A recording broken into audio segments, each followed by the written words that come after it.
What's up, everybody? Happy Wednesday. Junkies back with you live on 106.7 The Fan and the Team 980 here in the DMV.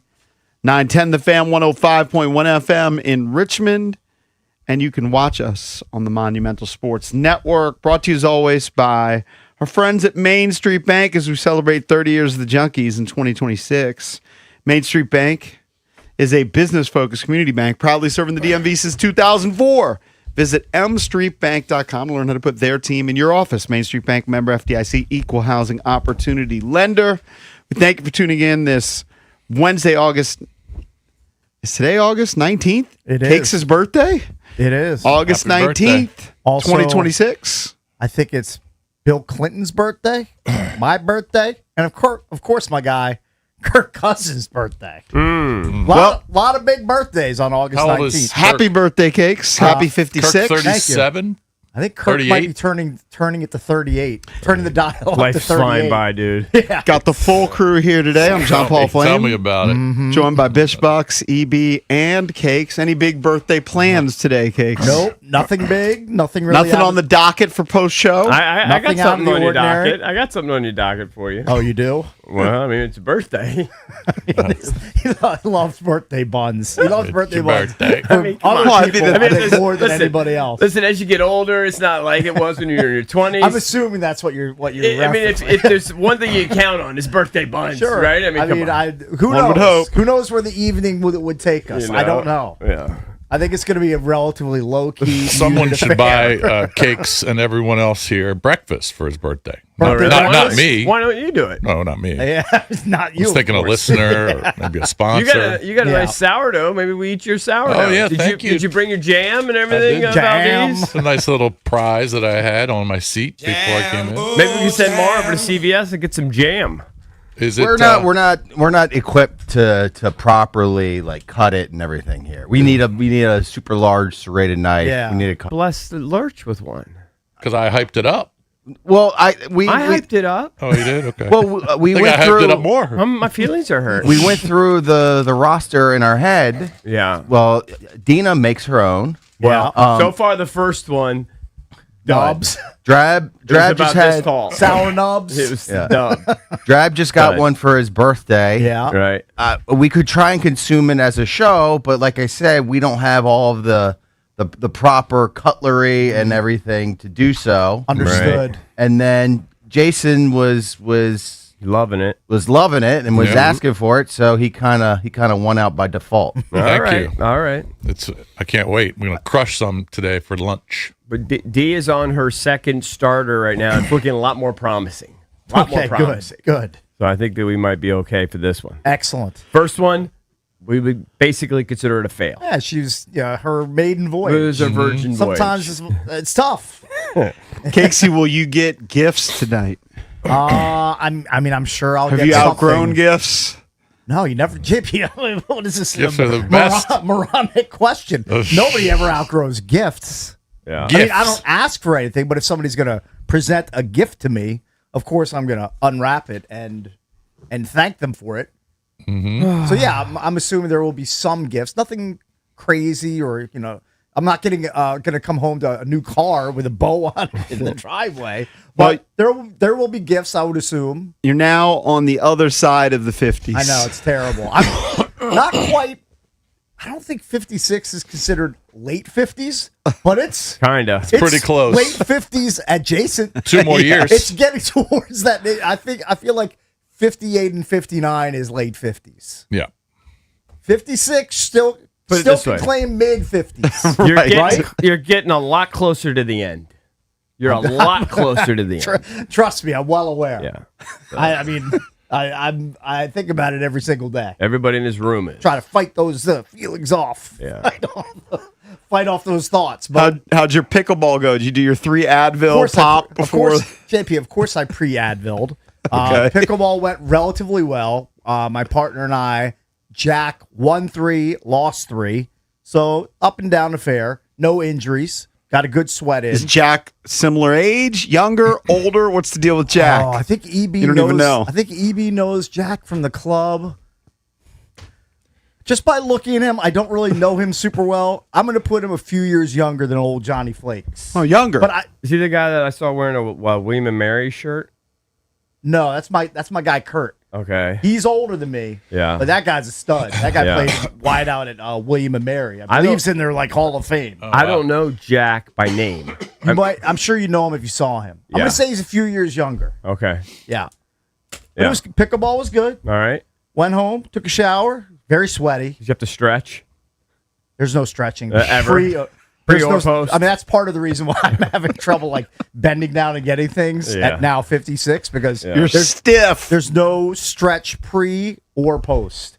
Here is my post routine: shower, 2 beers, bed, and watch fuzzy 2008 WSOP main event highlights. As I What's go. going to go on tonight for the birthday dinner? I think we're just going to do takeout. I think the plan is Mama Lucia, Oh, bring it home. I like that. Just do it at home. Have some sort of cake or whatever my daughter whipped up in the kitchen. I don't know what it is. It's a Right. surprise. Right. And then off we go into the evening. If you wanted something like a gift, what would Yeah. it be? If I wanted something, Like I know you said you don't request one. You're not going to get a car with a I bow. wanted something. It's a great question. I was looking up this. Extra vacation week. Yeah, think about it. Oh, that would think be about amazing. it. Okay, I was looking up like a golf school of this renowned teacher that I like. Yeah. I was like, I treat myself. I'm nearing the end. Why wouldn't I do it before I die? cheery Yeah. start. Why wouldn't I do it before I die? Do it. Sure. And Where is it? It was in Florida. It was $5,000 for So 2 what? days. I was like, long? okay, You're I gonna guess die with I'm all out. your I got to money? be a lot closer to death. Hold Wasn't on, that how- what our guy Oh, Mikey man. did at Bolletary tennis Yeah. camp? Yeah, they're not all that way, but How this long one was the camp? it was 2 It days? was a 2-day. Oh man, that better Two-day be thing. that better be a bougie camp. You can for get a 5K. 4-hour group thing for $1,400. Okay. But Who, I gotta know geez, who's the teacher. Yeah. you wouldn't know. I mean, it better be like I'll tell you Tiger the Woods. Is it like Mike Bender, it better the be guy with the someone weird so- hair? you like- honestly wouldn't know. 5 G's for 2 days. Yeah, so that jettisoned that idea. Yeah. You know, at least until my kid graduates from college. Anyway, I don't have any big Why like you gotta gift, wait 4 gift years? like anything on a gift 5. list that I want. 5, yeah. That's right, because she's You don't a have sick anything? rising senior. Not really. I mean, yeah, I know. I mean, put a- because if you want something, when you're 56 years old, when you want something, you just go buy it. yeah, you You don't wait for your birthday. get it yourself. Just go buy it. Yeah. Oh, Mr. Bickle. Mr. Bickle. I'm sitting here. I got to pay off 2 tickets I got in the mail. Just been sitting on my. That's something I don't want for my birthday. Yeah. Tickets in the mail. Yeah, can I haven't tell you gotten that. any. I'll be honest with you. I haven't gotten a couple of these. By the way, I presents in a while. got a present in the mail the other day. I got another refund for a ticket, some sort of, I don't know if it was a speeding ticket or red light ticket, running a stop sign in DC. But I got another refund. Got a Remember I told you? refund? a few weeks Nice. ago? Did you argue it? I've never heard of such a thing. No. How did you get a It's the refund? I don't know. It's the second one I've gotten. This is shocking news. What did they love declare it. that the cameras are illegal or something? I so don't they're know. hooking It people? doesn't say. It just sent me a check. All right. I've never gotten a refund $100 on a speeding ticket. It's Or like, a, sweet. No, I never get a refund. never, Never ever, got a ever. refund. One is Maybe we have a fan. Maybe we have a big listener in the whatever department that is. Somebody, oh yeah. I mean, maybe. I don't know. Possibly. Well, if we got one in Montgomery County or the district, let me know. Hey, I mean, be on you're- the lookout. You're violating in multiple I mean, municipalities. 37 and a 25. Let's be honest. I It's mean, on that's- the way to work. that's It's terrible. crazy. That's actually awful. 1 mile an hour over where they get you, I mean, right? it's just crazy. I think you have to be over I 11. think, I really? think you ticked it by 1. All I can tell you is I was telling Cakes, I speed. I speed on major highways. Yeah. I speed on 95, on 270, 495, like 64, Route 80. I don't speed driving around like on University Boulevard. It's not a thing. I don't speed I don't speed on Rockville Pike. That's not what the cameras say, EB. God. Well, you can also claim that somebody borrowed your car if you want, or somebody. No, this wasn't one I you actually driving. I realized it because there's one at 3 o'clock, 3:30 or whatever on a University Boulevard. I'm like, I don't drive that. That's when I was going to Dick's to get my daggone my air mattress, Oh, okay. and it was probably I might have hit the gas because I had to go there twice, so I could see myself being a little bit pissed the second time and kind of like, you know what I mean? Well, you better pay that blicky because it says if you don't pay it before September 9th, Yeah. They're doubling down. Yeah. on the fine. I just got to pay it now. Just be done with it. Pay it.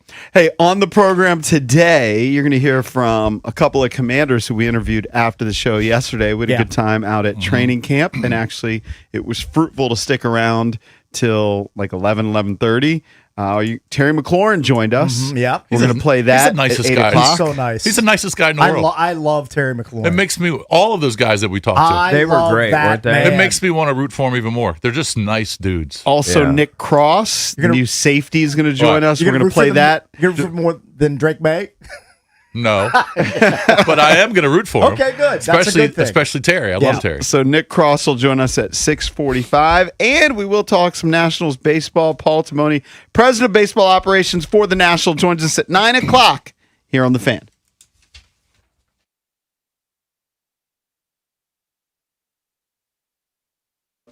Kalshi's a lot of fun, and in baseball season, there's no better place to be than Kalshi, America's #1 prediction market platform. If you're trying to see who's going to win it all, take a look at Milwaukee. You saw what they did to LA over the weekend. Right now, they're trading at 10.9% to win it all. That means a $100 trade is going to pay out $855.72 right now if Milwaukee can win it all. Not a bad team to bet on. On Kalshi, you get to trade against peers in a live market. That means there's no house. And as the probability changes, you can buy in and out of your position, kind of like the stock market. Download the Kalshi app. Use the code JP. You get $10 when you trade $10. Kalshi. Kalshi. Trade on anything. It's a lot of fun.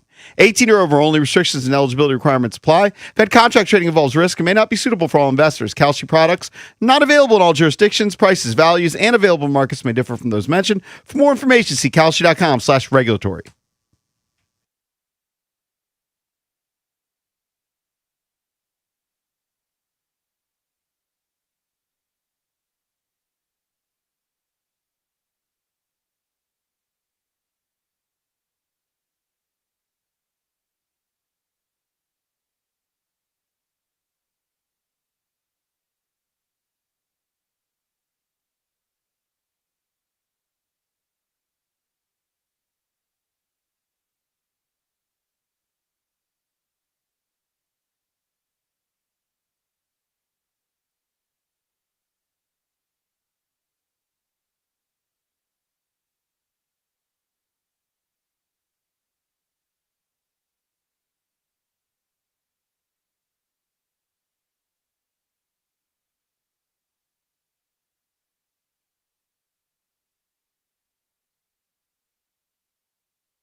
Training camp coverage on the Fan is brought to you by Paul Henry's Window Installation. PaulHenry'sWindows.com, your clear home improvement choice. We was were fun there yesterday. in Ashburn yesterday and stuck around after the show and watched a little practice. I'll tell you what was impressive is, all of the fans, they kind of they saw all the players coming into our tent. Yep. And they all had their balls and their hats out and their jerseys. They wanted all signed. So much screaming. So much screaming. Oh, it's all the screaming. And I can understand why someone like Terry Yeah. wouldn't go up there because he would be there for 2 hours. Right. But Chig, he went up there. He signed for like half hour. Yeah. Yeah, he was really gracious with his time. I mean, that was I'm really not cool. saying Terry isn't. I'm sure he does. I'm sure he signs at too. times, but he can't But do they- it after every practice. But Reeves and McLaurin and Nick Cross Yeah. just did the interview and then got out of there. Mm-hmm. Although McLaurin was talking to JP's daughter for a Yeah. long. He was very cool with her. Signed her ball. But Chig was up there signing for a while. I know. Yeah, he's a good dude. That was pretty Good cool. Well, guy. he's got a little more free time than Jeremy It's- Reeves, we learned. It's Yeah. why. Yeah. Jeremy Reeves' schedule is Yeah, insane. super crazy. Oh no, he's up. He's been up for an hour and a half. Yeah. Another reason why I'm big on Chig. I didn't know that he was so gracious with his time with the autograph seekers. I mean, I just think a big year incoming. You know what? You know what's and you nice? saw the clip yesterday of Jaden throwing in the touchdown at the end of Yeah. like the offense. Yeah, I thought about that Stevie a and I lot. watched it live. Yeah. Yeah, we Was that were pretty there. cool?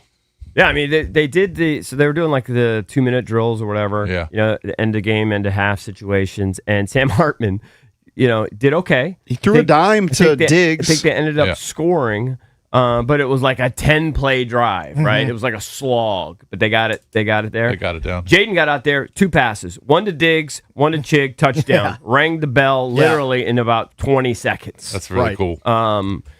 But I thought a lot about that play where Chig just busted him wide open up the middle and just took off. Nobody was near him. I was like, and then just having him sit down with us Yeah. and just looking at him Yeah. and knowing his skill set. Why can't he be a top 5 tight end in football? Why can't he be? Give me a reason why he can't I be. mean, What does he have? What if is he gets enough- lacking? if he gets enough balls thrown his way, Why couldn't he? Like, But he that- can't catch? That could potentially be his ceiling. Yeah. Yeah, Why I don't couldn't see he why be? it wouldn't be. I mean, he's got He's that's a young, he's perfect hyper tight athletic. end. He's a mismatch nightmare for Yeah. with He's his got good speed. I mean, Hard to tackle. I don't know why he couldn't catch. I mean, maybe it's I not in the assume his- offense. Why couldn't he catch 100 balls? Why I couldn't mean, he? I said 70 yesterday. and Listen, I thought- think 70 is Yeah. crazy too. I agree. But I mean, it's just saying, in a perfect world, why couldn't he catch 100 balls? He's got Well- every tool Well, you you would got want. to throw it to him. if he yeah. got Yeah. if you threw it to him that much, he if he would. got targeted like Trey McBride or somebody of that Yeah, or level, Bowers. Brock Bowers, then Yeah. he would catch 100. Maybe balls. because we have too many weapons. I mean, maybe many he doesn't weapons, have as yeah. much wiggle as those guys. Maybe he doesn't have I don't some believe sort it. of characteristic that they have. There's a reason why There's no way some Trey of those guys McBride were has more wiggle drafted than him. much higher than him. Yeah. Well, Yeah, but he could be sometimes- getting better. Tom Brady is drafted in the 6th round. I mean, He the could. draft where you're drafted means nothing. You look at him; he's It got means all of something. the ability. It doesn't mean you can't overcome it, but it does mean something. I think Maybe big year. Trey Burke Chig la- year drafted the first round. He's incoming. nothing. Chig year incoming. I think it's going to for be a him. big year. I think he's got all the tools. I literally look at him and I go, "There's nothing holding that guy back." And it's There's got a nothing. good bubbly personality. Right. He's a fun guy. Oh, and he's a nice guy. Yeah. It was a busted coverage, though.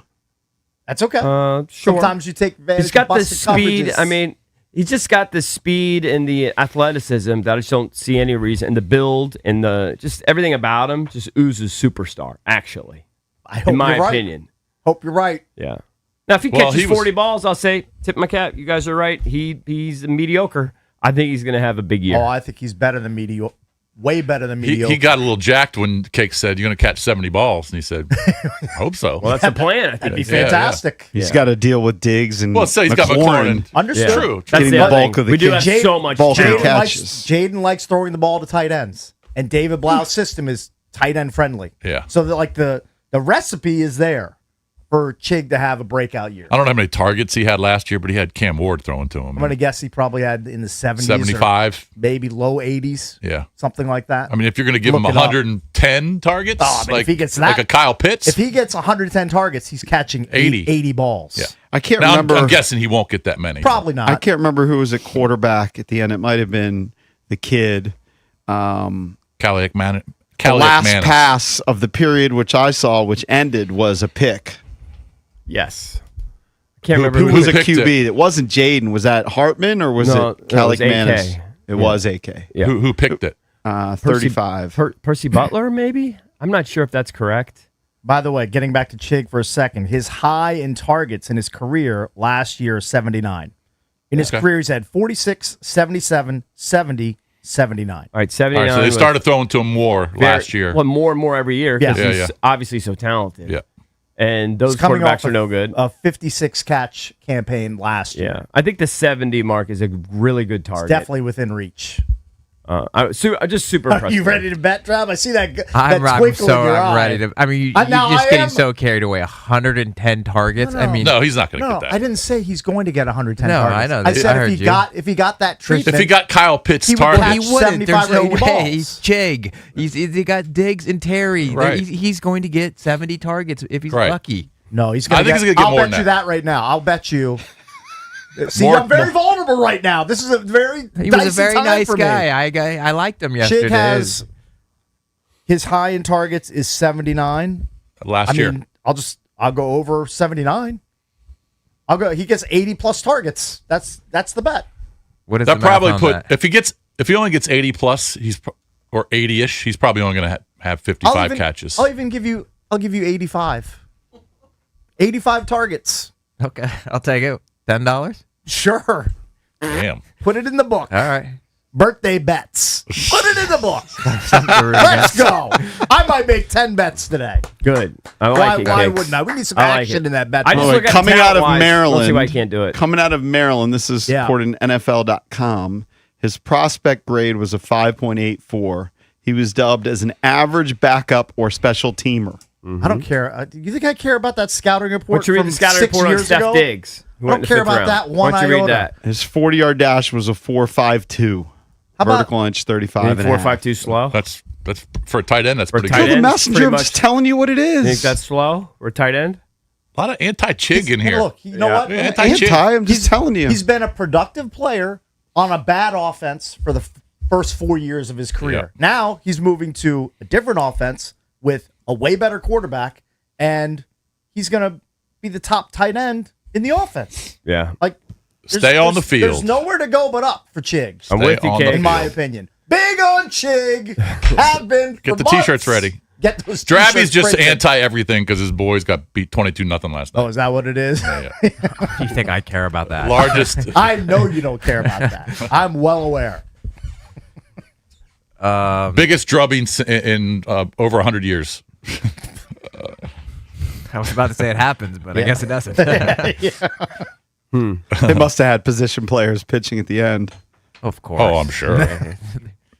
Probably maybe two of them Well, I was watching the throwing beginning. about 63. I was watching the beginning of the Nats game. It was interesting because you get to see a second start from Kent, and even though he gave up like 5 runs or so in the first outing, people were pretty complimentary how the first 4 innings went before he got in trouble. And then this one, he just couldn't get out of the gate, could have gotten out of his own way from the very first inning. Now, it was still only 2-0 by the time I ended up heading upstairs, maybe by third inning or something, but I guess eventually it got bad. He gave up 3 in the third. Yeah. Yeah. He's walking too many guys. I mean, I think he's got 7 walks in his 2 starts. Yeah. So not good. He wasn't as good in his second start as his first. Right. That's tough. Why don't we open up? By the way, go ahead. I was just going to do the read. We can Yep. open up the Junkie Sports page. So we're kind of doing a couple topics here. Sports page brought to you by Open Road. That's all right. Open Road Distilling. Whiskeys are now available at ABC stores in Northern Virginia. Check them out. Of course, go on over to their distillery in Reston. They got great food. It's a great spot to watch games. Cool atmosphere. But yeah, so My son was very my- excited when I sent him the pic of the bottle of, I believe it was Independence Bourbon. Independent Indy Bourbon, yeah. Yeah, that I'll be bringing him or giving to him next time I see him. I thought you were going to bring it to your vacay. No, I'm going to, next time I see my oldest son, I'll Just just going to give it to give him. it to him. Yeah. Hook him. Yeah, Hook him up. Cakes doesn't drink bourbon. He drinks beer. No, I thought he was going to bring it to the vacation where his son was going to be. Right, but he wasn't He at couldn't the make it vacation. to that. He couldn't Oh, make he it out. wasn't there. Yeah, he was not there. Okay, all right. Yeah. Didn't know that. Sorry. All good. Why don't you jump down my throat a little bit more, JP Flame? I mean, good Listen, Lord. You know what? People are on edge early. No, I'm not. He is. A little bit of tension. And in the Drabby air. is. A A little tension here. Edge. No, Drabby. No, I think Drabby just saw the opportunity of everyone over. Yeah, come on. I'm not in a bad mood. Yeah. I just see you guys getting carried away, and No, that's I an just think opportunity to make money. Yeah. As soon as I see- I mean, when Chig has like 7 grabs for 80 yards and a touchdown in week 1, I'm just going to be counting my $10. I'm just going to look at that and say, well, he's a he's a focal point of the Now offense. he's going to have 2 for 22. I'm with you, Drab. I'm actually jealous that you got in on that opportunity. It's kind of like the Wizards pick where you guys just blindly thought they were going to be playing on Christmas Day God, without going I've through all never the been such a teams. Chig fan as I am now. It wasn't even the fact that we thought so much that they were playing on Christmas Day. It was the tantalizing prospect of hitting on a big bet. Like I didn't you owe really. me $5. Oh yeah, I do owe you $5. That's true. I was away. I'm good. I'll make you whole. It was the prospect of bankrupting Drab. If we got lucky. Yeah, I'm but a the long argument shot. didn't come out of thin air. There was an argument on the air, and it became a bet. I understand. You believed that the Wizards were going to play on Trust Christmas me, Day. Cakes didn't think.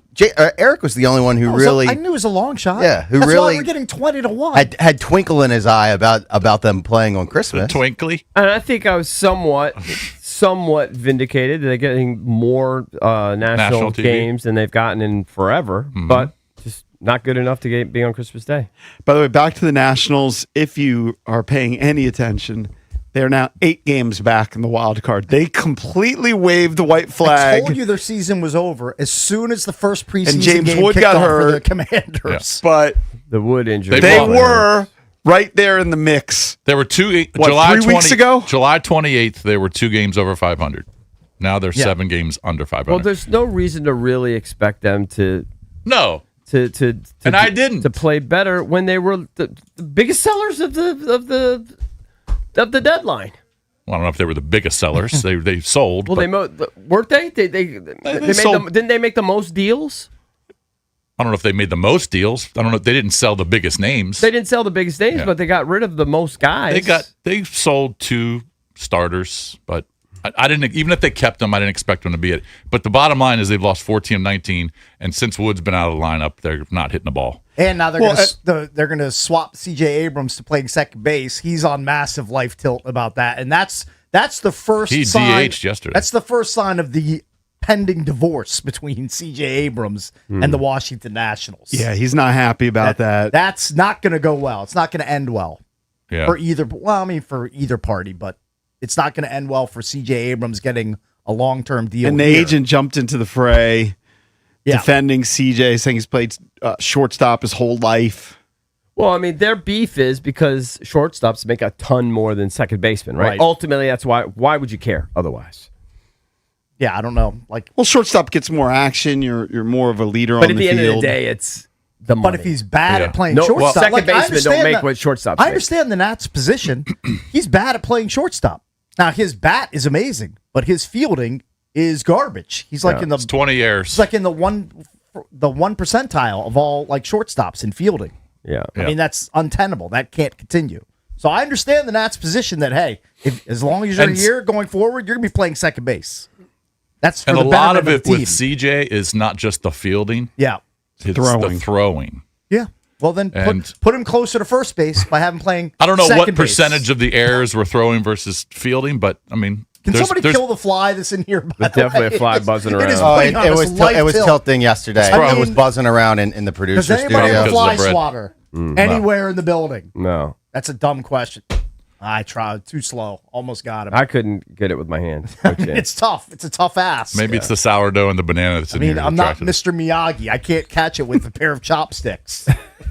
All right, but all I care about is Washington getting to 67 wins. So You're they've going to got. be fine. All right, hold on. Odds are yes. Yes. Okay, but teams have tanked over the last 40 games in Major League history. Where Right. they've gone 6 and 29. So if they go 6 and 29, I'm a big fat loser. How big is this wager? You've asked me this 100 times. $200. They've got to go 7 and 28. All right, can the If they Nats? can't go 7 and 28, that is ridiculous. Okay, well they've gone 5 and 14 in the last Yeah. 19. All right, it's Yeah. possible. Like I said off the air, you're going to limp across the finish line. Yeah, I might get to It's 6. not going to be by a lot, but I think you're going to It'll probably be by 2 wins. Yeah. maybe It's maybe going to 3. be close. Like you were definitely flexing your muscles about it early in the season. should have Oh, yeah, 2 games over 500 You were feeling it. just 3 weeks ago. Yeah. Of course I was. I thought they were going to get to 80 wins at one point. By the way, you had the joint practice with the Nat or with the Commanders last week. Yeah, the joint practice between the Cowboys and the Saints yesterday. A lot of Rickness. Oh, lots of Rickness. I don't know if you guys saw it. I'm sure you did. Brawls but there were everywhere. multiple fights. The one that was interesting involved a tight end, Brock Rechsteiner, whose father is a WWE Hall of Famer, Scott Steiner. He's a Hoffer. He's a Hoffer.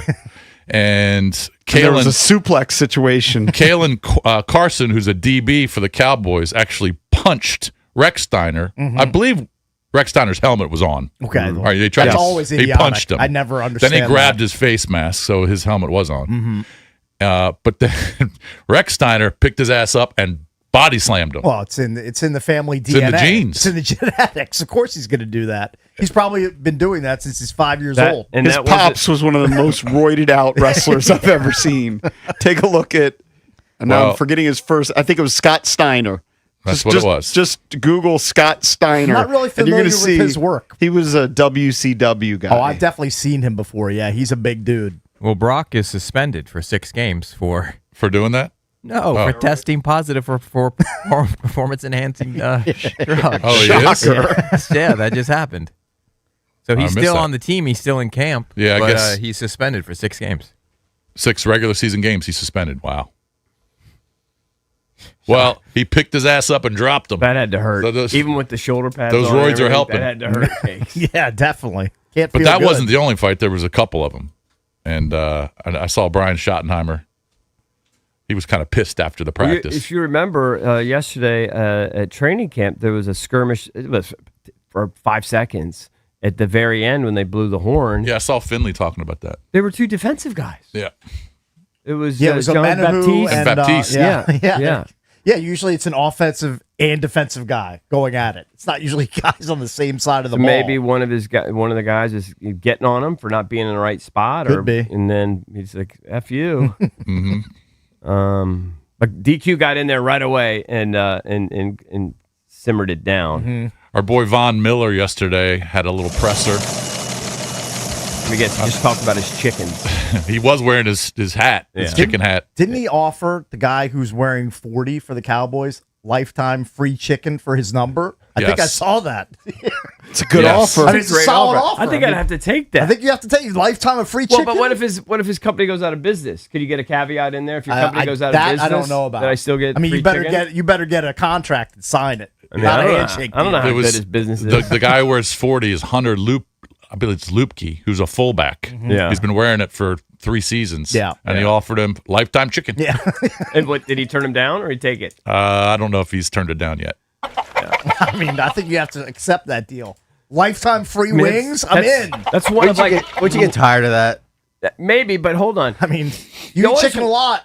Don't you? I don't know about you guys, but you always worry about like what's the worst case scenario? Like if I get fired, and am I going to have enough? At least you could take away. That's like a basic need: eating.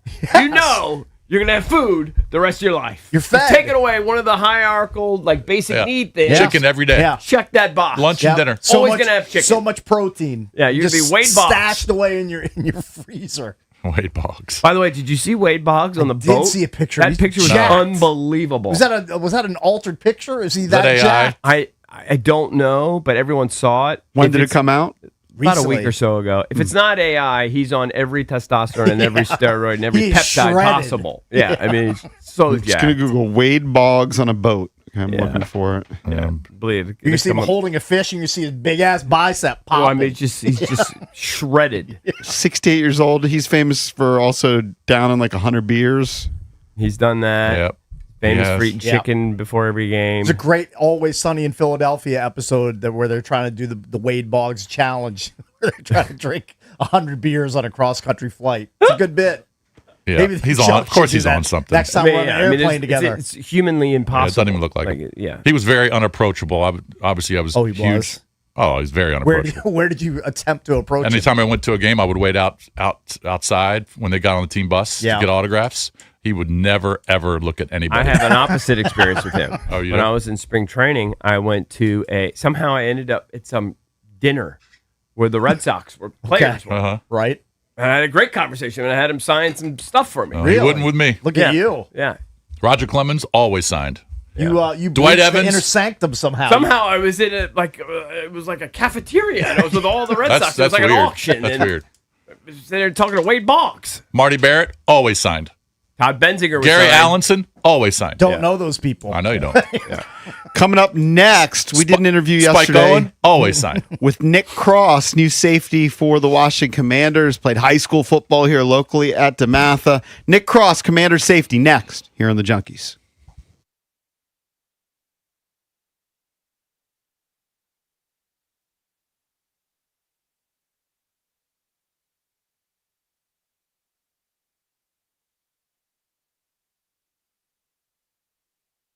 It's your boy Bish for Foley Mechanical. When my HVAC died last summer, I called who?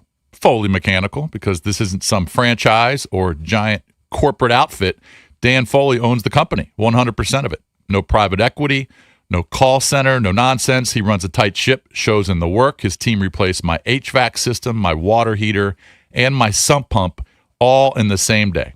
And I got to see firsthand how skilled and hardworking these guys are. They know what they're doing. They actually care about doing it right. Foley Mechanical is full service. They provide heating, AC, hot water, boilers. They specialize in older homes with radiator heat. A lot of companies don't touch radiators. They don't know how. Foley Mechanical does. They serve D.C., Maryland, Virginia. They proudly install Amana HVAC equipment. You want a quality work from a company that you can trust like me? Call Foley Mechanical. Ask for Dan Foley. Tell him Bish referred you.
Welcome back. Chunky's coming to you live on 106.7 The Fan and the Team 980, a little radio insider. All right. We've done these shows from different Radio locations over the Insider. years, many times, whether it's Wizards training camp. Radio Insider. We always go out to the Washington Capitals first day there. Mm-hmm. And it had been a while since we've been to Commanders training camp. And I think we're all jaded to the extent that they'll ask us, who are some guys that you want on the show? Yeah. And oftentimes, not saying every time, but oftentimes you get kind of disappointed with who comes by. The PR staff delivered yesterday. Oh, big time. They So came up thank you big. to the Washington Commanders PR staff. They were because really They brought nice. some really good guys. And in fact, Adam Peters came by at one point, and we didn't have time because it was right when like Terry sat down with Yeah. us. Right. We had to bump Adam Peters. But Yeah. we had a good I mean, how many conversation times with did him. Adam Peters get He bumped was in his very life? he was very cool. Yeah. Very chill. Usually when we see him at that happy hour, he's just like kind of not standoffish, but just to himself and doesn't really talk to a lot of people. But he was dapping everybody up. He was cool. And I can't remember because I was at the end of the table. Jason was right next to like where the guests would sit. Mm-hmm. I feel like it was Dan Quinn. I know. Did Dan Quinn say he listens to the show from time to time? I didn't hear There was that. somebody who said something like, don't "I know listen, you about guys that, are doing but a good job." Now, it I think could Klaus, just be Klaus said that. maybe it was Klaus. No, It Klaus could just be definitely like said being nice. What I But noticed, I kind of guys felt are like too it was busy. real. Those guys are too Well, like busy. 5-minute commute, whatever it is. Yeah.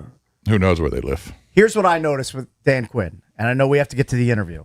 Jason was doing a lot of touching of his shoulder. He was there I was told physical- goals. there was physical contact. Somebody And described it as petting. That's my boy. there was Heavy a lot batting. We're there, closer than you think. there was some of that, Yeah. and it was funny to watch. Yeah. But just two seagulls hanging out together. Yeah. I guess that's what happens. Yeah. Was he doing that with Nick Cross? Because Nick Cross, a fellow bit. stag. Little bit. I don't know. He likes to grope. my boy. He's a groper. My boy. He's a groper. Jason's a groper. He gets sized. All right, this is our interview with the new safety of the Washington Commanders, Nick Cross.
This sports update is brought to you by the Reynolds and Power Home Team, Keller Williams Realty.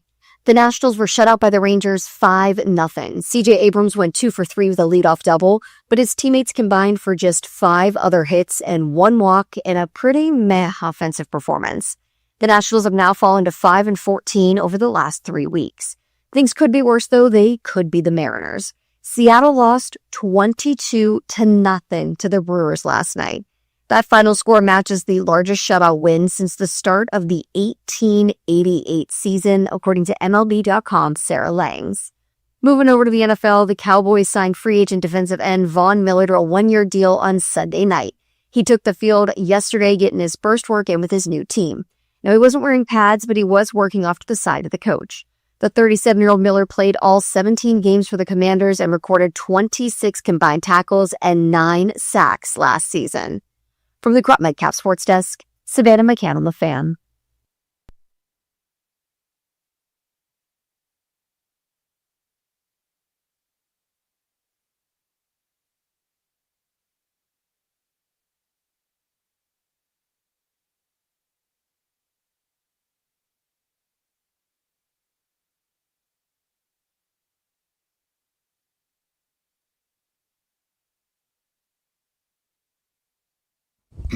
Welcome back. Chucky's come to you live on 106.7 The Fan and the Team 980 here in the DMV, 910 The Fan, 105.1 FM in Richmond. You can watch us on the Monumental Sports Network all year long, celebrating 30 years of the Junkies. Presented by Main Street Bank. Cheer local, bank local. Main Street Bank is a business-focused community bank, proudly serving the DMV since 2004. Visit mstreetbank.com to learn how to put their team in your office. Main Street Bank member FDIC, equal housing opportunity lender. It's Bish Cakes, EB, and JP. You know, we talk about the 30-year celebration. I mentioned this a couple weeks ago. We do have some events coming up here in the fall. I don't know when we're set to announce it, but I saw a big box in CK's room that has something to do with the announcement. So we're going to have some announcements coming up. Yeah. Stay tuned, and we hope to see you out and about in the fall. Right. We do have the dates. We were given the dates a while back. But we haven't made them public. I have a side announcement. I will be at AWOD's Fan Fest in Richmond, not this upcoming weekend, next weekend. Nice. Cool. I'm making the road trip down there. I think I'm doing like an hour on stage with them. It's a good event. I mean, it's a big I just kickoff event for the NFL season, so that's not. If you're this doing an weekend, hour, that's impressive. Next weekend, it's impressive. You're doing an hour because I went last year. I think that's right. Drabby went. It's a good event, fun time. I think I just did 15 minutes. I think it'll be my first time stopping in the city of Richmond proper since we were there for Wizards training camp many moons ago. Because I didn't go to Richmond. You didn't do the Skins camp. For the Skins camp years ago. I was on vacation. Right. So I'll actually be stopping in Richmond instead of driving past Richmond at about 80 miles per hour. That show that we did in Richmond for Wizards training camp was one of the most fruitful personal shows that we've ever done. So many bits came out of that. Because we came back with 4 duffel bags full of Wizards gear. Yeah, lots of gear. That was fun. We had the story of Brett driving the wrong way on 95 for an hour after leaving. He went south. There's multiple stories. Jason asked Gilbert Arenas for his shoes. He did. I think I You asked. What did he say? What? What did he say? He gave them to you. He did? Yeah. You took Gilbert Arenas' shoes off of his feet. Not surprising. I don't remember that. Not surprising. I had a bunch I don't of Gil's I don't know what shoes. happened It to might the have been me. shoes. You sure it wasn't me? I had like 3 pairs of Gil's shoes, but I don't remember asking him for I them just off don't his remember. feet. Maybe It I might did, be. but Might I don't be. know. Somebody did. And then Cakes asked Karan Butler to sign his baseball card. I fanboyed it up. That was not my proudest moment. Yeah, that's Where is that card? Where's the card? I mean, it's probably in a landfill somewhere. JP asked I have Karan no Butler idea. what it was like being in jail. Yeah. No, you See, didn't. that's proper even question. worse. That's worse than asking for an You autograph. asked him what it was like being in jail. Well, he was in jail. What's wrong with that? But you think you want to talk about that on the radio? Why not? JP made it awkward. JP made it awkward. I mean, Sometimes, these He things tends happen. to sometimes do when that. guys are at their lowest, they don't necessarily want to talk about I believe he's done a special about it. it. All right. He talks about overcoming hard times, where he's from, all that stuff. Yeah. I just All right. wanted his autograph. I didn't want to ask him about doing hard time. I But just that's can't believe just you me. wanted his autograph. That's the last thing I would ask. I know, like usually because my stance now is if you're an adult and you're grasping at autographs, you're kind of a loser. Yeah. So I guess that day I was kind of a loser. I think Jason Not a great look. Jason backed his car into the loading dock while they had a dolly full of all your gear, I think you're right. I do remember that and then part. put it into his Sounds Right into about the right. trunk. right into the Those- I mean, trunk. those Great bags were days. literally the same size of the bags that they used in like Heat or the Town to stash the big sacks of money. Yep. Yeah. But it was just stuffed with Wizards gear. Those were the days. Those days are long gone. Those are the days. By the way, just to make you feel old, that gear was, I think, celebrated a year or two ago as 25th anniversary gear for the Wizards when they went to the blue and the bronze and the white instead of the red, white, and blue. It's Yeah. been around for more than 25 years Man, now. is that far back? If you want to feel old, there you go. There's your daily I feel dose. old every morning. No worries. All right, you want to hit the skins? All right. By the way, we're going to be at the race this weekend. Freedom Know that. 250. I'm well aware. Oh, BT Dubs. Yeah. Storms on Saturday afternoon. Oh, that's tragic. Like, what's the % chance? High? I mean, I would say pretty strong. So if they storm, they won't run. I'm sure they won't run during the storm, but Right. I don't, the storm's not going to last all day. It Yeah. might be 20 minutes, 30 minutes, 45 What minutes. track? Yeah, roads? This is not slick track go-kart racing in Ocean City with go-karts. These are $1 million plus vehicles that if there's drops of rain on the track, they're going to be sidelined. All right, hit the skins brought to you by Don't Sleep Energy. Shot for right now, 12-ounce can for all day. Don'tSleepEnergy.com. Use the code JUNKIES for 10% off. Don't sleep makes you great. All right, so it was a great day yesterday out there, actually. You know, we played the Nick Cross interview. We've got Terry McLaurin playing later.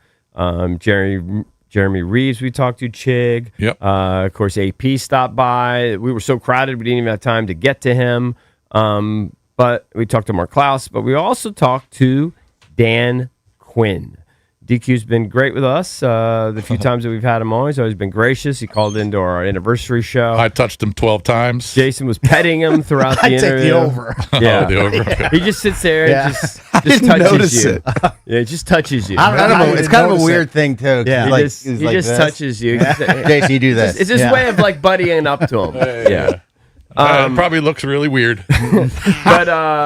But you know, right away we basically cut to the chase with him, and we wanted to ask him about Jaden's availability for this second preseason game. Are you leaning towards Jaden playing on Saturday, or you just haven't decided yet? We haven't got there yet. Like the next 2 days, we're still like back into our camp space to go. So I kind of look at the whole team, you know, once we get through like Thursday, and then we can decide who we're going in. But with new systems today, tomorrow, man, like back to camp and going to dig in. So that's Right. where we're at. What, today. what are the pros and cons of playing versus not playing? Obviously, not playing the pro Yeah. is they don't get hurt. Right. So that's the pro. Yep. The con, excuse me. The pro is new systems, timing, you know, new looks. So when you had the joint, that helps when you Yeah. have the joint practices to get some of those guys work in that space. But just having the time together in a game, it helps for sure. And then also like going through the entire routine of what it looks like to go play. Yeah, right. You know, Without getting if yourself you- all the way ready. If you decided, okay, Jaden should get a couple series just to get him in the rhythm, right. I would assume you have to play the number one offensive line too. You got to Yes. play all the Yep. starters. 100%. up front. Would that Yep. include receivers and everything? Is that kind of an all or nothing deal? It's not all or nothing. It's really custom to like where the health of the team is. Like if somebody was not healthy enough to go, you know, then we wouldn't. It'd have to be, hey man, like all systems are go, then you get to play. But yeah, that would like the O line would certainly be a factor. I in that. defer to you. I mean, obviously you're the pro. We don't know anything, but it seems like from afar that preseason's almost become like the way like the Pro Bowl is, and like the way All-Star games are. Like you guys are getting your big work in the joint practices, and this is more for back of the roster. And it's Some just of like that the in some ju- games, the but you- juice just isn't worth the squeeze. As I'm making that argument, I don't want my guy to play 2 series and Yeah, we you're gonna- disagree on this. Yeah, and you're going to say, "Hey, Jay, just stay, you know, just dump it off, whatever, get rid of Right. it." But he's a competitor. Yeah. Somebody's going to blow around. He's going to take off, and 80,000 people are going to freak out. That's going to happen whether it's preseason, regular season. and Right, but there's regular space- season it matters. Yeah, well, this matters too to get ready for the regular season. That's That what I would be said. my Yeah, argument yeah. to say if you can find a margin or an edge, you know, like winning in the NFL is really hard. So if there's a space that it makes sense to do that, then you should. But there's certainly cases where it doesn't. Does he? Yeah, that's when I decided I'm going to lose. I'm going to lose the bet. He's going to play. Yeah. So it's been basically what that tells me is if the guys up front, everybody stays healthy, Jaden stays healthy, it's going to give him a run. Yeah, So the he's gonna quote, play. the killer quote there for you as we made this bet on whether Jaden would play is, "This matters too to get ready in the regular season." Yeah. Yeah, I mean, I'm losing the bet. He's playing.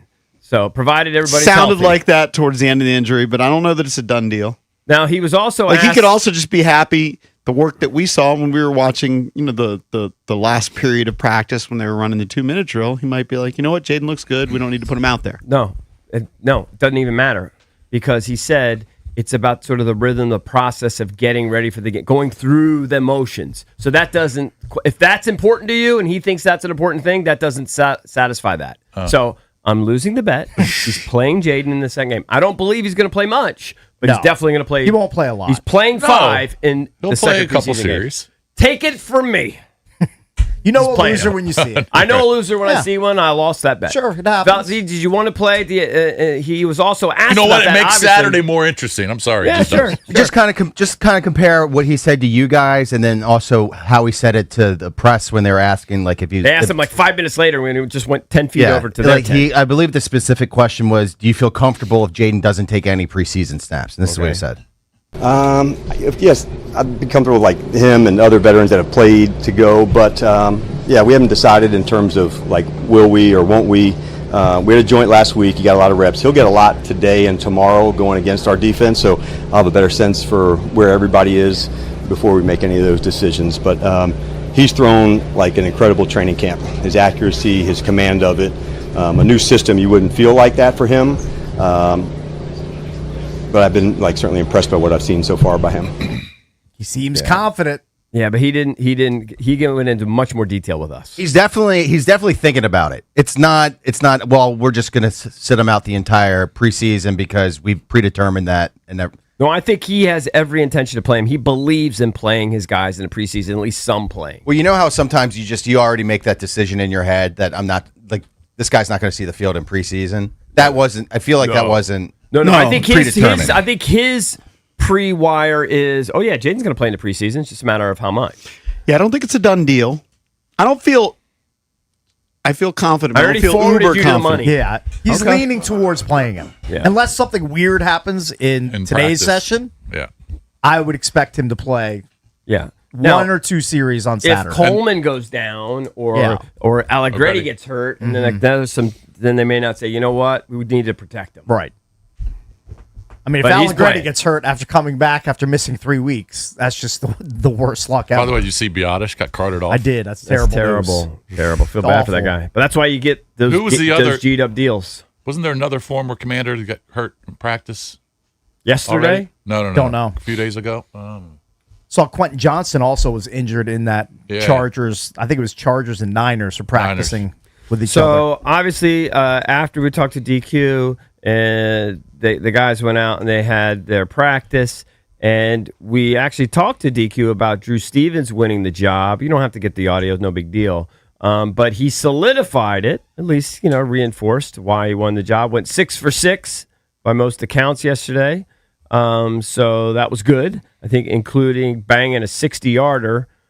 So that was good. He Get made him a off si- on the- was on that the right road. yesterday? Yes. Good. I remember, I think part of the reason why he's just paraphrasing DQ when we had him on is he said, number one, he earned it. And number two is kind of that rhythm of getting ready before games and all of that, knowing you're the guy, wants him to go through that here, especially being a young kicker. So it gives him 2 preseason games knowing he's going to be the guy. If you just read accounts, I know some of us, JP was down there, I was down there, I watched Hartman execute the 2-minute drill, and I have to say, Hartman was fine. It was a little bit of a longer slog to get down the field, but he did. Jaden went out there, 2 plays, Diggs, Score. Chig, touchdown, boom. I mean, it was exciting to watch. Was the Diggs completion, was that over the middle? No, down the right sideline. It was right yeah, side, it was like okay. a zone deal. Yeah. I think it was yesterday. Diggs also had a really nice one-handed catch. I'm not sure if it was from Jaden or who threw it to him, but he had a nice one-hander on the side. Pretty impressive when you are there because we aren't on the sideline that often anymore these days. But these guys are they're just so fit. They're so just big. hyper They're just- talented. They're just They're so amazing. athletic. They're so gifted. All of them. Diggs surprised me when he walked by us. Looked bigger than I thought.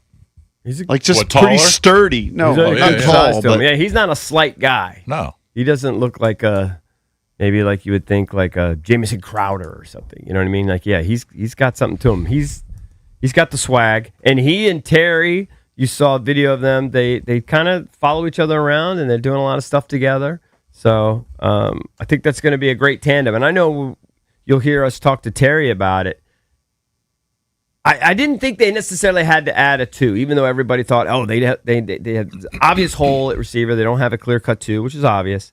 I just thought, I like the room. I think these guys can do the job. Since adding Diggs, I think it just takes the receiving group to Just another makes level. the whole room so much better. Yeah, it just makes them so much I just better. feel like you can't have too many weapons. Like the Yeah. number 2 wideout now he's a certainty. It's not a big question mark. Right. Like Yeah.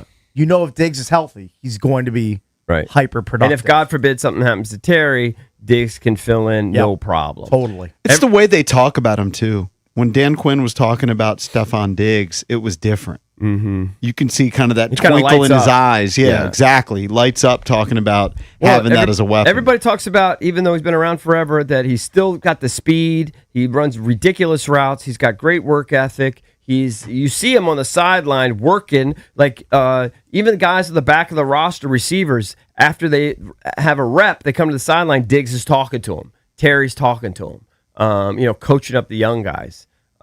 It's pretty impressive stuff.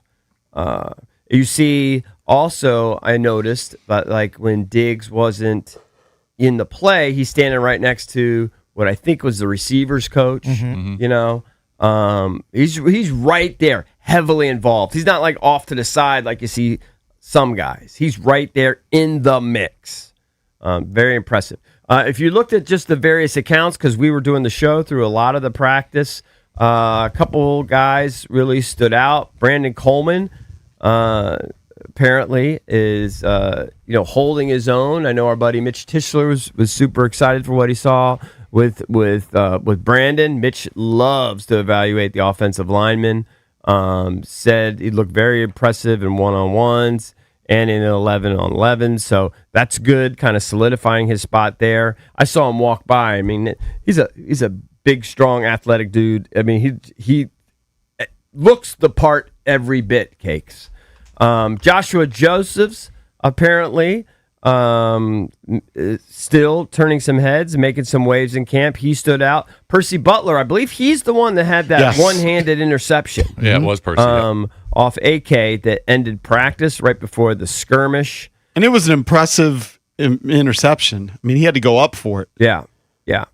It was kind of like an over-the-middle deal. I felt bad for AK, right? The rookie. You don't want to end practice. Might have on a even been note the like same that. type of pass that Jaden connected with Chig to. He just didn't get it over to the linebacker or Right. safety. Right. So obviously everything's gearing up for the next preseason game against Detroit, which is on the 22nd, and then we keep talking about it, the joint practice and the scrimmage with the Ravens coming up. So there you go. Hurts to have 2 weeks after the last preseason game until the opener. I Yeah. think it's like on the 29th or 28th. Well, the that's game when you against have the some Ravens. college football start to fill in the I gaps, know, you right? got and you got the Seahawks Patriots. They open the season, I think, on the 9th of September. And you have your fantasy drafts. Yeah, that'll fill in some of the gaps. That's true. It'll get here like this. It'll be. I know, It'll but be like, quick. After that Ravens preseason game, it's going to be 2+ weeks. I Yeah, thought, but you got college football for 2 weeks. I know, but it's not quite the same. I thought about you when my guy Shane was Big over, college fan. just fixing the Sub-Zero the yeah. other day. He said he had already had his fantasy draft Really, pretty early. kind of early. Pretty early. Be a dagger when he loses a player to a torn I ACL. like to have mine like week before the season starts. That's when all the preseason games are done. Yeah. You know, guys aren't going to get injured in that interim time. Yeah. Having them in like early to mid-August, a little bit dicey. Yeah. Very dicey. Very Might dicey. want to stay away from those. All right, you are going to hear from Terry McLaurin coming up at 8 o'clock. We sat down with him yesterday. It is great. And Paul Taboni, Nationals President of Baseball Operations, at 9 o'clock here on The Fan.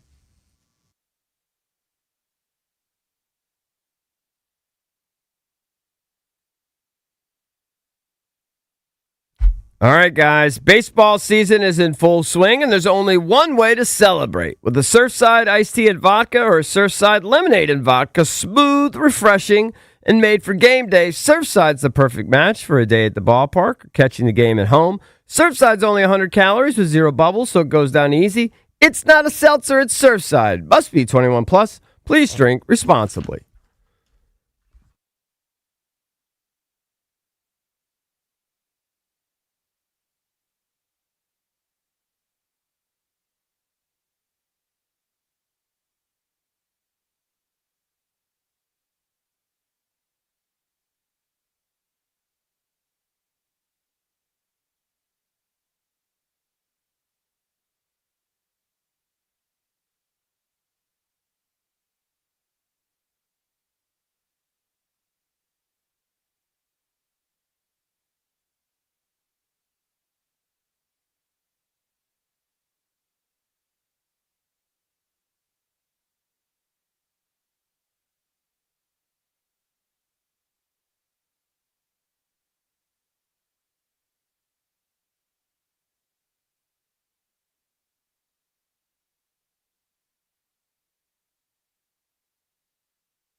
During the break, Cakes was giving us a little inside poker. Yeah.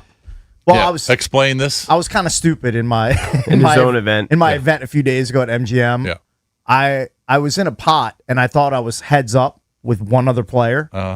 And after he made his decision, I exposed my cards. Threw them down on the I table. didn't throw them down. I held them up. Okay. And Because you thought you had the big two fat winners. well, he folded, and I thought I was. But there was a another guy. courtesy? Was There's in. a woman at the end of the table that was still in the hand. Yeah. You She's like, didn't. whoa, whoa, whoa. I was like, oh, because I'd done that before, like a few years ago. And I did serve a 1-round penalty. I just got a warning this Did she time. see the cards? Oh, she definitely saw the ace of hearts. Oh, okay. Yeah. Because that's the one that I exposed. Yeah. So, yeah. So So what happened? Gave they you a warning. Gave me a warning. Did I it still affect won- her decision? It did affect her decision. I probably missed out on a $50 bounty because I Yeah. think she was going to call, but then she's like, "Well, now have free information that idiot at the end of the table, me, just gave away because I'm stupid and I'm rash sometimes. I do love and I that. just made a bad decision. Yeah. Sometimes these things happen. Sometimes you make bad decisions. You got to lock in poker. You got to get locked in. Totally. So what's totally agree. what would the penalty be normally? 1 round? Oh, just 1 round. Sit out 1 round. Oh, okay. All right. Miss what? 8 hands? 7 Well, or you 8 just hands? you just missed it. You, Yeah, I just slept on it. You missed the At this Russian slept one. on an At important this detail. stage in your poker career, and also knowing how ADD you are, as Yeah. we all are. Yeah, yeah. I mean, I'm at the very top of it. When you're not in a hand, are you locking in and paying attention? Generally, yes. I try not to look at my phone. I try to observe what's going on at the table. Yeah, but even not looking at your phone, you could just be in Lunchville. Sometimes I'm the mayor of Lunchville. Yeah. But I try to glean as much intel as I can. Okay. Yeah. I'm, not anymore for me. Yes, If I'm just not a in the thing. hand, I'm punched out. Yeah. I don't care. Yeah. And it's not good. No. You need If he's the mayor of Lunchville, I'm the president of Lunchville Yeah. when I play poker. when you're I'm not not in the locked in when I'm in the hand. Right. Oh, by the way, Sometimes they hand me chips. I'm like, I won that hand. Speaking of Nice. gambling, during the break, we were going through some of the like outstanding bets. Does anybody else want to get in on the Chig bet? Because I believe What is the bet? Trav, did you jump in, or did somebody else jump in during the break? I jumped in for Yeah, your Valdez did. 85 and a half target. Targets, yeah. Targets. Sure, I'll jump in. All right, it's $10. The only problem with that put is with another no $10 injury that- caveat, I would, for cakes. 85's a lot of targets. I didn't do an injury caveat because Yeah. I'm just so used to Chig playing every game. Now I'm definitely Totally. jinxing. We said that Chig yesterday. That's Conquo. the biggest. We said It's that 5 yesterday. targets a Yeah. game. Yeah. I think that's Every game. I think that's very doable. It's doable. I don't think that's an outrageous number. I don't think it's going to be that far off. It could go either way. especially I'll bet against you. Especially if one of the top 2 targets Goes down. suffers an injury or Yeah, but that's the whatever. thing. They're going to have to feed Diggs. Yeah. They're going to have to feed Terry. Those guys, I mean, the receivers got to get their touches. I know how Rashad that White's going to works. get They're some going to throw to I White. know, I know. But Bill's been catching the ball out of the Yeah, backfield. you only get like 65 offensive plays a NFL game. I'm well aware. You got to run the ball. Jaden's Yeah. going to run the ball. Hey, I'm bullish on my guy Chig. I am too, but there's a lot of guys. There's a lot of mouths to feed. Can proudly say, maybe more so than any other time, we got legit weapons. Yes, That's kind of You know, my. it's That's finally- kind of my. You thing. say that every Yeah. year, but this this might year be, I kind of agree. Yeah, I mean, you have to go back to like Deshaun, Pierre, and that crew. Yeah. Pretty good crew. Because you also had Jordan Reed, right? Was that same era? Yeah. Some pretty good weapons. I feel like we're inching closer to that era.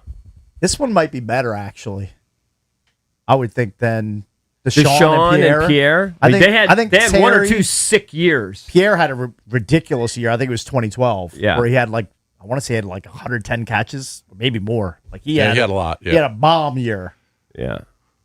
I mean, obviously, Diggs is a more complete player than Deshaun, but his impact was felt. It while he was. here, He's for a deep sure. threat. Yeah. He also pull up with a hamstring injury and missed 2 or 3 games. Yeah. Yeah. What could hurt you, Yeah. and I don't agree with this, you brought this up yesterday. PFF rates their offensive line the worst in the NFL. I don't love that. Yeah, I don't know if I believe that. I'm surprised by that. Honestly, that's. But the when you worst. lose a guy like Tunsil as Okay, all right. like the bedrock of your offensive line, that's going to affect things. Cakes, it was 2013 where Pierre Garçon had 113 catches for 1,346 yards with 5 touchdowns. Okay, so 13, not 2012. Okay. 2012, he only played 10 games. Was his cousins throwing to him? Wasn't that a combination Or was of it RG RG3 and Cousins? Because that's after RG3's rookie season. Right. Can't remember the game breakdown, but I feel like it was a bunch of quarterbacks there. I don't know. Well, primarily RG3 and Kirk. It's hard for me to imagine them having the worst offensive line in football.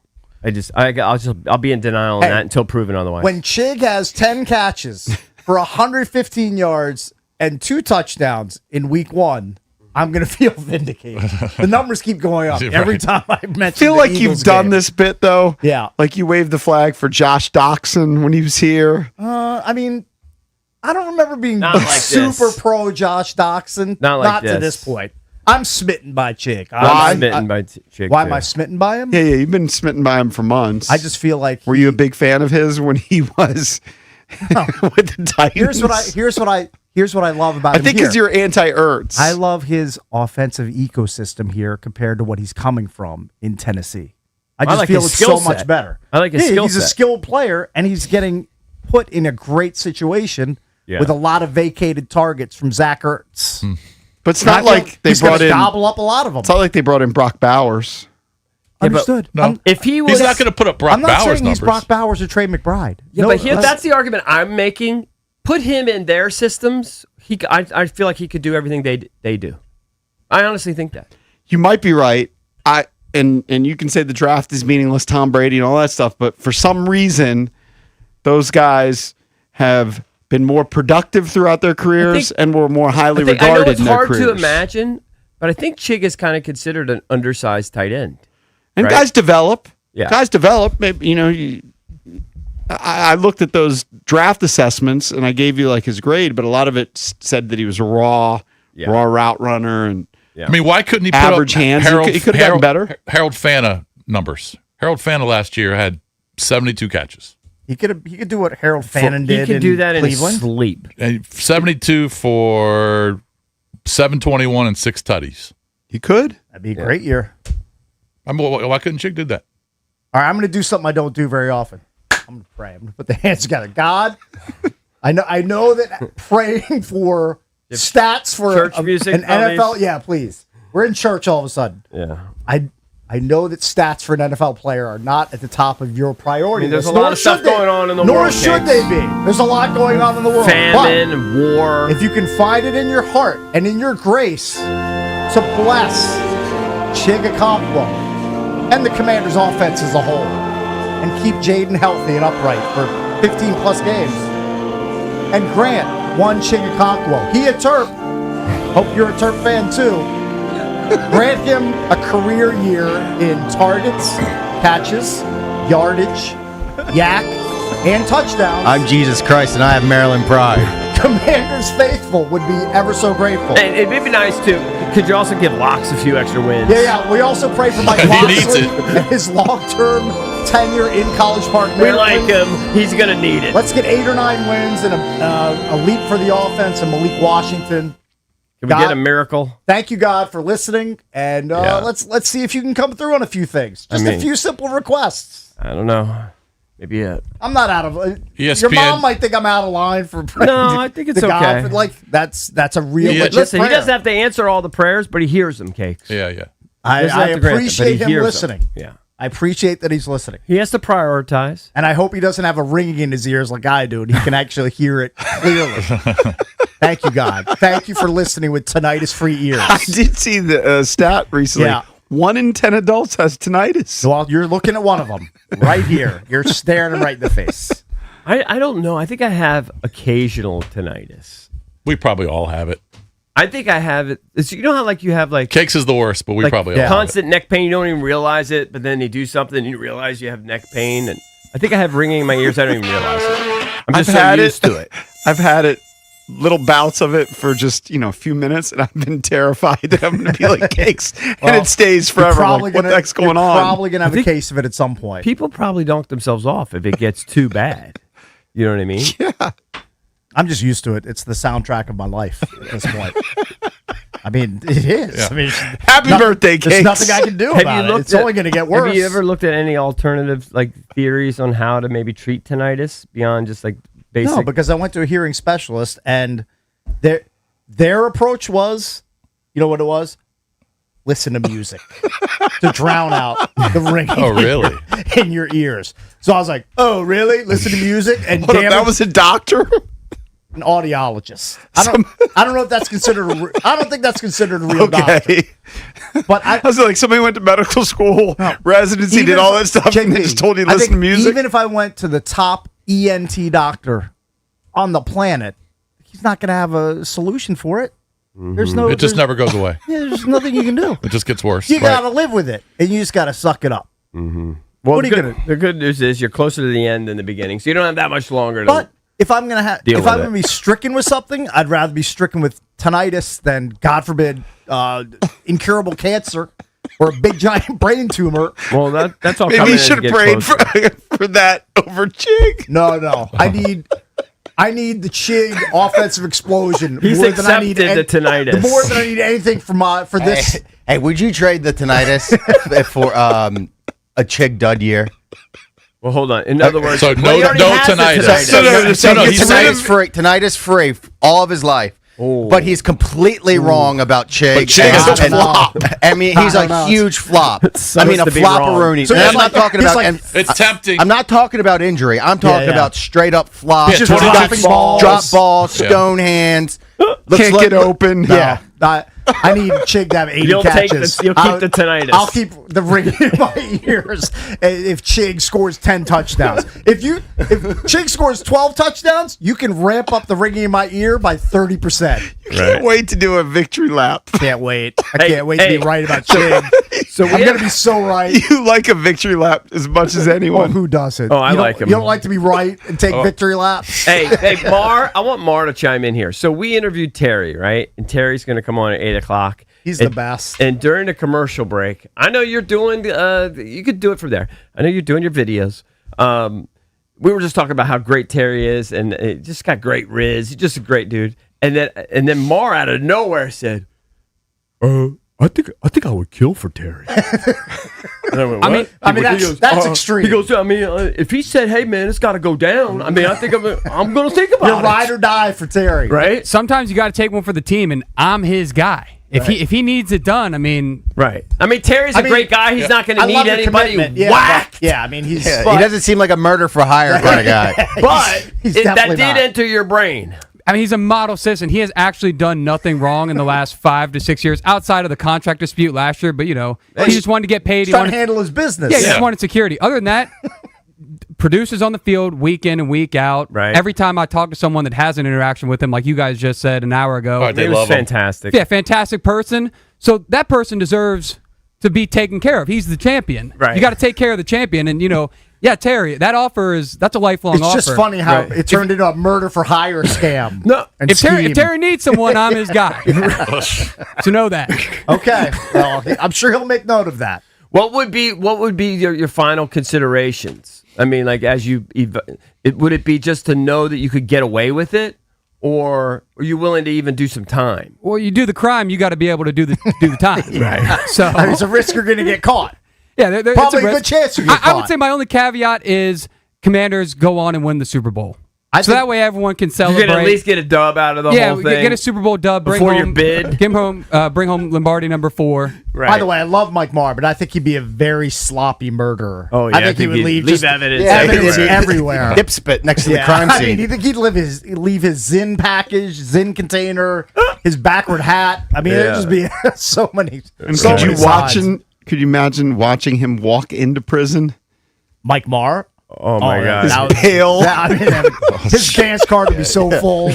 I mean, he would just would be be- the belle of the ball. You better get a Nazi tattoo quick. Yeah, you better shave your head and look like Ed Norton in American History X. They would think a ghost just walked in with how pale I am. Yeah. Be like Ghostbusters in there. Well, anyway. Well, we are going to hear from Terry McLaurin. That's coming up at 8:00 here on The Fan.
So Roger Goodell says sometime soon the NFL is going to have a team playing outside of this country.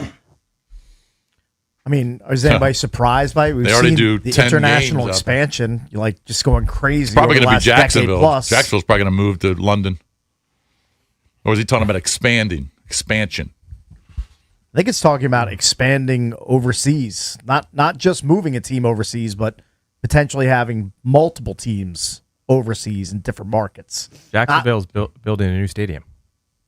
Oh, they In are? Jacksonville, yeah. Hey, they're not moving. Oh, okay. Well, I'm But just saying they play do over there all love the to time. go over to London. They do love to play overseas. They try to expand their brand and market I don't think it's imminent. into England. I don't think it's imminent. I think we're a ways away. At some point, there will be NFL teams outside the USA. I have no doubt this will happen one day. Goodell told Marcus Kuhn in an interview. Now he said teams, multiple teams, plural. Yeah. So what if it's a division? Could be. What if they have an international division? I mean, it could I be. mean, that wouldn't surprise me at all. I don't know how the logistics of that are going to work, I don't either. but wouldn't shock me one bit. Do you think there's enough support internationally? I know they play these games, and often there'll be good crowds at these games, but they're one-offs, really. It's not like a team has 8 or 9 home games in pick whatever city that they've been at. In London or Paris or Munich. Right. But I think that's their long-term goal is for it to become popular enough overseas to sustain a team in cities like that. I think so. The NFL's big enough. As long as you're having the stars. It's not if you create your own league, like a world league, but you call it the NFL and it's a new division. But it's like different. It can't be that. No, it's got to. But It if has to be part you're of the playing whole the thing. Cowboys and you're Yeah. playing the Steelers and you're playing the Packers, I think it could. People go, though, like when the Commanders are in London, people are going there for a trip. Yeah. I don't know how many people in London care about the NFL product. Yeah, but I don't think that I don't game think is it's all filled with imported American fans. I mean, I think I that's a understand. minority. I don't know the But it's- breakdown. You're It's saying also- week to week would they Yeah, show what up? I'm saying is if you I had think so. 9 games, home games, or 8 home games in Yeah. Munich, Yes. I'm speculating that it's going to be pretty empty. I don't think people in Munich, and I've never been there. Well, maybe they This wouldn't is have based a team on my in Well, Munich. maybe it limited wouldn't be time there. Maybe it would be in London, Italy. Madrid, I don't think Paris. they care. I'm sure they're Maybe doing the they research. don't in Munich, but I'm guessing in some of the other spots. Now, maybe Mexico City would fly. I've seen that as a possible place, but I don't know if they really care in Mexico. Well, I think that's part of the deal, right? They're just trying to grow it. But I think eventually, I think they'd be able to support it. I'd be surprised if they weren't. 1-800-636-1067 if you want to chime in. Domestically, like, do they just flat out don't support the team? Where the attendance is poor. Yeah, you know, For a just flat out, US-based like team? year in and year out, they don't support the team. I don't know that there's You'd really. have to look up the I attendance. mean, maybe records. Jacksonville is he's brought up, but that might change with the new I stadium. mean, they don't. I'll tell you what, it would suck for the players to have to go over there. Yeah, it's a lot. It's a lot more. I There's mean, a the lot travel, more to it. the travel would be ridiculous. Why do we have to keep growing? I don't know. Money. Well, I mean, that's what every business wants to keep doing. Is I mean, keep it's growing and already expanding. making money hand over fist. I know. They want to make more. more. The owners I want mean, their values to go They're up even just- more. There's not They're taking advantage of our addiction to football. That could be part of it, but there's not true. one business on the planet where if you met with all of their, their top brass, where they're going to say, "We don't need to grow anymore. We're good." Like, and the NFL is no different. Yeah, but it could be a danger zone where you dilute the product and less people get into it. I often bring up Chicken Out. Chicken Out was one of my favorite places to go. They expanded that menu so much. You're comparing Chicken Out to the NFL. Well, if you expand your menu, yes, I am. Okay. You expand your menu so much, you're you get comparing- away from the you're strength. comparing a regional restaurant Yes. to an A organization juggernaut. that now routinely has teams valued at north of $9 billion. Yes, I am, Cakes. All right. I It's think the that's principle. It's a little bit of a stretch, but okay. It's the principle of getting away from your strength. I mean, the Premier League would never put a team in the U.S. I don't know that. Maybe you think that eventually they wouldn't want to expand into the United States? An affluent, fertile market? I don't know. That's rabid about their product? They're already doing 9 international games. Mm-hmm. I don't think it's anything imminent. I think it's. But it's 9 international games spread across how many countries? Well, Australia's getting one. Brazil. Probably. I think you'll be in hospice by about the time this happens. Unless you're in hospice really early, I think. There are probably 9 countries. Probably 9 different countries. At least one team playing overseas within a decade. And I'll hopefully, take the bet. I'm not in hospice within a decade. I'll if take the that's bet. Case. Put it in. Take another 10-year bet. What is it? Cakes thinks it'll be a British Columbia, whatever, Bulldogs.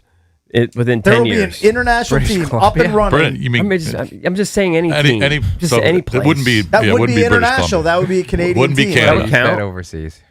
It would be overseas. I mean, anywhere. Canada counts. It would probably Berlin. country. It would probably start in London. I'm guessing. I would think. That'd be the International just team, for the travel. Boots on the ground within a decade. $20 bet. Sure. Let's go. I'm making a lot of bets today. Yeah. I'm maybe overextending myself. I don't think we're close at all. I think we're pretty close. I mean, it's not imminent, but I think it's within a decade. Whenever they announce it, it's going to be another 5 years. I like my chances. I like my chances. Yeah. All right. Let's go real But quick. Goodell says, I have no doubt, so I would probably believe him. One day. Yeah. The key quote is one day. He didn't say 2030. That's a long One ways day, away. 8 years from now. All right, let's go. You missed that little part of the quote. Let's go to Anna in Sterling. Hey, Anna, you're on with the Junkies. How are you? I'm fantastic, guys. Thank you so very much. I wanted to let you know that I thought your show yesterday from training camp was one of the absolute best shows I've heard in a long, long time. I just wanted to let you know. Look at this. It was so lighthearted. I was really hoping when Bish said he was going to do the 15-minute commute again today that you all were going to be there again today. But I just wanted to let you know. What did you like about it so much? She said it was lighthearted. The interviews that you all did, you all seemed so relaxed and having so much more fun than, I'm sure you all been having lots of fun for years, but yesterday it sounded like little kids just living their best life. Really? All right. Thank you. It was awesome. I just wanted to let you know. And Awesome. like I said, you all, I haven't been listening for 30 years, but you're the group that got me through the pandemic. That is when we started listening to you. Well, thank you. We appreciate that. Thank you, Anna. I really appreciate like that. I said, just keep up the great work, guys, and thank you so very much. You don't know how many people's lives you all have changed. Look at these sweet Wow, words. she's from starting to get Anna. It's very emotional. nice. I'm just letting you know. Thank you you, are Anna. the group that got me through and my family through the pandemic. She's going to make us cry. She might make us cry. No, but she seems like She's getting choked emotional. up. Anyways, keep up the great work, guys. Thank you so much. Look at that. All Voice right. is Thank trembling. you. Thank you. Man, See that impact that we have on people? this is amazing. Let's go back to Commander's Camp tomorrow. No, I'm good. No, you're good. I'm good. We're going to talk to my man Frankie Louvu.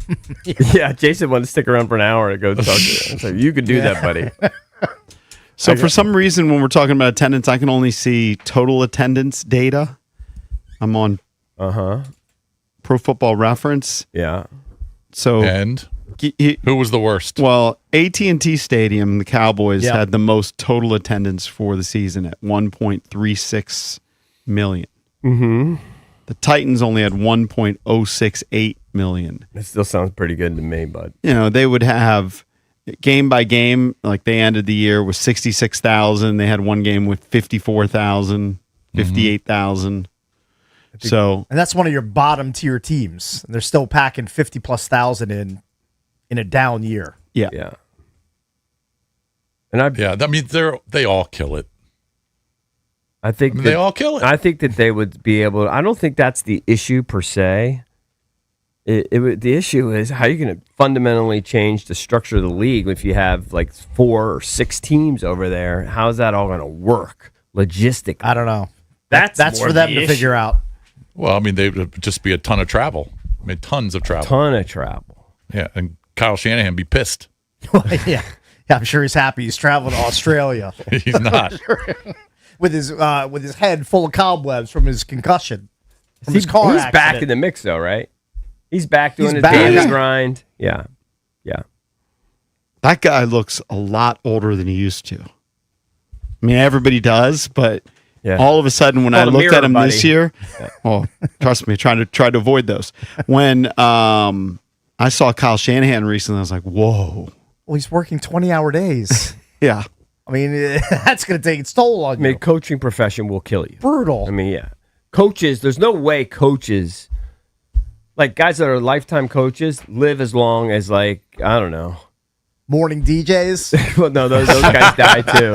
I don't know, like teachers. I would venture to say that teacher's a stressful job too. Hey, give is me a job stressful. that's not super stressful. I don't know. It's like average stress because every job, everything has stress.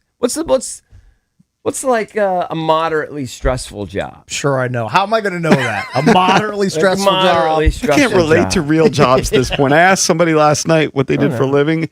Can't even remember what he said. It was something about recruitment I and always just say it international. over my head. Yeah. And It's over maybe my it was head. human resources. Yeah. Yeah. Okay. Human resources job. Moderately stressful. I don't know. Sean McVay looks as sexy as ever. Marv Levy's like 110. Marv Levy's an Marv exception. Levy, is he like 98? Is he over 100? He's Or like, is he like right 98? around. He's 100. I think he's 98. I think, Right around I think he's 100. 100. Is he really? Hold on. He's right around it. Marv Levy he was born, let's see. And he looks He's pretty. 101. He looks pretty good too.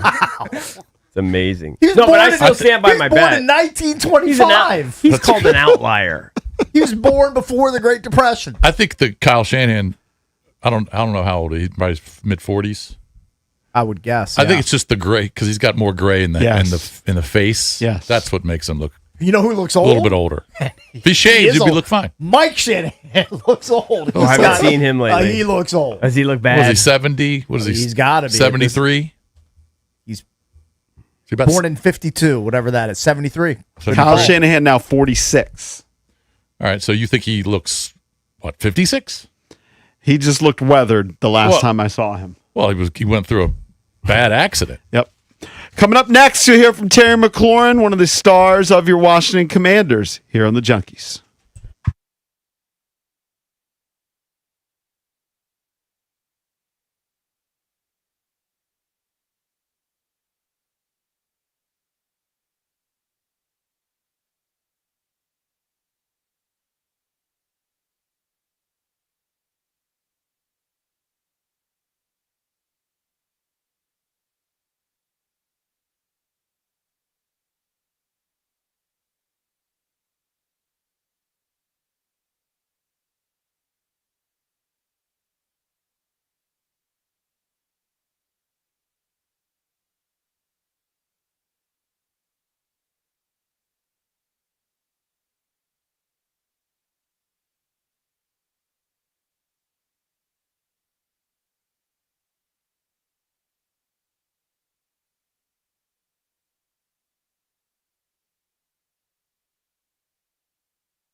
This sports update is brought to you by Merpus Diamond Importers. Nobody pays retail anymore. Why should you? The Nats were blanked by the Rangers last night, dropping the first matchup of the series 5-0. Starter Jackson Kent dug his team into a quick hole, giving up 1 run in the first, another in the second, and 3 more in the third during another laborious start. The rookie left-hander lasted just 3 2/3 innings, throwing 84 pitches along the way. The offense was pretty quiet. CJ Abrams went 2 for 3, and the rest of his team combined for just 5 other hits, 4 singles, 1 double, and a walk. They've got another chance tonight. 8:05 p.m. is first pitch to stop this losing streak at 4 games. And over in the NFL, the Giants are adding another committee member to the backfield, announcing a 1-year deal with former Steelers and Chargers running back Najee Harris. To make room for the veteran running back, the Giants have released former Steeler Juju Smith-Schuster.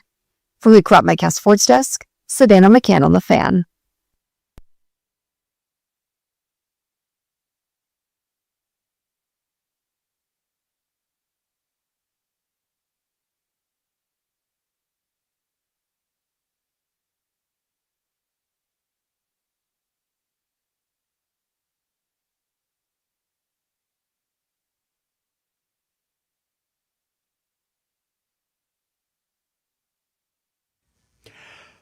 Welcome back. Junkies coming to you live on 106.7 The Fan and the Team 980 here in the DMV. 910 The Fan, 105.1 FM in Richmond. And you can watch us on the Monumental Sports Network celebrating 30 years of the Junkies in 2026.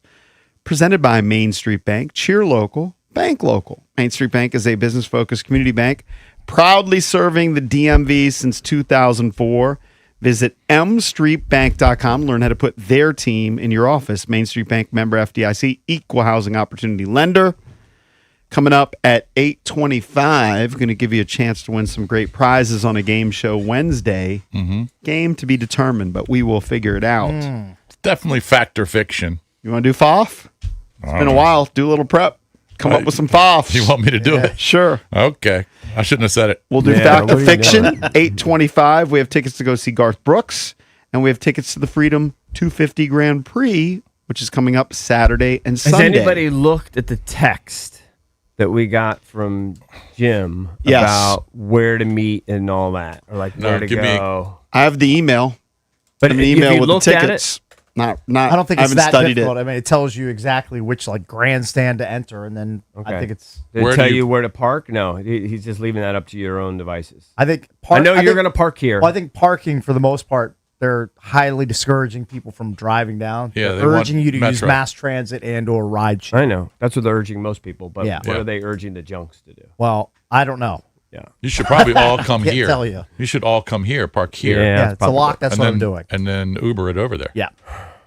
By the way, Storm's a big monkey wrench if you say it's gonna 80% storm. chance. Chuck Bell told me 80% chance of storms on That's Saturday. a high percentage. Now, that's probably later afternoon. Maybe you'll beat it. I don't know. And I have to go to Ashburn earlier in the morning for a scrimmage. You're all over the place. You're going to be all over. You'll be fine in the morning for the storms. Late afternoon, maybe. Oh, I was hoping the storms would knock that part out. I That would mean, actually What not is be it? bad. Late afternoon, so it's like a normal summer storm. Yeah. I think we'll be all right. Yeah. I think we'll be. I'm There not are gonna be events there- happening I'm not all gonna day. Be there 10 hours. I have no idea when I'm even going to go. I'm gonna going to say I'm going to go at 2 p.m. I'm gonna go earlier rather than later because I want to go to dinner afterwards. You'll figure it You out. can go whenever you want. Cars racing from like 9 till 5. Maybe I'll talk to your boy. Maybe we'll talk to your boy at the spot near here. You want to say it? Or you just forget? Circa. There you go. You mean talking right here, Circa Navy Yard? Yeah, you'll race over to Circa race over after to the Circa. races are done. Of course, you're going to do that. He doesn't have one near me. No. Yeah. It's all Virginia and DC. Right. Okay. So yesterday we had the pleasure of doing a bunch of interviews after the show, and we're going to play our sit down with Chig Okonkwo and Jeremy Reeves on tomorrow's program. That was really good. You'll want to tune in for that tomorrow. But kind of the highlight was Terry McLaurin swinging by because Nicest dude outside ever. of Jaden Daniels, Terry's the number one guy. He's the guy for the team. He's just he's a very approachable, professional, nice He's just a guy. good dude. Like I say, you want him to marry your daughter. He's just really cool. Yeah, you've said that over the years, and now Mike Marr has offered to kill on his behalf. That's how much he's loved. So marriage, murder, Whatever you want. all that. Here's our sit down with Terry McLaurin from yesterday.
All right, guys. Junkies are brought to you by FanDuel. Baseball fans, MLB season's in full swing, and FanDuel's giving you a chance to call your shot with daily dingers. Joining the action's easy. Just make your free pick on who's hitting a home run in their game, and if you're right, you'll get a profit boost to use on your next bet for a chance at extra winnings. It's just another reason why FanDuel is the home of home runs.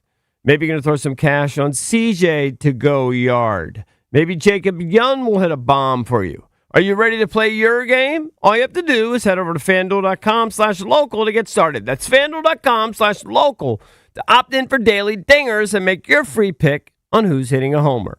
Play ball and swing for the fences on FanDuel, an official partner of the MLB. FanDuel Sportsbook is the official sportsbook of 106.7 The Fan. You must be 21 and over. Present Virginia. No purchase necessary. Opt-in required. Bonus issues, non-withdrawable profit boost tokens. Restrictions apply, including any token expiration and max wager amount. See terms at sportsbook.fanduel.com. Gambling problem? Call 1-800-GAMBLER.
Welcome back. Chucky's coming to you live on 106.7 The Fan and the Team 980. Coming up at 9 o'clock, Paul Taboni joins us. But it is a game show Wednesday. Jason called the shot. We're going to play Fact or Fiction. You can get in right now, 1-800-636-1067. We have Garth Brooks tickets on the line, also tickets to go see the big races this weekend. That's the Freedom 250 Grand Prix. Giving away a 4-pack of tickets. So call in now, 1-800-636-1067. While I was doing a little research to come up with a fact or fiction, I'm just going to give you a fact, which I thought was pretty interesting. All right. So Jason might know the name of the coach. I didn't know his name. Do you know the coach at North Dakota State?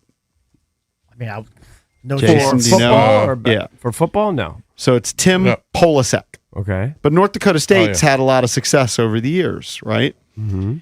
Well, and we know that these coaches really grind. Mm-hmm. Yep. They start wherever they can start to work their way up. We talked to Dan Quinn about it. I mean, a lot of times it starts grad assistants, unpaid gigs, right? So just to get their foot in the door. So this guy Polasek was an assistant at Division III Wisconsin Stevens Point. Mm-hmm.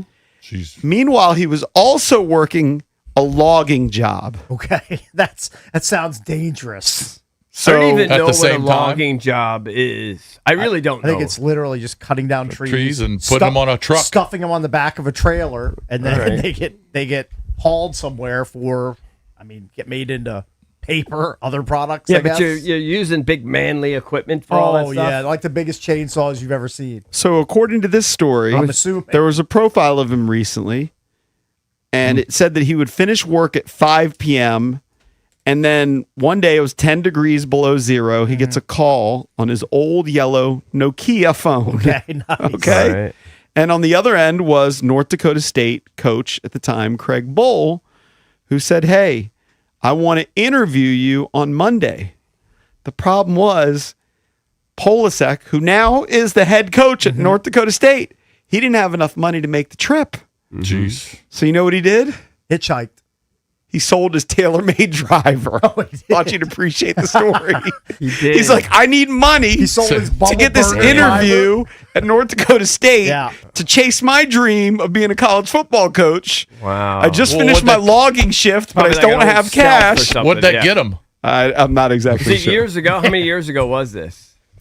Probably 3 or 4. He hadn't been there No, very it's long. like 20 years. At North Dakota Looks like State? it. Well, no, but he worked his way up. I think he first got in at North Dakota State as like a Yeah, graduate so it assistant. probably was like an old burner bubble or something. Yes.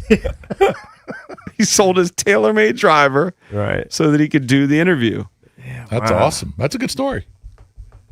I'd sell all my clubs right now for about anything. Just to stop playing. Just get rid of them. Yeah. Oh man.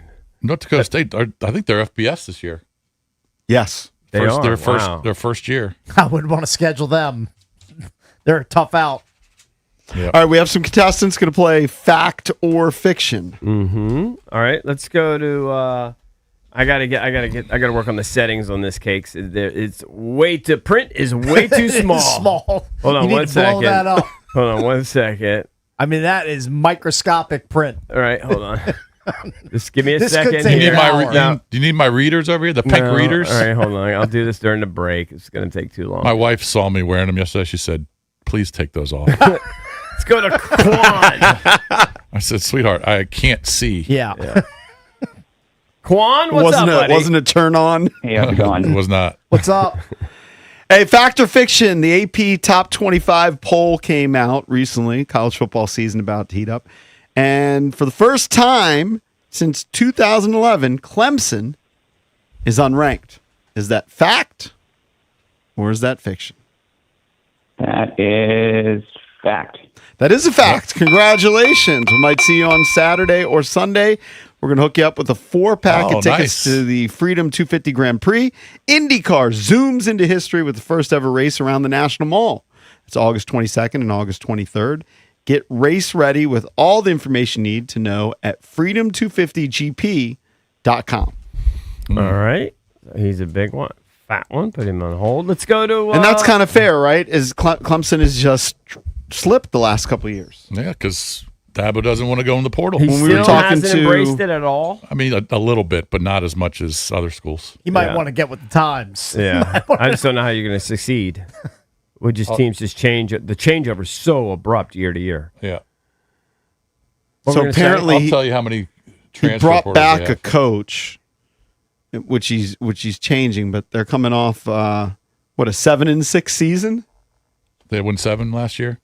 Let's see. They've got 1, 2, 3, 4, 5, 6, 7, 8, 9, about 10 transfers this All year. right, so he's embraced it a lot more. I mean, that's probably The low end, but yeah. it's It's definitely on the low end, but yeah, I mean, he probably when the portal first started getting popular, he was probably not accepting any transfers.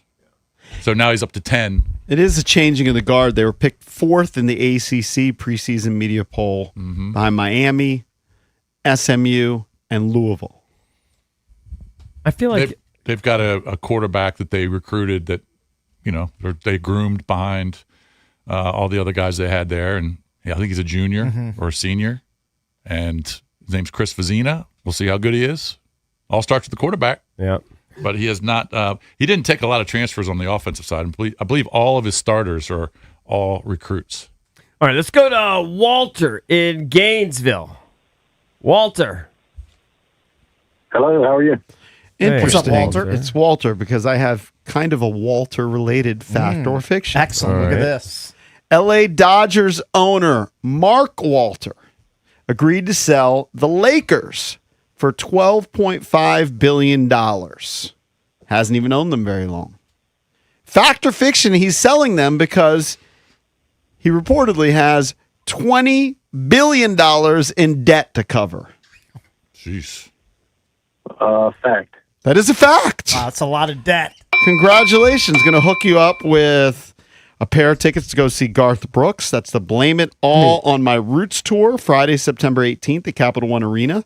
Tickets are on sale this Friday, August 21st at 10 a.m. For tickets and more event information, visit thefandc.com/events. Congratulations, Walter. If you owe $20 billion, I mean, and you own the Dodgers, that's not even going to come close to it. I mean, you're never going to pay off the debt. How do you get $20 billion? Yeah, where did that It's start? not going to happen.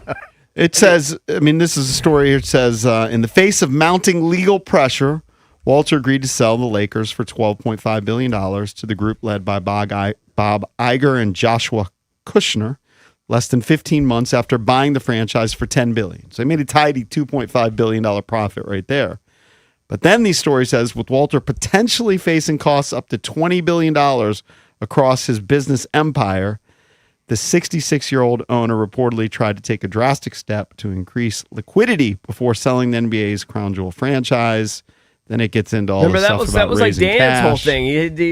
He was like EB. He was cash poor. He didn't have any cash. Wasn't He had all liquid. these assets. Wasn't It liquid. wasn't liquid. Got to be liquid. According to our boy John Arand, Walter initiated talks to see if he can get an early lump sum payout. Oh, right. You always take the lump sum. Everybody tells you that. Got to do it. Even though Mark Cuban is saying if you win a big, like, silly lottery that Drab and I are hoping to hit at some point, Yeah. you don't take the lump sum. You Yeah. take the year by year by year.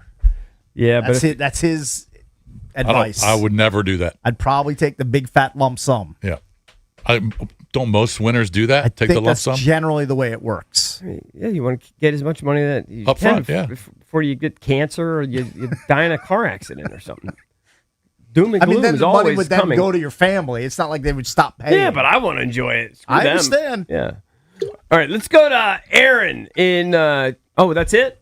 I think that's all the That's prizes it, but that you we can have. still say hello to Aaron if you'd like. I don't really care. Aaron, hey buddy, Hey, what's up? how are you, man? How are you guys? What's up? We don't have any Doing well. game for you. Sorry. No prize.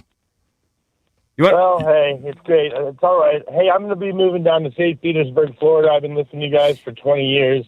You guys are awesome. And I don't know. Do you guys know anything cool down there? Got any suggestions? I know St. nothing about Petersburg? St. Augustine. St. Pete. You know, he said St. Pete, right? I thought he said St. Augustine. No, he said St. Pete. St. Okay. Pete, I don't feel Yeah, like is Tampa, as St. nice. Pete. Okay, I think got there it. are some nice parts of St. Pete, but I've been to St. Pete and it's nubby. Like this kind of scary. All I know about Tampa is Ybor City. Yeah. That's all I know. Have you That's the been? only Have you already file I been have. to where you're moving to? Did you already buy a house? No, not yet, but we're looking. I'm more like maybe even Clearwater as well, like Safety Harbor, that kind of area. Yeah, that's a nice Oh, spot. I'm sure it's great. Tampa is. I got good friends that live down there in Tampa. I mean, it's a hot spot. It's very cool. But I would mean more towards the Tampa spot than I would the St. Pete personally. And definitely don't head out to St. Petersburg, Russia. No, you don't do that. I mean, that's Although a I've real heard that's really rabbit nice hole. too. I'm Actually, good on that. yeah. What are you moving Yeah, down there I don't for? want that. I retired. I'm MCPS teacher for 25 years, and my girlfriend's kind of silly when it comes to finances, and Right. so yeah.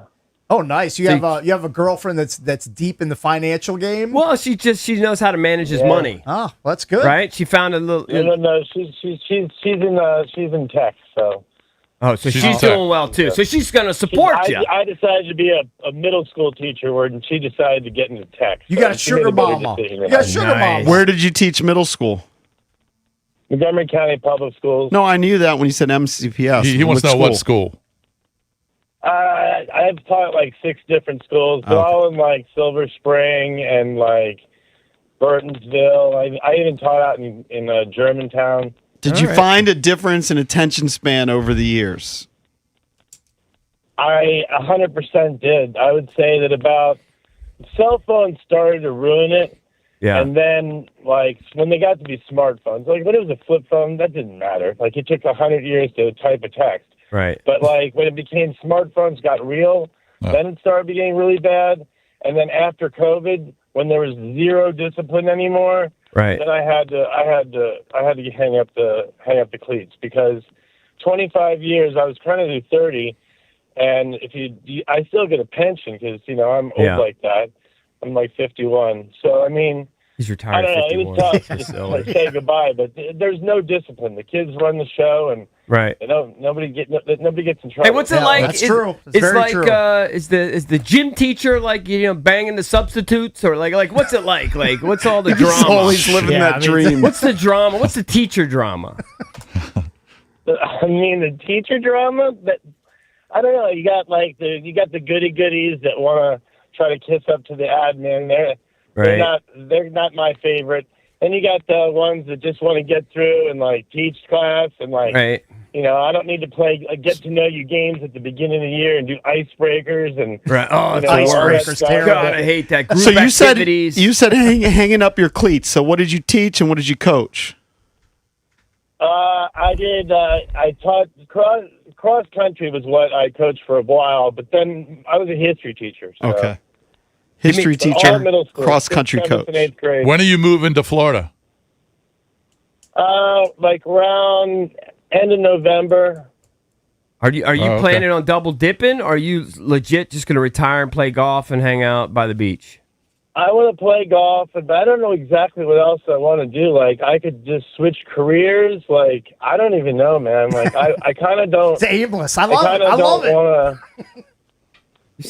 I don't know what I want to do. His but schedule's I can wide do whatever open. I want because I'm hooked like that. You better hope Yeah. the girlfriend doesn't dump you, by the way. You better lock her down. You got not much going on.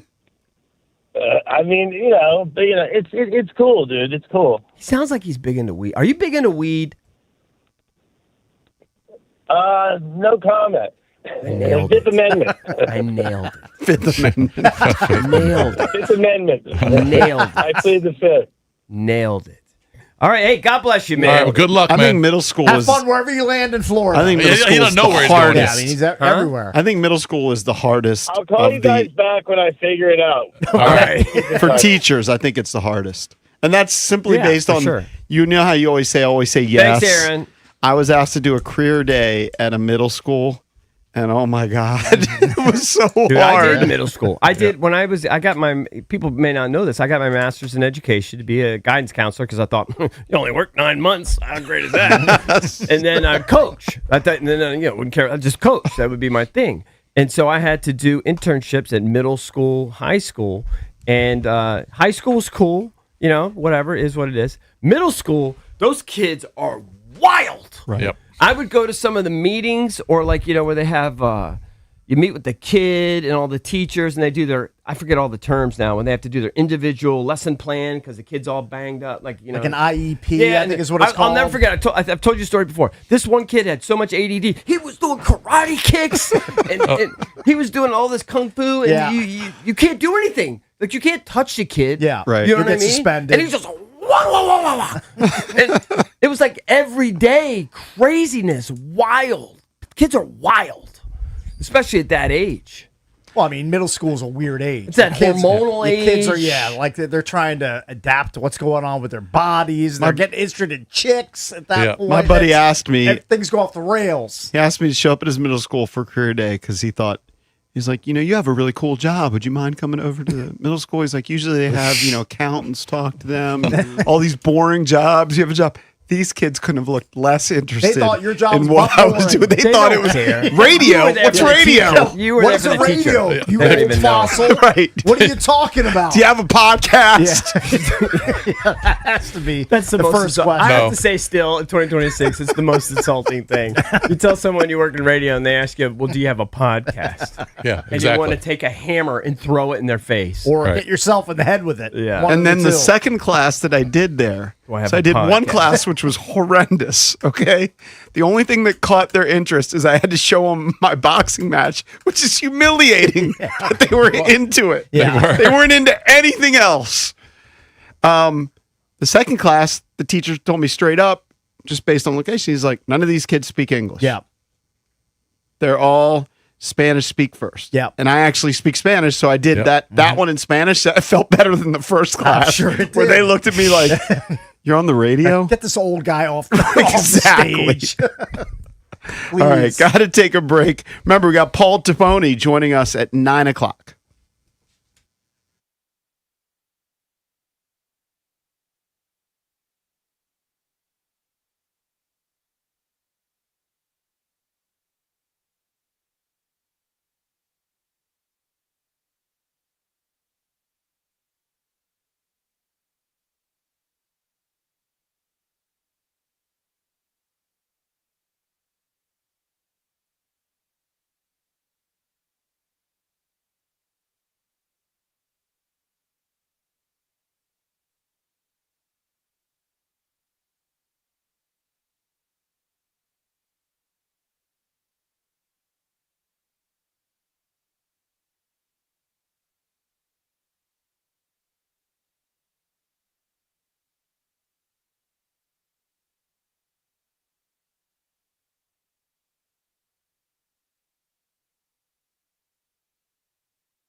Welcome back. Chunky's coming to you live on 106.7 The Fan and the Team 980 here in the DMV. Coming up at 9 o'clock, we'll check in with Paul Taboni, President of Baseball Operations for the Nationals. In case you haven't been paying attention. 3 weeks ago was fun. They have Talking about the completely Nats. fallen out. They're 8 back in the wild card. There's only 3 teams below them. The Rockies. Yeah, don't even talk about the wild card anymore. Who else is it? Any playoff The Rockies. hopes have faded. Who else is worse than the Nationals at this point? Then Maybe the the National Giants. League? Giants. Maybe the Giants. Let's see. Rockies, Giants, and I think there's a third team that's below where the Nationals are in the standings now. The That's Mets, where they've Giants, slipped. and Probably the Rockies. Reds. There you go. Maybe Mets, the Reds. No, you got it. Mets, Giants, Rockies. Mets, Giants, Rockies. But anyway, we'll check in with Paul Timoni, figure out what they're looking to do, and ask him about the move of C.J. Abrams. That's the big story this week. C.J. Abrams has been moved from shortstop to second base. He hasn't liked that move, so we will check in with Paul. Coming up in about 15 minutes right now, though, time for the Junkies Blitz. Brought to you by Offenbachers. Upgrade your backyard for game day with outdoor furniture, hot tubs, swim spas, saunas, and more. Shop Offenbachers.com or visit one of their 4 locations. We didn't get to it yesterday, so I have moved True False Tuesday to Wednesday, though Okay. it doesn't roll off the tongue fine. as well. It's all right. And we're going to start with the Brian Flores story. So Brian Flores is suing the NFL. He is the defense coordinator of the Minnesota Vikings. Sue everybody. According to reports, Corn Ferry, which I only knew as a tour on the golf tour, like a minor league golf tour. Yeah. Apparently it's a search firm too. Had no idea what they did. I'll They've be honest, until assisted just now. multiple NFL franchises. They're Well, the you know- sponsor Yeah, of the. You know that. You know that they just didn't name it Corn Ferry. I knew they were a sponsor. I know that. I didn't You know just what didn't You didn't know what they business were in. did. Yeah. I know Yeah. the way you Yeah. said it, you made it sound like their A game was golf or something. No, He's He's just saying sponsor it. that's why he'd heard of it. Yeah, I mean, The way Cakes you- interpreted it the way that I meant it to be, meant you to receive it. I had no idea what Corn Ferry I did. didn't, I know that they were the sponsor of the minor league golf tour, is what I would Right. call it. And I didn't know what Corn Ferry did. By the way, did you see It's a reports? consulting firm. Right. You see the reports that FedEx wants to get out of their deal where they've paid the PGA Tour, I think Oh, I think it's over $1 billion. I'd want to get out of that in the deal, last too. 10 years. Yeah. And so all the PGA Tour, sickos or whatever that hate Liv, they're going to be going through the same thing Liv is going through. They're going to lose their big backer. Yes, they are. So Because Corn the PGA Ferry, Tour is going to change how they're set up with the events and the purses and the signature events. It's going to be very different in 2 years. can I get to my true or false? Yes. you can. I'm setting it up. So Corn Ferry is a search firm, or Cake said, a consulting firm. They've assisted NFL franchises in head coaching searches over the years. Well, according to this story, Flores' lawyers say they have a potential smoking gun document that could shake up the entire case. Not fact or fiction, true or false? Brian Flores will become a head coach in the NFL again. I mean, if his defense keeps doing work, Yeah. I'm going to say true. True. I'm gonna Even go though he's true. suing the NFL. Yes, true. What do because what do we think this document says? It's a big story on That we're only on interviewing. ProFootballTalk.com. We're only interviewing this guy because he's a minority. Is that what They they're- don't explain it because look, it's like corporate. It's sealed documents. It just might be their side saying that. Who knows? But they believe they have a smoking gun. I'd love to know. Do you what the believe smoking Brian gun- Flores though will be back as an NFL Yes. head coach? Yes. Not blackballed because of because this. Cakes- I would have thought he would be blackballed now. Just because Cake said yes, I'll say no. I'm going to say yes. He's not going to be blackballed because he would have been blackballed now. He's making a boatload of cash as a defensive coordinator. Yeah, what's he making? I think he Gotta got be a make- nice hefty raise. Yeah. I'm going to say Several he's making million like dollars. 3? I think it's over $3 million a year. But he had that great defense last year, and I don't even think he got an interview. Yeah. That's a good point. I just think, he will be. Eventually, they're going to have to. I think he did get at Buckle. least one interview in the latest cycle, but I can double check that. I mean, the he wasn't- Jets. He wasn't that great as a head coach before. No. Right. The Jets are breathing a sigh of relief because running back Breece Hall, who left practice with the non-contact injury on Monday, looks like it's not so serious. Fact or fiction, the Jets will have the number 1 pick in next year's draft.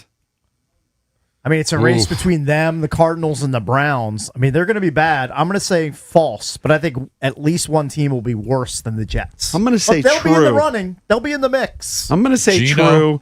I mean, yeah, Geno Smith, Aaron Glenn. I like Geno Smith way more than I like the Browns' prospects of starting either Shador or Deshaun Watson, and probably better than the Cardinals' talent.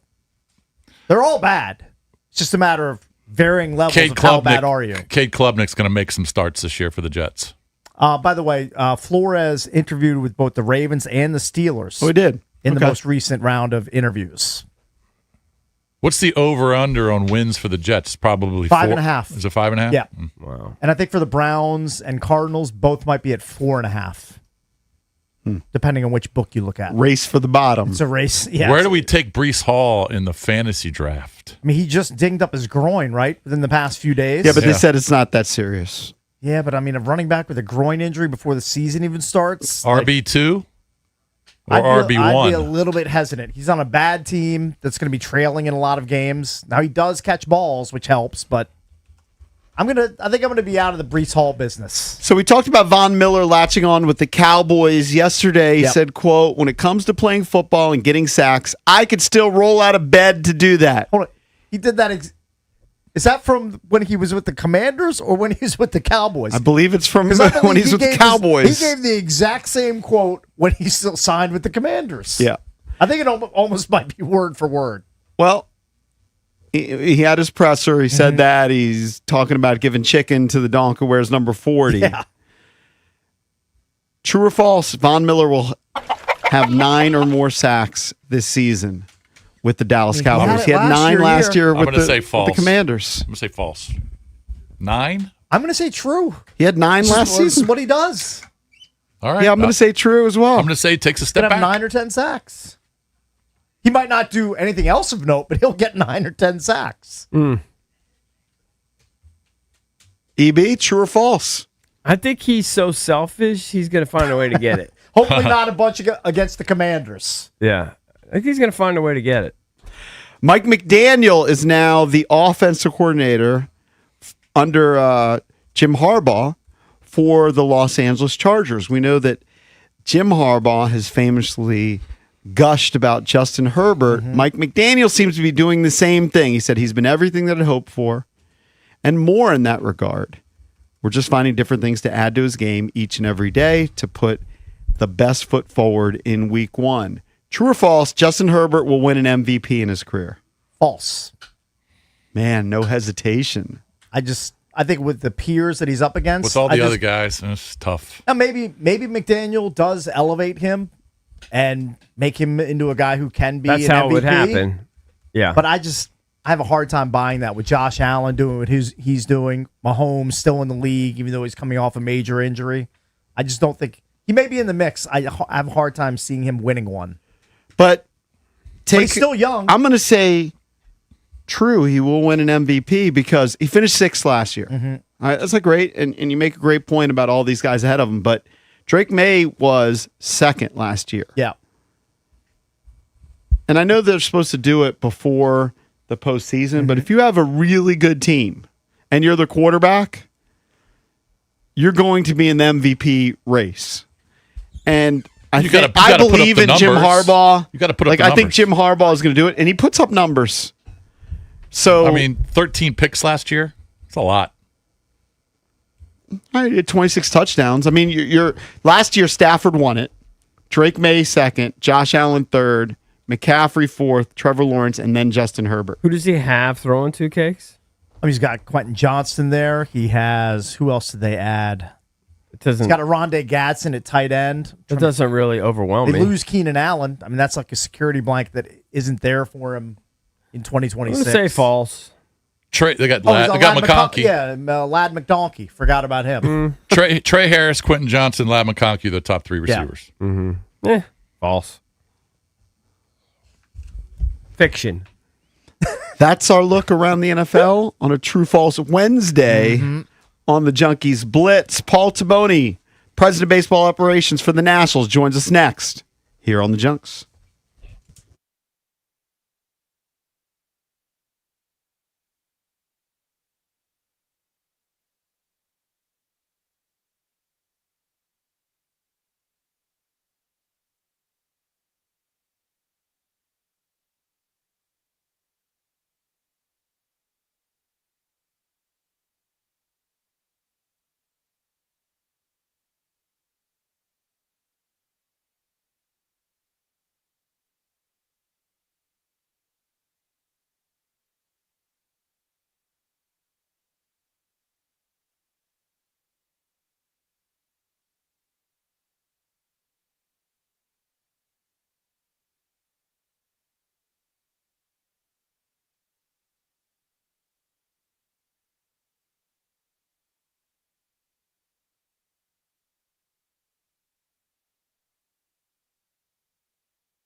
The Nats have now lost 4 in a row, dropping last night's matchup with the Rangers 5-0. They've got another opportunity tonight. 8:05 p.m. is first pitch to stop the streak there. On some more positive Nationals news, Josiah Gray pitched 1 inning of relief for Single A Fredericksburg in his long-awaited 2026 season debut. He made this rehab appearance nearly 5 months after suffering an end-of-spring setback in his already lengthy return from Tommy John surgery. The right-hander allowed 1 run on 2 singles and a wild pitch, striking out 1 and throwing 11 of his 16 pitches for strikes. Moving over to the NFL, the Commanders are back on the practice fields of Ashford for day 13 of training camp. Commanders are in pads today after only practicing in shells on Tuesday. Practice started at 8:30 this morning, and we should hear from Sonny Styles and Josh Connerly Jr. today. From the Crop Medcap Sports Desk, Sedana McCann on the Fan.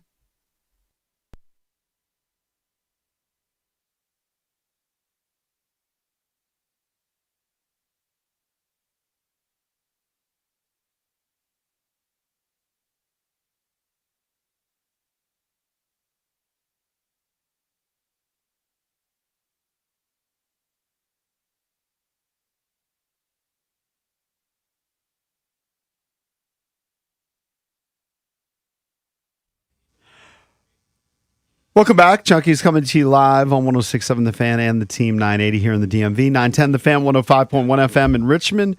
And you can watch us on the Monumental Sports Network. We're celebrating 30 years of the Junkies in 2026. Presented by Main Street Bank. Cheer local, bank local. Main Street Bank is a business-focused community bank proudly serving the DMV since 2004. Visit mstreetbank.com to learn how to put their team in your office. Main Street Bank, member FDIC, equal housing opportunity lender. It's Bish, Cakes, EB, and JP. And joining us right now is Paul Taboni, President of Baseball Operations for the Nationals. He jumps on the Rude Guest Hotline, Rude's most reliable heating and air conditioning products in the DMV. Hey, Paul. What's going on, guys? How are you guys? What's up, buddy? Paul, I might be wrong, but I think you're one of the guys I've seen out at Commanders training camp. And if you're not, I still want to ask you this question because sometimes you'll see these pictures of GMs or coaches from one sport checking out another sport. What does that do for you? Or are you just there as a fan? No, I was out there. AP was awesome and invited us out. So Blake and I headed out there, and it was awesome. I think it does a couple things. Like one, you're able to just pick up on certain things that we face in baseball. Things as small as like, hey, how you work a schedule on a day like that, which is a crazy day, and there's so many moving pieces in the NFL. I kind of liken it to spring training. Hey, like, why do you structure your practices the way you do, and how do you communicate with the players on what you're going to do that day, so on and so forth, and everything in between. So, and then I think there's this other piece where just being in DC, I think it's cool to have those relationships, whether it's with AP or Will or whoever. It's a fun thing. We talk about it like the cross pollination of DC sports is a cool thing, and it's part of the reason why you'll see my kids rocking Commanders gear, Wizards gear, so on and so forth. Did you grow up a 49er fan? Yeah, big time 49er fan. Yeah. How long have you known Adam? You know what? I met him for the first time, I think during COVID. We were thinking through basically like how to run our scouting groups. I was with the Red Sox, he was with the Niners, and so we hopped on a call then, but didn't really spend time with him until I got this job. Gotcha. That's cool. So yeah, he's a good dude. Just getting back to what's going on with the Nats right now. Everybody's talking about CJ and moving to second. He's obviously a little resistant to it, and he's not making any qualms about that. He doesn't really feel comfortable with it or doesn't want to do it. What is sort of your thinking from the organizational perspective?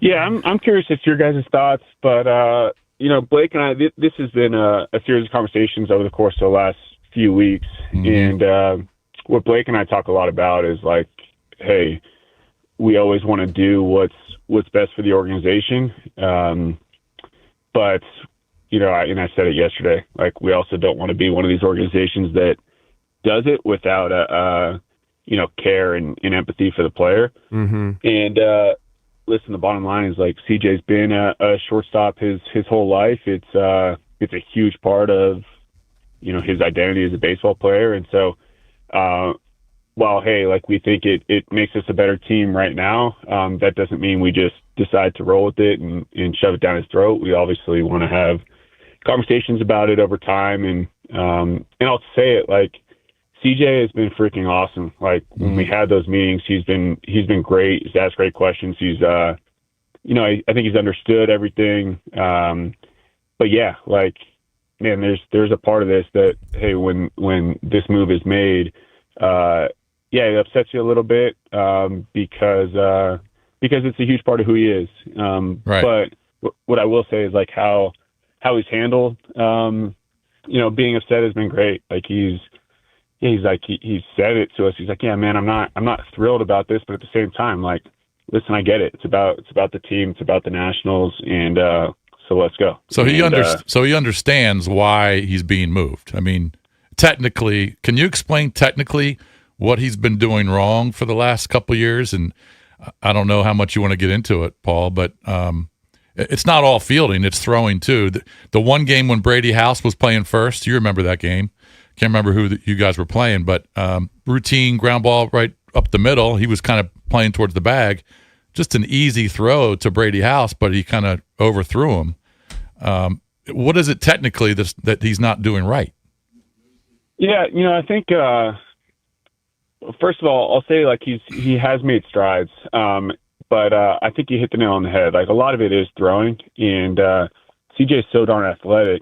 He gets to balls out the like outer edges of his range. Mm-hmm. It's just about syncing up his top and bottom half and delivering throws on target. And so, we think that playing second base will ease that burden for him.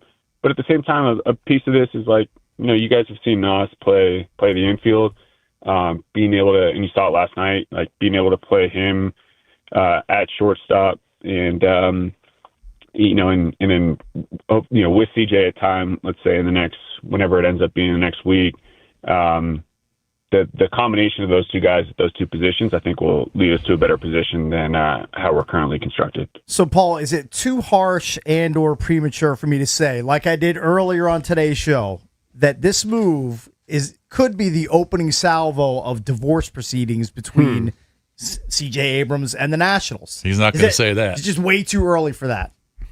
Yeah, no, I mean, first of all, like I get your guys' jobs, and I get how that could be received that way. But I think if you guys were in the meetings with CJ and Blake and I think you'd realize like the vibe is way different. And I like if you read Twitter or read articles and people are throwing opinions out there. Like I said, like I could get how that narrative could get out there, but it's not close to the vibe that is actually taking place. Yeah, I think what you said previously, though, is important because that message doesn't necessarily get out. Like, from your perspective, and, when you guys sit down in the meetings and that he gets it. Like, it's not something he loves, not something he's excited about per se, but he does understand it, and he is about the team first. Like that, he gets it, that it's a great vibe. I feel like that message doesn't get out there enough. Why is that? Sorry, the message of what? Well, just that CJ's like being he understands and he's a team guy, and it's not something he dreams about, necessarily being a second baseman or another position. Yeah. I mean, it's an ego hit. You know what I mean? At the very least. What you said, that he gets it, he understands it, and he's been great. Why? That perception is not necessarily out there, right? The perception is, from my perspective, is that he's pissed. He's pissed. Yeah. Yeah. No, I totally hear that, and I think it's part of my job to communicate that to everyone because, listen, if CJ comes out there and says it himself, he probably looks like an idiot. You know what I mean? So, I was similar to Blake. Like, we want people feeling that, as his teammates have felt it because if we don't do it, then you start to ask like, who's going to do it? And if CJ does it or if his agent does it, it just. I don't think it hits the same because it probably comes off like, disingenuous. And maybe it does when I do it. I don't know. But, I want folks to feel that because, like most of these conversations, or all these conversations, the fan base isn't in the room, isn't in Blake's office, right? So we don't know. It's honestly, these conversations I think happen a lot more than people realize, right? Whether it's like a starter getting relief work, or someone changing positions, or someone being moved in the batting order, whatever it is, right? This one's just a little bit different in that it's CJ, and it's a move that he's doing not for the first time in his career, but for the first time in a while. So I think that's the other piece, is like these conversations happen quite a bit, and it's part of our jobs. So we just try and do it in a way where we're communicating as well as possible, and then going from there. Paul, what kind of a defensive player is Seaver King? Yeah, Seaver's been awesome lately. He's probably got still a tick under 50 games at AAA, but it was a little rocky in AA, and then he was making strides, and then when he got to AAA, he's really been great, and he's a great athlete. Dating back to his days at Wake, like he just flies around the field in all facets. But now he's looking at like this. You see the makings of a really polished defender. He's been really good, and I think he'll be able to play short. I think he'll be able to play second. I think he'll be able to play third. He could be a great center fielder as well. So, he's a fun athlete to have around. As you know, the fans are desperate to see him. Can you say today on the show, let's make some news, that there's going to be a September call-up? We're at least going to get a little look-see, give him a little taste? I can't today on the show. It's obviously, it's not to say it won't happen. But like I just said, like he still only has 40-something games in AAA. Yeah. And so we want to make sure to kind of thread the needle, which no one does it perfectly, but how do you know when they're ready? I know, that's like the age-old question, and I think it's all unique to the individual, and you kind of just look at season their game and how you think it's going to transfer to the big leagues, and then just try and predict, like, all right, this is how it's going to go. And we're not always great at it, but we try and do our best to make sure that guys are ready, so they don't come up, it goes really bad, and then they got to go back down and go through that deal, which honestly, like, the large majority of young prospects go through anyway, because the game's so hard at the big league level these days. We want to do everything in our power to make sure these guys are prepared. Joined by the president of baseball operations for the Washington Nationals, Paul Taboni. So we've gotten to see Jackson Kent pitch a couple of times. It seems like he's struggled to find the zone regularly. What have you seen from your 23-year-old prospect? Yeah, no, I think you hit it. In AAA, really over the course of his career, he's done a really good job filling up the zone. In these first couple starts, I think he's just been a little erratic, and he would tell you that. I think the first start, I chalked a lot of it up to just the nerves and the adrenaline of your first major league start. This one yesterday, I think he had times where he was syncing up his delivery really well, and then times where he was rushing through it a little bit. And you saw a couple 3-0 counts and then walking guys, and we just haven't seen that really at all during his time in the minor league. So it's going to course correct at some point. Hopefully, his next start here, and then we'll be getting a much better version of him. So how's the clubhouse right now? After on July 28th, you guys were 2 games above 500. I believe you guys were actually in the 3 wild card spots, and now it's been tough. 60 and 67, lost 14 of 19. Wood's been out. Abrams getting moved. How's the clubhouse right now with Blake? Yeah, it's honestly one of the things I appreciate most about this team is even when we're in the middle of these little skids, the clubhouse is good, and that's not to say they're okay with losing. No, it's far different from that. It's just they're able to show up every day and get their work in, and not have that vibe that sometimes you see in sports where it's like, man, we're never going to win another game. You know what I mean? Yeah. They're working, and they're ready to roll. They bring great energy every day, and I think it's a testament to Blake and the rest of the staff too. They're bringing great energy every day as well, and So, man, it's not something that I really ever worry about.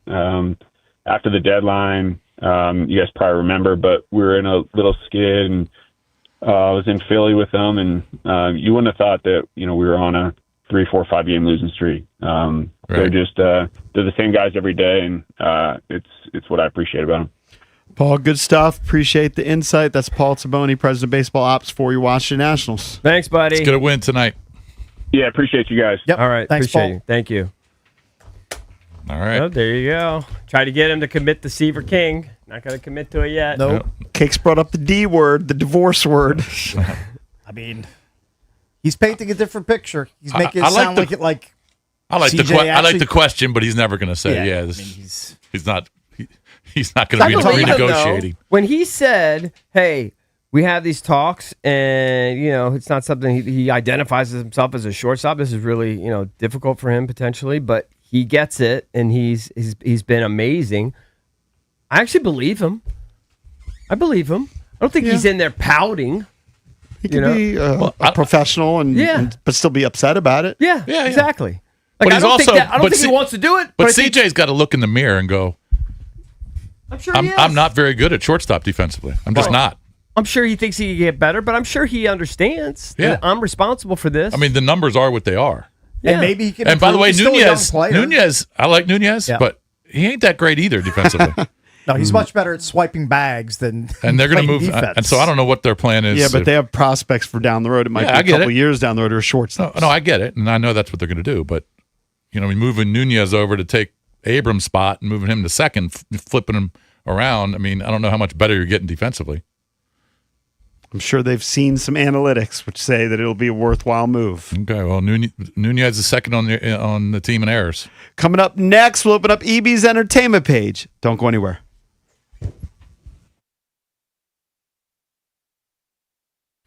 All right, guys. EB here. FanDuel's giving new customers up to $1,000 in bet resets. Here's how it works. Bet $5 daily and unlock $200 in bet resets every day.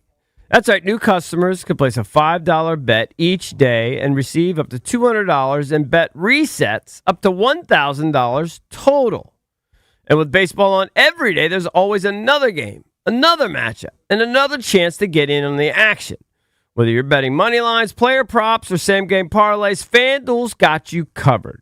So place your daily $5 bet and unlock up to $1,000 in bet resets. Just head to FanDuel.com/local to get started. That's FanDuel.com/local. FanDuel, your home for home runs. FanDuel Sportsbook is the official sportsbook of 106.7 The Fan. You must be 21 and over. Present Virginia. First online real money wager only. $5 first deposit required. Minimum $5 wager required for 5 consecutive days. Bonus issued as non-withdrawable bet reset tokens. Refund from token issued as non-withdrawable bonus bets that expire 7 days after receipt. Your max refund's $200 per day. Restrictions apply, including token expiration. See full terms at sportsbook.fanduel.com. Gambling problem? Call 1-800-MY-RESET.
Welcome back. Time to open up the entertainment page, driven by BMW of Fairfax. Give me a second. I could probably do the read By the way, heart. when Paul Taboni says to us I during an think interview, you had your hands on the right one, EB. when he says, "I'm curious to get your take on this," do you think he's really curious to get our take? No, it's called. He's just pivoting. being nice. It's called pivoting off of whatever. I think he's. I don't know. I actually find him to be a fairly genuine guy. You've got his number. I really like him. Don't you have his number? I don't. Oh, you don't? Oh, you haven't gotten to that point with him yet, like you did with Rizzo. You still have Rizzo's number, I'm Oh assuming. yeah, I talk to Riz, a couple times a month. You don't pet Riz when you're sitting and you have dinner and beers would. with him. You, I bet, I probably believe would. it. I Rub his believe it. bald head. Give him a hug. Entertainment page is driven by BMW No, I would not Fairfax. rub his head. No, I wouldn't do that. DC's only BMW Center of Excellence Award winner for the ultimate buying experience on your ultimate driving machine. Get over to BMW Fairfax. Ask for my girl Miriam. She's the general manager. Of course, you can check out their entire selection of certified pre-owned and brand new vehicles right there on their website, bmwfairfax.com. I'll be over there soon, God willing. Lease is coming up. Got to figure out my next ride. Cakes. All righty. That's important. That's an important decision you have to make. Very important decision. If they have one of those self-driving joints, I might be in. Might be in the market. I'll be nervous, but I'll experiment. Yep. Kyle Shanahan will be the sales rep. That's a good one. I Well, like that's his that. excuse. I don't know if I'm buying it. to be And he didn't honest. have a Beamer, by the way. Yeah. Thank you, Jason. Sure. Hayden Panettiere's mother, you're kind of surprised by this, is breaking her silence 2 days after her daughter passed away at the age of 36. Leslie Vogel, who once managed her career.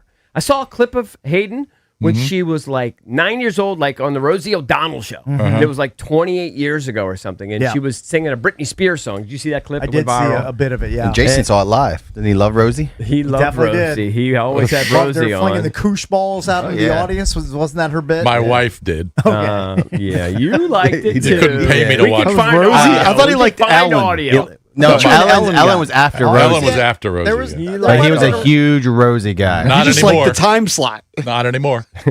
But Yes, Mr. Bickle. she says the person in her life that we've been trying to get rid of for Right. quite some time. Shady character in and her was life. with her at her death, and that was Brian Hickerson. What's up with him? Well, he's admitted that he abused her throughout their relationship. I mean, they clearly had a tumultuous pairing. Yep. She was her manager. The mom was her manager for most of her childhood career. When she turned 19, I think that's when the business relationship ended. Preliminary autopsy results found no signs of trauma that contributed to her death. I know they did. They arrived on the scene, and there was supposedly a female in cardiac arrest. There was a report that there was Narcan near there, which is something that you use to try to revive someone, right? If they might have a drug overdose. So we'll just have to see what happens there. I don't know if that means that Hickerson was like engaging in drug abuse with her, Or provided it. provided it. There's a lot of things that need to be cleared up. Yep. Yeah.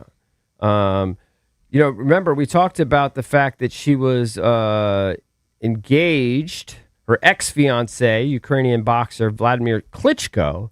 He admitted publicly the family was going through a time of profound shock and grief in a social media post on Tuesday. He said, the announcement of Hayden's tragic death saddens me deeply. She left this world far too soon. Hayden was, although no longer my partner, an important part of my life and the mother of our daughter, Kaya. So, just It's kind of terrible weird that there. she, there's a Hollywood actress or entertainer was in a apartment in Greenville, South Carolina. Yeah. Yeah, I'm not sure what Maybe she was that's doing because there. that's where he I don't was know. living, Maybe. possibly. Possibly. I'm not sure. I thought there was somebody. I thought her brother was also there. Oh, okay. Maybe that's what it was. Didn't they say that the brother and this guy Hickerson were there? Isn't that Sure. what the- Don't know. If you say so. Don't know that. I thought that's what believe the you. mom said, but I could be wrong. You didn't mention this. It's just speaking of, because we're thinking there could be some drug issues here, potentially could have triggered some of this. I don't think you did the Nick Kyrgios story, did you? Which came out this morning that he tested positive for cocaine and has been suspended, I guess, indefinitely from all tennis events. Can't even attend a Grand Slam event. He just played in the doubles in Wimbledon. And he acknowledged that the last 2 years, basically, I'm paraphrasing, have been profoundly difficult for him, that even though he always claimed that tennis chose him, he didn't choose tennis, that it's been his whole life, and that the injuries have really taken a toll on him over the last couple years, and he admits he made a profound mistake, and so now I guess he's going to go away to rehab for the next 28 days. He says this has been a great wake-up call for him. So, yeah, that was kind of like breaking news this morning, a couple hours ago. He's one of those guys who was known as a hothead. Yeah, just Big super personality. talented, big personality, hothead, all of that. Like, I know he had like a lot of drinking issues earlier. He talked about drinking every night during his career early on. Not Just that one of those. I don't have personal experience with it, but I know the cocaine use can make you erratic and volatile. So that it does make sense. Yeah. It does kind of track. Well, it also just seems super dangerous. We're of that generation where Lenny Bias died of cocaine use, and we're sort of the mindset. Well, if you do cocaine, I mean, you definitely could die, which I think is true. Sure. But I'm not sure that people today that maybe party with cocaine. I'm not sure they understand that.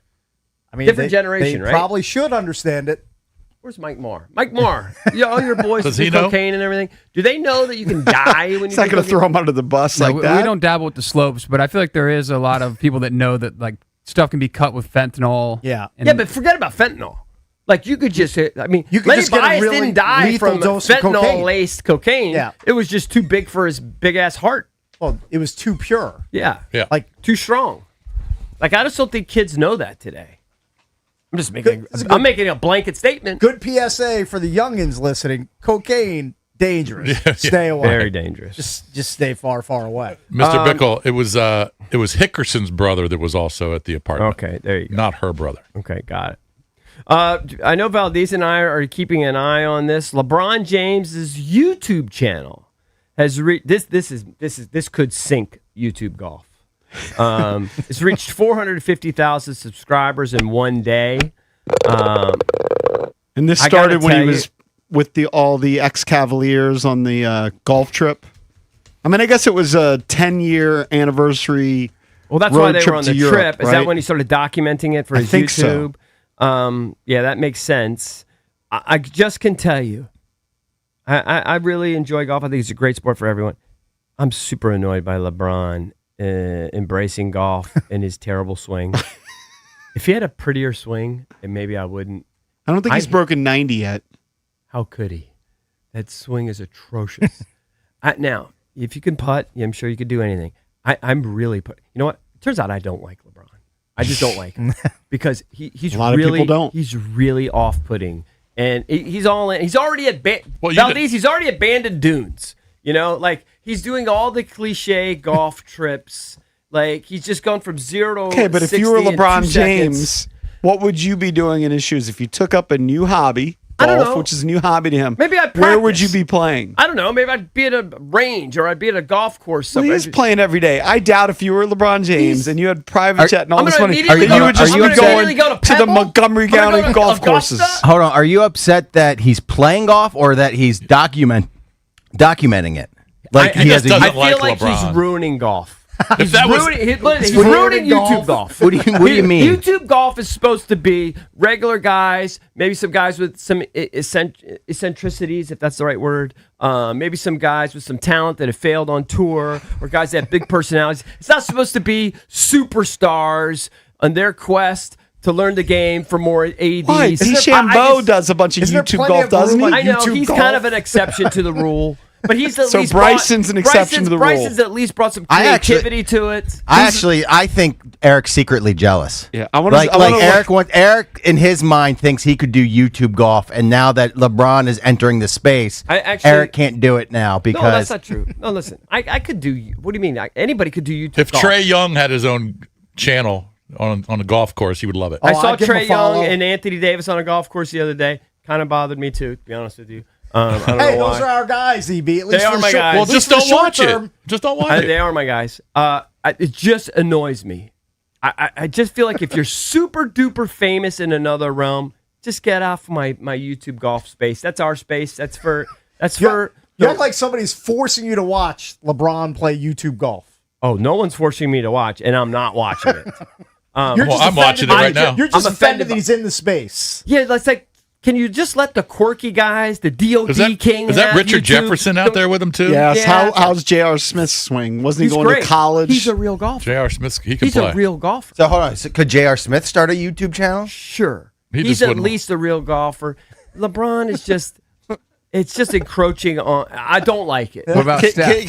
Who? Steph Curry. Real golfer. Can we Real golfer. Can we So look that up? doesn't bother him. Steph's a Hey, legit real golfer. can It's like we Steph look up- could play like? In fact, I think he has played like a Corn Ferry event or something. Hey, can we look up the golfer that you were going to pay $5,000 to go to fantasy camp? Well, no, I was not. When I saw the price, I wasn't. Okay, but I just want to look it up. Is that He's a funny-looking guy. All right, if it was 2,000, you're Probably in. YouTube golfer. Well, no, maybe I would say to 2,000 my you're in? family, I would say, would you want to gift? give Daddy a gift Yeah. maybe for Father's Day or gift, right, something? right. He's easily paying $1,500 and The golfer that I Easily. like. My favorite was his instructor. name? I'll tell you. Now that you've opened the can of worms, I will You give you the opened the can of background. worms. None of us knew about this. I gave you an anecdote, a side. I'm not, I'm just sharing my life with you.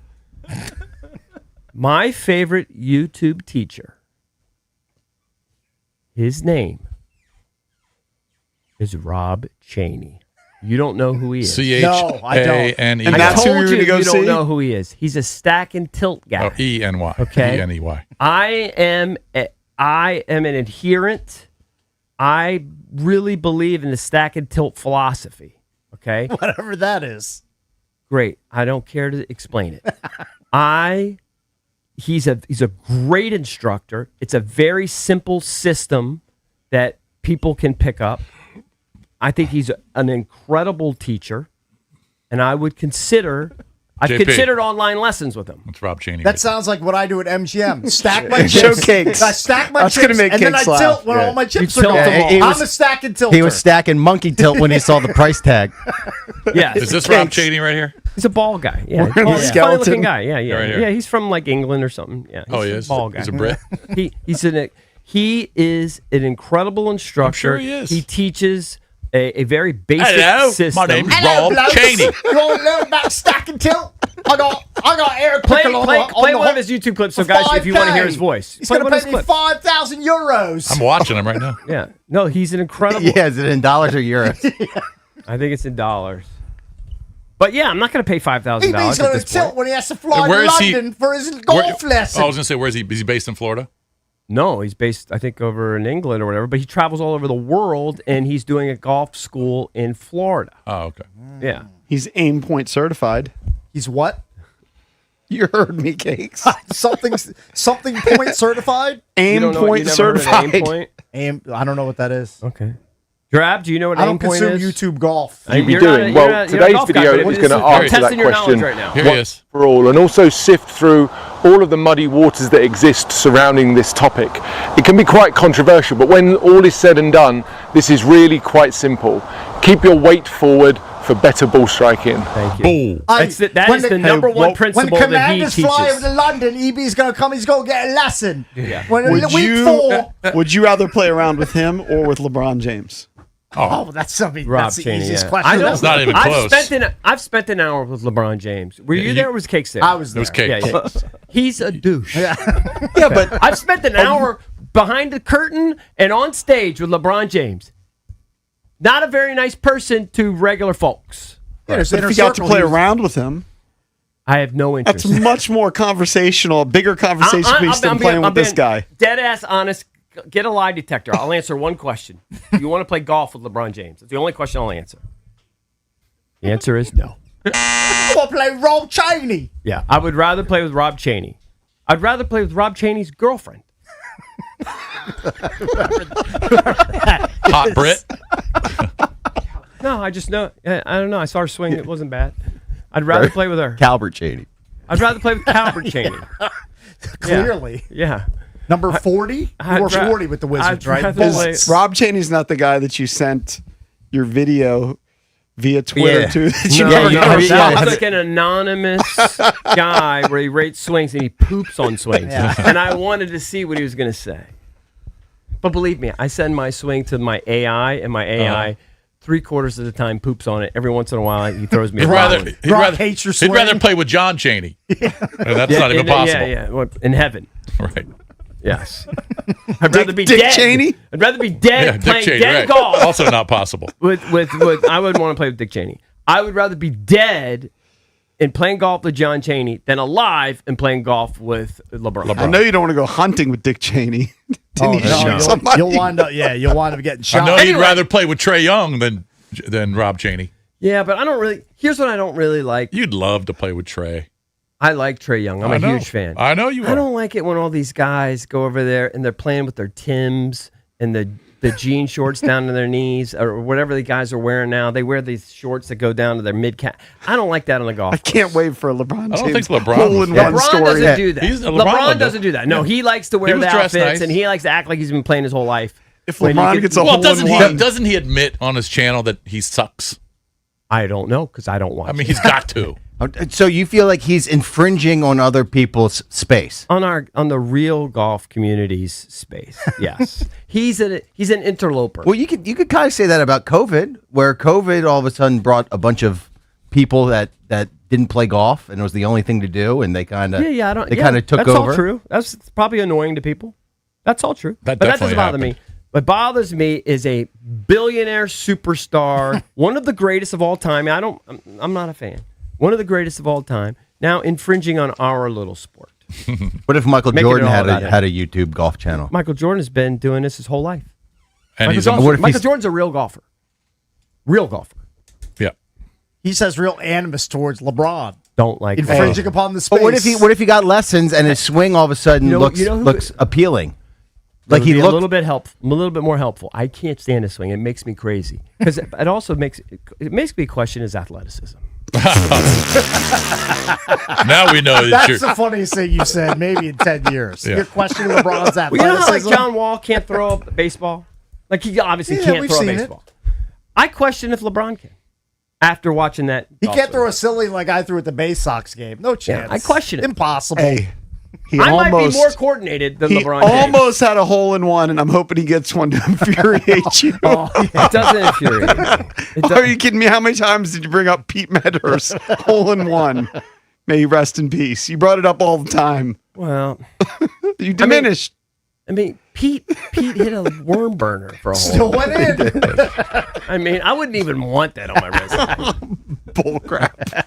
You think I want I a worm would. You burner want a hole in one? I No, wouldn't. you want a hole in one? I would like to have this feeling of a I hole wouldn't in tell one. anybody You want it if to it be was aesthetically pleasing. I can Yes. understand that. Of course, but he would take it. Yeah, I would take it. And 10 years later, to be talking about it, it wouldn't be a But worm no. burner. Yeah, exactly. I'd lie about it. Yeah. Yes. That's what I would do. All right, got to take a break. Keep it here.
His name got brought up last segment, so I wanted to bring up something that I saw just the other day, and it was 5 NBA players. It was a starting 5 players with the most to prove this season. Oh, Anthony Davis. I know it's coming.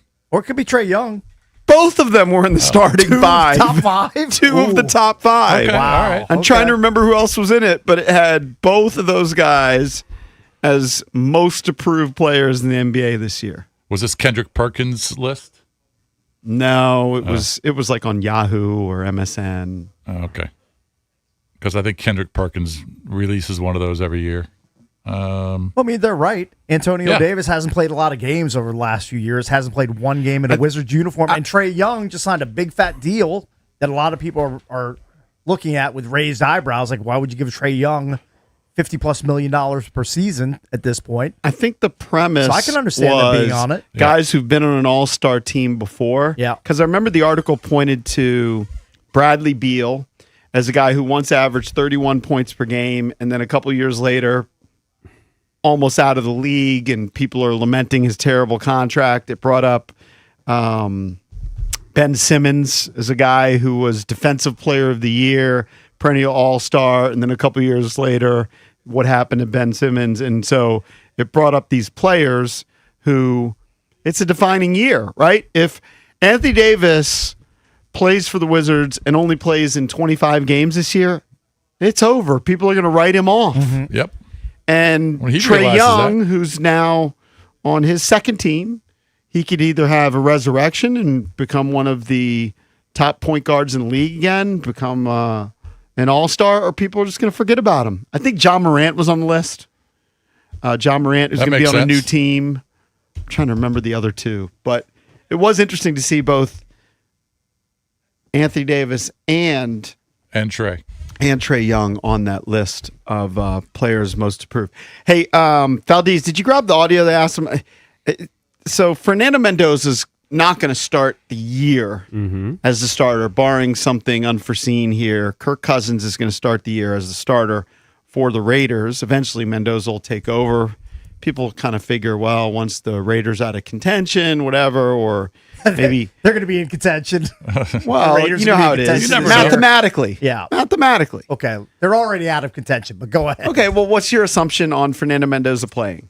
I mean, mean, when? I would guess by week 9 or 10. And why week 9 or 10? They're going to feel like they might have a shot. Right. So week 9. Maybe. Right. So you're kind of agreeing with me. It's just they go through these motions and you know, when they're 2-7, they decide, okay, let's put Mendoza in.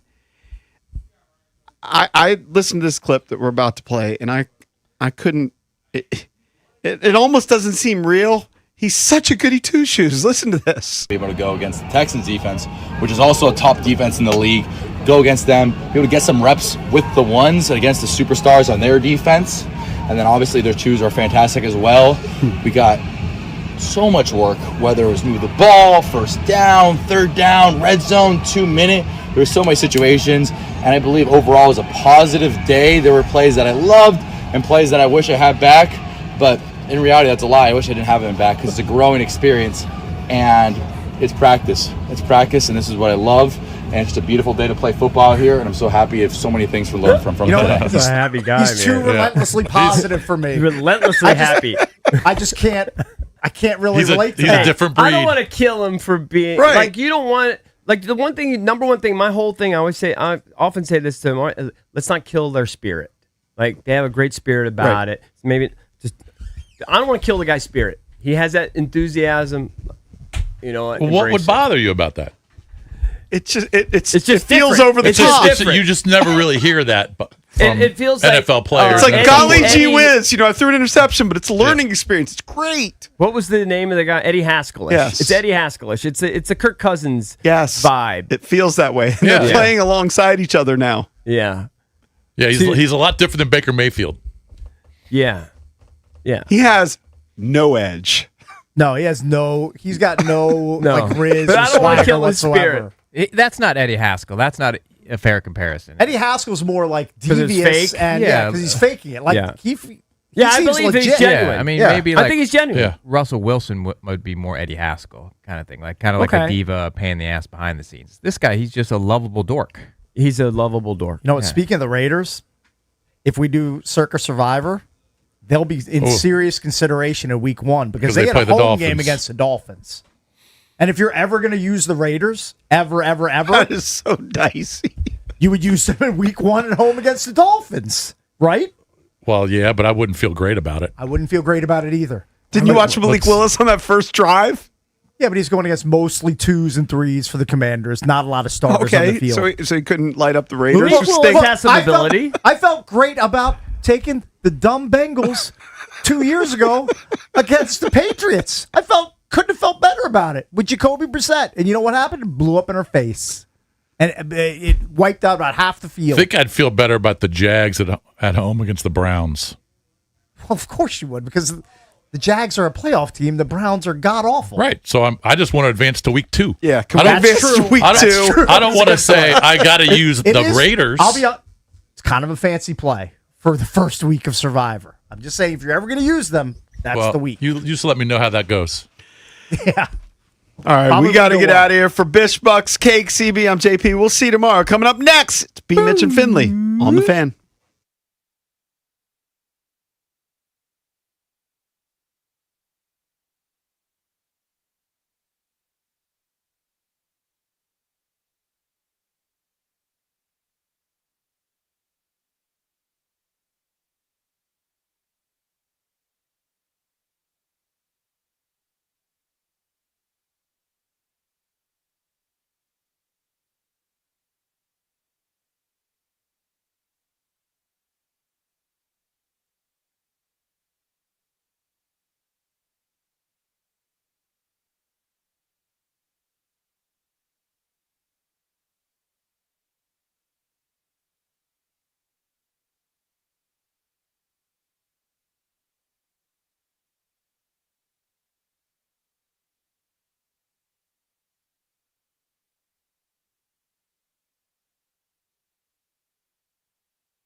The Nats drove early and never really came close to making things interesting, losing 5-0 last night to the Rangers in Game 1 of the series.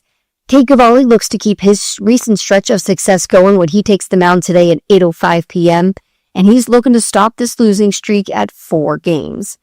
More baseball news. The Brewers rolled to a 22-0 victory over the Mariners in what ended up being the kind of blowout that Major League Baseball hasn't seen in well over a century. The final score, 22-0, matched the largest shutout win since the start of the 1888 campaign, according to MLB.com's Sarah Langs. And some sports broadcasting news. Pat McAfee is reportedly joining ESPN's Monday Night Countdown ahead of the 2026 NFL season, so we'll be seeing a lot more of Pat McAfee on our televisions. From the Crop Metcalf Sports Desk, Savannah McCann on The Fan.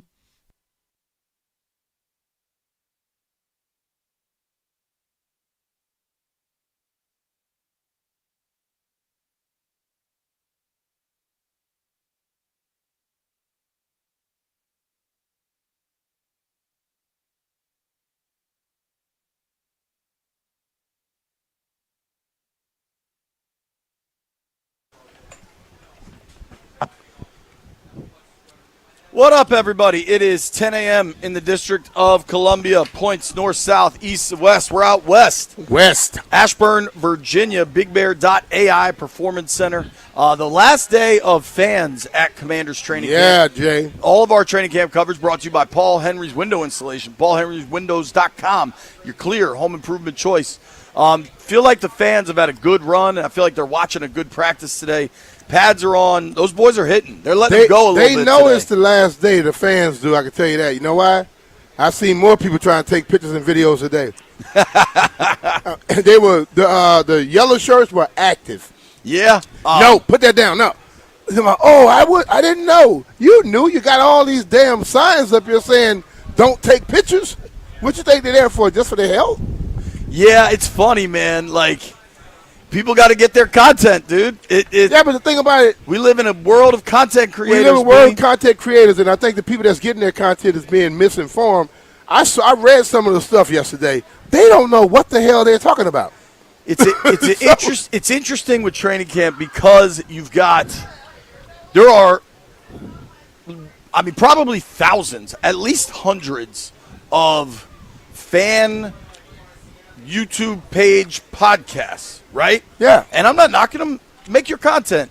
But those folks get to come to this and get to watch this in a fashion they don't get access to the rest of the year, right? And I think you see it on social media, especially like some of these folks know they're not supposed to be filming it, and they're just doing it anyway. They do it Some anyway. of them probably are just making a mistake. Like, I didn't think about it. Sorry. Yeah. But the thing about what I'm saying is, if you're going to explain something to people to educate somebody on something, know what you're talking about. That's where I get lost at. I don't care if you are credentialed media people or a lot of these content creators. Know what you're talking about. Yeah. Because a lot of misinformation comes out, and that's why a lot of fans run around loud as hell, wrong as hell. Yeah. Know what you're talking about if you're going to be talking to people about it. Well, and the other part that I think is really important is to not, make grand conclusions from watching a practice or a preseason game. A play. Yeah, like nobody is a bum or a Pro Bowler because of a practice. Nah, you know what I'm saying? Yeah, because like you and I, we watched for years, and it's been over a decade now. We've been watching these practices. Somebody catch a ball, 3 people converge on them, would have probably killed them. Then they run 20 more yards, and the crowd lose their mind. Right. And I'm like, you did not know he would have been tackled right there? Right. Or probably had his helmet knocked off or something? You have to understand the whole dynamics of it. And then the people that are not here, they get to watch it, and they get misinformed. Oh, they were carving them up today. No, that don't always happen. Robert was running touchdowns galore in 7-on-7, and fans lost their mind. The young man they just signed, Craig Reynolds. Like he had a nice little catch, and then Sonny Styles would have met him at the football, and it would have been a pretty explosive collision, I think. But because they're not hitting, Styles just kind of like grabs, and then Reynolds. And I'm not knocking Craig Reynolds for this. He just got signed. Every time he touches the ball, he's going to want to make a play. So then He took off? Yeah. But that's what they tell the player to do. 'cause Sure. That's your conditioning. Okay? If you just stop where you at and go back to the huddle, no. But I think people have to understand what that really is. This is partially he wants to impress, and the other part, I need to get in shape. Right. You know, I need to make sure when football starts, we're ready to go. It's an interesting situation with the fan-driven media content, whatever you want to call it, because I think you do get a lot of people making a lot of declarations from action that is non-declarable. You know Yeah, what I mean? yeah. Like, when you're watching them practice, they have very specific designs for the drills. Yeah. And, like, today was a lot of run installation. Yep. And watching run installation is more about the O-line and the D-line than about the running backs. True. And it's just you don't want to be making big determinations from that. When I left you just now, I told you, I said, I'm going to go up there, I'll meet you at the tent. And I got stopped by a guy, like, hey, what's your prediction this year? I say, I don't give predictions right now. I said, they don't much have a real football team yet. He said, what do you mean, they're practicing? I said, yeah, and 27 of them going to be gone. So when they make a practice and they begin to do so, and I see the whole team together, which probably by week 1 or 2, I could probably give you an assessment of what I think. I can't tell you a damn thing right now. Our mutual friend Ryan Keel said you learn what a team is by Halloween. Yeah. It takes – the Raiders beat the Patriots week 1 last year. Here we go. The teams in the past, and they probably still do it, they rotate 4 weeks of film. And listen, teams share film with each other. And then you have to be smart enough to adjust what you've been doing and putting on that film. If the teams wait 4 weeks before they get a true assessment of something, why the hell wouldn't I? And why do everybody out here think they can come out here and watch one practice, one series, and don't have misinformation, and then they're going to dictate what's going to happen? Teams wait 4 weeks. Well, dude, the other part of it is I was talking with a staffer earlier.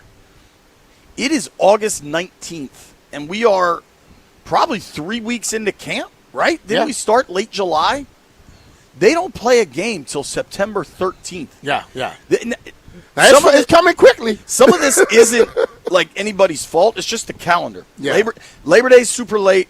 Like, before they play week 1 this year, last year they were already 1-1 by the same date. They beat the Giants and lost to the Packers. They had played 2 games before they'll play their first game this year. Mm-hmm. This is such a slog of time. It is. That, like, it's just. But the thing is, like, for me, Jay, is this. You were talking to Albert Breer. Albert goes around to different training camps. He may be able to say, well, that team was better than this team. When you ask me, I haven't been to nobody else training camp. I've been to this one, and I saw Miami. I'm going to be able to see Detroit this weekend. I'll be able to see Baltimore in practice. I got to email the Baltimore tomorrow. people. So I'll see all of that. But for me to try to sit here and tell you what I know about other teams in a final way, I would be lying to you, misinforming you, not giving you the truth. But if once I start seeing the teams, I can give you a true assessment. But there are a lot of people who believe they can tell you everything, and it's cool. Go for it. But I'm not, and I've said that since I got on radio. Don't ask me right now. I can't tell you. So, a few different things. I played golf again yesterday. I played much better. You did? I shot a 90 yesterday. Oh, I had a so that pressure got to you when you played with me. I had a bunch of pars. I lost money. You know my boy Cisco? Yeah. He shot an 83 yesterday. Wow. When we were in Ohio, he shot 100. He was locked. What's his handicap? We played straight up. He's about the same as me, 15, 16, whatever. See, he knows how to he focus. might be a 14 or something. He knows how to focus. You need to learn how to hang out with Cisco more often. Brian, I had a putt. 18 gold, which I was dry yesterday but put it long and then went wet. Cisco did that. He went long. I hit a good shot. I had like a 20-foot putt for birdie. 3-jack to lose all the money. You got to do like I did on the putt I had. Remember, I had about 25, 30. I hit. And I left it like that. Yeah, I left it 12 feet. You had the same one from the, what was the flag, on the right? Back right. Yeah. And you were putting uphill. Yeah. And you still hit it past it? Yeah. No, short. Woefully short. Man. It was awful. It was an awful way to finish. So I'm coming in. I'm annoyed. I'm annoyed by how my round ended. Because if I don't 3-jack, then I shot an 89. Yeah. If I just 2-putt, an 89 feels infinitely better than 90. It does. But I 3-jacked it, so I shot a 90. Could have shot a Santana Moss. I know. Instead, you shot a Minhu. Yeah, exactly. So I'm annoyed. And then I'm annoyed again. Why? I want the injury list. I know they don't have to disclose it. I understand preseason NFL rules. I understand it, but I'm annoyed by it because there's a lot of people not practicing. Yeah. So, shout out to the great Nikki Jabvala. I asked her, do you have a list? Like, are you tracking all of this somewhere? And there's a reason she's the president of Pro Football Writers of America. She does. So I have this list. I'm still annoyed, but I have the list. Let's run through just the injured list, okay? Yeah. Marcus Mariota. Yeah. We're not going to see him for a while. Nope. Jeremy McNichols. Yeah. Haven't seen him for a while. We heard, 2 to 6 weeks? 6 weeks or so? Jerome Ford is on IR. Yeah. Why? I don't know. I hear nothing about why he is. Hamstring. Okay. Normally hamstring don't get you on IR, but when I see 2 young running backs that are nice, hey, let's utilize that. There's roster machinations at work. Yeah. River Craycraft is on IR, and we have no idea what the situation is. Yeah. River Craycraft's just on IR. Now, my gut tells me it's a vet they'd like to keep around, and we'll see what happens. Yeah, because I watched him in the game. I didn't think he took no hits. River Craycraft's on IR. John Bates has come back. Yeah. Bates was dealing with a hamstring. I saw him today. He is now back. Laramie Tunsil, we know, was a tricep injury. That could be probably out for the year, but we don't know. Mm-hmm. They haven't moved him to IR yet. They will at some point. Yep. Allegretti back on the field. Missed 2 weeks with a calf injury. Allegretti was out there today, and then I did not see. They took that hydration break. Shout out to FIFA. I did not see him come back, but that doesn't mean he couldn't be back out there now. We're halfway home on this list. Mm-hmm. Tim Settle. Yeah. I haven't seen in pads in a week. He was working out on the other field. I haven't seen him in pads. Today's a big padded day. They've signed 2 new noses in the last week. Johnny Newton, we actually got sound on this. We'll get to Dan Quinn talking about Johnny Newton. Peck. Injured his pec. Dietrich Wise is on the PUP list. He's trying to come back from an incredibly difficult injury. He's working out as well, and I didn't see much limping in him. A torn quad, though. Yeah. That's a tough injury. Watching him last year and watching him right there when I was working out, he looks basically like he did last year. Dietrich had that walk. He kind of had that Frankenstein kind of walk, and that's how he was doing his thing today. Odafe Owe dealing with a calf. Caleb Chason dealing with a knee. Jordan McGee dealing with a shoulder. And then you have Trey Amos, ankle, calf, bone, whatever. It's significant. And you and I were standing there, and Craig Reynolds, who they just signed Monday, right? Yeah. I don't know. What day is today? Wednesday? Today, Wednesday. Craig Reynolds was getting work with the ones because it appeared to me, and I'm not declaring anything, that Rachaad White wasn't going. There's a lot of stuff happening, and that is what happens in NFL seasons. Yeah. But it's a lot. So this is Dan Quinn. Jeff, I'm going to go to the cuts here. Dan Quinn provides a general injury update. Number 1, Dan Quinn injury update. Let's start with Caleb on. So he injured his knee in the joint practice. Not significant, but we are being smart in that spot. Johnny Newton injured his pec during the game. He's currently in New York seeing a specialist there, so I'll give you an update tomorrow after their meeting. Owe has a strained calf, kind of the early phases of that. We're, again, just being smart there. Jordan McGee, I think, was the other one you asked about. Injured his shoulder in the game. We'll hold him out this week, but nothing that's going to linger into the season or any of that. To his credit, to Dan Quinn's credit, that was a relatively real update. Yeah. We talked so much, and honestly, against Miami, you saw it. This rebuilt defensive line. Yeah. That's now significant dudes missing time. Yeah. Chason, Owe, Newton, we don't know what his role was going to be. Jeff, give me number 10 on Tim Settle. This is Dan Quinn providing an update on Tim Settle. Yes, so sorry I could have hit Tim on that. So he's making good progress, got big marker in that return to play today of like if he can hit all those, and we're hopeful as he gets into next week that we could start ramping him back up into practice.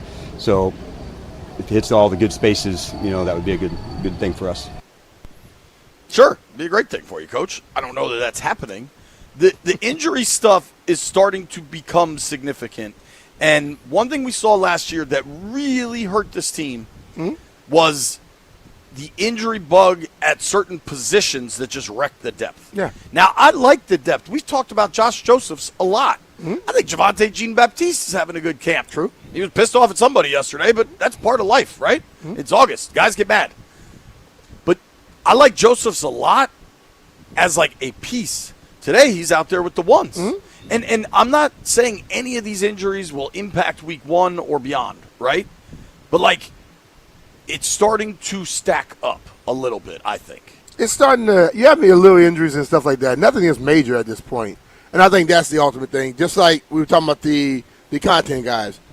We want every little bit of information because that's how you do your job.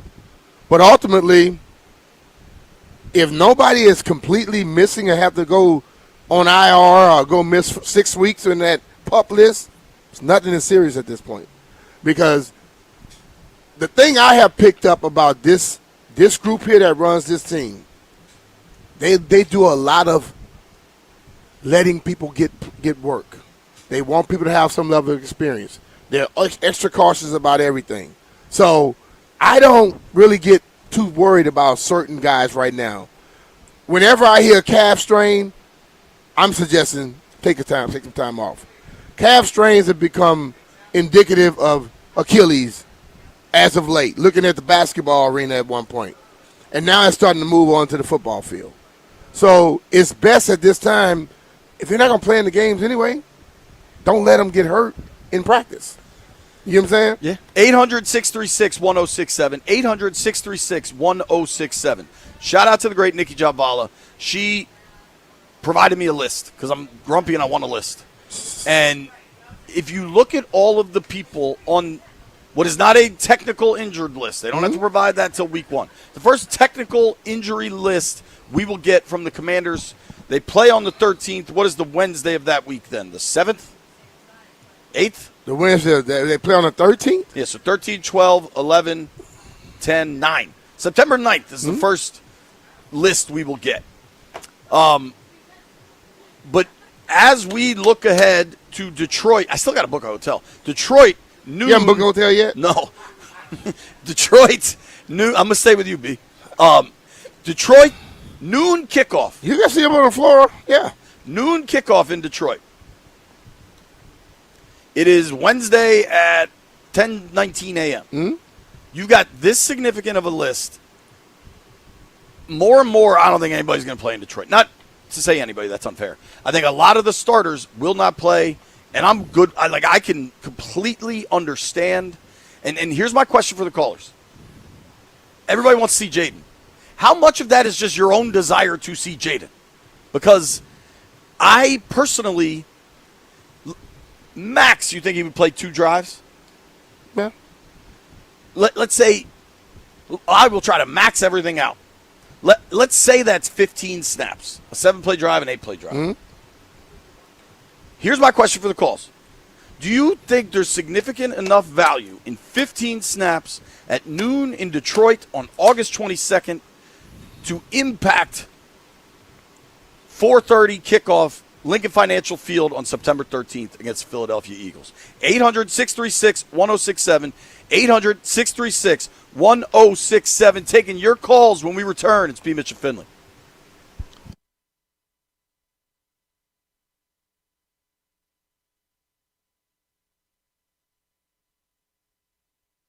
If you want comfort and convenience wherever life takes you, then you need to turn to Rude.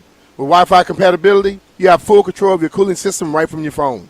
Forgot to turn up the AC before heading out for vacation? You can adjust it in seconds and stop cooling the empty house. Plus, you'll get instant alerts if something's not right. These guys are the best, and they've installed new systems in my house, and I felt a cool, crisp difference instantly. Here's the best part. Rude systems are whisper quiet. No more noise interruptions while you're trying to relax, just peace of mind. Ruud's variable speed compressor ensures precise temperature and humidity control, operating efficiently even in the absolute peak of the summer heat. Its confident performance, perfectly balanced. Also, don't forget about the savings. Make sure to visit Ruud.com to learn more about the different ways you can save on your home HVAC products. Ruud, the most reliable heating and air conditioning products in the DMV. And remember, if it ain't Ruud, it ain't right.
The Commanders could be without defensive tackle Johnny Newton for a while.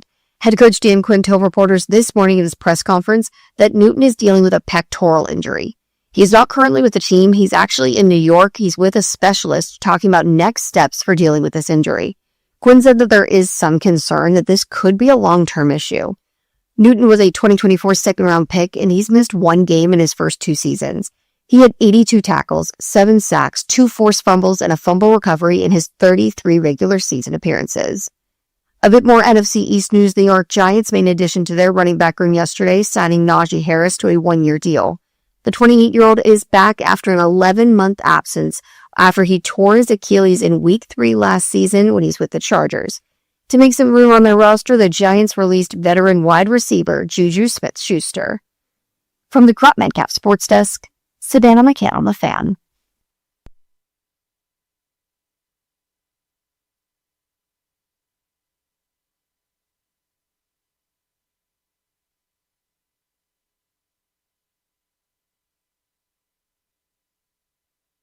Damn.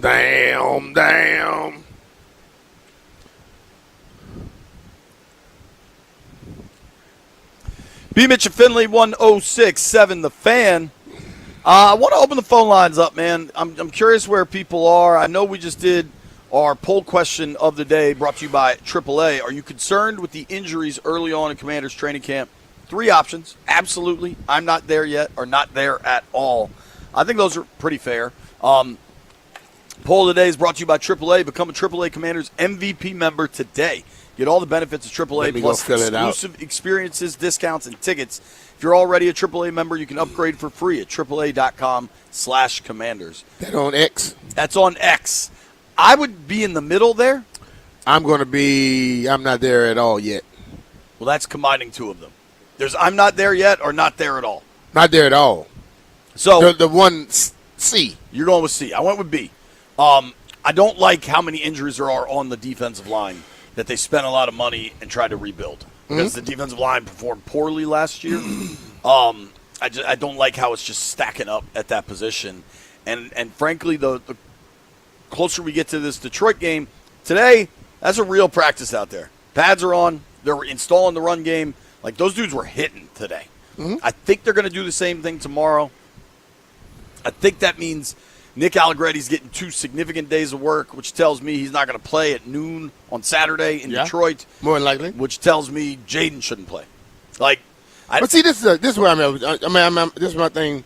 I hear you talking about people being nicked up and not playing, and you don't want people to play. But it's like it's because people are a little nicked up right now. It's serious, but we ain't playing until September. It's like those 2 things don't work hand in hand in my eyes. I hear you. That's fair. There's some contradictory thought process. Yeah, so I mean, like, with my history, I always tell you, when you have a lot of injuries 1 year somewhere, they don't repeat itself the next year. Agreed. For the most part. And I believe this is like that little, like, they went a little harder this year. They're getting a little bit more nicks. I believe they're going to be a little calloused up to be able to go through a season, and that's probably the point. And that's what I'm waiting for. Like, I know they've gone harder. I still seem harder. You know what I mean? Sure. And I just think that it's hard for me when I see guys out to believe they really are hurt, or this is just that way of getting a break without saying I gave somebody a veteran day off. 100%. You know what I'm saying? Yeah, I'm with you. I'm not saying I'm super concerned. My point is for Quinn to not play people, I can understand the process. I can understand how he lands there. Let's let the callers weigh in. 800-636-1067. Don is in Ashburn. What's up, Don? What up, Don? Hey, what's up, guys? I think like with Jaden even playing a couple series, I don't see that it's worth any risk. It just takes one play for a season-ending injury. And if he plays 15 snaps at the beginning of this game, he's not going to play at that level again for 3 weeks. And, when he comes out for the first game, it's going to have zero impact, in my opinion, on what he did in the 15 snaps of a preseason game. So I don't take that risk. And same with these other guys. And you just made a great point. Like, they're going after it harder this year. these guys that are nicked up, they're pros, and if they need the rest to heal up over the next 3 weeks, then that's what they got to do. And I wouldn't start anybody that's not feeling it. So that's where I'm at, man. Like the Eagles, are the Eagles having joint practices with the Patriots? I don't maybe? know. They got a lot of people out too. Right. Like I think this is entirely normal for training camps across the country. Yeah. I'm not suggesting. My slighter, greater concern is that they spent a lot of money on the defensive line, and now you've got a bunch of those guys not practicing. I don't think any of that impacts week one, which is what matters, right? I think. I mean, it's time at this point. I mean, like I hear you, I hear fans. It's time to just say, hey, show up in September and play. I think most fans want Jaden to play. I don't know. You don't think so? I think a lot of the semi-hater fans would, he got to play. But the people that really care about the team, they don't want him to get nicked. They want him to be ready for the season. Jeff, where are you? Johnny Commander. You want Jaden to play? A little bit. I'm in the middle. He got to get some real reps. I don't care if I see him too serious. I just want him to get some reps in. Here's my question. Does him getting 10 reps make an impact for week one? I would say, in my eyes, yes. Yeah. Because if he goes, he's been going against his team. Right. In super control situations where nobody better touch him. Right. So he doesn't even have to worry about somebody falling by his foot. When he goes against the joint practices, it's damn near the same thing where both coaches make sure their guys know don't get close to the starting quarterback legs. The first time he would see full speed, per se, when somebody could hit him, would be in September. Jalen Carter. And you mean to tell me you don't think him going full speed this weekend is going to help more than him not going completely at all? Yeah, I think you got to shake some of the frost off. That's just like where, listen, man, I understand where football is gone. But still, if I go out right now and I run 18 plays full speed, and then I don't run again until September 13th, and I don't go out here and run none at all, I'll be more prepared after doing 18 plays full speed than I would be if I don't do nothing at all until our first time I go out there in September. It has some level of effect. May not be as much as many people think or want, but it gives you some level.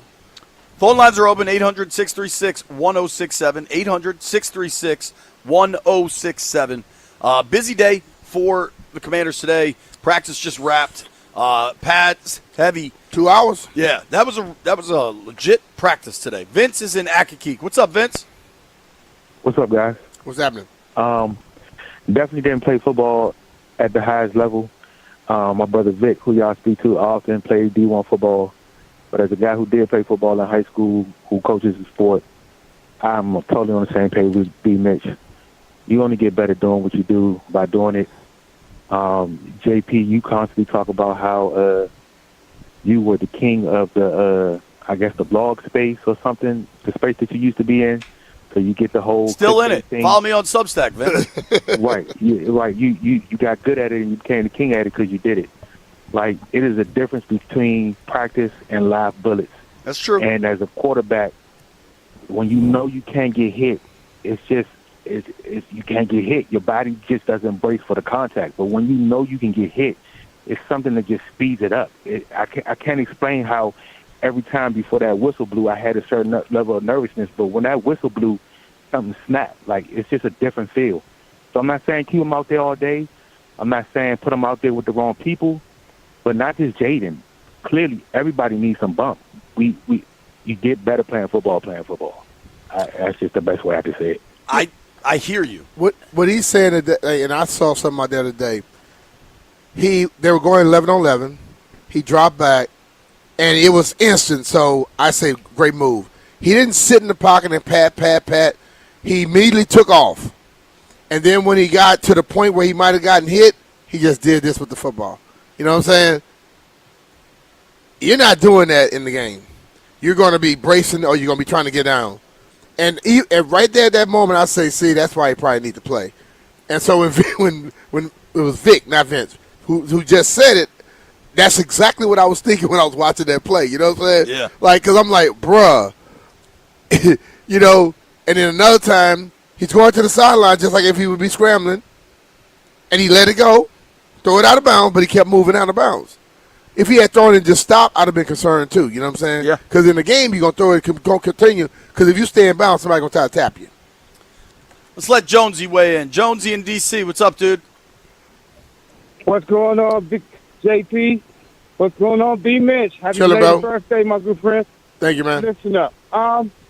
He don't have to play Jaden. He does not have to play for me a whole quarter or whatever. Just a few series, just to let us know, you know, he's there and he's ready, prepared, and ready to roll. No, but yeah, he don't have to do nothing outlandish out there to get himself hurt. But I mean, Philly's in a few weeks, folks. Got to get ready for that game, because how many times have we have seen through the years where the team went on easy streak, you know, with people like, you know, we don't have those coaches no more, like Jay, you know, just soft corn it, and then we get inside the regular season. They are ill-prepared. They're not ready. They play flat and wound up losing game ones of the first season, no matter who it is. So, yeah, I just a few series and get them on out of there. And that is what I have to say, fellas. Y'all have a great day. Love you. You too, brother. Appreciate you, Jonesy. The Eagles currently 5.5-point favorites hosting the Commanders in week 1. Like, if Jaden plays, does that line move? Like, I don't know what the impact is. See, you know what I'm saying? I don't care about the line. If we win by 1 point in every game this year, I'd be cool with that. As long as we win. I don't care if the line is 5.5. I don't care if it's 2.5, 20.5. Only thing that matters to me is after the game, you find out who you won or lost. Still, the line may not move because, you know, Vegas have their thing that's been working for them for years. They're not going to change that up. But my thing is, when we start this season, the teams we have for the first 3 weeks, we better damn well be ready to go if we want to have any chance to try to figure this thing out by the end. Because you don't want to start 0-3. Sure. And then traveling to London. I totally agree. I guess my question is like almost philosophical in a way. I feel like the NFL, I feel like there's one thing I blame the union for and one thing I blame the league for. I think the union, by allowing these off-season workouts to be voluntary, the union has kind of screwed players. Because if they're truly voluntary, they don't have to go. But if they don't go, everybody gives them all sorts of grief. You know what I mean? Yeah, but like that's one thing about it. Who cares? If it's voluntary, you can give me grief all you want. I don't have to go. But when I show up, finally for the mandatory stuff, or when I got a report, I better be in shape. So players, when they don't show up to a voluntary 2 or 3 day weekend, don't mean they're not working out. You know, and I think that's the whole thing where the people that give them grief are not the people they got to answer to. So don't worry about it. But in turn, the league keeps these preseason games primarily as a function to sell season tickets. And you have to buy the preseason. It's a function to make money with your season tickets. Now, does it help coaches and scouts fill out the back third of their roster? Yeah, you get to see what these guys are. Some guys, this is their opportunity to prove they can do it. And it matters to a lot of folks. But by diminishing the value of the preseason, you put these players in this super awkward position where what are you going to do? And I would say McVay really pushed the gas on it when he's like, nobody's playing. Like when he got to L.A. running his own program and nobody played, I think really pushed the gas on it all. But it's like this impossible. But the thing I keep going back with McVay is McVay had a veteran-laden team. Right. And he can do that with them. He had a team that had a bunch of guys that were 5-6 years and going forward. We got a team now, we're trying to get guys started up, acclimated, and most of those guys are not where the level was with McVay. So I understand what he did. It's not the same recipe for every team. I think that's some fair. teams got to add some cayenne pepper to it. Some got to run away from it. Some people may want to put a little bit more, some turmeric or some damn whatever. You know, the other guys might just want to put a little garlic powder. You got to figure out what works for you. And if it works, cool. If it doesn't, then you got to adjust something next time. B. Mitch and Finley, 106.7 The Fan. If you're on hold, stay there. We're taking your calls. Nobody go anywhere.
B. Mitch and Finley, 106.7 The Fan. We're taking your calls right now as we are just a couple days away from preseason week 2, Commanders versus the Lions. Last time we were in Detroit, that game went well. It went very well. That was a hell of a night, man. I enjoyed that one, boy. This one's going to feel a little different, I would guess. We're taking calls on if you want to see Jaden play, you need to see Jaden play. What do you think happens here? Let's go to Andrew in D.C. What's up, Andrew? Hey, guys. So I'm going to agree with B. Mitch. You got to play football to get your body used to football. Like, I feel like there's more injuries going on right now because the guys aren't building that callous enough. Like, for Jaden specifically, even though the practices are a lot faster and more intense, I feel like it's still not like on the same level of intensity as it would be in a game where he has to like brace for impact. Yeah, I mean, that's correct. Like he has not. I don't think Jaden's been on the ground, right? Like When he was stretching. Yeah. I feel like I don't know if casino money is. I doubt very much that Doc Walker has a burner account. He doesn't strike me as Doc says what he says with his chest. I highly doubt Doc Walker has a burner account. But if he did, this sounds like something Doc Walker would say. What is that? Casino Money 5 says we're sitting a lot of starters for a team who won 5 games last year. Like maybe they do need to go. This is you're not coming off much of an accomplished season. Thing, Jay, we get people who want to say they shouldn't play. But at the end of the year, they ain't won a lot of games. They'll be the same people saying how bad they are and how much they got to push. You gotta go to a certain point, bro. My point is, I just don't know that if they play in the preseason, it makes any impact on playing Philly week 1. If they play in the preseason and they did a little stagger start, you'll see a difference. I would love to be able to take a team, the same people, and have a little experiment where they play 1 quarter in the first preseason game, 2 in the second, and the other team play not at all, and just see what would be the difference. I would love to be able to do it. It'd be a hell of an experiment. And I bet you that one that played took a step, got closer. Just working out. If you have to run a 5K, a 10K in 4 weeks, and you decide you're not going to run. You're going to run it on that day. But somebody else runs a little bit this week, a little bit, and then the week before they don't do anything. They're going to kick your ass on that day that they run. That's a promise. Unless they just a lord ass and they never run at all. And it's their first time running, and you might be just a super athlete, you beat them. But if you both do the same thing and they work out and you don't, they're going to beat you. Let's go to Rob in D.C. Rob, what's up, dude? Hey, fellas, what's up? Hey, B. Mitch, hey, JP. What's happening, man? Hey, I just think that, they need to play, man. I mean, look at Tunsil. Tunsil got hurt, what, in practice? I mean, so you got to play these guys as a mindset, as a physicality thing where your mindset starting off from game 1 just tells you how you prepare through the summer. So my mind is telling me that, we didn't even practice the whole summer physically. We'll be all right. But that team that hustled and on that grind for that whole summer, when they hit the ground running, they're going to smash you. And that's just what it is. That's the way it worked for me when I coached the little boys club. We went hard. By the time we got to the first game, man, it was all over, B. Mitch, because we had our youngers working. All right. Appreciate the call, bud. That little comment I would always make, Jay, about you can't just try to get the top 22 ready to play. You got to get everybody ready to play. And in essence, the way we do it, we get our lower level guys ready to play, and we don't get our starters ready to play per se. And that's the wrong way to do it, because you really don't want those guys going against the other guys' first teams. It's a delicate thing, and I understand that, but look, the end result is whoever ends up taking the snaps on game days during the season, they need to be prepared. It's true. Alex is in Silver Spring. What's up, Alex? What's going on, fellas? What's up, man? I'm good. Hey, look, after last year, man, and plus, this is not like last year. because there was really nothing to play for. We were just trying to get Sonny Styles. This year, man, it's the beginning. So, yeah, play him. And at the same time, let's play a little mind games with him. Because I know he was upset. It hurt him. But, of course, he didn't show it because he's so smart, you know what I mean? So, that's JD5. You know, I want to see how it affected him when he comes back in there. A little mind games. It's going to light up more fire, you know what I mean? More than, because, you know, he's a competitor. So I want to see how that works. And I want to see more of the defense. Appreciate the call, Alex. All right, bro. Let's get Vinny in Philly real quick, and then we got to go to break. What's up, Vin? Hey guys, I was just scrolling Twitter the other day, or X, and I saw a clip. It was when Brady and Moss were playing on the same team, and it was deep into the third quarter of a preseason game. They were both still in the game. So just based off that, I was like, if those guys are playing, well, there should be no reason that our starters don't play at all during the preseason. I mean, at that point, Tom Brady was already pretty established, and he'd won multiple Super Bowl rings. Randy Moss or Randy Moss. You know, those guys are playing, and I think that the way our season went last year and the way we started, I think there's no reason that our starters shouldn't be playing at least a quarter of this game, and then, you know, play a little bit more in the third preseason game, especially with 3 weeks out from the season still. They got to get some game time in, you know, especially with new coordinators and new players all around the field. It's a fair call. Appreciate you, Vin. Thank you, buddy. I get the sentiment, man. We're kind of light years away from what the league was then, though. Yep. And I think a lot of people don't play their guys, but still, I think you got. I agree with him. You got to play some guys, man. I believe Pat Mahomes was playing like that for the last 2-3 years in the playoffs. I mean, in the preseason. I believe Sam Cosmi, Commander's guard, will be joining us next. This is B. Mitchell Finley.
Commanders head coach Dan Quinn announced today during his press conference that the team is dealing with potentially another significant injury, this time to defensive lineman Johnny Newton.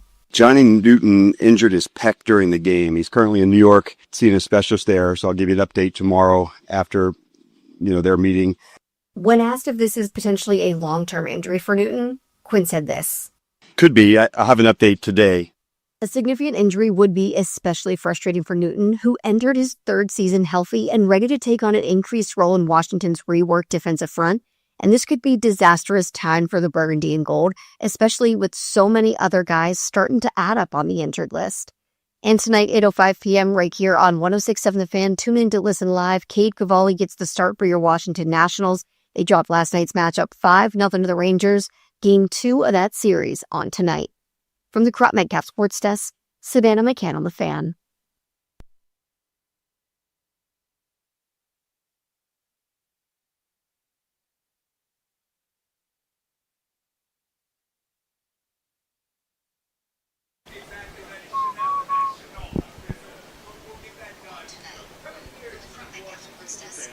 B. Mitch and Finley, 106.7 The Fan.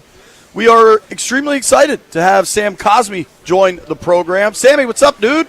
Not much. Excited to be here. How's camp going? Going really well.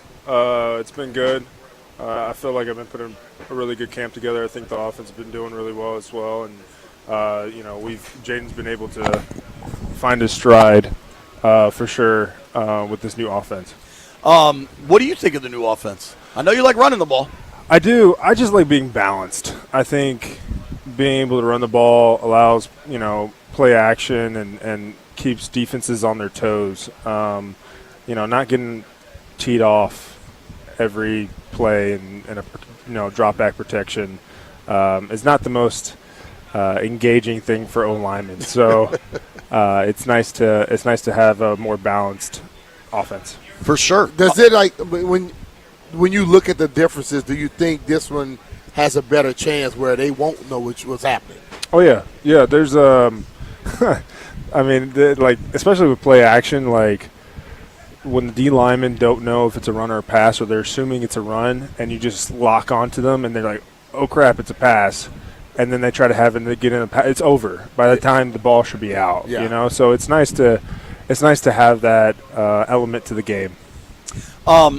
With the offense specifically, how different is it for the line? Like marrying up the run and the pass, being balanced, all that stuff. But does your job change? There's different things, different rules, and protections and IDs and run, but nothing crazy. Especially being under center. There's certain looks that might be janky that you can have little rules to help with, but for the most part, it's pretty cut and dry. What about the movement? Jaden's running a lot of boots. Does that change what the O-line has to do? Not necessarily. The movement across the ball, from what I've heard from our D-line and linebackers, they don't really like it a lot because they're trying to balance up the formation and doing that. So that pre-snap movement, even during the snap as well, they're not the biggest fan of that. So it definitely brings a aspect of, disguising things and doing that type of stuff that, makes it difficult for the defense. When I played with Coach Gibbs and also Coach Reed, where everything they did was trying to give their offense just a little bit more of an advantage. Mm-hmm. Do you feel like the movement, defense don't like it because they don't know what you're running just yet? Yeah. All that stuff give you all that little bit of an advantage? For sure. Just being able to – there's sometimes the D-line is they get out of their gap because of it. One guy sees it, one guy doesn't, and then they're messed up alignment-wise. So that itself can cause the defense to split in two. With the install, how close do you think you guys are to the finished product of this offense? Or are you still learning new stuff every day, every week? We're pretty much all installed. Everything now is just little tweaks You know, like it's nothing crazy. Like we're not installing plays anymore. It's just like tag on words that makes certain plays, especially in the run game, where a tight end might be doing something else, or you know, the wide receiver might be coming into the box to crack somebody or do something like that. But for the most part, I mean, our offense is pretty much installed. There you go. This is a tough one. What was it like losing Laramie? Yeah, it was like a shock. It like didn't feel real. I don't know how to explain it like that. You know what I'm saying? Like, you know, like a guy of that caliber, that is such a pillar that, you know, he's a leader, just the way his presence is and how he carries himself, and he's a pro of pros. I mean, he's been doing this for now going on 11 years, and an injury like that you just don't expect. In a random one-on-one. Random one-on-one, yeah. And that's the lovely aspect of football. I mean, it just you just never know. And so losing him definitely sucked. But I've been saying it this whole week, and I'm looking forward to the ability for, you know, Brandon to step in that role again. He did it in 24, and I think he did a really good job. And I you know, he's 2 years removed from that, but like he's matured. He's a smart player, strong, very athletic, has all the measurables to play that position. So from that standpoint, I mean, this is a really good opportunity for him. We always talk about the differences in playing left tackle or playing another position. Brandon played left tackle in 2024, played it very well, I felt. Moved inside, and things didn't seem to work the same way.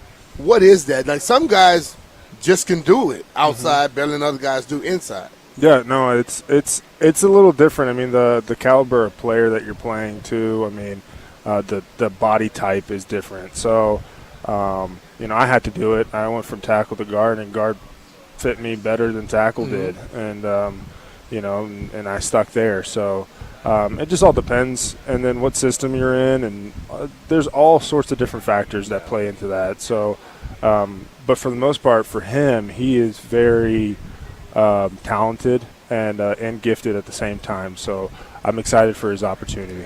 What about the young guy playing next to you going into year 2, and Josh Connerly? Yeah, Josh has definitely elevated his game from a knowledge standpoint, especially. I mean, he's seeing things out there. He's calling out things. He's calling out, you know, if he sees pressure and especially out there being in that island, you know, he's been doing a really good job holding his own. So from a mental aspect of things, I think he's been doing really, really tremendous this camp.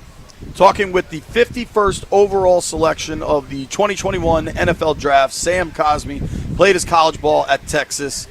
You're listed 6'7", 309. How accurate is that? I would say I'm 6'6". I don't know if they got you the like 6'7". Basketball, maybe Yeah, with the shoes yeah, maybe with the cleats. They're like, okay, cleats, that's an extra inch. And I'm 330 right now. Do you lose weight during the season? No, I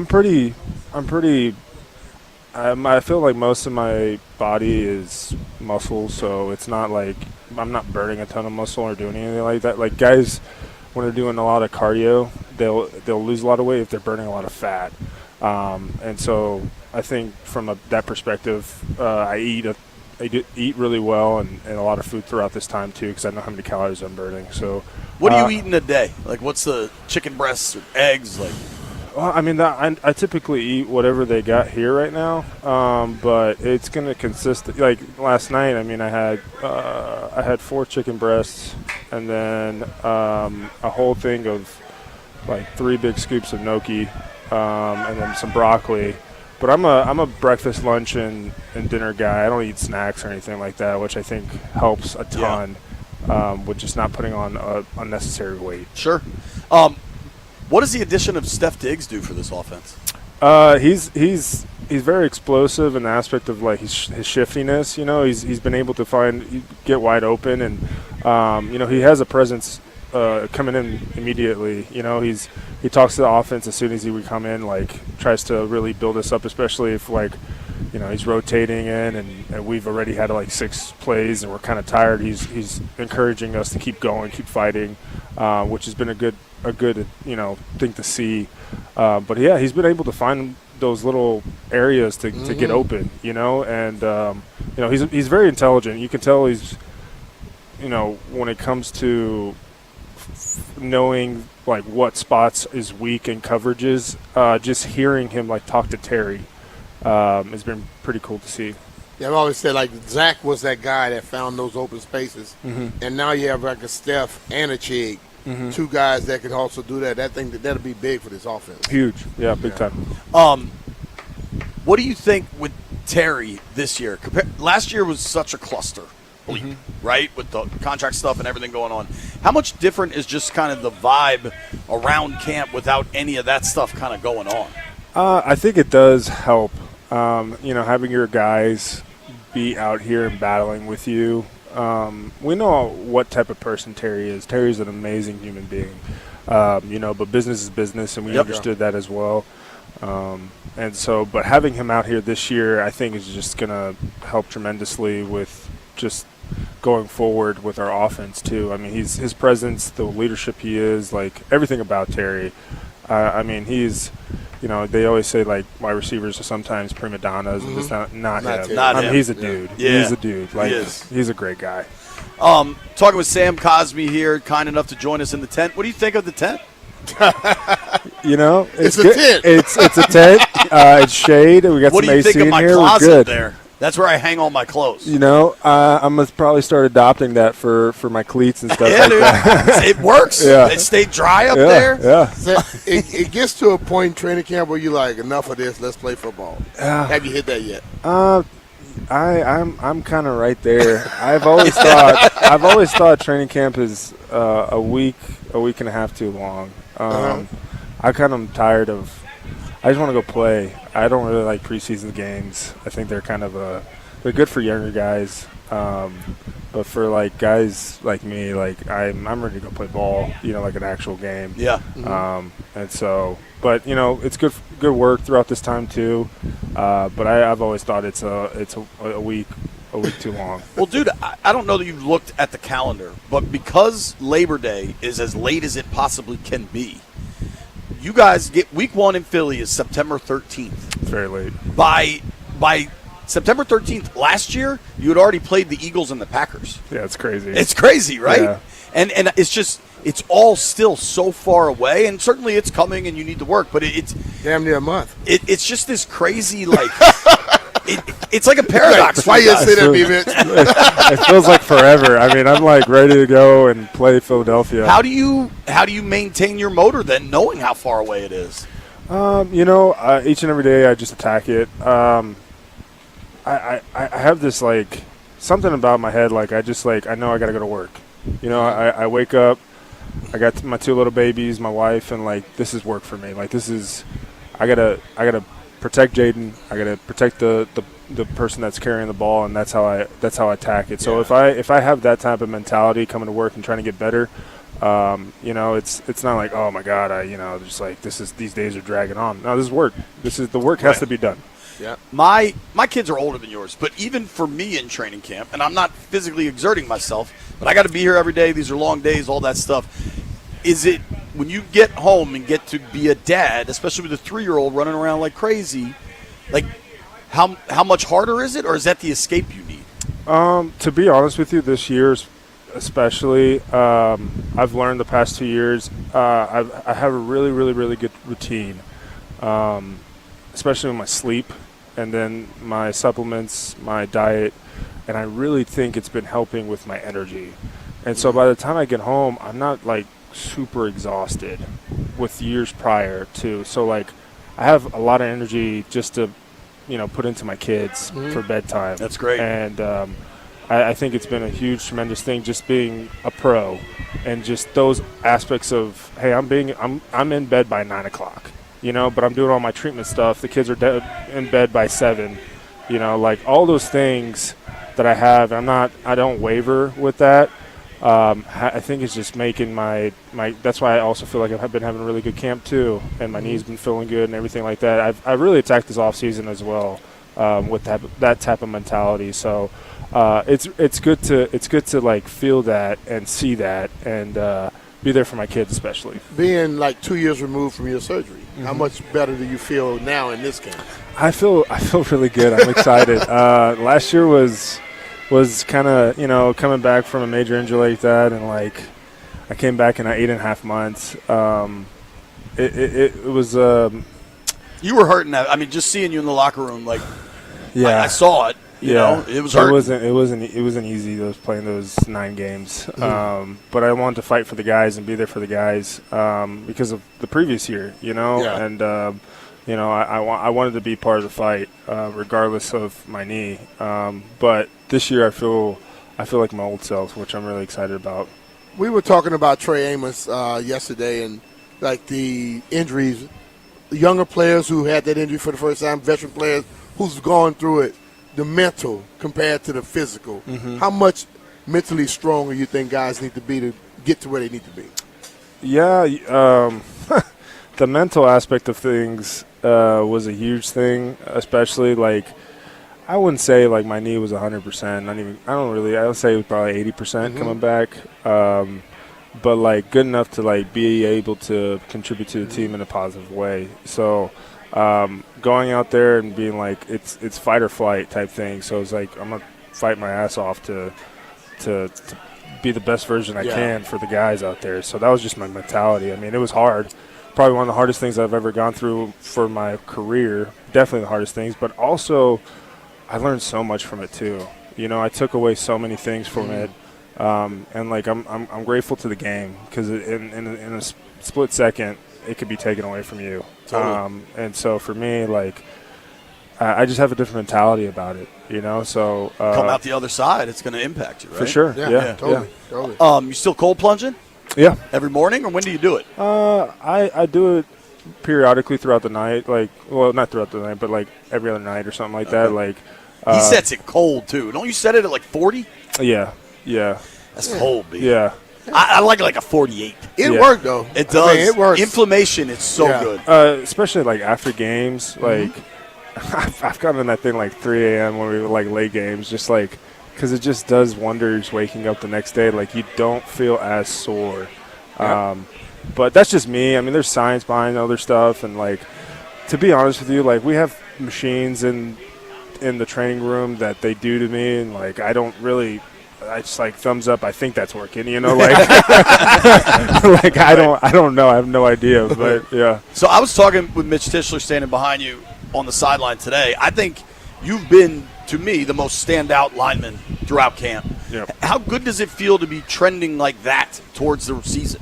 I mean, to be honest with you, like that's the standard I should be setting to myself. AP and DQ believed in me and gave me an extension, and for me that just only drives to prove that every year that I'm worth that, so I should be doing my job again. That's my job. Right. And I'm trying my hardest each and every day to be the best guard in the league, which I believe they believed in me to do that. So that's good that people have been able to see that and do that, but at the end of the day I'm gonna do my job. Right. Give Sam a follow on Instagram at Sam Cosby. What's your TikTok? I don't have a TikTok. You don't? No, I'm not social media. So You have a burner TikTok? You've told me that you learned news from my TikTok. You've told me that. I do have a TikTok, but it's like it's a burner. Yeah, there's no. You want to find out information? You ain't giving nobody nothing. Nah, there's nothing on there. I just look at stuff. So it's there's no. I'm not gonna do no dances or anything like that. You're If you find me did on that. one, You do a dance, you'll go viral. If you did one, it'd be incredible. it would, but Listen, if you'll do one, I'll do it with you. I'm not a dancer. Yeah. B, At all. B, you in on the three of us doing a TikTok dance? Yeah. Let's do this. It'd be funny as hell. It's gotta be on your page. All right, I'll post it. No problem. Now, I've never done a TikTok dance. I don't know where you find them, but we won't do this till after preseason. Yeah. I see. You gotta find the dances because I'm not a dancer. Derek's over there doing one. Yeah, Derek, show us. There we go. Yeah. Yeah. You've been very kind with your time. Are you going to be back on with us during the season? I know that's probably a business thing, but we'd love to have you. Yeah, of course. I would love to if you guys wanted me to come Certainly. back. Yeah, That was fun. That was a lot of fun. Love to talk You to you excited guys. to go to London? I don't think I've talked to you about that yet. Are those games tough for you guys? Madrid was like, it was. They're Different. not. Yeah, like you go there. It's not America. They don't got AC, so like I had to keep my door open to the balcony. Your hotel didn't have air conditioning? Nah, dude, it was Not not cold like enough. America, dude. Like I get in that hotel. It's at 65. Yeah. That thing is. You can't get ice for a drink? Drives me crazy. Yeah, I just yeah. want a Diet Coke. One, they don't even have Diet Coke. Yeah. And two, pour it over ice because everything's warm. Yeah, it was beautiful. Madrid was beautiful. Everything was awesome when it came to that. But like even they put us in the JV or the junior locker room, and like guys had their stuff not in cubbies. We're like just one bench, so we're like cheek to cheek. You know what I'm saying? Like, it was when we came in after when you move, like, hey man. yeah, exactly. Like that's exactly how that it was. locker room was tiny. Yeah. I don't know if you remember this, but like the media comes in the locker room after the game. Mm-hmm. We started to come in and then realize like there is no space. You got Jared had to bring you guys out to talk to us, which I'm sure you were thrilled about. Yeah. Well, think this little tent right here, maybe like a little bit more. Yeah. Putting the D line, the O line, and the linebackers in for the practice facility locker room, and like the shower heads were for the juniors, so like they weren't up here; they were right here to your chest. So like we had to like duck down to like try to get the water on us to even take a shower. I'm gonna guess. Well, you know what? I kind of I'm feeling sorry for you now because I think when we went to London, we played a preseason game there in 92. Yeah. And I got in the room and I was like, "This is tiny." Yeah. I'm not big, like you are. We're like furnaces, the man. bathroom, the tubs were super small. Showers. Yeah, that's gonna be. Well, I'm hoping since London's They've had been a so thing, many games in so many London, games yeah. that for us it was Madrid's first time, right? So like with Grace, they were doing their thing. So, but London, I'm hoping they have their ducks in a row. The Skins played in London 10 years ago now. I think it was they played the Bengals to a tie. Mm-hmm. It was a wild game. But when I was there for that game, they were building the stadium you guys are going to play in, where Tottenham plays, and we took a tour of it, and they were telling us we're building this out to NFL specifications. So I don't know where you guys are going to practice, but that's the stadium. I'm talking about the hotel room. Right. London. You say your wife's 6'3". Yeah.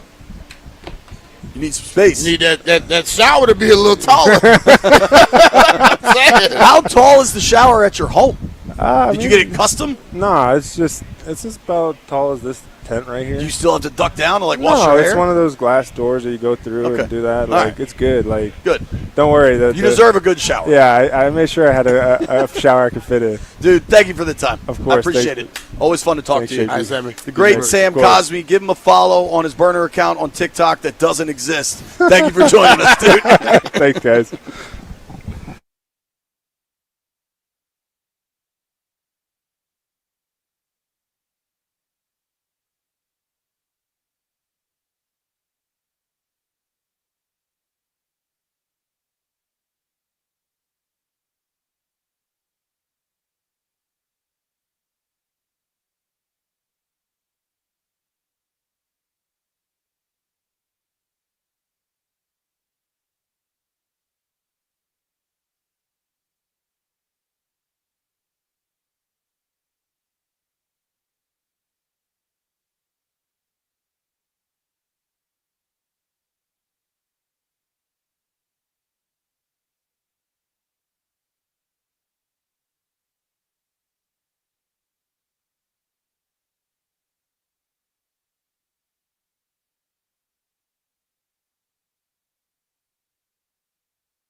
Offensive lineman Daniel Fa'alele is on his way to Jacksonville in exchange for an undisclosed late-round 2027 draft pick. Fa'alele was the Ravens' fourth-round pick in 2022, and he played his first 4 seasons in Baltimore, starting every game at guard over the past 2 years. He then signed a 1-year deal to join the Giants in April, reuniting with John Harbaugh. But now he's headed to the Jags, who are dealing with injury issues on their offensive line. Speaking of some injury issues, the Saints running back Alvin Kamara is expected to be sidelined for at least the next month due to a sprained MCL, according to Adam Schefter. And the Commanders' front seven, they've been hit hard by injuries recently, and Johnny Newton is dealing with maybe the most worrisome issue. He has a pectoral injury that occurred during Friday's preseason game against Miami, and he is in New York right now talking to a specialist about how to handle it. Dan Quinn said that there is some concern that it's a long-term issue, but he'll have more updates tomorrow. From the Crop Metcalf Sports Desk, Savannah McCann on The Fan.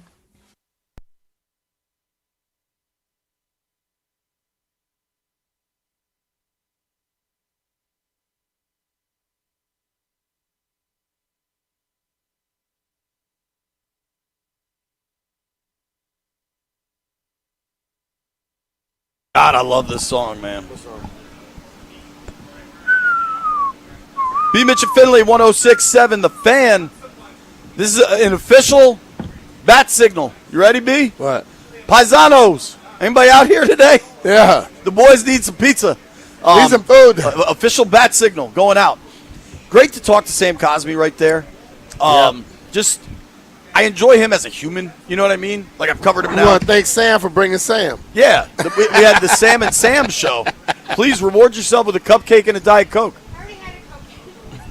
I had one too. I've had 2 cupcakes in the last 2 days, and I'm not entirely sure that number might I've not had be 4 of them. 3 before the end of the day. Sam also brought the cupcakes. Yep. And the balloon that's starring with me today. That's right. The balloon's been out and about for us. I want to. We talked nonstop football for 90 minutes. Can I ask Jeff? I don't think anything is wrong with that. Can I ask Jeff a question? Yeah. Jeff, tell me. Let's get to the bottom of this golf outing you got invited to. Yeah. You're going to play in the Who Howard. did you lie to about you good at golf? It's the Howard men's basketball tournament, right? Our friend Daniel Marks. Yeah.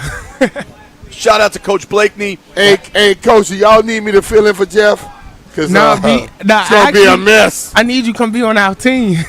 Who is your team, Jeff? He don't have a clue. Right now, it's just me and my boy. And the way it started, so one of my friends he runs the DMV Daily. It's a blog page. He was like, yeah, my boy play golf. But see, I think everybody friends cites them. But he was like, yeah, he can play. So the dude was like, hold on, this dude said this about you? Yes. You can play golf? Yes. So look, the Howard basketball team is too good to be lied to that Jeff is good at golf. This is a straight setup. You gotta let me get it out. Okay. So, pause. So they like, yeah, put him on your team. So my boy called me. He like, yeah, bro, you on my team for the tournament. And I'm like, the tournament? And mind you, he has no clue about golf jargon. So he's like, yeah, you gonna be in the tournament. We gonna win. And I'm like, we gonna win a good time, bro. Like, I'm not that good. He was like, wait. He was like, but bro, I seen you like actually go and practice. I said, it's different practicing on the range. He ordered you, and he invited you, and he say y'all gonna win. All right, so let's he's smoking something. All right, a lot. So the tournament. It's the first annual Dream Factory Classic. It's Monday, August 24th, 10 a.m. at Woodmont Country Club. This is to benefit Howard men's basketball. You gotta dress up. You gotta have on the right golf attire. Yeah, to go dude, to Woodmont. you got it. Like Jeff, can't be Haynes Point style. I don't mean this disparaging. This is a very serious club you're going to. This is a very serious golf course you're going to. It is going to absolutely kick your ass. JP, I've looked the golf course Can up. I just go film it? I've looked the golf course up, JP. You know what? And I 100% agree with you. We need. I don't know who locks this down. So Brian and I were invited to play in the tournament. It's a Monday while we have a show, the first show after a game. We can't take those days off. Otherwise, I would go. I am tempted. Are we out here Monday? Do you know? Preseason game? Yeah. I am tempted to drive to this following our show. I'll go with you. The pace at which scrambles take, assuming this is a scramble, generally pretty long. So, like, we could get there and maybe help on the back nine here. But I would like to book Jeff right now. You start golf at 10 a.m. I'd like to book Jeff for like 11:45 to call find out how in things are and going? give us an update on his golf game. I would love that. Lock that in. It's done. Okay. But this the thing. I was still deciding if I want to go. Come on, Jeff. You can't You be should that definitely soft. go, dude. Yeah, I just don't want to Be a man about it. I don't want to get smoked. Oh, you gonna get smoked. I don't want to get smoked. Like I You don't. are going to get smoked. You're going to get smoked. Yeah. But it's a scramble, so it doesn't matter. Make a couple putts and you're good. I try my best. Like, but I got scramble y'all. is fake golf. Look, you make a couple of putts, but don't be putting down those 6th and 7th. I'm like, yeah, we got double bogey. You get double bogey in the scramble, dude. You suck. I imagine it's a double bogey max. They No, don't it's want probably- people out there taking Most nines. tournaments do a par max or a bogey max. They Yeah. don't do the double bogey.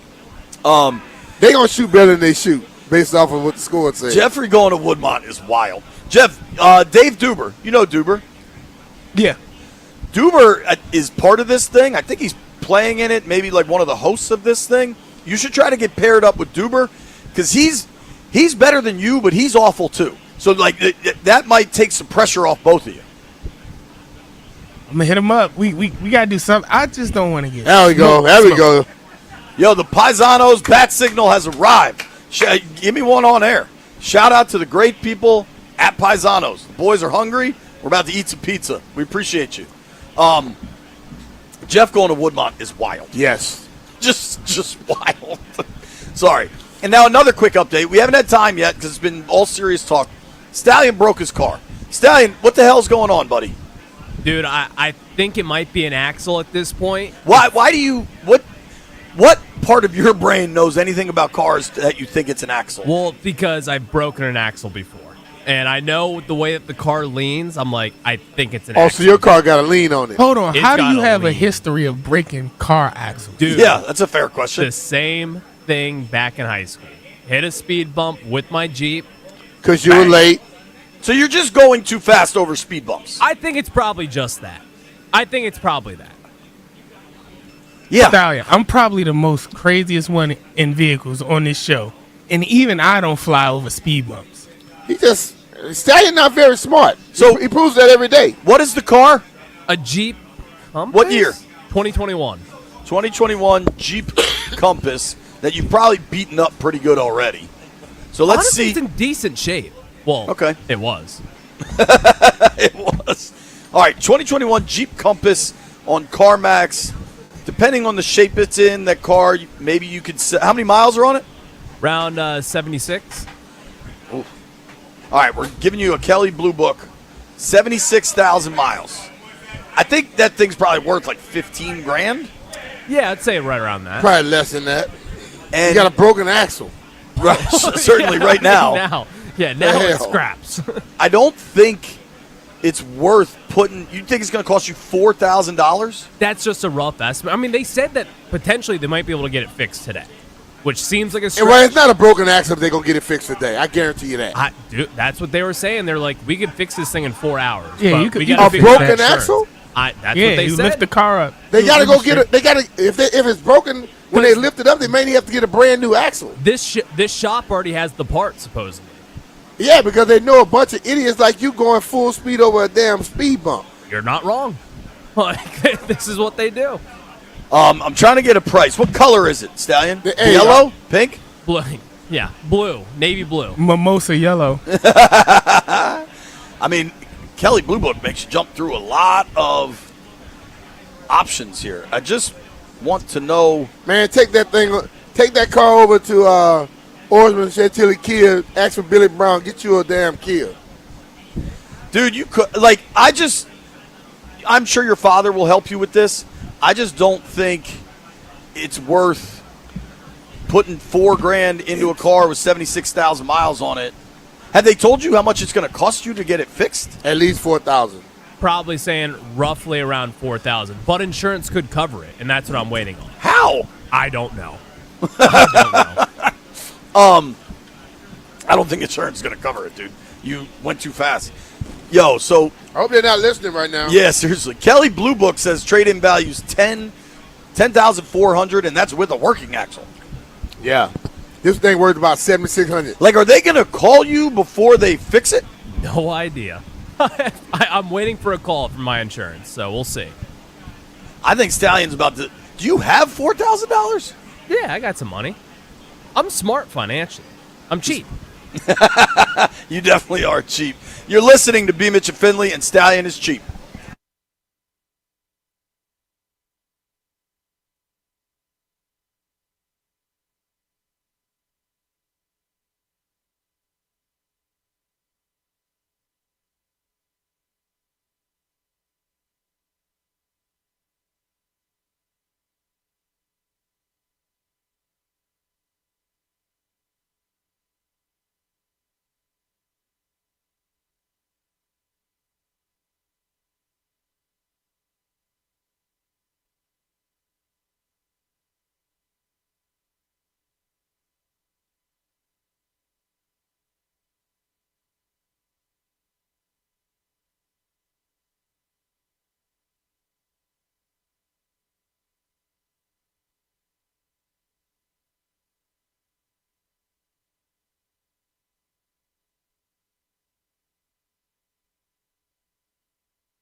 B. Mitch and Finley, 106.7 The Fan.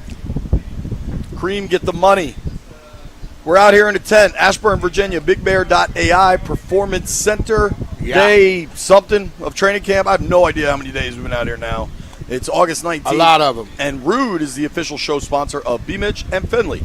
Don't melt this summer. Upgrade to high-efficiency HVAC and enjoy budget-friendly financing options with low monthly payments. Keep your cool. Keep your cash. Find a Rude Pro partner at Rude.com. And if it ain't Rude, Brian. It ain't right. Good workout for the Commanders today. Stallion pointed something out that I think is pretty interesting. Trevor Williams, pitcher for the Nats. He has now gotten to his 10 years of MLB service. Okay. So, Stallion, what happens? You get like a prize or something when you get to 10 years? I think it's like you get like lifetime insurance, or you get some sort of benefit from the Players Association. So it's like a big deal amongst like MLB circles. You didn't think about looking up what it is? No, you did not. Well, look it up, damn it. White Brian might know, but you should look it up. But apparently for Trevor Williams. Now I need him to, before Trevor Williams. Stallion, look at the rundown you sent to us. Uh-oh. Yes, well, I'm looking at it. You're not even in the document, B. Mitch. It's on his phone. You sent it to me right here. It goes August 19th right here, doesn't it? And when I hit it for August 19th, that is what popped up. The wrong rundown information. That weirdly says the 10th. I know. I hit 819 and it got 810 up here, and it got all this crap. I mean, yes, Stallion. He do a lot of copy and pasting. At this one. Yeah, I'm looking at today's. Well, I'm looking at the one that when I saved it, based off of what he sent me, I don't get it from nobody else but Stallion. Damn it, Stallion. All right, so MLB 10 years of service benefits. It fully vests the player for the maximum tier of MLB Player Association retirement pension, which is about $300,000 when you turn 62. You get $300,000 every year for the remainder of your life. Grants automatic trade veto rights and unlocks eligibility for the Baseball Hall of Fame. Trevor Williams is not going to the Hall of Fame. No, he's not. You also get health coverage, so it's a big deal. And Trevor Williams has achieved that. Congrats to him. As part of this, he asked every player on the Nats their favorite album. So he got everybody a gift of an album. Like, what exactly does that mean? He's giving them a CD? Like, is he buy him a record player with a record? Album. No, you want your favorite album. All right, you ready for some albums? Cade Cavalli received Morgan Wallen, I'm the Problem. Jake Irvin received Jack Johnson, In Between Dreams. C.J. Abrams received Lil Baby, My Turn, Deluxe. James Wood, The Miseducation of Lauryn Hill. All right. For me, I think Wood picked the best album. That Lauryn Hill's first album, and maybe only album, is an absolute classic, like an iconic album. What would your album be, Mitch? I'm going something from back in the day with Prince, probably Purple Rain. Michael Jackson, Off the Wall. Stuff that you got to go look for, and it probably won't be the price it was back then. Jeff, what would your album be? I would most likely have to go with, oh, man, it's tough. My workout albums, Get Rich or Die Trying or the Black Album. Either one of those. Those are both very good. What about you, Stallion? Good Kid, Mad City by Kendrick Lamar. Banger. Dub B? Led Zeppelin 4. That's a classic. For me, I got to listen to it. It'd be, I don't know. There's a bunch of albums I love. 10, Pearl Jam, Blue Album from Weezer, Midnight Marauders from Tribe. But for me, there's one album I can listen to for the rest of my life. It'd be Sound of Silver LCD Sound System. You can just put it on, let it play, just let it ride. That's a cool thing to do. Get all the players. Like, did you ever do that for the linemen? Get them all gifts, any of that kind of stuff? Quarterbacks always do it. Quarterbacks do. My job was, I was a special teams guy. I did it for all them. What would you get? I bought everybody damn watches. Really? When I went to the Pro Bowl. Rolexes? We had tags and Breitlings. I wasn't a Rolex guy. I'm a Tag Heuer, a Breitling guy. Damn. How many dudes you buy a watch for? 20-something. Everybody that played specials? Everybody that threw a block that year got a damn watch. The top 3 guys got Breitlings, and the other guys got the tags. So did Sellers get one? Hell yeah. Sellers, Will, damn, what's William, man? William's last name. Damn. What year did you go to the Pro Bowl? 95? 95, 96. William got tag. It was Sellers, I think William, and whoever it was. Those 3 guys got Breitlings, the top 3 blockers. I had been Big Trey. Trey was on that team, I think. Yeah, I'm pulling the roster right now. Actually, it's hard because this is just stats, so it's not going to give me like linemen. That's cool though. I mean, you probably spent $20,000 or something. 15? Way more than that, Jay. Really? Yeah.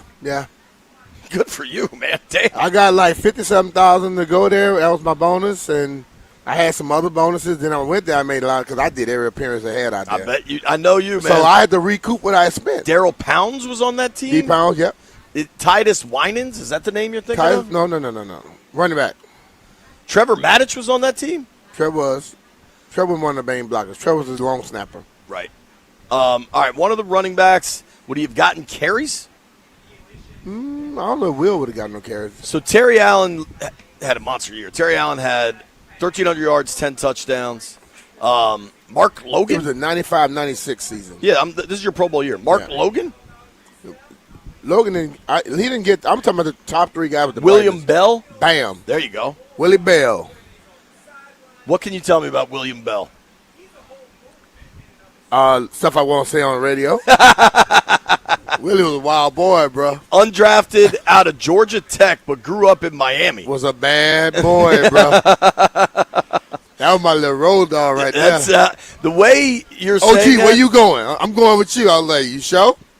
The way you're describing this, I can only imagine. Can you imagine? Okay, you know how I am. Yeah. Can you imagine me having a little brother? In 1995, Acting making like the Pro me. Bowl? Yeah. Nobody go anywhere. AFC South preview next.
This sports update is brought to you by Fully Mechanical. Saints 5-time Pro Bowl running back Alvin Kamara is expected to miss at least a month with a sprained MCL that he suffered during Tuesday's joint practice with the Cowboys, according to ESPN. New Orleans season opener against the Lions is 25 days away, meaning Kamara is set to miss Week 1 for just the second time in his career. Saints Week 2 game at Ravens is 32 days away, so that's right near the early end of his reported timeline. And some Commanders news, but I'll let Dan Quinn tell you that one. Johnny Newton injured his pec during the game. He's currently in New York seeing a specialist there, so I'll give you an update tomorrow after their meeting. When your HVAC strikes out, call Fully Mechanical, your go-to for heating, cooling, and radiator repair in D.C., Maryland, and Virginia. Locally owned, never franchised, Fully Mechanical is proudly installing Amana systems. From the Grunt Medcalf Sports Desk, Savannah McCann on the Fan.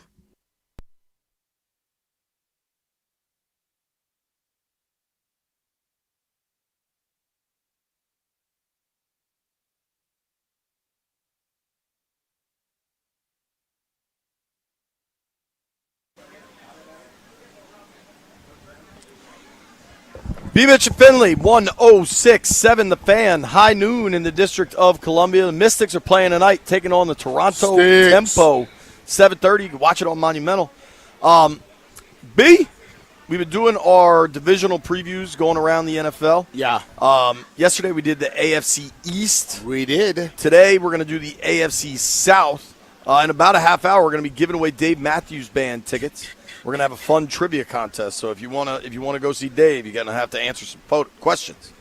AFC South is really interesting because they had two playoff teams last year in the Jags and the Texans. They had another team that started 7-0, I believe, that did not make the playoffs. Started 7-0 and didn't make the playoffs. Weren't the Colts 7-0?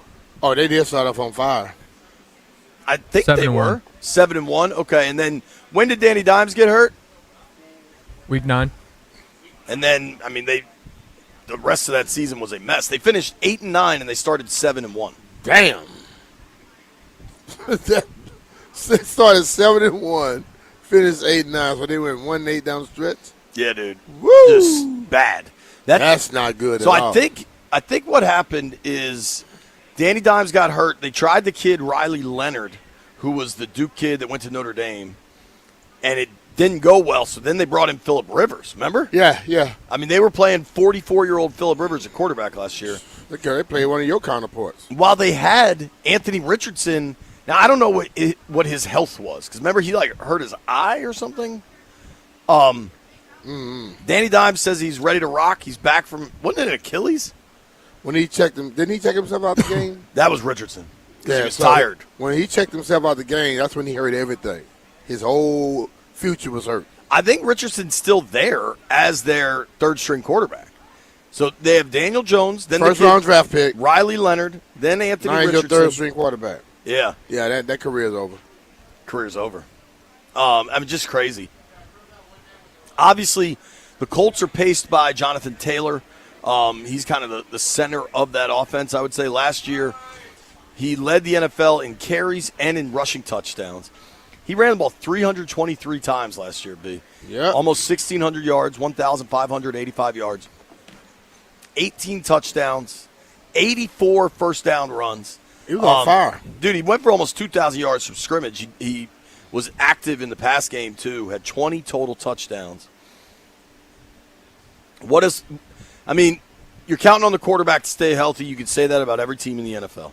The only teams that aren't counting on their quarterback to stay healthy have bad quarterbacks, or the Eagles are the outlier because that roster is just so damn good, 1-53. But they still need hell of a defense. Colts are interesting here. You got Danny Dimes presumably back. Jonathan Taylor is a workhorse. They re-signed Alec Pierce to a lot of money. Tons. I believe Pierce is still hurt. Look that up for me, Dub B. They did add Keenan Allen. They added Nick Westbrook Akine. I hope I'm saying that right. That's a receiver I've kind of liked. They have a good offensive line there. They have that big, strong stud tight end, Tyler Warren, who I like a lot. They also have Mo Alley Cox kind of as the number 2 tight end. VCU. That VCU dude? Yeah. Defensively, they were pretty good. They traded for Sauce Gardner. You add a player like that. Arden Key is a dude they brought in. What do we think of the Colts, B? Win total, they started 7-1. They finished 8-9. 8 wins for the Indianapolis Colts. If they could get any play from Danny Dimes, I mean, they have the damn their running back, like you said, Jonathan Dale is good. And he just got paid. What's your total? 9. What is it, Stallion? But one of their losses is going to be against the Commanders. Vegas has it at 7.5 for the Colts. Okay. Kind of crazy. They play Washington week 4 in London, so we'll get a good look at that. I do really like Shane Steichen. I think he is a really, really smart offensive mind. Danny Dimes coming back from an Achilles in like 9 months or whatever just seems kind of crazy to me. Yeah. All right, let's move to the Tennessee Titans. They were bad last year. Another year for their young quarterback to develop in Cam Ward. Watching the quarterback show on Netflix, I really like Cam Ward, like the human. I just like his mindset. I also think they had Brian Callahan coaching them. I don't think he was very good. Nothing seemed really good there. You change everything out. Now you've got Robert Saleh. Callahan was just a run guy. His dad was. Him too. Yeah, you've got Saleh there. You've got Daboll there. Daboll, obviously a hothead, but he can run good offense. I think he'll be a lot better for Cam Ward. I just don't know what else they have. The Titans they drafted Carnell Tate in the first round, who by all accounts has looked excellent throughout training camp. You have Calvin Ridley there. They signed Wan'Dale Robinson. Tony Pollard is your running back. Tyjae Spears backs him up. Decent-ish offensive line. Defensively, Jacob Martin's there. Remember Jacob Martin was here? Mm-hmm. Remember Jacob Martin's nickname? Nope. The Barracuda. Be going around biting people? I don't know. That was what he called himself. I don't know. This Titans team that went 3-14 last year, you probably are hoping for a big jump out of your second-year quarterback. I got the Titans win total at 5. I go at 4. What is it, Stallion? It is at 6.5. Wow. Yeah. That is higher than I guess they expect that you name some guys on that offense if they hit those receivers that could be good. All right, let's go to Houston.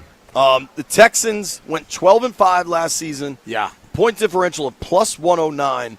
A truly elite defense. Yeah. An elite defensive coach in DeMeco Ryans. I mean, you look at the names on this defense, dude. Will Anderson, Daniil Hunter, the linebacker Azeez Al-Shahir, Stingley at corner. He might be the best corner in the NFL. Kamari Lassiter on the other side. Kalen Bullock, that's safety. They signed Reed Blankenship, who was with the Eagles the last few years. Mm-hmm. Defensively, I don't have questions at all. I mean, they are just their question loaded. is their signal caller. What is he going to be? Offensively, I think we heard good injury news with Tank Dell. Maybe you guys can look that up.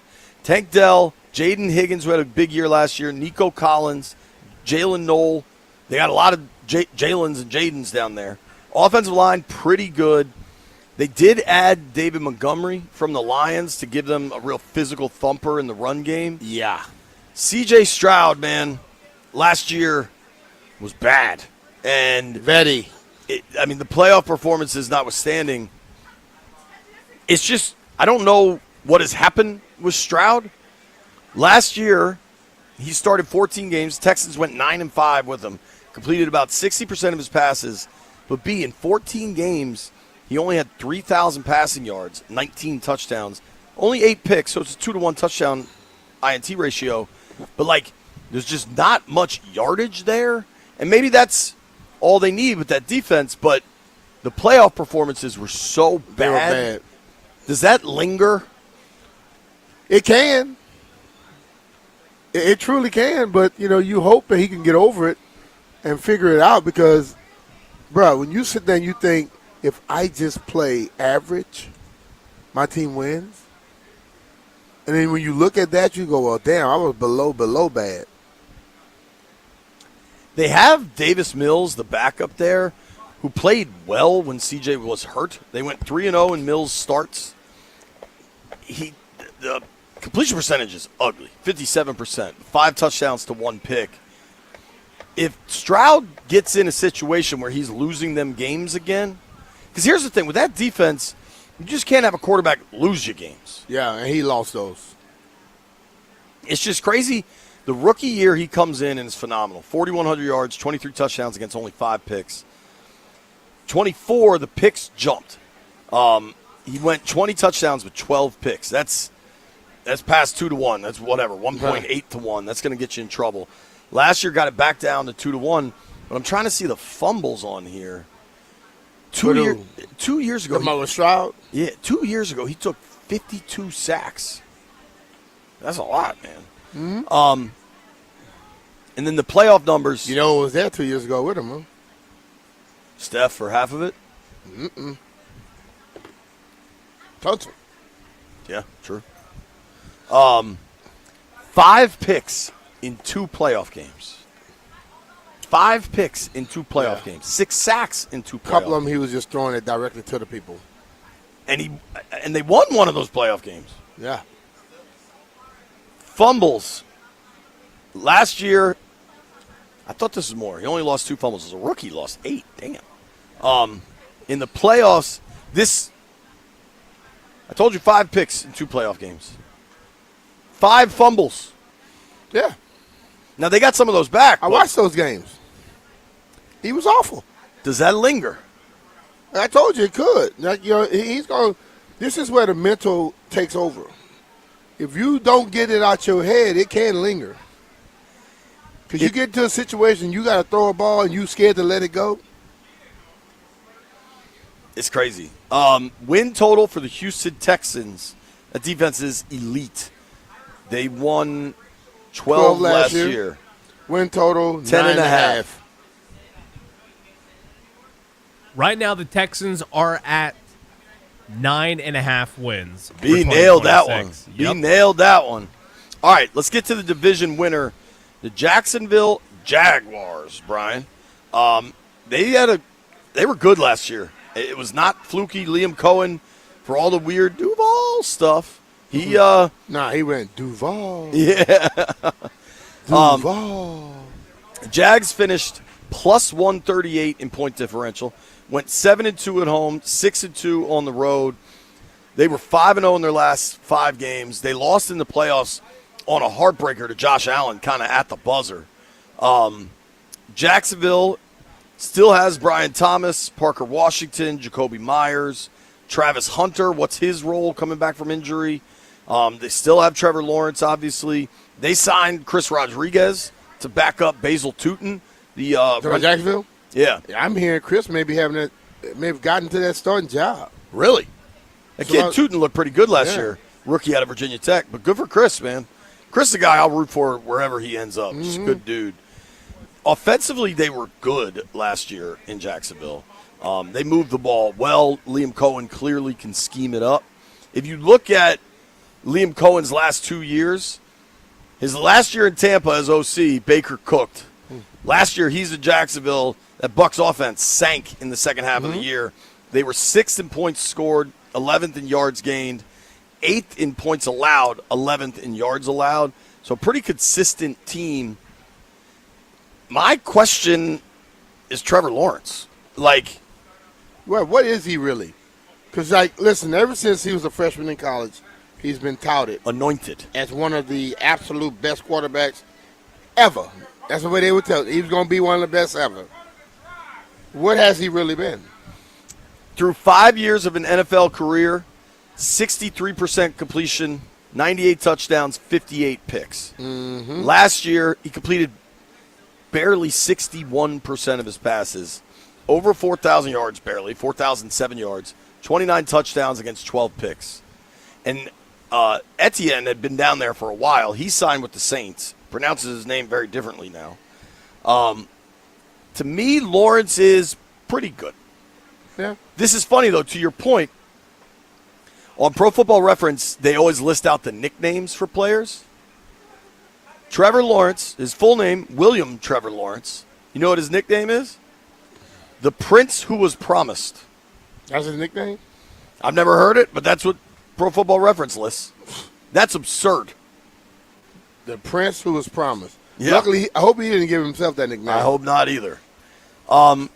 Jacksonville, all right, so they had the Texans at 9.5.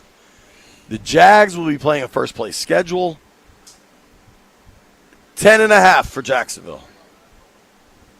B? What was their record last year? I think 13-4. I'm going to go with I'll tell you, hang on. I'm going with 13-4. Going with 10. The Jags win total is at 8.5. I think that's a little low. That dropped down. Wow. Vegas ain't buying the Prince Who Was Promised, huh? The Prince did not promise. Wow, that is low. Vegas is probably saying what the Prince turned into a frog. A frog? Yeah. They think Trevor going to be a frog. That is low, man. Interesting. I wonder if that's not buying Liam Cohen, if that's not buying Trevor Lawrence. Well, they have a tough schedule. Didn't they lose Itchen? Yeah, he went to the Saints. Yeah. That's how you say his name, right? Itchen? I'll be honest. I don't know how to say his name. He said that you have to say it Achan. Achan. So I remember we talked about it, Achan. He said it's Achan, which is just not true. It's just not. I mean, I'm not telling a man how to say his damn name. I am a firm believer. B-Mitch, you were saying the same thing back in March. No, but I say in Louisiana, everybody calls that Etienne. It's French. Not according he to say him. Etienne. And I know a lot of people from the little area, and everybody's Etienne. I think it's Etienne. Do you know what Pro Football Reference listed your nickname as? What? B-Mitch. That's it. Glad they don't know the others. Who wins the AFC South? Colts. That's crazy. I was going to say that too. You starting to pick my brain, man. Stop picking my brain. That AFC South is so topsy-turvy every year that I think it won't be the Texans or the Jags. Now, if C.J. Stroud plays anywhere good, Houston going to walk away with it. In the last 10 years, your division winners in the AFC South, 25 was Jacksonville, 24 was Houston, 23 was Houston, 22 was Jacksonville, 21 was Vrabel, 20 was Vrabel with the Titans. I still can't believe the Titans fired Mike Vrabel. What a bad decision. 2019, Houston. They might have known some stuff, Jay. That's interesting. I'm just saying, bro. You fire a coach that won a lot of games for you. Yeah. The Colts have not won the AFC South in the last 10 years. I wonder if they haven't won since, like, Andrew Luck was playing for them. If what? When is the Colts' last championship? Like, just division championship. Oh, it's been a while. I almost think it was 2014. I think Andrew Luck was still playing then. That's been a while. We're taking the Colts. He rolled in and rolled out real quickly. All right, next we got an NFL trivia contest, and the winner gets Dave Matthews Band tickets.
There's now some more information on Saints running back Alvin Kamara, who was injured during Tuesday's joint practice with the Cowboys.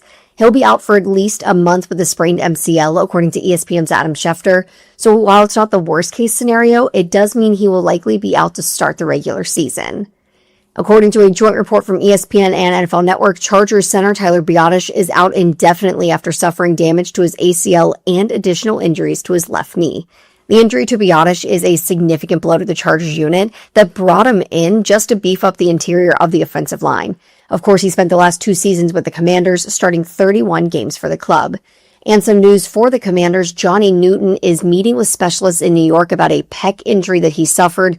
Dan Quinn said earlier today to the media that he is concerned this could become a long-term issue for Newton. From the Crop Metcalf Sports Desk, Savannah McCann on the Fan.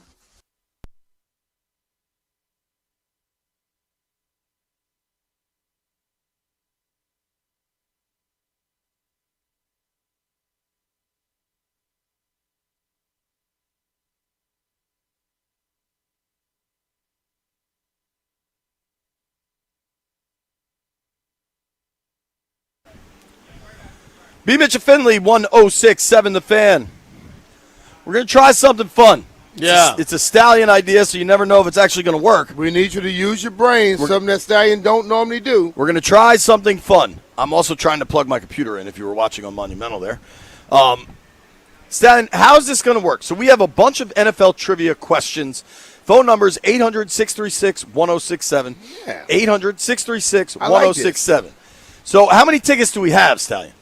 We can give out 2 pairs today. I Okay. think, so once the listeners load up the phone lines here, we're going to have them answer just 2 trivia questions about the NFL. And if you get both of them right, then you win a pair of tickets. All right. Simple I like as this. that. If you miss one, you're done. Yeah. One We're and not going to give done. you one ticket. Can we give an example of the type of questions?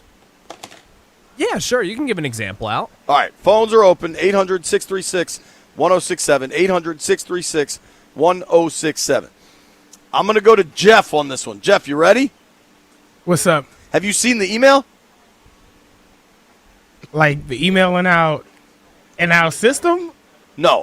Is it a movie? Stallion sent us the email with the question. Oh no, I didn't Okay. get the email.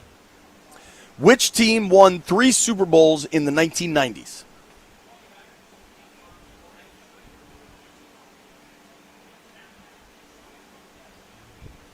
Did the line drop, Jeff? No, I'm thinking. You trying to find that Can't think. email. It's not the Cowboys, is it? It is the Cowboys, Jeffrey. It is That's the the way Cowboys. when you try to make people think you really Yeah. didn't know the answer. Right. And you already looking at it. No, I was trying to think because their last one was in '96. They won. And they was going in the '90s. They were They pretty won popular. 92, 93, and 95. Now, those Super Bowls were played, the 95 season, they won the Super Bowl Yeah, in 90, January of 96. I believe that's right. Do you know who won the one in between them that wasn't Dallas? So they went back-to-back and 3 out of 4. Who won that third year? I don't think I know that one. I'll take a guess. The Steelers? It was an NFC team. It was the 2 best teams of that time were both in the NFC. And Dion flip-flopped back and forth.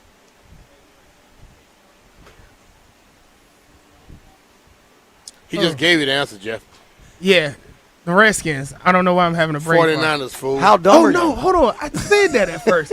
I'm not gonna lie. I got nervous and just guessed. All right, we're gonna now we're playing for Redskins real is money 90. here. All Skins right. won in 91. We got peeps. Let's start with Steve in Solomon's Island. Hello, Steve. How do you do? What's going on, JP? What's up, Not man? much, man. All right, do you know the deal here? We have trivia questions, and if you get 2 right, you win a pair of tickets to go see Dave Matthews up in Baltimore. Let's do it. Oh, All right. man, y'all killing people with these questions. I think this one's hard. Yeah. Give me an easy one. I can't do that. You can pick one. I'll give you what I think is easy. All right. How many Super Bowls do the Tampa Bay Buccaneers have? 1. Wrong. Sorry, dude. You're out. All right, move to the next one. All right, next caller. Let's go to John in Ashburn. Johnny, you ready? Yeah, hey, JP, man. All right, you ready, dude? Oh, yeah, go ahead. Should I ask him the Tampa one again, or should I do You something can. else? Well, Same one, yeah. How many Super Bowls do the Bucks have? Say it again, boss. How many Super Bowls have the Tampa Bay Buccaneers won? 2. All right. All right, move on to the Well next done. Terry McLaurin was drafted in 2019 out of Ohio State. What round was Terry picked in? 3rd. Bang! We got a winner. 2 tickets gone. Way to go, man. Stay on hold, and we'll let Stallion figure all the information out. All right. All right, let's move to the next one. Let's go to Eric in West River. Eric, you there? Where's West River? Yeah, what's up, guys? How y'all doing? Let's start by asking you a question. Where is West River? West River is 20 minutes, maybe 20 minutes south of Annapolis, downtown Annapolis. Okay, cool. Are you ready to play, Eric? I'm ready. Let's go. Okay. Who was the first overall pick in the 2022 NFL Draft? First overall pick in 2022 NFL Draft. That would be Jalen Daniels. Who? Nah, he said Jaden Daniels. I thought he said Caleb Daniels. Whoever is not right. Jalen Daniels. No, you're not incorrect, sir. Sorry. Enjoy Annapolis. It's beautiful. Let's go to Derek from the chat. What's up, Derek? Yo, what's up? I'm trying to win these Dave Matthews Band tickets. I love that song, Satellite. Okay. All right. There are 4 teams in the NFL that have never played in a Super Bowl. You don't have to name all 4, but you got to name 3. Okay. Wow. Okay. No Houston Googling. Texans. No Googling, No Googling. Derek. All right. No Googling. Okay. Houston Texans. That's 1. Okay. I'm not Googling. I'm thinking. It's not the Arizona. Can I talk out loud like this or no? Yeah, you can. It's fine. It is a radio program. Not the Cardinals, not the Steelers, not the Seahawks, not the Pats, not the Commanders, not the Cowboys, not the Eagles, not the Giants. Probably have some sort of time restriction. Browns is 2. You only need 1 more, dude. Okay. You putting the pressure on me, JP. Dang. Okay. You sound stressed, man. 15. I'm stressed here. 14. Oh, wait, let me think. 13. He's counting you down, dude. Okay. 11. 10. 9. 8. Oh my gosh, I'm blanking. 6, 5, 4, 3, 2, 1. I don't know what he said. He didn't get it. I know that much. He was close, though. That's a hard one, Stallion. Some of these are hard. The hard one is that 2022 draft. Yeah, that is a hard one. He not even in the league nowhere close right now, is he? I think he's still in. Is he? Yeah. Should we say that one, or should we Nah, we're pocket gonna it? wait for a little bit. He's still Yeah, he's still around, but don't nobody know what he ain't doing much. That's correct. Let's go to Keith. So we've given one find pair his away? stats. I think we've given 1 pair away, right? So we still got 1 going. Keith is in Laurel. What's up, Keith? Hey, gentlemen, how are y'all? How you feeling today, Keith? You feeling lucky? Yeah, on the downslide. Okay, cool. Question for Keith. Which team lost 4 straight Super Bowls? That's easy. Buffalo. Buffalo, correct. Got that one. And Keith, for a chance to win the Dave Matthews Band tickets, how many Super Bowls have the Panthers been to? Ooh. The Panther, that's Carolina. Yeah, not Florida. We're not talking hockey.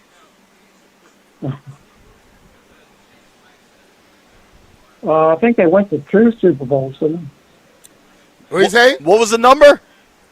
2. You won. You won. Congratulations. They lost to the Patriots when Jake Delhomme was their quarterback, and they lost to the Broncos when Cam Newton was their quarterback. All right, well done. We're out of tickets. I guess we can still play. People still on hold? Raleigh is in Germantown. Raleigh, do you want to play What even you though there's no? giving them? Okay, Jason is in Arlington. Jason, do you still want to play even though there's no prize? Yeah, let's do it. Okay, cool. All right. Do the last two. Okay. No, last. You ask him. You got it. All right. What school did Sam Cosmi go to? We referenced Sam this Cosmi. earlier in the program We today. did. If you've been listening, we already mentioned this. UT Austin. Yes, sir. Well done. And what school did Michael Vick go to? That is easy. Virginia Tech. Yeah. All right. I got but let's be real though. Who says UT Austin when you talk about Texas? Sound like something on Google. That would have been fast Googling. Are you still on the line, sir? All right, he's gone. Everybody just say Texas. Yeah. Or hook 'em. Yeah. All right, let's take Wayne and Bowie. Wayne, there's no prize, but you can play. You want to play? Be Oh smart. yeah, and tell B Mitch take it to the house. I'm taking it to the house, Wayne. All right, All right. Wayne, I got one for you.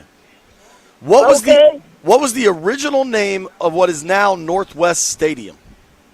Original name. Well, FedEx. Nope. That wasn't the original name. The original. The original name. Jack Kent Cook Stadium. Yeah, remember that in Raljon. Raljon. Raljon. I didn't know that that was the name of Jack Kent Cook's son. His name, one was named Ralph and one name was John. It's one of the all-time lines Tony Yeah. Kornheiser wrote in a column. He said, I didn't thank know God that- their names weren't Peter No, and the Enos. stadium was called that though. All right, Wayne, Okay, we'll give you you got another me. one. You want one more? Yeah. Who was the last team to go undefeated in the regular season? That was in the regular season. Yeah. That doesn't include the Super Bowl, right? Correct. Regular season. Oh boy, that's One a team. good one there. One team? Randy Moss man. was on that team. Oh, Vikings. Nah, Patriots. I'm going to give you one more. We're going to get you one. Is he gone? Oh, man. The one thing that's funny in Stallion's sheet here, all of these trivia questions have an answer except for the one that's about you. Because he didn't know. Stallion, I ask you, what college did B-Mitch go to? Louisiana Monroe. No! Fool! It's University of Louisiana, right? University of Southwestern Louisiana, which would be Louisiana Lafayette. Oh, Oh, Louisiana. Okay. that's why he didn't. What did I say? It's no answer because he didn't know the damn answer. Not gonna lie, I was like, it's Louisiana. I thought it was Louisiana Monroe. And I was Louisiana like, Monroe is a school that Stan Humphries went to. What is Louisiana Monroe's mascot? I don't have a clue. I'm looking that up real quick. Because they lost us every time we played. Yeah, they're bad. They are the Warhawks. I'm guessing they used to be called something else, and they've since changed it to the Warhawks. Not surprising, but White Brian knew it. White Brian knew what? Their mascot. The mascot. Not surprising. I bet Not White surprising at all. He also probably knew the school I went to. I know who didn't know. Axle Breaker. You know Happy what we birthday, could B. You know what we could do that would be fun? Remember that ESPN show Stump the Schwab? That dude didn't. We should do that with White Brian. Yeah. See if we can stump him with some sports trivia. UL I got Monroe some had a stuff for quarterback next named one. General Booty. General Booty. That's what my guy Derek's You into. say who had that? UL Monroe. Yeah. I think General Booty, his brother played at LSU. Is that John David's brother? I think it is. Different spellings of booty there.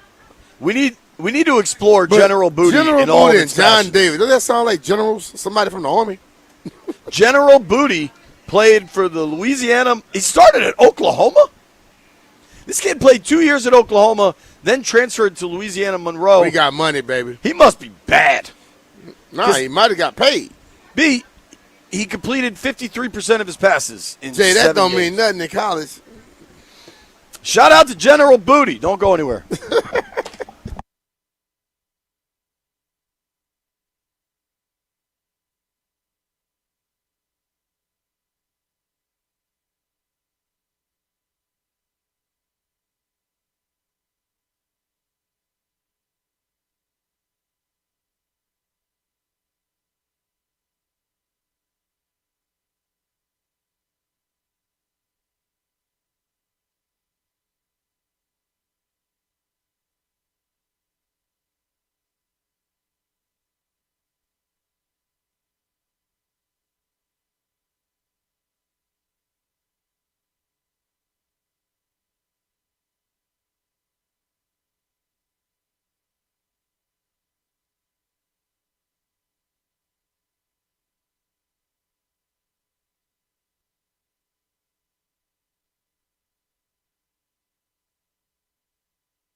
B. Mitch and Finley, 1067 The Fan. I know we got to get to Stallions' audio tour of the USA, but I just was reading something that is really interesting. You know how earlier, today was the last fan day at training camp, right? Yeah. And we were talking about how there are now so many content creators out there. My fingers just give me a high five. Cool. And that so many of them have like social media, they have YouTube pages, and that constitutes their content. YouTube is changing its rules on who can get paid in a significant fashion that is going to cut out a lot of these smaller, like White Brian, do you do your podcast on YouTube? Yeah, we do. Will it qualify for these new metrics? I don't think so. I'm kind of mad about this. What's the new metrics? B. So YouTube just changed its rules. This is an email from Boomer. You probably got it too. YouTube announced the largest shift in its monetization policy in nearly a decade. Beginning in February, creators will have to reach 8,000 watch hours over 12 months, or 20 million short views within 90 days to be accepted into the YouTube Partner Program, double the previous thresholds. Wow. That's significant. Well, to be honest with you now, some of these, I'm going to call them pirates out here, they get a lot of damn views, though. Totally. A lot of them do, but a lot of them do not. And I'm just specifying it to Commanders' YouTube pages I know about. This is happening all over the country. And I'm talking about all of them all over the country. But, White Brian, man, you just got to up your little content, man. You might have to, show a little skin or something, dog. White Brian, you should start an OnlyFans. Nah. None of that. If you start an OnlyFans, maybe you can bet more than 20 cents a game. OnlyFans, you can do whatever. You can just show your feet, White Brian. You might have good feet. No one wants to see my feet. I promise I will unfollow you on Instagram. People want to see my feet. Yo, I got pretty feet. Whoa. And they say people are getting paid by feet. You all the fetishes they had out there? Come on now. If Ryan. What was the Ryan coach name? Buddy, Rex. Rex Ryan was getting paid. Bruh, come on now. Everybody should be able to get paid for something. I got some jacked up feet. How did we land here? White Brian. I'm trying to have White Brian make more money. Does the 1067 page qualify for these new? Do we have to stop streaming? Or are we good? We're good. We post enough videos where the watch hours will be fine. Okay. Yeah, I mean, the 1067 page I'm going to need you to send me those files, White Brian. All right. Let's get the Stallions audio tour. Lord knows where we're going. We're going to Vegas, baby. And I think that right now... Vegas, baby. I hate you.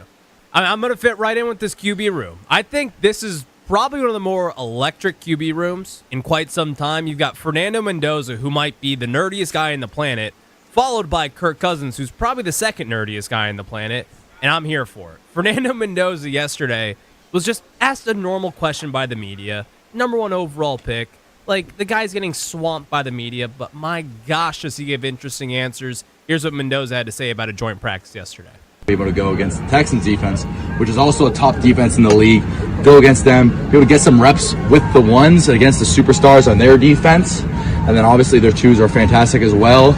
We got so much work, whether it was move the ball, first down, third down, red zone, 2 minute. There were so many situations, and I believe overall it was a positive day. There were plays that I loved and plays that I wish I had back, but in reality that's a lie. I wish I didn't have them back because it's a growing experience, and it's practice. It's practice, and this is what I love, and it's a beautiful day to play football here, and I'm so happy of so many things to learn from today.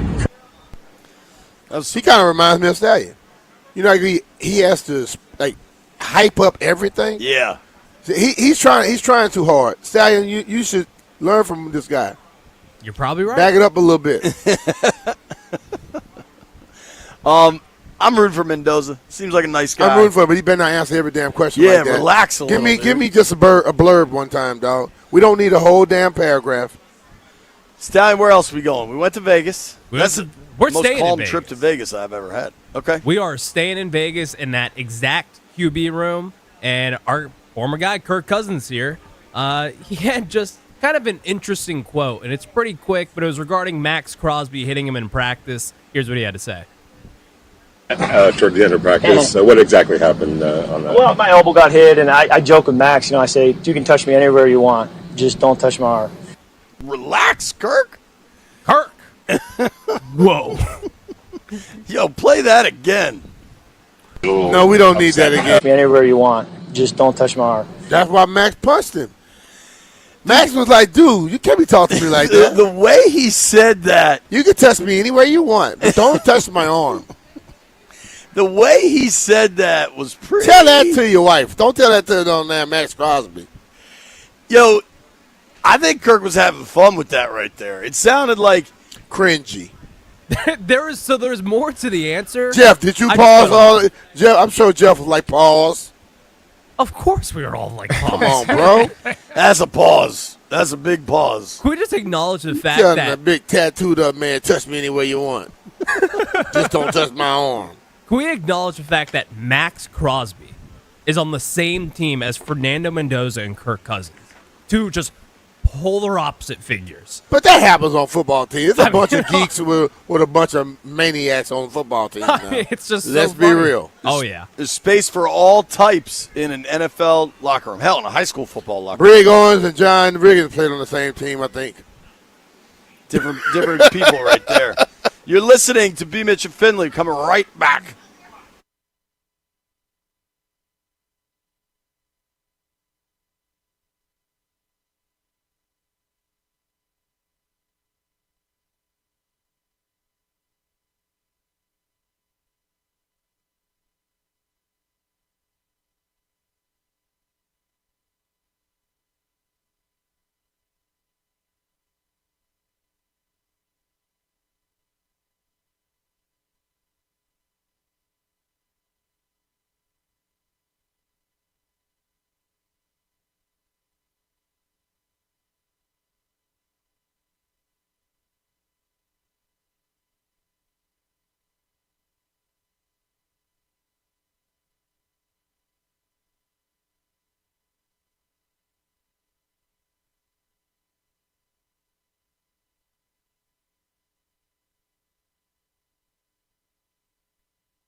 The Houston Texans were expecting big things from wideout Jaden Higgins in 2026, but those plans are on hold after Higgins tore his ACL in joint practice yesterday with the Raiders. He was expected to compete for a starting role alongside Nico Collins during training camp. However, now he will likely miss the 2026 NFL season due to the injury.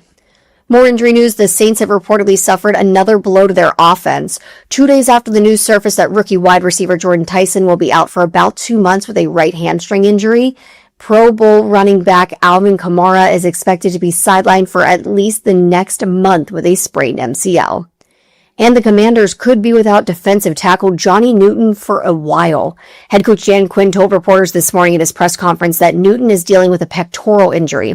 He's not currently with the team. He's in New York talking to a specialist about next steps to deal with this injury. However, this could be something that turns into a long-term thing. From the Crop Metcalf Sports Desk, Savannah McCann on The Fan.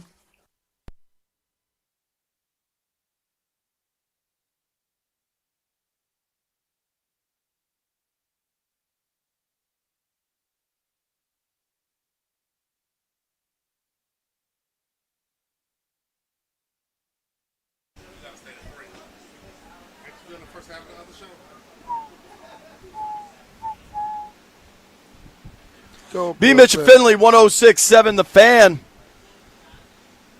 Mystics play tonight. If you're watching us on Monumental Sports Network, you can watch Sticks this evening. Right here. Right here. I think we air those. I think they air on 980 also, if you want to listen to it. Okay. You are listening to B. Mitch and Finley, and earlier I got to catch up with Commanders' second-year tackle Josh Connerly. I can't say enough what it means to me that a rookie O-lineman played every snap. Yeah, that's a lot. It's like, they get to like the 8th, 9th game of the season, and they looking and they got all those games left in front of them. And he was able to handle it, and he got better down the stretch. So here is my conversation with Josh Connerly. Appreciate getting to talk to Commanders tackle Josh Connerly Jr. How's camp going, dude? It's been solid, Like there's been lots of ups and downs, but a lot more good than bad. And I mean, we're all just gelling at the right time, I feel like, and we're just ready to get out there and put it on film for real. So. How different do you feel in year 2 than maybe this time last year? I feel a lot more confident, comfortable where I'm at. Obviously, like camp last year, those were like my first time getting real reps at right tackle, like live reps, I should say. And now, obviously, I've been through a whole season and a whole off season, and I feel like I'm start definitely settling in and a lot more comfortable than where I was, for sure. Pretty well documented. You and Laramie became close. I'd say friends, teammates, all of it. Spent a lot of time together in the off season. Just forget the football for a moment. How difficult was that injury for you, just as a person? Yeah, I was just sick for him.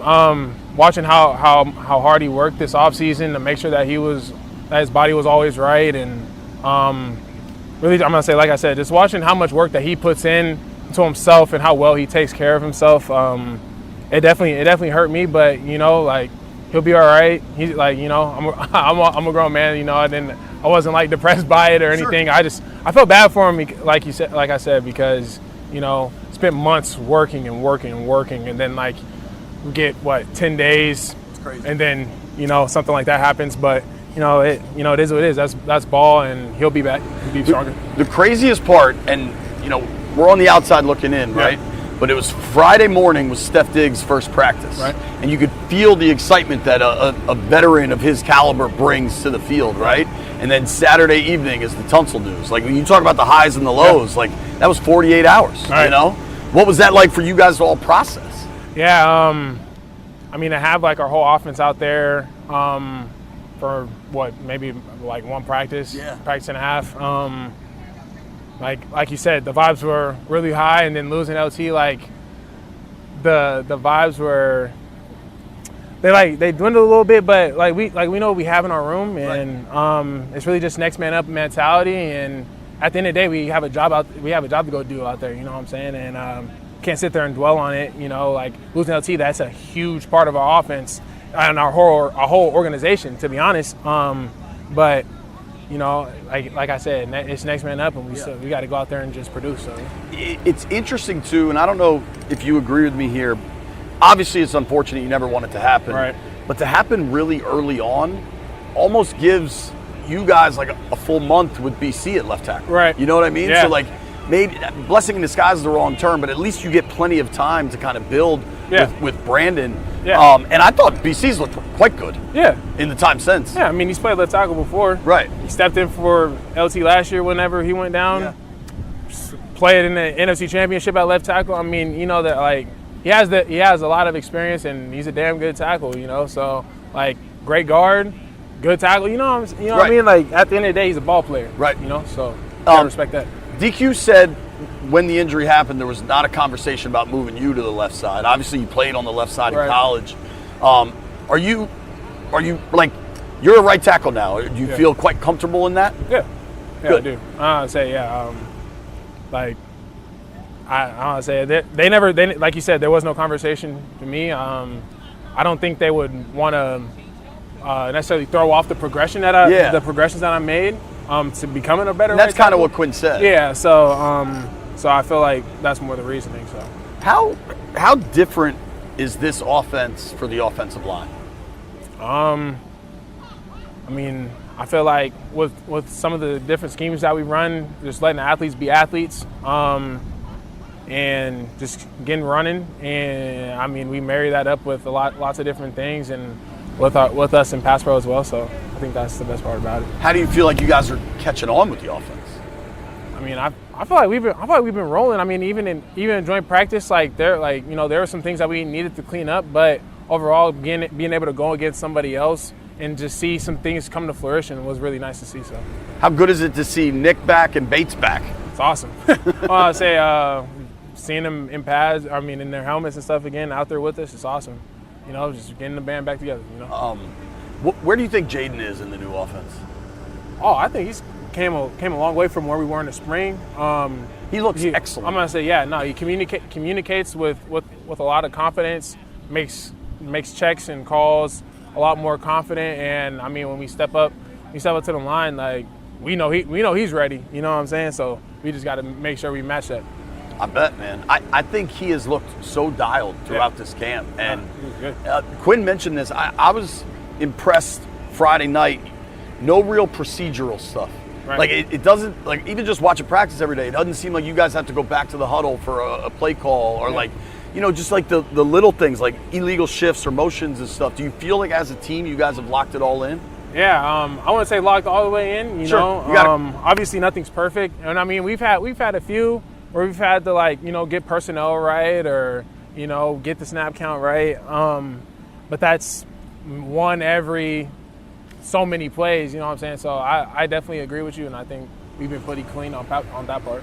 How different is going up against this defense? Because it's aggressive and guys are coming from everywhere. Yeah, third down's a little more difficult for sure. But it's nice because I feel like with their scheme, you see that every so many weeks. So when you do see a true 3-4 rolling 5 big guys out there, you know what I'm saying? Like once that time comes, if there's teams that play multiple fronts, we're already we know what's coming. And I mean they play a lot. They play even fronts. They play 5 down fronts. You know what I'm saying? So I mean for them to have the ability to do both, I feel like it only prepares us better for once we go against somebody else. So. For sure. Yeah. Last question. Yeah.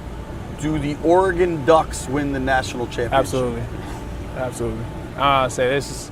I wouldn't say it's any. I wouldn't say their roster is better than our 23 roster, but I think they have it all. I can't believe the quarterback stayed. Oh yeah. I mean, it says something. I'm gonna say that's just the guy he is. And his maturity level. Didn't somebody else come? Didn't another quarterback come? Yeah, Dylan Raiola came from Nebraska. Nebraska? Yeah. And, I mean, for Nante to still stay, mentor him, get himself right, it's just his maturity level that speaks the most to him. And he's a great dude. And they have, if not probably like 1 or 2 of the best guy at each position on the field. So it's gonna be a great season. I will say, knowing you a little bit and knowing Marcus and some other guys I've worked with, the players come out of that Oregon program like polished. Yeah, you know what I mean? Yeah. Like there's something to it, something in the water. Pro level program. You know what I'm saying? Absolutely. we just gonna continue that. And everybody has fresh Nikes coming out. Yeah. I want to say we always keep the feet fresh. So, yeah. Thank you for your time, man. Absolutely. I appreciate it. Josh Connerly. He's a lot more confident. Yeah, dude. You can hear it. What do you think constitutes a good season for him? I mean, just keep growing from where he was last year. You know, I don't think he has to do nothing drastic. The thing about offensive linemen, they got to be consistent. And if he can consistently block and take care of that front side, he's going to be fine. I look at him last year starting off, and he looked lost a little bit. But then you start to grow. And then he hit a point around week 9, 10 where he had it. But he was a little weaker than some of those guys he's going against, some grown men. He had a whole year to work out. He can be closer to them right now. It's interesting with this Commanders offensive line. I kind of want to open the phones on this. 800-636-1067, 800-636-1067. Coming into the season, I said, I believe you agree with me, but perhaps not. I thought the offensive line was their best group. Yeah. I thought it was the best position group on this roster because Tunsil can play at an all-pro level. I think Cosmi, you could make a real argument, will be a Pro Bowler this year. The way Cosmi's been playing so far, it looks like he could be a Pro Bowl player. Obviously, the Biadasz exit had a lot of people up in arms. I feel awful that he hurt his knee. It looks like he might be out for the year, out with the Chargers. Allegretti steps in, then Allegretti has the injury. Then you lose Tunsil. And all of a sudden, I'm just curious where everybody is talking O-line. Like, you're now looking from left to right, Coleman, Paul, Allegretti, Cosmi, Connerly. How comfortable are you? How confident are you with that group? I'm confident with it because I saw what Brandon Coleman is capable of. And I think he can get back to that. And listen, last year might be the best thing that ever happened to him in his career, where he saw you can be on cloud 9 one year and the next year could be gone. So he worked out with Connerly and Tunsil this offseason. Now he gets the opportunity to go and show what he learned. But the reason I think I feel more confident, I believe Blau coming from that offense that he has up there with Johnson and being adding some stuff to it and also sitting back and watching where they weren't helping the tackles. Just that right there, him having tight ends and running backs that are actually okay with pass blocking, helping out a tackle, that could change it up right there. In a big way. You know, listen, man, we had Lachey, we had Grimm, you know, all those type of people out there. And guess what? We chipped and helped them. I don't know why people think just because you are exceptional offensive tackle, you got to do it all by yourself. Every once in a while, you need a little help. And if those D linemen begin to know that I got running backs and tight ends that are going to hit me in my chest, in my ribs, they start coming a little slower. And I forgot who it was. I don't know if it was Sam or somebody else. Sam, you start dancing around and slowing down a little bit, the ball should be gone, right? Yeah. So it helps out the blocking as well. 800-636-1067, 800-636-1067. We're now a couple weeks into camp. We know Tunsil's out. We know Coleman's in. Allegretti's back. How comfortable are you with this group? Because that's the engine, dude. Like, Jaden Daniels is the rise and fall of the season, but the big fellas in front of him got to block. And I think you could still like this O-line even knowing – I thought Coleman's looked good. Yeah. And it's like Sam said, he moved from tackle to guard, and it was okay for him. Some guys it doesn't work like that for. Some guys are better outside with that space. You get what I'm saying? Yeah. Because, like, inside, it's a lot of stuff going on in there. And some guys not very comfortable with that. You know, just like being a catcher. Most guys can't catch because when that bat swung, they either close their eyes or they move. You see what I'm saying? Other guys sit there and don't worry about that bat at all. I could play all the stuff on baseball. I couldn't play a catch. Couldn't play catcher. Right. Because that bat, bro, I'm Too just close. always like, bro. Too close. Yeah, Too man. close, man. And that ball, sometimes to come off of that thing, you can't even see. Even the best pitchers, the best catchers get hit. It could be like that for him inside. Outside, he feels more comfortable. B. Mitch and Finley taking your calls. Dan Quinn did talk about Brandon Coleman this morning. Here is the Commanders head coach on his new left tackle. They definitely work together, even like through the off season of some time where Brandon was working guard and tackle when he did do some of that. That'd be a better one for him on like the specifics of it. Brandon's got really good feet. We can always feel that part of him. So I think he's definitely comfortable at tackle. Like it seems natural in a lot of ways for him to be in that space. But I don't know if I feel a different spot, in between, but that'd be a good one for him. But they've definitely spent a good bit of time together, and I would imagine if you spend much time with Laramie, there's going to be some tips to learn and some insight to gain, offense or defense. I think Coleman's growth, how much of it do you think, like Cosme today, when he sat down with us, if you missed any of our interview with Sam Cosme, make sure you check it out. He was kind, sat down with us for damn near a half hour. We just chopped it up, talk ball, talk life. But Cosme talked about being a pro, 5 years in, the supplements he takes, getting to sleep, knowing how to take care of his body. How much of that do you think maybe Brandon Coleman has realized now going into year 3? Well, I hope a lot. I can't put an exact number on what he's done, but he comes into the league, and 1 year, everything works out for him. He's a starting left tackle in the NFL. The next year, they bring another guy in who's a perennial All-Pro, move him inside, and all of a sudden, he's on the sideline watching. If he didn't learn from whatever he did the first year that made him good, that he might have gotten away from, and then having a wherewithal to look, Connolly's about to go work out with Tunsil. Hey, can I tag along? And then as soon as he gets back, he's back in that position again because Tunsil goes down. I guarantee you stuff they've talked about, they probably watched some film. He had some little tidbit here or there that told him, listen, man, I better start doing this. And I'll tell him, like, he looks at Sam. If he hadn't asked Sam what the hell he's done too, he's crazy. You know what I mean? Like, it's every little thing, man. When you get to this league, I know everybody want to do it themselves. The best learn something from somebody else. It makes it easier for you, and you can get where you want to go a lot quicker. What was your kind of – I know you said how much Ernest Biner helped you, but, like, did something change for you after year 1, after year 2? Like, was there ever a year where you're like, I have to do this now? Like, was there ever a moment like that? Year 1, it's like I was learning from Ernest before I made the team. You get what I'm saying? Yeah. And then making the team and getting to midway through the season where a little more tired. And he was like, look, man, you got to get more rest. You got to do this. You got to do that. Started doing those things. That next year, that first year, I went home. I told you, I left here about 209 pounds, came back 230. That next year, I didn't go home, okay? I hung around more. I worked out. I didn't allow my body to get out of shape. Started to try to eat right and do the different things. But I got heavy into what I felt got me ready for football. You know what I'm saying? Some guys ran all day. I ran, but I was more of a lifter because I was going to be a thumper. Right. And I got into that and wanted to get into the best shape I can.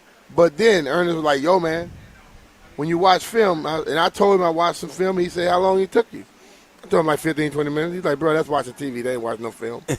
So I sat down with him, and he would break down this stuff. And, man, I'm talking about he's there hour, 2 hours, and it's like first 2 drives. And that changed it because he would show me stuff, and I'm like, oh, damn. And then I learned how to watch film and how to take what I learned from the film to the field and not give away so many tendencies. You know what I mean? Yeah. So that's interesting, man. You are listening to B. Mitch and Finley. Grant and Danny coming your way at 2 p.m. Nobody go anywhere. We're taking your calls, 800-636-1067. Should I squeeze my man Paul in real quick? Paul, how you feel about this offensive line, dude? Hey, what's up, man? I think that for the most part, I think people sleeping on Brandon Coleman, and I believe that he was picked where he was picked for a reason. And just like B. Mitch always say, sometimes the person behind the starter just need an opportunity. And once they get that opportunity, then you'll see what they made of. B. Mitch, we didn't know what type of running back B. Mitch was until he got that opportunity, and we saw what he could do in that San Francisco 49ers playoff game. So I mean, you know, sometimes in sports and in life in particular, we just need to have that opportunity. And I think Brandon Coleman going to surprise some people. And I think that, you know, the rest of the line is pretty much solidified with Connolly on the right side with Cosme. That looked like a strong all-pro right side. And then Al Gray is going to come in. And I just think that Chris Paul is going to also show you what he made of. So, you know, and then like B-Miss said, I like that point that B-Miss said with the tight end. Sometimes, you know, when you're doing, you know, 2 tight ends, 3 tight ends, that helps with your running game. And then at the same time, it's pounding that defensive line down to a point where on the fourth quarter, they're not going to be able to put that rush out there like they used to because their legs going to be tired. Last year, one of the things I had with Cliff Kingsbury was the fact that he just passed too much out of, you know, Linemen like running the ball. They like going downhill. Appreciate the call, man. Good call. Phone lines are open, 800-636-1067, 800-636-1067. We're kind of established now in the life post-Laramie Tunsil injury. How you feel about the Commanders' O-line?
This sports update is brought to you by Mervis Diamond Importers. Nobody pays retail anymore. Why should you?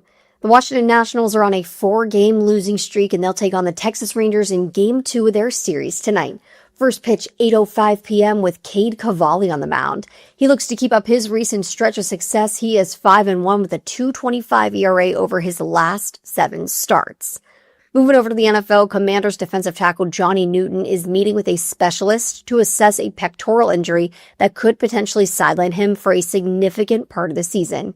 Head coach Dan Quinn announced the news today, highlighting the importance of determining the next steps for his recovery.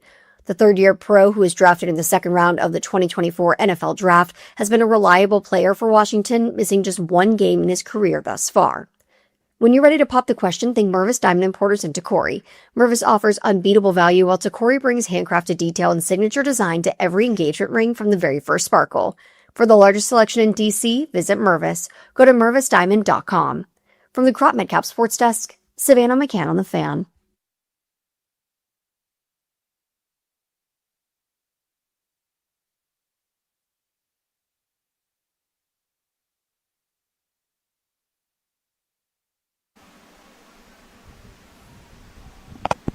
B. Mitch and Finley, 106.7 The Fan.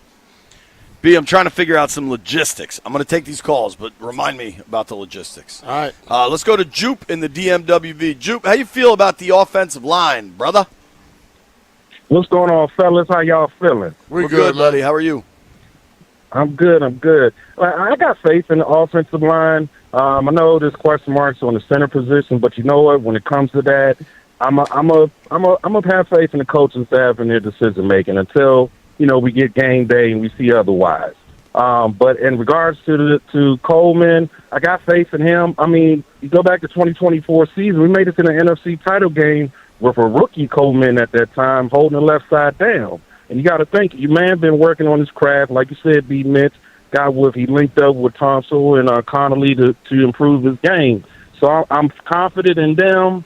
And with that center position, that's my thought, that I do believe the starters need to play in the preseason, because we need to see what's what and to be able to iron out those kinks before we get to week 1. Because we're going through a gauntlet our first couple of games, and you could be on the outside looking in real quick if you're not playing, treading carefully. But that's all I got for you guys. Appreciate you, brother. Appreciate the call, bud. Thanks, Jupe.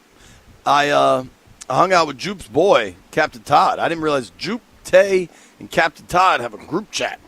Oh, just those 3? Maybe there's others. Oh, boy, that was interesting. Captain right Todd was showing me the group chat. It was a lot of moving parts. I'm going to keep these phones going. My guy Mark in Landover Hills. What's up, Mark? Hey, what's happening, guys? At the top of the day to you. You too, dude. Brother. Hey, guys. Look, man, I got to agree with Brian and Doc. And Doc's spot on. If they do the same imbecilic stuff that they did last year with not playing these guys and act like they're going to hold them out and they're going to be ready for that first game, and with the injuries they have on the offensive line already, man, they're sunk. And I'll tell you what, fellas, we use music a lot. I'm going to use a movie analogy. Years ago, there was a movie made with Gene Wilder and Richard Pryor, and it was called The Silver Streak. And Richard said it best in that movie. And the police are going to be the Redskins, and Grover Muldoon is going to be the Philadelphia Eagles. And Grover Muldoon said, "We walk your ass." And that's what's going to happen to the Redskins if they don't play the people. I'm just telling you right now, man. B is right, and Doc is right. So if they consider the same moronic behavior, get ready for some losses. That's all I'm going to say about it, guys. And, hey, thanks a lot for taking my call. All right, brother. Appreciate the call, man. Always good to hear from you, Mark. Also, left hand up. If you were on hold for a while, that may have been my fault. There may have been a miscommunication. Ryan also might be a jerk. I don't know. I think Ryan's a jerk. Let's go to Bones in Southeast. What's up, Bonesy? Hey, my main man, JP Finley, my homeboy, B. Mitch. What's up, Bones? Look, hey, check this out, man. I got a lot of confidence in our offensive line. If we got the same players on the offensive line that we had last season, man, that offensive line going to be all right. I have no problem with anybody that's on the offensive line starting or that's coming in to fill in for somebody. You understand? And I also like this guy that's a rookie. Well, I don't know if he's a rookie, but number 77, he got 2 last names, right? And I saw him at the first preseason game the other day, and I seen him holding his man down on the field one-on-one, and I like him as well. So, man, no, I don't have no problem with the offensive line. I just want to know how everybody else going to hold up. The fella's name you're looking for is man. Love you guys. Love you, man. Petit Frere. Yeah, is that how you say it? I would not know how to say that. Petit Frere might have been my guess. And then we got Maurice Hurst as a 77 on the other side. Yeah, man. Our guy Drew is on the line. What's up, Drew? How you doing, bud? Hey, guys, I'm doing well. Every day is a day closer to opening day, so that's good. That's it. I feel a little like Captain Obvious. I mean, losing Tunsil, he was the best player on the offensive line, so that's going to hurt. But I like Coleman, and I have confidence he can step up. And I think it was a luxury that we had him there. If I have any concern, it's just our depth is now shallower than it was, and so another injury hurts. But if we can stay healthy, I think we got a good group, and I'm looking forward to seeing him on the field when it matters. Appreciate you, Drew. Stay healthy. Hi, Drew. Appreciate you, brother. Thanks, man. Good call. I don't know. I think we both feel okay. You know what I mean? Yeah. And who did we have? I feel like we had somebody. It's great to have elite players on your O-line, but you're better off having no bad players on your O-line. Yep. You know what I mean? Having a chemistry. Washington had offensive lines with Trent Williams and Brandon Sheriff. Yep. And they couldn't get a yard when they had to because the other players were not that good. Right. So it's just there's a lot of moving parts. It's a very interesting kind of situation.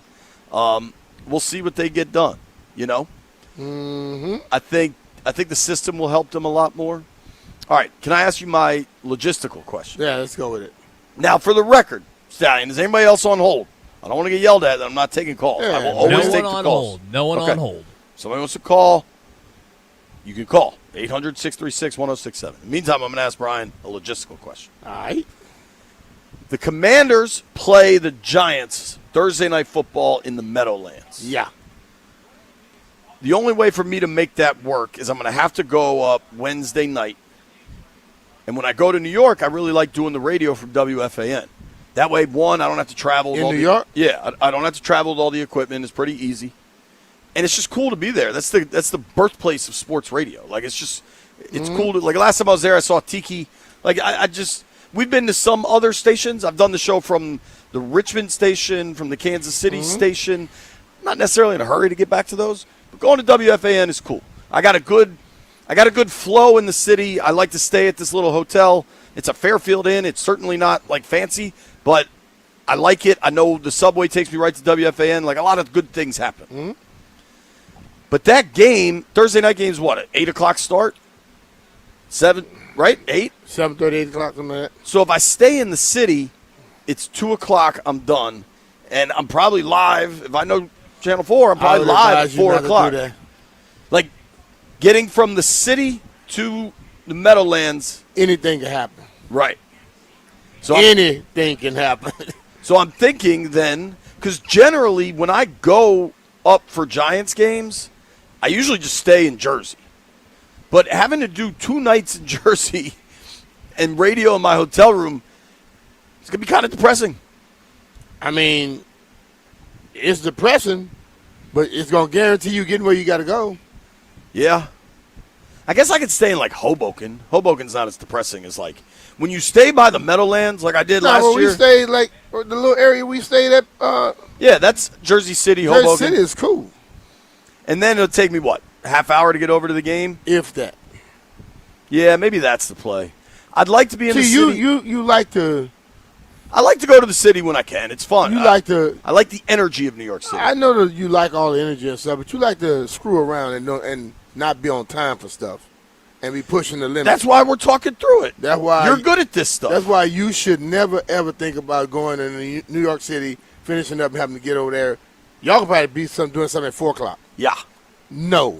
You get through at 2. You got to get back to the hotel, get up there, get dressed, which you're gonna probably miss something. Kerwin is shaking Kerwin his said head. he knows what I'm talking about. Kerwin, you don't think I should stay in the city? I take Hell no. Okay, I don't think I'm going to stay in the city. I think that's a thorough rebuke of me staying. Listen, man, that's like a lot of times you just start asking questions and talking, and I'm like, he already know the answer. He just wants somebody to agree with him, so if it happens, you say, well, I asked you, and you told me I should do it. Yeah. That's that then. I think we're doing all ears Friday night, right? Maybe I can get back Thursday night. That'd be way easier than having to do 2 days of New Jersey hotel radio. But that game's going to get over. You driving back that night, Kerwin? Kerwin, he trying to get a ride, Kerwin. He trying to get a ride. Can you tell I'm trying to get a ride? Hey, Kerwin, I know when he asks questions, I already know the next question. You are listening to B. Mitch and Finley. We are brought to you by the good folks at Rude. Rude is the official show sponsor. Don't melt this summer. Upgrade to high-efficiency HVAC and enjoy budget-friendly financing options with low monthly payments. Keep your cool and keep your cash. Find a Rude Pro partner at rude.com. If it ain't rude, B. It ain't right. All right, nobody go anywhere. Grant and Danny at 2.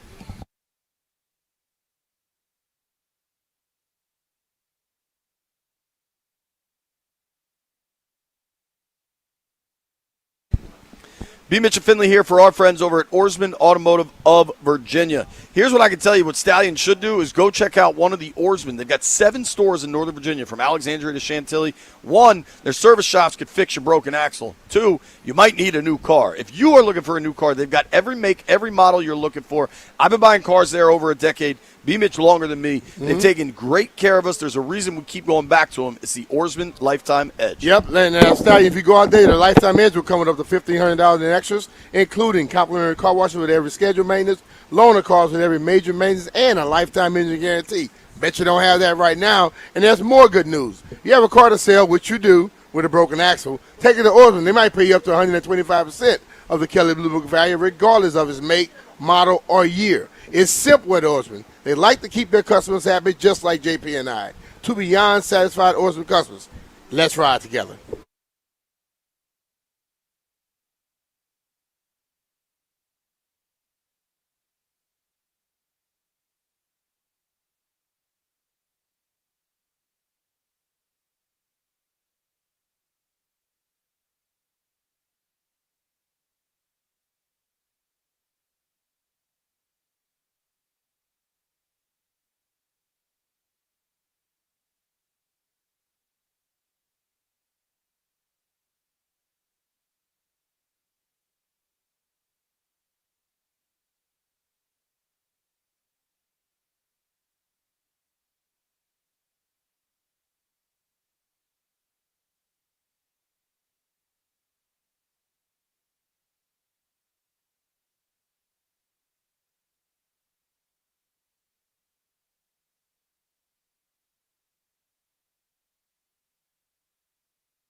B. Mitch and Finley, 106.7 The Fan.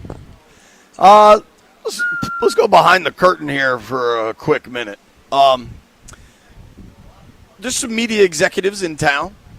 And one of them is Friday Abernathy. She's the general manager of Monumental Sports Network. Friday's awesome. She's fun to hang out with, kind. She's been very cool with me, negotiating through a few different contracts and stuff. Friday is awesome.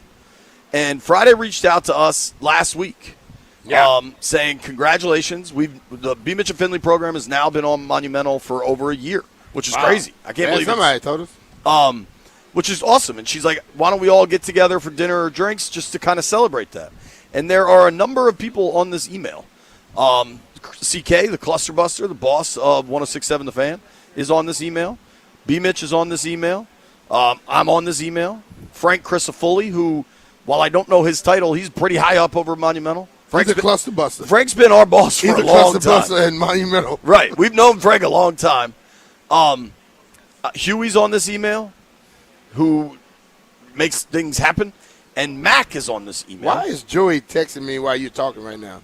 He's probably not on email. Yeah, I guess not. And probably by my request. But here's the highlight of the email and why I wanted to bring it up. So we're trying to figure out a date with which everyone could get together. And there are some other folks on this email that I'm not going to name, okay? Yeah. And a person suggested August 31st. That's cool, right? Yeah. August 31st, I think, works for Brian and I. CK responded. Depending on the timing. Right.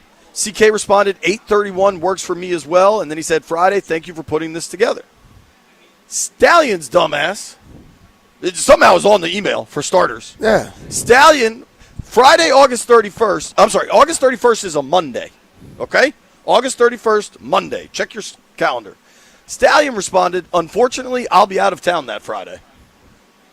I think he meant I'll be out of town that day, Friday. But he wrote, that Friday. Unfortunately, I'll be out of town that Friday. Oh. Stallion, did you check the calendar? He So meant it's a comma. Monday. He meant comma Friday. No, he's dumb and just thought. So you thought it was actually a Friday? I mean a Friday. So drinks, I just assumed Friday. I was trying to. Yeah, come on, Ryan. I'm getting sick and tired of you trying to act like you are this nice guy. You drink on any damn day of the week. As long as the end of the wine. And you're like, well, drinks. I thought it was a Friday. This is also Did you drink last night? Yes, it was a damn Tuesday. Hold on, Stallion. You are thinking this is you and the bros going for happy hour in Arlington. That is not what this is. I know. Clearly, you don't even know what day it is. Well, I just assumed that it was a Friday, so I'm sorry. It was a Friday. Who invited you? I know that. I know that. Did you not think to at least look at the date that was being proposed? Honestly, I had no idea. I no. If I'm being honest, no. Did not even. I was like, oh, it's going to be a Friday night, and it's not. It's a Monday night, which is fine. I'm down to get some drinks on a Monday night. Important work people schedule these kinds of things Monday, Tuesday, Wednesday, because Friday they want to be with their friends and family. That's a good point. You're going to learn things, young man. I promise. So it looks like it's going to be October then. Why? Can you not go on the actual date? Also, Stallion, I hate to break this to you. You do not make or break this date. No, I know. If B and I could go and the executives could go, we're going without you, pal. I know. Trust me, I know. I'm going to be gone from August 29th until September 5th, so I'm out that week. Bye. I know. Hey, you know what you do when your boy's not there? Drink something for your dead homies. We're going to treat you like you're our dead homie. We're going to post something out for you. Oh, I'm sure. I think Jeff should get to go and Ryan's. Yeah, Jeff, come hang with us. Okay. That was an easy sell. Yeah, they're okay. Dude, did you see this news out of the Texans camp? Nah. The kid, I think it's Higgins, right? Who had Jaden Higgins suffered a torn ACL during their joint practices with the Raiders. Wow. You hate it this time of year, and it's a fact of life. It happens. It does. But he was quite good as a rookie last year. I believe he was like one of 3 receivers drafted from Iowa State, which is kind of random. But he had 41 catches for 525 yards, 6 touchdowns. Bummer for him in Houston. Hopefully come out the other side feeling all right. Yep. Let's make some bets, boys.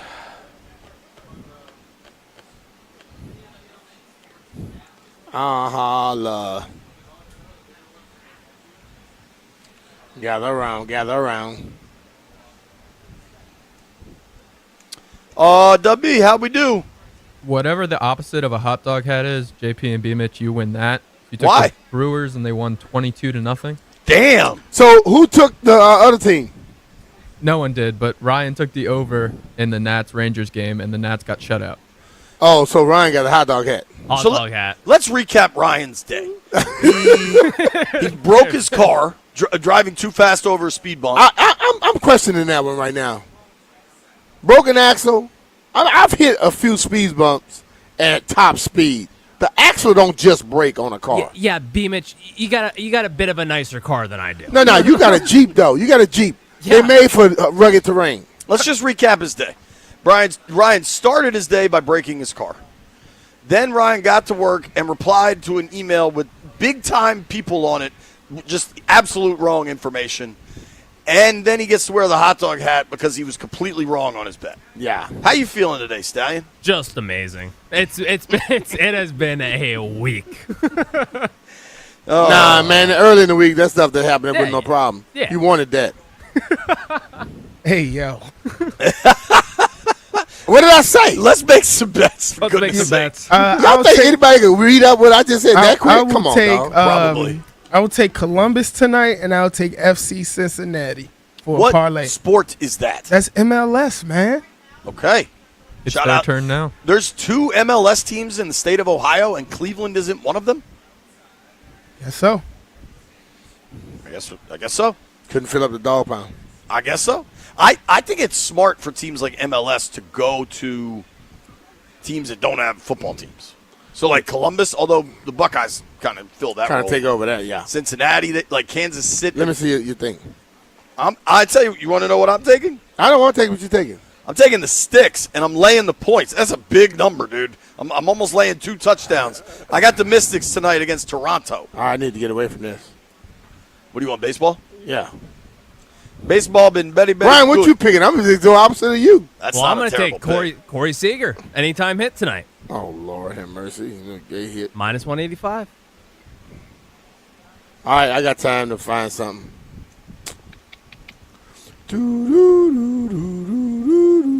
I would never take that team. White Sox. Jeff cheers for them.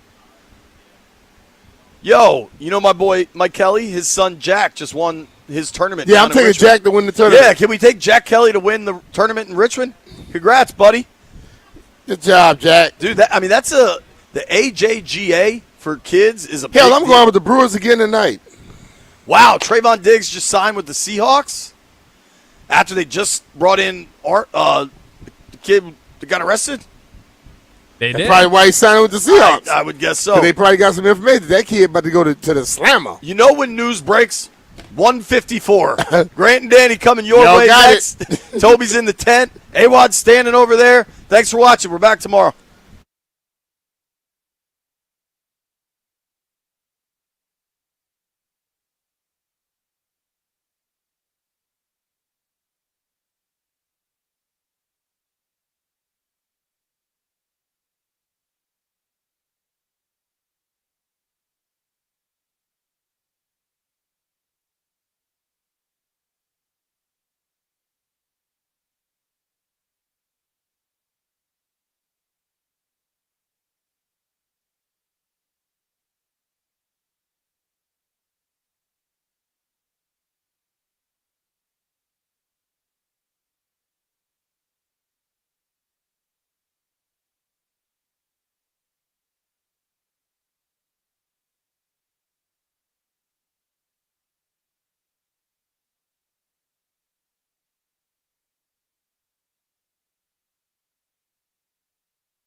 This sports update is brought to you by the Reynolds and Power Home Team, Keller Williams Realty.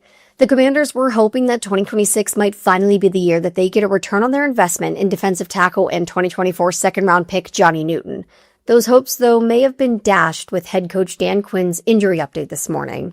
Johnny Newton injured his pec during the game. He's currently in New York seeing a specialist there, so I'll give you an update tomorrow after, their meeting. It's like a long-term concern for Johnny?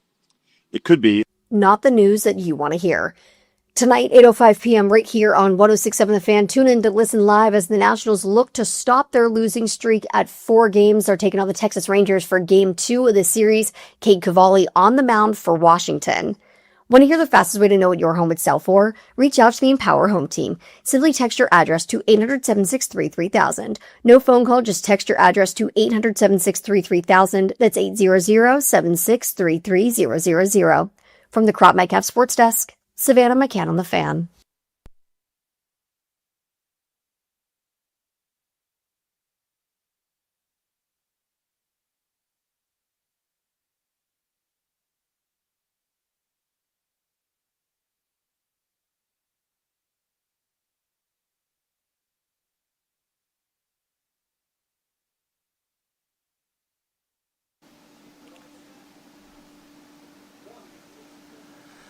Good afternoon, and welcome on this Wednesday, August 19th, 2026, to Grant and Danny. You are listening to The Fan all over D.C. on our flagship 106.7. You can watch us on the 106.7 The Fan YouTube channel, and you can listen to the Odyssey app wherever you are. Danny, what's up? GP, there was a tree in my neighbor's yard that needed to come down. Not a huge tree, but like a tree nonetheless. It had died. It had its time, great lifespan, etc.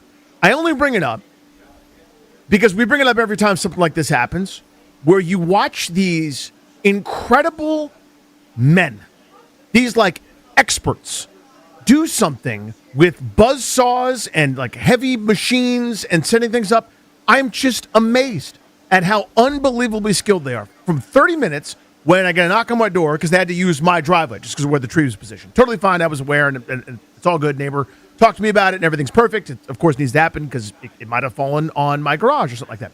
Anyway, from the time the guy shows up, slides my trash can over because today's trash day, drives and parks this massive truck thing with like the super legs that plug into the ground almost so that it's sturdy. And they're up in this little cherry picker, and the guy's like doing a little ballet and just buzzsawing this, and the branch falls and this. 30 minutes from park until the tree, root and stem and leaf, not a pine needle on the ground, all gone. Just amazing how skilled people are. I was blown away by it, and I've seen it before, and I'll never not be enthralled when these incredible adult men with their chainsaws and tools just are grown-ups. And I'm like, that looked hard, and I couldn't do any of it if you gave me a million years. Yeah, that job is on a very short list of the most impressive, to me, most insane jobs to watch someone do. A lot of them involve heights, because another one I would say is like window washing on a skyscraper or just on our building, which is 10 stories high or whatever. We're doing our show on the second or third floor, depending on the day of where we're at in the building or whatever, and there's just someone outside the window hanging there, rappelling with a rope like they're at a climbing wall at the St. James or something, and it's just Wednesday. They're going to work to clean windows. Sometimes that's 50 feet above the ground. Sometimes that's 5,000 feet above the ground. I find that one nuts. But the tree removal specialist or the climber, the logger, I guess the climbing rigging job, whatever they're going to call that, absolutely insane. But the well-oiled machine of it all. It's a team of a few people, and everyone has a role. It's like watching the team out here practicing. I'm in Ashburn. You're in our D.C. studios. But they get out of the truck. Everyone knows exactly what they're doing. One guy starts climbing like he's at a rope in gym class in 1979 in some movie, The Wonder Years 2.0 or something. And next thing you know, the tree comes down, and they've got it chopped up into little twigs, and you can start a fire with it an hour later. It's crazy. Nobody gets hit with a branch. Nobody gets hit with there's no, it's like so controlled. I'll never not be enthralled by it. It really is amazing. So this one was small enough where the guy couldn't do the whatever you call it, like the wraparound band to just like walk up the tree like it's like he's, Adam West's Batman back in the day. So they had to use like a certain set of apparatus, but he's like sitting there carving the thing with the chainsaw like he's tossing a lacrosse ball. You know what I mean? It was the most effortless thing with this machine that could take off limbs and cut stone in half. It's just the most casual thing. Experts. I'm always amazed by experts. What job's manlier than climbing and taking down trees? Is there one? I feel like the dude that swings the sledgehammer, the construction guy, that like the big, powerful construction guy that like destroys and then builds, and he's like got a little that little pencil behind his ear, and he always has a measuring tape, and he's like, it's about this, and then he's like, he's got the little screw thing, whatever like needs to be fixed, and he fixes it. The fix-it building guy. That's a manly guy. That's for sure. manly. I'll take the tree guy over that guy because he's 40 feet up doing a lot of the same stuff, man. That's a good counter by you. He's still got the screw. He's still got the tools. He's still got the equipment, and he's hanging from a crane for some reason. Or maybe he just doesn't have the access to a crane, so he climbed from the ground. Just climbs it. Like he's Spider-Man, Tom Hollanding his way up this tree. That's wild to me. Also wild to me, I was out at practice today. So we'll have a lot of content from practice, including an interview we did with wide receiver Antonio Williams. You'll hear that coming up at 3 o'clock. The rookie wide receiver just played in his first preseason game, caught his first pass, thought he was noticeable out here on the practice field again today. But a much more thorough, legitimate football practice today, which I was very excited about. It's the first one in a calendar week since the padded practice against the Miami Dolphins 7 days ago. It was the first time that the starters have gotten this kind of work in, so good. But we are trending toward, it would appear. We keep doing this, like Monday we had this conversation. Tuesday we updated how we felt. I'm starting to get a pretty good hunch, pretty good feel on this, Danny. I got some Boydie's Choipin out here, if you will. Oh, what do we got? I don't know if we're going to see Jaden Daniels play in Detroit. Oh, no. It is trending toward that not happening. And here's how I think it's going to be justified, couched, whatever you want to say. Tim? I think what we're going to hear is twofold. Number one, we're going to hear about the number of reps Jaden Daniels got the last 2 days, which is accurate. He has gotten a ton of reps because Marcus Mariota's out, injured, MCL, not practicing. Instead of just elevating Kaliak-Manis to the 2 and Hartman to the 3, they have decided to basically let Jaden Daniels get the first and second team reps, and then Kaliak-Manis takes most of the third team reps, and Sam Hartman gets in where he fits in. So I think what they'll first say is Jaden got way more work in practice the last couple of days than he typically would without Mariota, which is true. The other thing I think you're going to hear, and Dan Quinn has started to talk about this a little bit at the podium, is that they have a ton of players who are banged up. Not going to call them injured, right? But a lot of guys who are not quite 100%. So the list includes Mariota with the MCL, Jeremy McNichols with a quad, Jerome Ford is now on injured reserve with a hamstring, River Craycraft is out with some kind of injury they put him on IR for, John Bates has a hamstring, Laramie Tunsil out with triceps for much of the season, Allegretti's back but has a calf, Tim Settle calf, Johnny Newton meeting with a specialist in New York today with a pec we found out. He could miss much of all of the season, we don't know.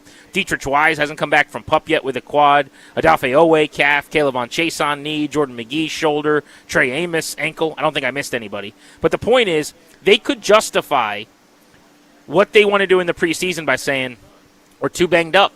And if we can't play Allegretti and we can't play all 5 starters, then we can't play Jaden Daniels. And it's just this domino effect where next thing you know, there's like 7 or 8 starters going. And I think we're headed in that direction. So when everybody hears an explanation, and if you don't like the explanation result, they'll call it an excuse. Those are reasons, right? I don't know that I love the conclusion, but those are reasons where it's like guys are banged up. Now, the Daniels has got enough reps the last couple days, then why would a backup quarterback ever get reps? You know what I mean? Like, to me, I'd be getting so many reps that he'd never need to play in a preseason game if that's the case. But I digress that. Or there. So how do you feel about that? Like, let's say that happens that way, and those are the reasons. Does that pass muster for you? Well, it's a really good question. I've been wrestling with this all afternoon. I think that the explanations are real. Yeah. Like, in other words, when they say he got a lot of reps, that's a fact. Yes. I've been really surprised by how many second team snaps he's taken. I didn't know it would go that way without Mariota, and it's a little bit of a blessing in disguise in that way. But yesterday's practice that you're going to tell me about all the reps in wasn't even padded. It was shells. How do shells compare to pads? Not great. Pads aren't even, a joint practice, which isn't even a game, if that makes any sense. So I grade on a little bit of a curve with all these reps because half of them came in a jog through as far as I'm concerned. But that having been said, how do I feel about it? I don't feel good. There is not a path that leads to Daniels throwing 0 footballs in August for a second straight year after that went poorly last year that can be justified to me. And if they say he got a lot of reps, that's true. And if they say there's a lot of guys banged up, also correct. But right now, you could, if you chose to, you could play Allegretti against the Lions. He was healthy enough to practice today. You could have Coleman and Paul and Allegretti and Cosme and Connerly all play for a quarter or a series or two or whatever and have your starting offensive line out there. You're choosing not to do that if you decide that you're not going to play one or two of those guys. So the domino effect that they're going to reference, if they do, of, hey, if this guy doesn't play, then we can't play Jaden, you chose to start the dominoes falling because everyone was healthy enough to practice today. There's also this argument I've heard from people, too. I was talking to a fan out here who brought this up today when he was asking, calls me over and he's like, is Daniels going to play? He's like, hey, if Allegretti doesn't go, then Jaden shouldn't go. And my point to that is you are something happening, Nick Allegretti's helmet being misplaced away from Julian Good-Jones being on the field, 1st and 10 against Jalen Carter in Philadelphia. Your Nick Allegretti's cleat coming off, and he has to leave the field from Julian Good-Jones coming on.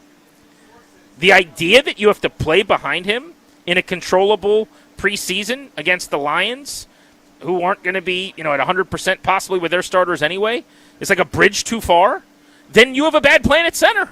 Because Julian Good-Jones currently is going to play this football season based on Allegretti's injury history. Yeah. So that one I struggle with too. I say all that to say it's a new offense. David Blau's never called plays into Jaden Daniels' helmet in a game. There's 1,000 reasons why he should absolutely play in this preseason. I'm going to be annoyed if he doesn't, but I am more understanding, I guess, than I would have been 72 hours ago. I'm still going to chalk this up to a miss, to use DQ's wording. Yeah, I love your point about center, by the way, because I do think they have a bad plan at center. Again, they got rid of a guy that started for them because they thought someone else was better. Why not let him compete? I'll never understand the upside of that move. They didn't gain anything that they had to use. It wasn't as if they were up against the salary cap and absolutely needed the relief. And if they were, I would get that. I go, all right, he's not going to play for you. That's fine. He would lose the competition. They got rid of Biotish for free. Now, again, I know Biotish is hurt. Who knows if he would have been hurt if he was here? But again, that's another matter. But if you're going to move on from Biotish to Allegretti, there's no real reason to keep Biotish around. I get your point about competition, but that's where go sign somebody else that hasn't only played 2 snaps in the league, like Good-Jones. I guess to me, and it sounds like you agree with me, you can't have it both ways to tell me, Julian Good-Jones, we trust, and he's a number 2, which basically in this league means he can play for us. Yeah, they had a 5-center season a couple years ago. Exactly. Yeah. But you're also telling me you can't play Jaden Daniels in Detroit because Nick Allegretti's not going to play? That logic doesn't work. No, it doesn't mean at all. And I guess where the only pushback I would have is Biotish is a starter in this league, and somebody else thought he was pretty good, who had a better record than you did last year. They picked him up at the airport out of excitement. I mean, he had suitors. This wasn't one of those he gets cut and everyone's like, yeah, that stinks. We want nothing to do with him. And there was the safety blanket there. So, I mean, to me, I'd rather, again, if I was up against the salary cap and I have to make a tough decision, I would make it. I have no problem with that. They weren't. This is protecting Jaden Daniels. This is an offensive line that PFF certainly thinks is the worst the league has to offer, whether you agree with that or not. They're not top 5 or top 10. I will not ever endorse just going, yep, we'll be fine with the unknown and a guy that hasn't played center yet. Now, well, I'll go one step further on that, Danny. Let's say Daniels is too big of a risk because he's too important and the juice is not worth the squeeze. I disagree. That's perfectly reasonable to discuss, right? Okay. 2 series of Jaden Daniels. The good that comes from that doesn't outweigh the possible bad. The old logic of why you don't play anybody in the preseason. Fine. So he doesn't play.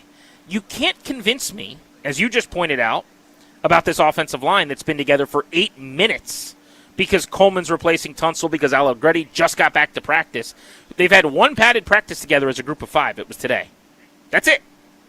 Coleman at left tackle, Paul at left guard, Allegretti at center. They have practiced together for 2 hours. That's today. They can't get some good work in a game setting in Detroit? Now, if you don't want to play Jaden Daniels and you want it to be the Ethan Kaliakmanis show, the Baklava Bomber, dropping back and dropping the ball in the bucket, and the Sam Hartman show, sure, no problem. Don't play Jaden Daniels. Football players, we don't need to play football. We'll just be ready in September. But how can you tell me the O-line doesn't need some good work? Of course they do. Mm-hmm.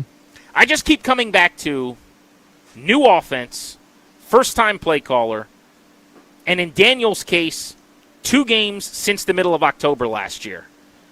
And you're not going to play him at all in this preseason.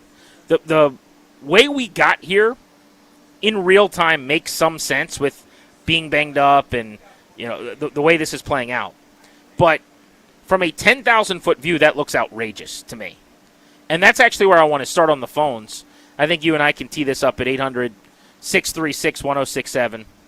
800-636-1067. My question would be a fill in the blank where you've got to finish what I've started here, okay? Not playing Jaden Daniels at all this preseason is what? Maybe a word, maybe a sentence. How would you fill in that blank? Jaden Daniels not playing for a second straight August is? A miss. I don't have a better way to put it. I mean, I'll borrow from you, borrow from Dan Quinn.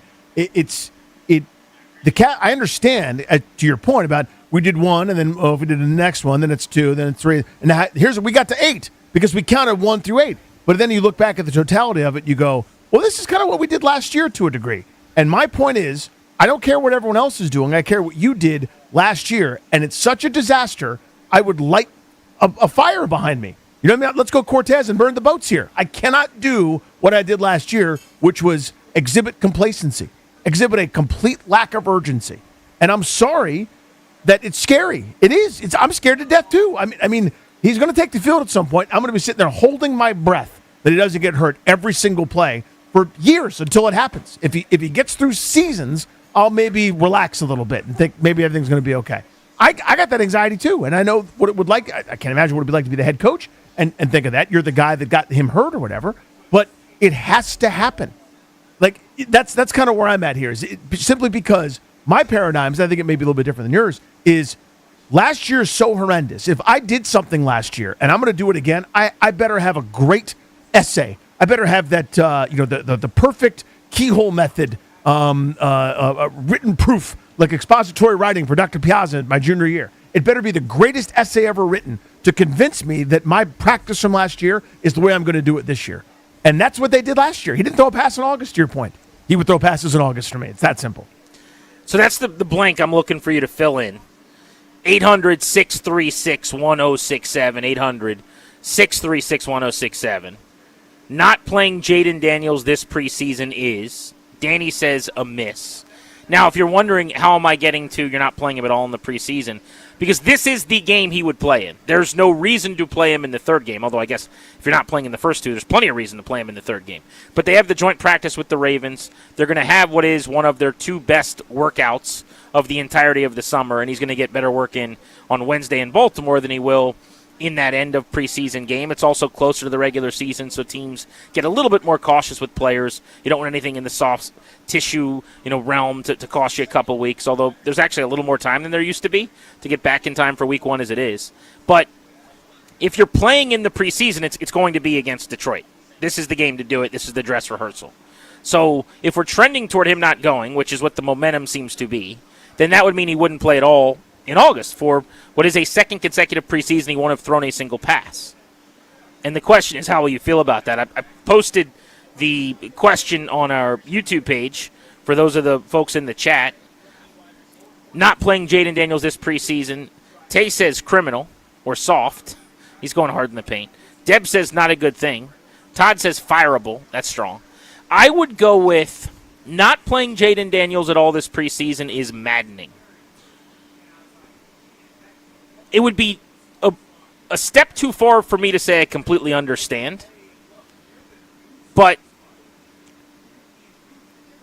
it's just been so long since he played in a game. You're signing up for his first game action since early December and his third game since before Halloween being against the Eagles. Why would you do that? And by the way, his first time hearing David Blau call something into his helmet in a game against Jalen Carter. Why would you do that? And by the way, the first time in a new offense, playing in a non-practice, being in Philadelphia at the Link against maybe the best defense in the league in Vic Fangio. Why do that? It just doesn't make sense. 800-636-1067 is the number on Grant and Danny. 800-636-1067. I want to hit the phones on this next on G&D.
This update is driven by the Ted Britt Automotive Group, home of Ted Britt for life. Injury updates for the Commanders today. Dan Quinn gave some updates before practice today. Defensive lineman Johnny Newton dealing with a pectoral injury. He's seeing a specialist in New York today. Could be a long-term injury. Outside linebacker Kaylavon Chason dealing with a knee injury, and Adafe Owe dealing with a strained calf.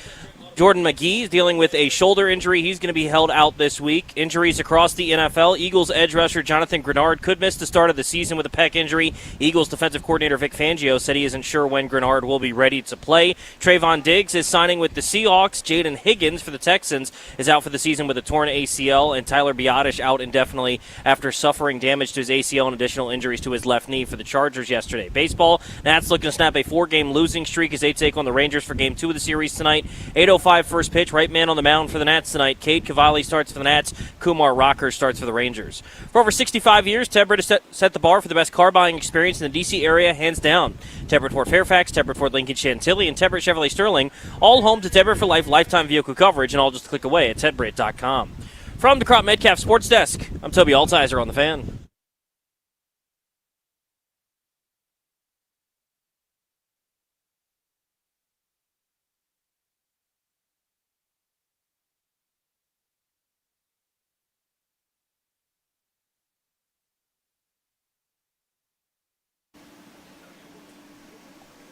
G&D on The Fan. I'm out here in Ashburn. Danny is back in studio.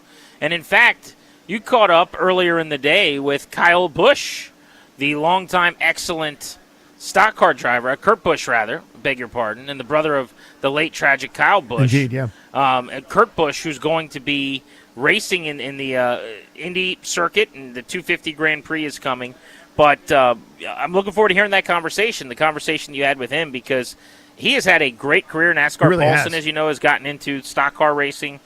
He's a long-time successful driver. The passing of his brother, Kyle, is still one of the most awful, tragic, terrible, just sad things that I can remember in sports in a long time, with him being still at his peak athletically, and based on an illness over a very short time. Nobody even knew he was sick, no longer with us. But that brother tandem in racing, one of the most legendary and iconic in a long time. Yeah, that name certainly rings out. I mean, it's up there in kind of the royalty of it. And as you know, just full disclosure, I know so little about racing, car racing, NASCAR, Indy, everything else, and that's how we kind of talked about it from that perspective. Really, really cool. So he's doing. I didn't even realize how this actually worked, and he was kind enough to say, "They're there, pudgy idiot. I'll explain it to you for the millionth time," as I have to go around on these kind of media circuits. But he's in what's called the IROC race on Saturday. That's a bunch of legends from the different car disciplines. There's an old F1 guy in it. There's a couple IndyCar guys in it. There's some old NASCAR guys in it. That's cool. And they're all kind of getting together. And there's inter-sport. I mean, it's all racing, but it's inter-sport rivalry where it's like the NASCAR guy goes, here's why it's harder for us. It's a stock car. It's this. It's heavy.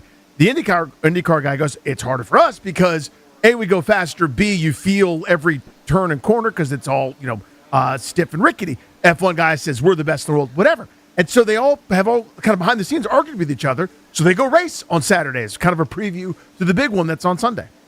Kurt Busch at around 6 o'clock, about 3.5 hours from right now on Grant and Danny. Just 775 races over 23 years on the NASCAR circuit, if you're into that kind of thing. And NASCAR Rouye, who knows more about racing than anybody, apparently, certainly than I know, doing his second interview with the driver in a short time here. It's something. You do it once, doesn't make you that thing. You do it twice in 7 days. I'm now an expert. It's a passion, I would say. I insisted. I was like, we have to talk to these guys, and I want to make sure that no one thinks I'm a giant fraud who doesn't know anything, because I know everything. We've got tickets, by the way, for somebody, a pair of them, to the 250 Grand Prix here in D.C. with the Indy cars flying around the DMV inside the city for the first time ever. We're giving those away at 4 ahead of the Beltway Blitz, so make sure you're listening. But right now, we're looking ahead to Saturday noon kickoff. A lot of people keep saying Saturday night. This is a daytime preseason game, which is a new wrinkle over the last few years in the NFL. But the Commanders and the Lions are going to be putting the ball in the air in the early afternoon matinee style. And the question is, who's going to be on the field? You can't have fewer starters than Washington had in their last preseason game, because they sat about 30 guys and next to nobody who's going to start or play a lot. in the early part of the season was on the field. So there's going to be more starters. I guess the question is how many? And the other question is, will Jaden Daniels go? And the tea leaves that I'm reading are starting to make it seem like he's not going to play, which would mean he doesn't play in the preseason. So the question we've asked here at 800-636-1067 is, Jaden Daniels not playing at all this preseason is, and we want you to fill in that blank. Danny says a miss. I've gone with maddening. I think both apply because we're feeding out of the same trough here. Again, if my larger paradigm, 10 plays in a preseason game, 12, 7, whatever it is, I would feel better about it if it wasn't like, hey, he had a good Wednesday practice. Because that's really what it is, right? Like, hey, we practiced Wednesday in pads for the first time really since we played last Friday where he didn't play. It's just not enough. And if it was a look at all the work that we've done, not, oh, man, what if Nick Allegretti can't go? You know what I mean? If it was a, these guys have done so much, we have to pull them back, I could kind of get on board with it, right? I'd go, okay, that makes more sense to me. If it's a, oh, no, like Julian Good-Jones might play, we can't possibly do it, and he practiced on Wednesday. That's not enough. That's soft. That's just nowhere near what it needs to be. So I get that he's gotten a lot more reps because of the Mariota injury this week. That's very true. I've seen it with my own eyes. That's a fact. But I just don't know that the reps equate to the same thing that a game rep would be. And it's almost, for me, irrelevant how many practice reps he's going to get.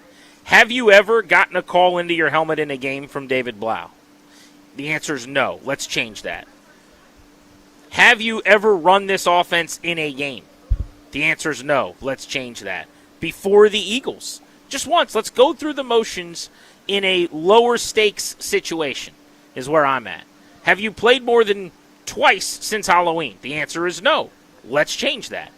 Before you have to take on a defense that I actually think might end up being the best in football this year in Philly. Although good news, and Lord knows you need some good news if you're a Commanders fan getting ready for week 1 against Philly's defense. It sounds like Jonathan Grenard is not going to be back in time to play in that game. I don't know if you heard the Vic Fangio comments today, but their DC at the podium said that based on his recovery and where he's at right now, they're not really sure when he's going to be elevated to practice regularly, and that his regular season is in jeopardy right now. So this is trending toward maybe not having to deal with him, which is a big deal. Yeah, he can take his time. I hope he's okay, but not. Just make sure you're really, really judicious about that recovery. The fewer quality pass rushers for Coleman and Connerly to deal with off the edge in that game, the better, as far as I'm concerned. Because you've already got to deal with Jalen Carter and Jordan Davis on the interior.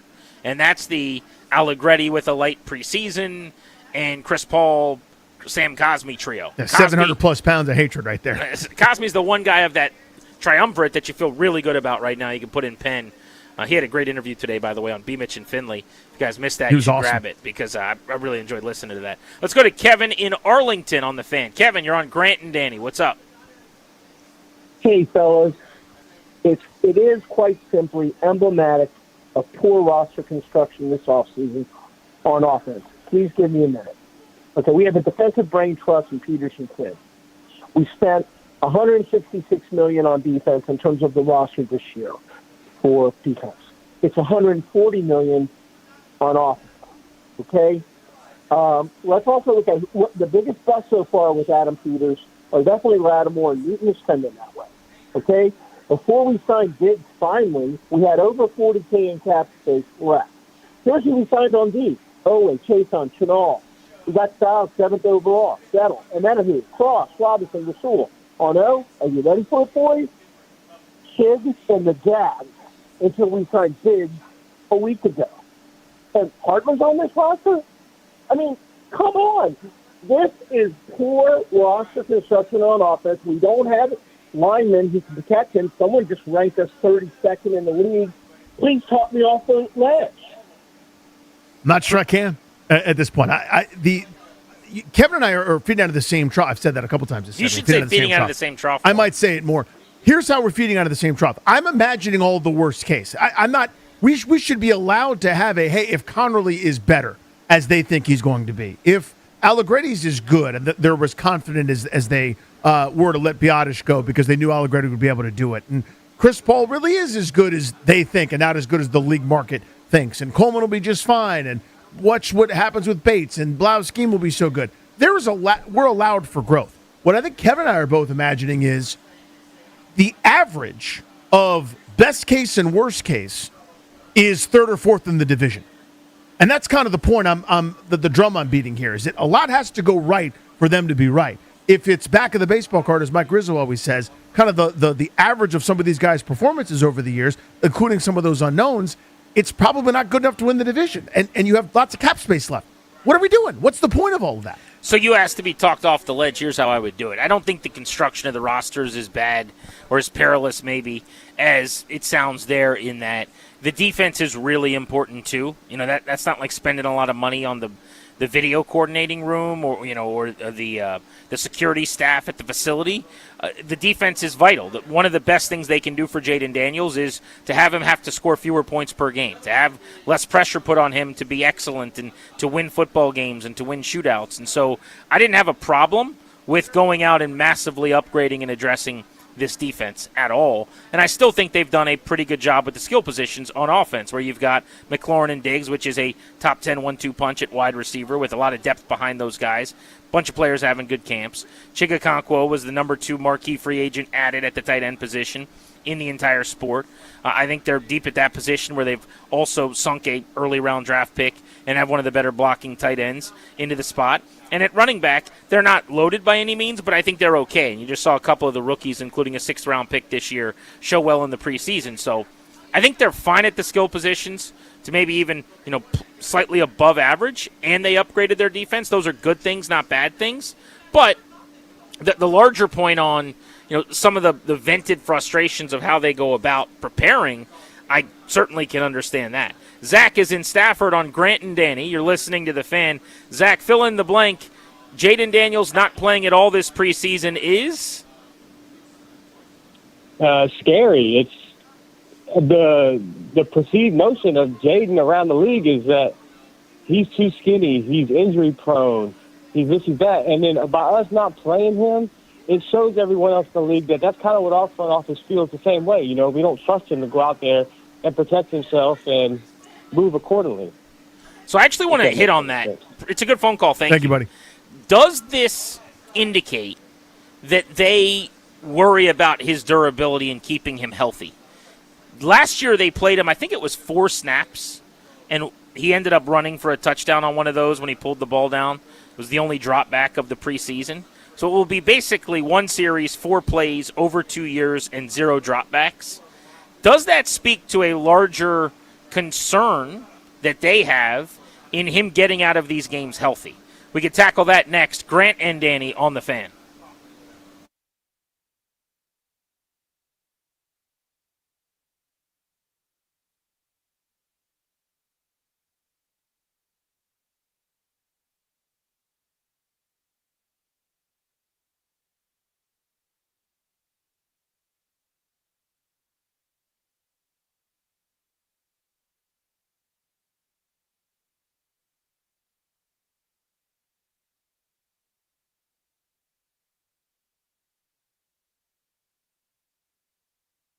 What's up, guys? Danny Rouillet here. $30 million in guaranteed prizes. Cash in this football season in Las Vegas with 3 Circa Sports contests. Entry starting at $1,000, all with no rake. Circa Million. 18 weeks of point spread action. 128 ways to win. Circa Survivor. Pick one winner each week. Last one standing wins. And Circa Grandissimo with a $100,000 entry. Enter in Nevada. Play from anywhere. 30 million guaranteed. Visit circasports.com for details.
Grant and Danny on the Fan live from Ashburn. Coming your way with training camp coverage. All of our camp coverage is brought to you by Paul Henry's Window Installation. PaulHenry'sWindows.com, your clear home improvement choice. Jaden Daniels trending toward, it would appear, maybe not playing much, if at all, against the Detroit Lions on Saturday, and we're asking you how you would respond if he doesn't throw a pass for a second straight preseason after last year clearly ended up backfiring a bit. Now he's in a new offense with a first-time play caller, and the first time they could be working together on a game day would be by choice against the Eagles in Week 1. We'll get to the calls at 800-636-1067 in a second. But I wanted to go back to something somebody just said at the end of last segment, which was in filling in the blank of Daniels not playing the preseason is, they said scary and indicative maybe of the staff fearing durability with him, that they're not playing him because they're too worried he's going to get hurt. If they played everybody else, I think you could say that. But they're seemingly not going to play a lot of the starters, and they didn't last year either. So it's more of a universal way of operating, not just a Daniels issue here. It's not like they're playing 10 starters and not Daniels. So I don't think it's really about him. But I do find that a compelling question because that is the narrative around the country, fair or unfair, is that after last year, because of the frame, that was a knock coming out, he's not going to be able to stay healthy. And then you've got the team that's kind of bending over backwards to make sure he never plays in August. So you can see why someone would have that takeaway. I'm not buying it, but I get the point. 100%. I mean, again, I don't have the skin in the game. I'm just a fan, right? I mean, these guys are paid to make these decisions, and it's easier for me to take pot shots when it doesn't work, et cetera. I'm very aware of that. But I will tell you my own personal feeling is that I'm terrified. This is 4 significant injuries. One didn't force him out of play. It probably should have when he was walking around with a broken rib. I think he aggravated against Pittsburgh and was worse after that. Watching him not be able to move around and not be the same guy was so clear and so obvious, and they tried to hide it or wouldn't tell anybody that was the case. We only found out via some TikTok or social media thing, whatever, by Daniels after the fact. Then you had the 3 different times he was injured very seriously, including the gruesome, broken elbow, arm, whatever that was, and then the re-aggravation, and then they finally said, you know what, we can't keep him healthy, shut him down. So, yeah, there should be some apprehension, right? Until you put together a long sample of health, you are now in the injury-prone camp. Oh, for 2 football seasons, he has not started 25 games yet. Like, that's not good. That's not where we want it to be. He's obviously undeniably great, talented, and wonderful. He's got everything else that I would want. This was the fear, and it's kind of been confirmed through a couple of years. So, you could do a lot to dissuade that by saying, yeah, it's not about that. But it's hard to not see it as a cascading effect. They go, well, if no Daniels, then we don't need to do Coleman. If we don't need to do Coleman, they want to do Paul. We don't need to do Paul, it's not great. And then it's the cascading effect. And Daniels is the catalyst for it, though. And it's hard to avoid it looking like they're worried he's going to get injured. Yeah, I just think if they're fearing him getting hurt, it's not based on last year. It's based on his importance to the team and the fact that a lot of teams all over the league fear that and don't play their quarterbacks much, if at all, in the preseason. Although I will say there's a long list of guys that are going to be playing, whether it's Josh Allen or Lamar Jackson or Patrick Mahomes coming back from a knee injury. Reed says he'd like to get him in, and Mahomes talks about wanting to play. Normally, he plays a lot in August. I mean, there's a lot of guys that do. So it's just weird to me that here it's such a, foreign concept at this point. Sean is in Southeast D.C., wants to hop in on Grant and Danny. Sean, fill in the blank. Daniel's not playing in August is? A blessing in disguise. Ooh, okay. And I'm going to tell you why. You guys just made some valid points.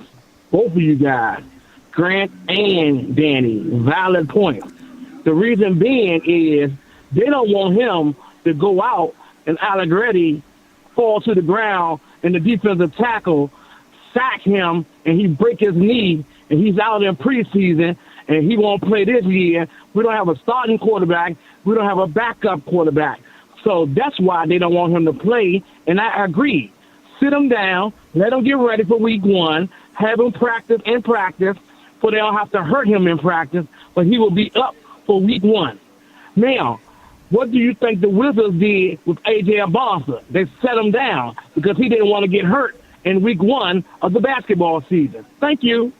Appreciate you. So that's not analogous to me because their training camp hasn't even started yet. I mean, the summer league is largely irrelevant to being prepared for the start of the season. It's not used as how you get ready for week 1 in October when the NBA season kicks off around Halloween when we're passing out candy. It's an opportunity to evaluate and get some reps and try to teach you guys some things about the league, but it's not the ramping up period. The preseason for the NFL, in some degree, and there is a debate in the industry over how important it is.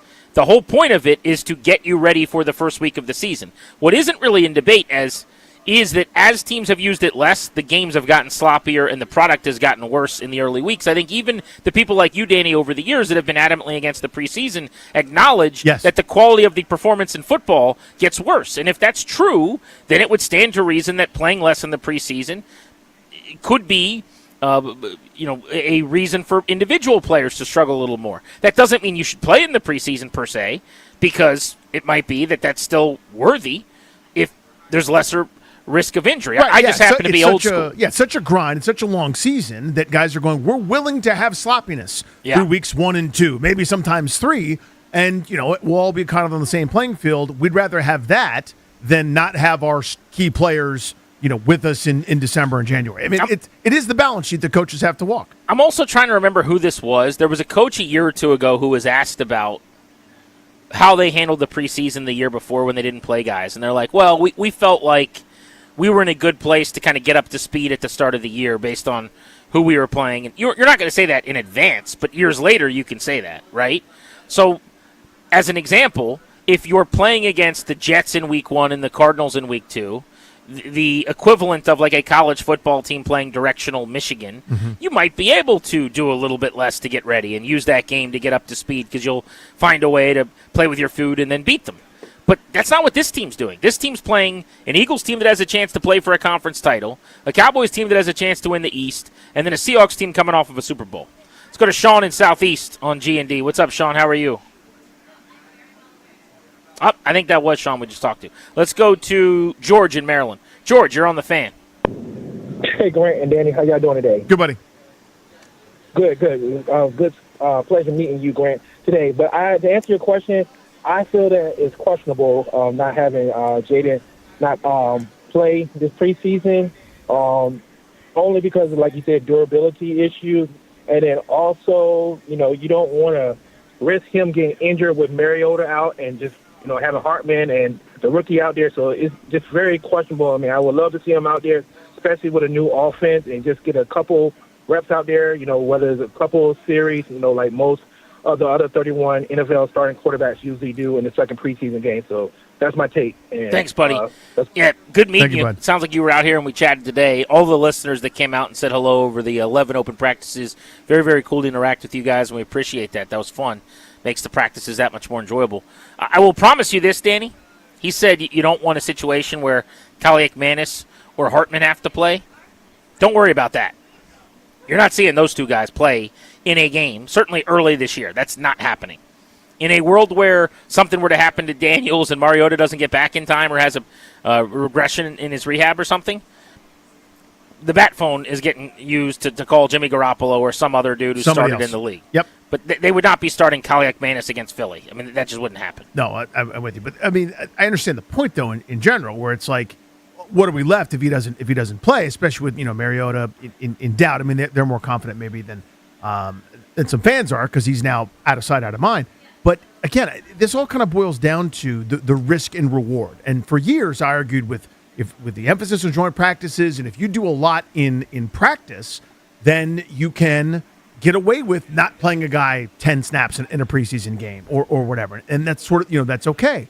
But when you have last year having happened, I have to begrudgingly adjust my own paradigm. My normal paradigm is X. I saw last year how disastrous it was, and I go, I just have to do something different. And that's just how I'm wired in general. Like if I touch the pot and my finger burns, I'm not going to wait a calendar year and go, there's that hot pot. Let me get my fingers ready to smack that thing and see if I can get burned again. Grant and Danny on the Fan. Rookie wide receiver Antonio Williams going to join us next. I want to talk about the season he could have. Kind of a forgotten man all of a sudden with Stephon Diggs added. That's next on G&D.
Show's brought to you by the law firm Kondorian Murad.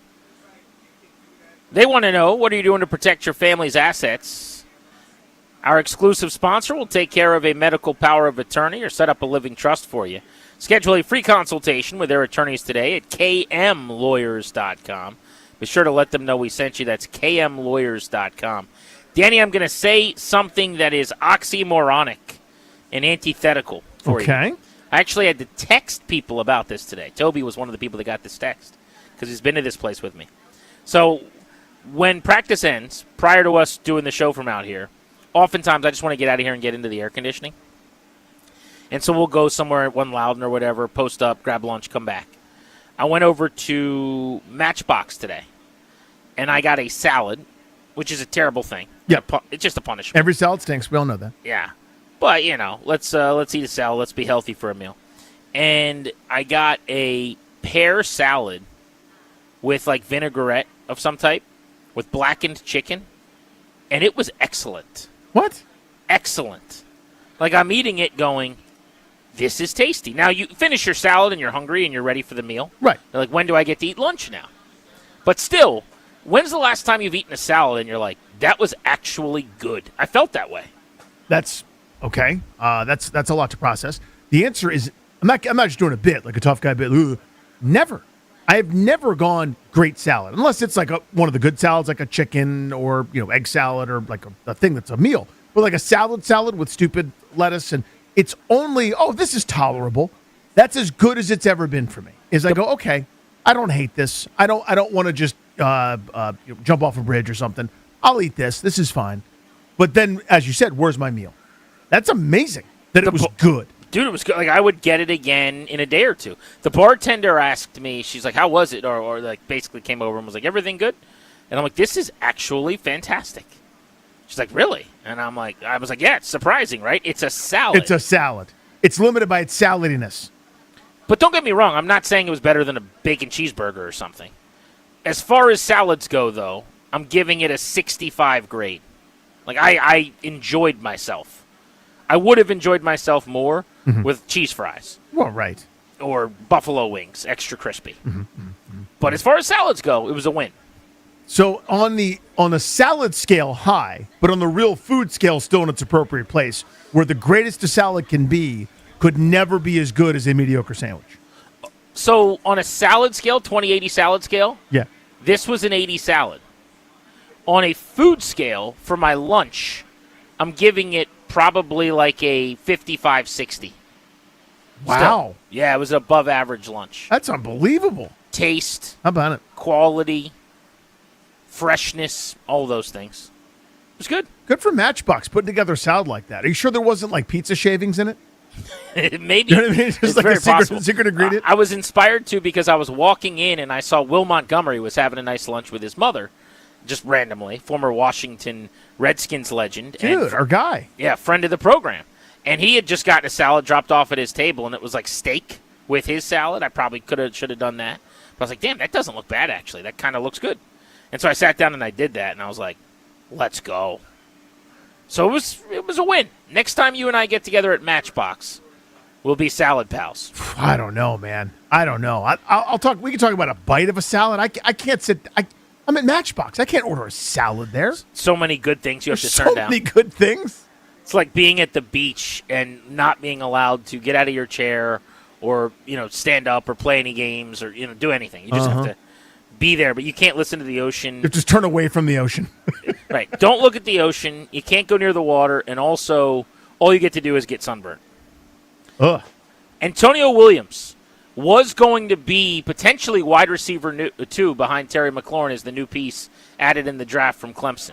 With the addition of Stephon Diggs, I think he's kind of become a little bit of the forgotten man. He got to make his debut in a game. He actually played in the preseason, which was nice. They got all the rookies in against the Miami Dolphins, and he made his first catch. Talk to him about that first game action against Miami today after practice. Felt good to get out there, get your feet wet, be in front of the crowd. First time seeing the stadium, so it was a lot of experiences to take into one. But I think I learned a lot from that game just in terms of my routine and when I need to arrive and what I need to do to be ready. we don't think about that much. I'm glad you mentioned that because I'm thinking about all the football stuff. How much of the preseason game for you was like that? Like, okay, here's the locker room. Here's when I want to get here. That kind of stuff. I think besides like actually playing and getting in front of the fans, I think that was the biggest thing for me. Like, it's different from college. You don't have a mandatory bus you got to be on. You're staying in a team hotel, but you get a drive to the game. So it's a lot different, and first experience of mine like that. So it was big for me. What's your take on like joint practice that you had against Miami? It seems to me like that's a game level intensity, and then the game itself. Like, is there a difference between padded practice layered up to a joint practice? Is there another layer up to a game? Like, how do you view that? Yeah, I would say there's definitely a difference. First, like when you're practicing against your own teammates, a lot different. You want to be more safe and cautious, but then when you see a different jersey and a guy you don't know, even in joint practice, it's a little bit different. Like you don't really have that cautiousness. You're just going out there and playing and having a little more aggressiveness. And I would say it's pretty similar to a game, except you're not tackling in the practice. Antonio Williams on Grant and Danny. I love watching you run routes out here and just route people up with your footwork. What's your favorite route to run? Or like what, as a route running receiver, is your favorite thing to do, I guess? Well, my favorite route to run doesn't even really involve too much cutting. It's just a fade or a slot fade, wherever I'm at, just one-on-one, go make a play, and those are the explosive ones. I mean, when you're running a fade, I think the average fan thinks it's like run the same way every time. Are you setting someone up with footwork differently each time, or like that bait step is different, or is your fade kind of look the same if you watched it on tape? You definitely want to, make different things look the same things look different. So, I mean, you got to know who you're going against and what type of technique they're using. They like to skate off the snap, or if they're like heavy press and want to jam you, you got to know to get off quicker and use your hands more. So it all depends on who you're going against. But obviously, as a receiver, we dictate how the snap goes, how the play's going to go. They're going off us, so we're always in control, and I like the feeling of that. I know this is all you've known, but I love how tight this receiver room is.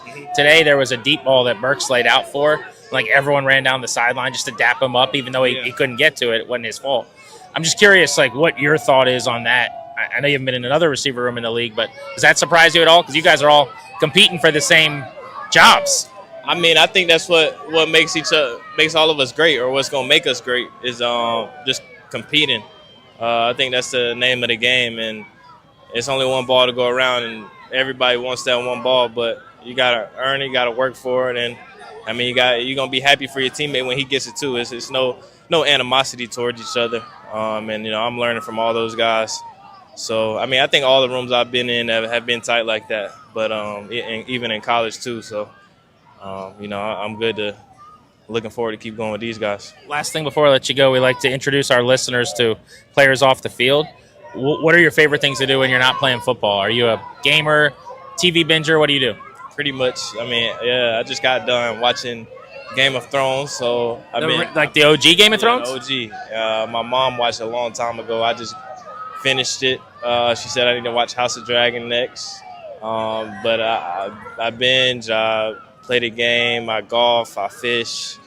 Man of many talents. Yes, it sounds like it. You were a Game of Thrones fan? Were you in? Did you like it? I loved it. I finished it in like 2 or 3 weeks. Oh, my God. And we started camp like in the middle of it, so it slowed me down. I would have finished it earlier. You would have cranked it out in like a week. Yeah. I think you'll like House of the Dragon then, too. Yeah. It's up the same alley. I've heard. All right, appreciate you. Appreciate you, man. So we got a Game of Thrones guy in on the mix, Danny. Oh, I love that so much. Did you ever think of this? Or I was thinking of this as soon as he said that. I was like, how did I not see it?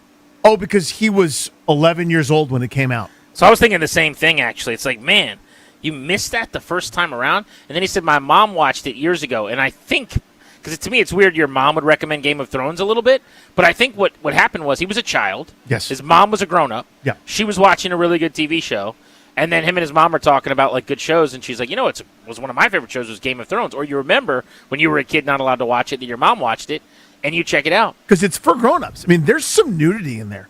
There's naked people in that show, Grant. Not in Game of Thrones. Oh, in Game of Thrones. There's nudity in Game of Thrones? There's nudity. There's nudity. There's lady nudity. There's all sorts of nudity.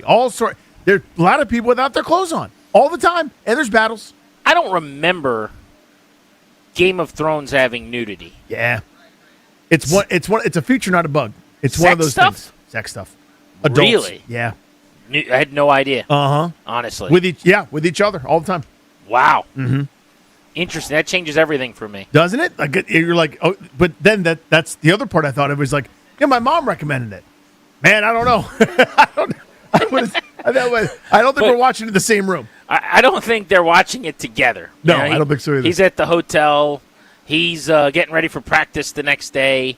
I think it's more of a, what are your favorite shows? What should I binge? You crowdsource a little bit. Yeah. But, yeah, we got another Game of Thrones guy on the show, so that's good. And then I thought you would like that I told him to watch House of the Dragon. I got into the first of the couple, but I haven't followed through or watched the most recent one. They take like 3 years off between them, so that's their problem, not mine. But I did like the first House of the Dragon season. It's really good. And they did the thing that the original Game of Thrones did. I know this is you're going to stop listening and you're going to punt and not care.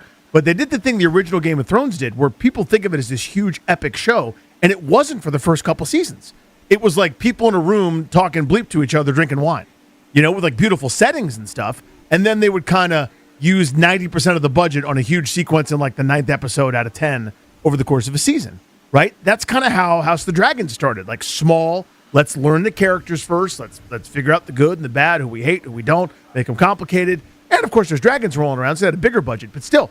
And then they made it epic, right, by the time you get to this season. Really good job. They built it. It's really good.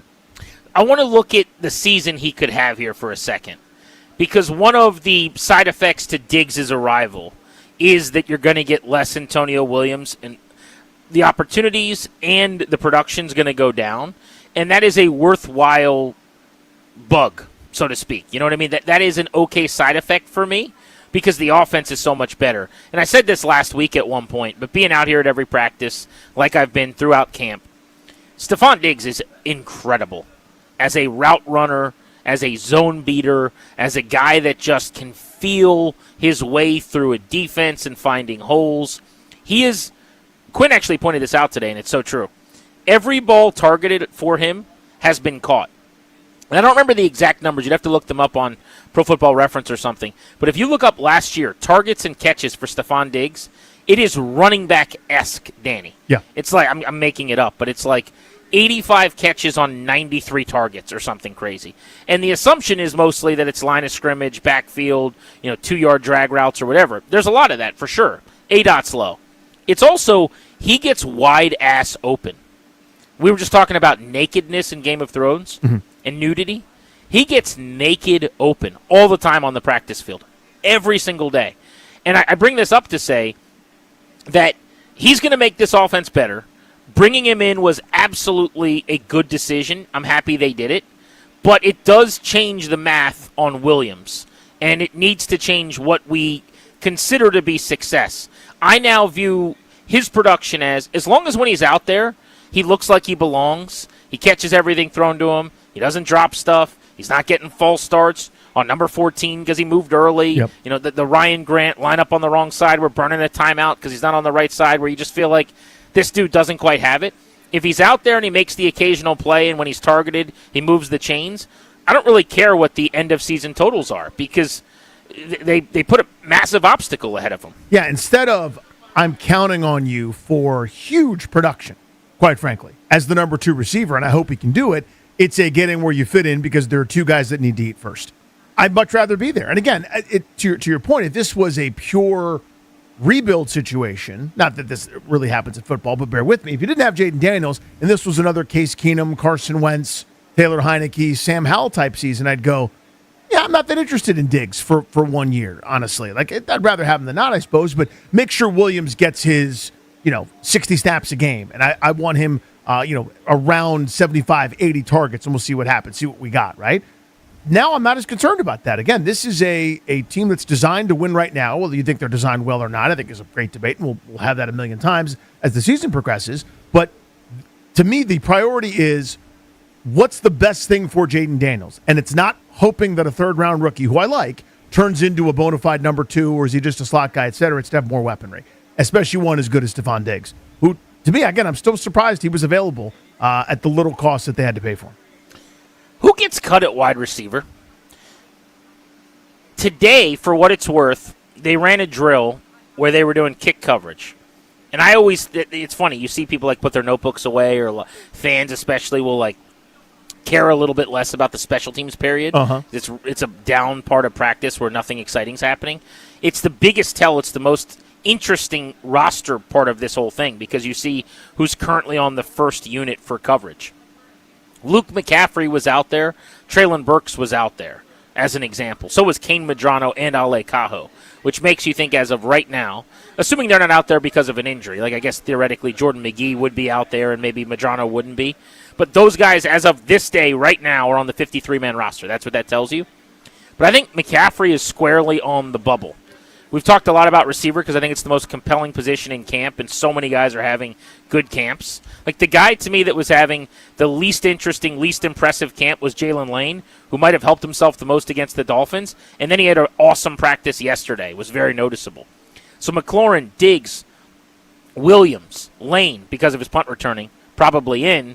If they keep two more, McCaffrey, Burks, Diami, Van Jefferson, who's in? I mean, which receiver gets cut here?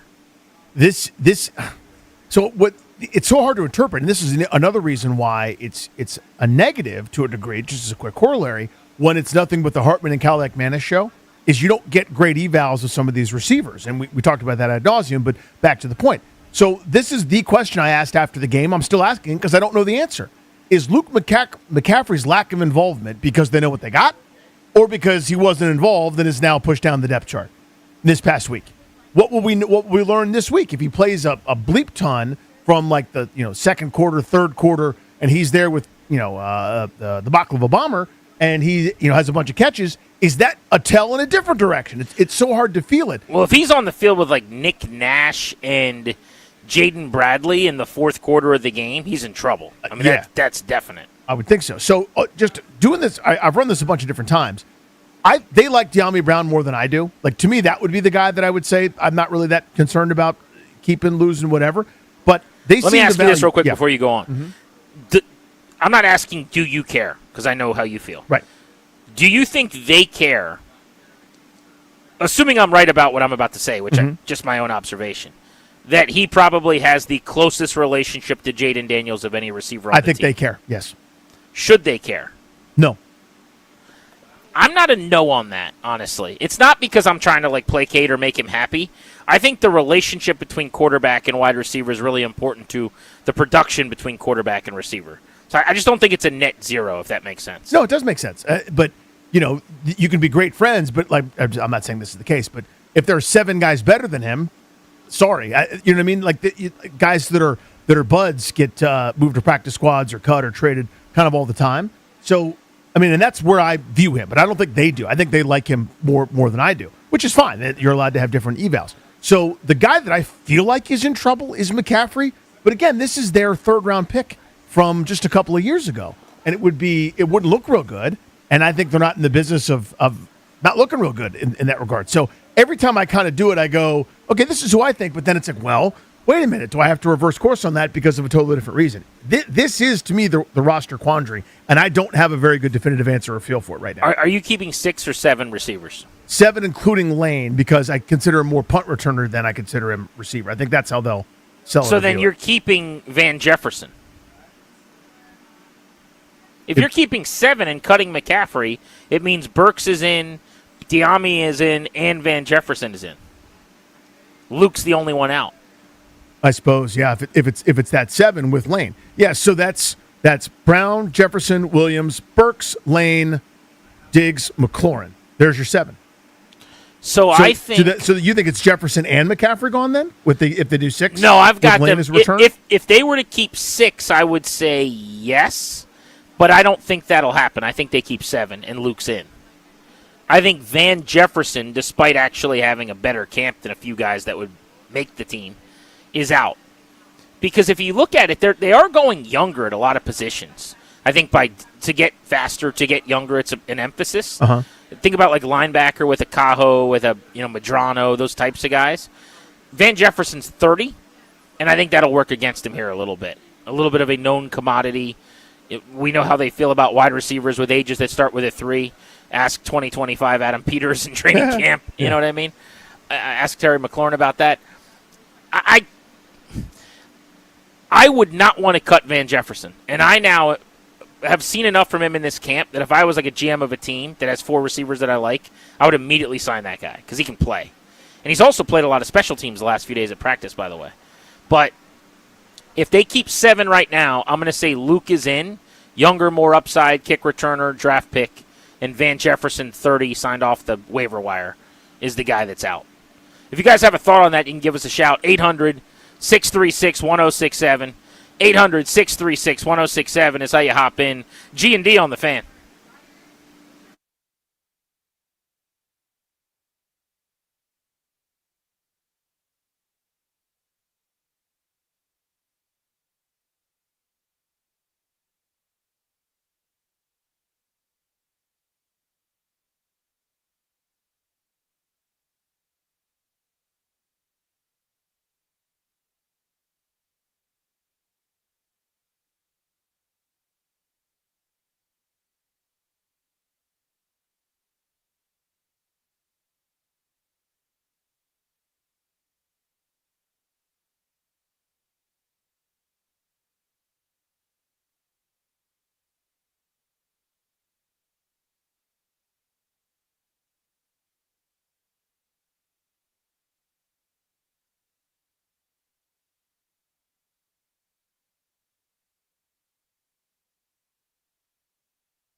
This update is driven by the Ted Britt Automotive Group, home of Ted Britt for life. Some updates on injuries for the Commanders. Defensive lineman Johnny Newton dealing with a pectoral injury. He was seeing a specialist in New York today. Could be a long-term injury. We'll learn more about that injury in the coming days. Kaylavon Chaison's dealing with a knee injury. Adafe Owe didn't practice with a strained calf, and Jordan McGee's going to be out this week with a shoulder injury.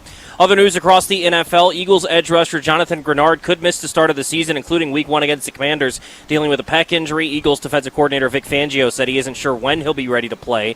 Free agent cornerback Trayvon Diggs is signing with the Seahawks, and the Texans lost their second-year wide receiver Jaden Higgins for the season. He tore his ACL at practice yesterday. Baseball, Nationals taking on the Rangers tonight, Game 2 of the series in Texas, 8:05 first pitch. Can hear it right here on the Fan. Cade Cavalli goes to the bump for the Nationals, looking to snap a 4-game losing streak. Kumar Rocker starts for the Rangers. For over 65 years, Ted Britt set the bar for the best car buying experience in the D.C. area, hands down. Ted Britt Ford Fairfax, Ted Britt Ford Lincoln Chantilly, and Ted Britt Chevrolet Sterling, all home to Ted Britt for life lifetime vehicle coverage, and all just a click away at tedbritt.com.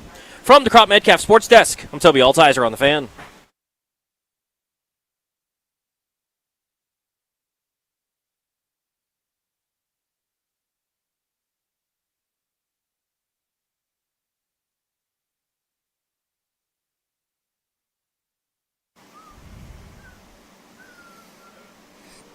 Speaking of James Wood, I miss watching him play baseball. My first thought.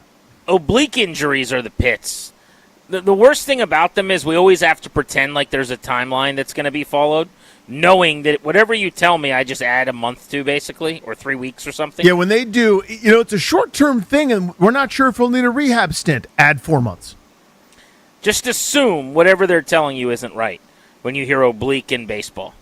But last I heard, he was expecting to still play again this season. I don't think they're going to shut him down. So hopefully, sometime around the start of September, he's back playing games. The tricky thing becomes if the injury lingers enough that the minor league season's winding down. Now, how do you get your rehab in? You almost have to do like sim games, and it's hard to ramp him back up. So that can get a little convoluted as we dig a little deeper. But that's still almost a month away from having to be a concern. Although I'm going to a Fred Nats game next weekend, I think, on Labor Day Sunday, and that's their last regular season home date. They're going to be in the playoffs, but I'm going to that final regular season game.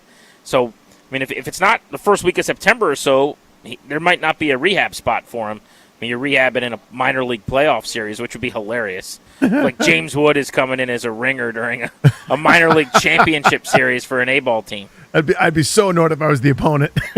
Like you're going out there trying to pitch for the title you've worked for all year long, and James Wood strolling to the box for his second rehab AB. Yeah, who's the 6'7" monster that's hitting first for Fredericksburg?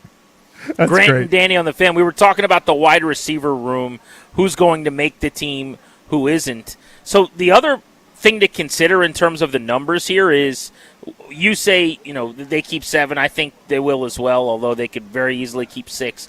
Can you keep 7 receivers and keep 4 tight ends and keep 4 running backs? Because I'm just trying to do the math in my head. Uh-huh. Like, I'm a 2-quarterback guy. Always have been, always will be. They're not necessarily a 2-quarterback guy. It's very possible they keep Kaliak-Manis or Hartman. But just for the math that I'm going to do for the roster, I'm going to say 2 QBs in. Okay. Daniels, Mariota. Gets a little harder to do that with the Mariota MCL, but it seems like they're not overly concerned, so there's 2 there. Running backs, you're going to keep Bill, Rachaad White, and then I would imagine Katron Allen is like the 3rd guy in. A 4th would be nice. Robert Henry Jr. would have been Jeremy McNichols. I don't think you have to do that anymore, but for the sake of just putting the numbers out there, I'll say keep a 4th, and Robert Henry Jr. makes the team. Now I've got 4 tight ends, and I'm much more going to go to the mattress and fight for this. Colson Yankoff, Ben Sinnott in as the 4 tight ends behind Bates and Chig. So now I'm at 4 plus 4 plus 2 is 10. 7 wide receivers, 17. If I keep 9 offensive linemen, I'm at 26, which is probably 1 heavy. You want to be around 25 on offense, 25 on defense, 3 on specials. So I guess I could put Robert Henry Jr. on the practice squad, cut him, get down to 25, and I probably am in a pretty good place now. So, yeah, I think to answer the question, kind of workshopping this spitballing live, 7 receivers, 4 tight ends works if you keep 3 running backs, especially. Yeah, Which so right if- now there's if no Big reason to believe Nichols they or have Henry, to keep a 4th. Yeah, McNichols or Henry, maybe you can stick on the practice squad.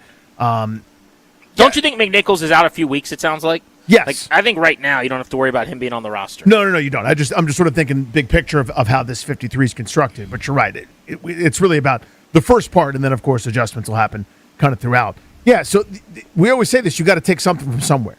You got to pull something from somewhere else. If they feel like they need to keep McCaffrey because he was a 3rd-round pick, or because they think more of him than maybe they're showing in this preseason. So if there's your 7, the 4 tight ends, that's 11 real quick. You could all of a sudden could go with the 3 running backs, and now that's 14 total in that, to borrow from Nick, in that space. Then you do your 2 quarterbacks. Then you do, you can maybe add some more depth to the offensive line. 9. But some of those guys are flexible. Maybe you can play multiple positions. But you've had so many guys banged up already, it would seem they'd want to keep as many as possible on the active roster. So, yeah, I don't see a path to having you wouldn't have less than 25. But that's kind of where it is. To me, the running back spots where they might skimp and they might keep 3. Because, as you said, they love the idea, it seems, of keeping 3 quarterbacks. To me, they've already proven it. Practice squad guys, and if those first 2 dudes go down, then you're dipping into the Josh Johnson tier. 9 linemen to me is the minimum with the Tunsil injury and all the stuff going on with Nick Allegretti. I don't think there was a world where when camp started, I thought about keeping 8. I think it's more likely you'd keep 10 now than 8, for sure, because of all the injuries. Hopefully you could get away with 9. But I'm also banking on 25 on defense, and there's plenty of years. Like there was a Shanahan year where they kept 27 on one side of the ball. So I guess to make sure this works, let's go through the defense really quickly. So on the D-line, I'm really curious about that. So Kinlaw in, Settle in, Payne in. Let's count the edge rushers as D linemen. Does that make sense? Yes. So Owe in, Chason in, 6, Dorrance Armstrong, 7, Charles Amenahu, 8, Joshua Josephs, 9. And then you're in the Barber, Jean Baptiste. Yeah. range. They're going to keep another one because Newton's hurt. Mm-hmm. So let's say Shy Tuttle. Is that 10? That was 9, I think. 9. Okay. So 9 for Shy Tuttle before you even consider a 10th. And they got a lot of guys that might, like Ricky Barber and Byron Cowart were a couple of their best players on the field in the preseason opener. Yeah, didn't even get to him, yeah. But let's just stick with 9 now to see where that gets us. So then linebackers, so you're talking about second level off the ball, Luvu, Styles, Chanel, McGee, Medrano, Cajo. That's 6. a lot. Yeah. Okay, but let's say you keep 6. That's 15 at those 2 spots, which would give you 10 defensive backs, which is about right. But that means you're going light at one or the other. So corner, Amos, 1, Sandra still 2, Robertson 3, Douglas 4. Mm-hmm. Does Antonio Hamilton make it?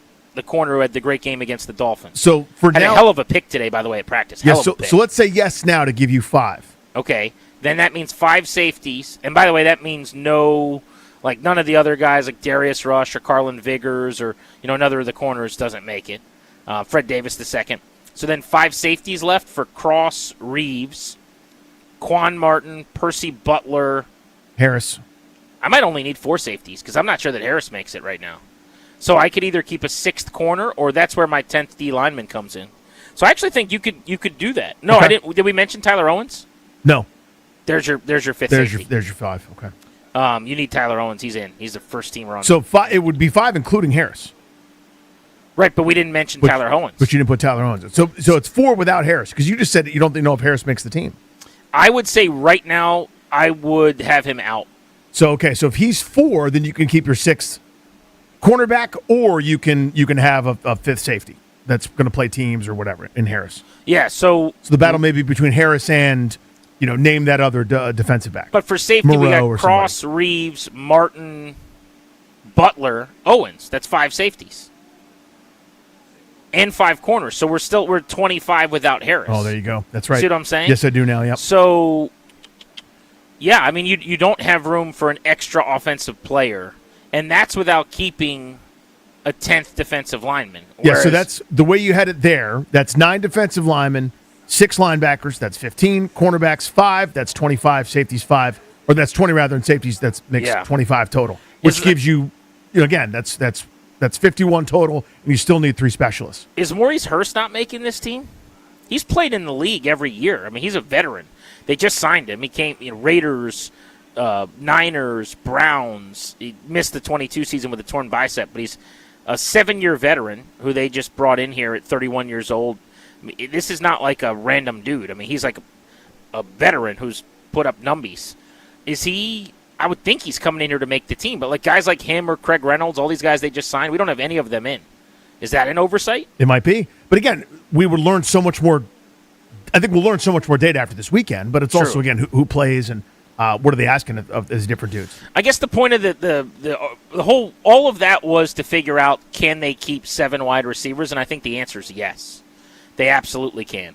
Because I kept 6 linebackers, whereas they may not. I just think after watching practice today, McGee didn't participate because he wasn't healthy, but Medrano and Cajo, who had a pick in the preseason game against the Dolphins, were both first-team coverage guys. I could see them keeping 6 backers, one of them in that Ballore special teams ace role. Yep. Maybe that's Kane Medrano. So what we've got here is 25-25, your 3 specialists, there's your group, right? But that's we only kept 2 quarterbacks. They might keep 3. So who's out in that case? That's like the roster as we like it. Yeah. If they keep a 3rd quarterback, now you're cutting one of the guys that we just said is in. Yep. And and to your point, there's a bunch of guys that we sort of mentioned at the end. Hey, what about fill in the blank that we didn't mention Cowart, to your point. We didn't mention Hurst, who I'd forgotten about that they just signed.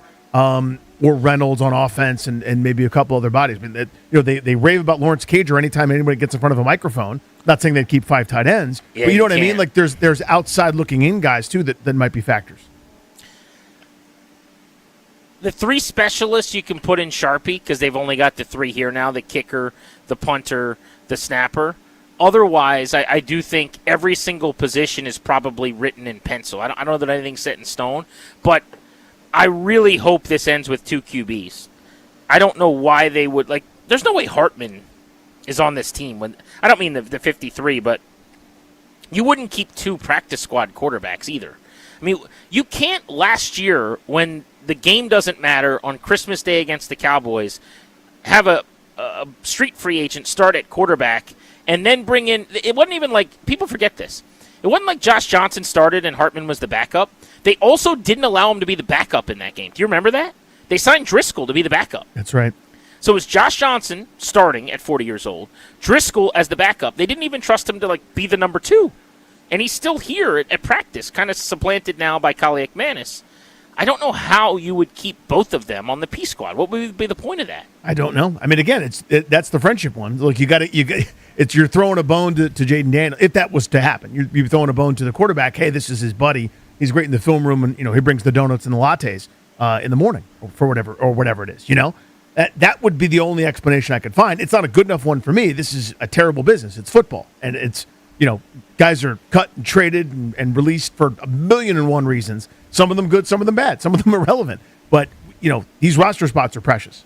Yeah, we'll get to see more this weekend, hopefully. Noon game against the Lions. We'll get more insight on how some of the roster battles are shaping up. All of our camp coverage, by the way, as I'm out here in Ashburn from training camp, final day of fan access, presented by Paul Henry's Window Installation, paulhenryswindows.com, your clear home improvement choice. In 20 minutes at 4 o'clock, we've got tickets to the Freedom 250 Grand Prix. You got to be listening to Grant and Danny to win those tickets. Our double play is next.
Time for our double play, sponsored by FH Fur. For 45 years, FH Fur has set the standard for premium comfort. To celebrate, get 0% financing for 72 months on a qualifying new system purchase, plus a premium EnviroAir IEQ 5-inch filter, absolutely free. FH Fur, plumbing, heating, AC, and electrical, absolutely the best. What's going on in our lives? Nothing to do with sports. Danny, today I sent the two kids off to school for the first time in 2026. Yeah. In this school year, my friend. Yeah.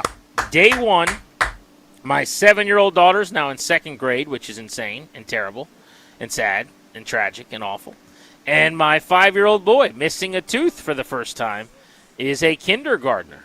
It's funny, today, so my daughter we dropped off first, so I was going to spend a little more time with my little guy. Uh-huh. And I start walking him toward his classroom from a year ago where he was in preschool. And he's like pulling me. He's like, "No, Dad, my classroom's this way." And I'm like, "Oh, that's right. You've graduated. That's right. Bigger classroom, thank you. Different grade." So then you just peer through the glass window and watch him like play with kids and just realize, man, next stop, college. Oh, that's right. Yeah. You're getting with giant headphones on, like someone looks up, you're like, "What? Whatever, Dad." Like they're eye rolling at you. But yeah, it is a different animal. Now, let me ask you this, because I obviously don't have any daughters.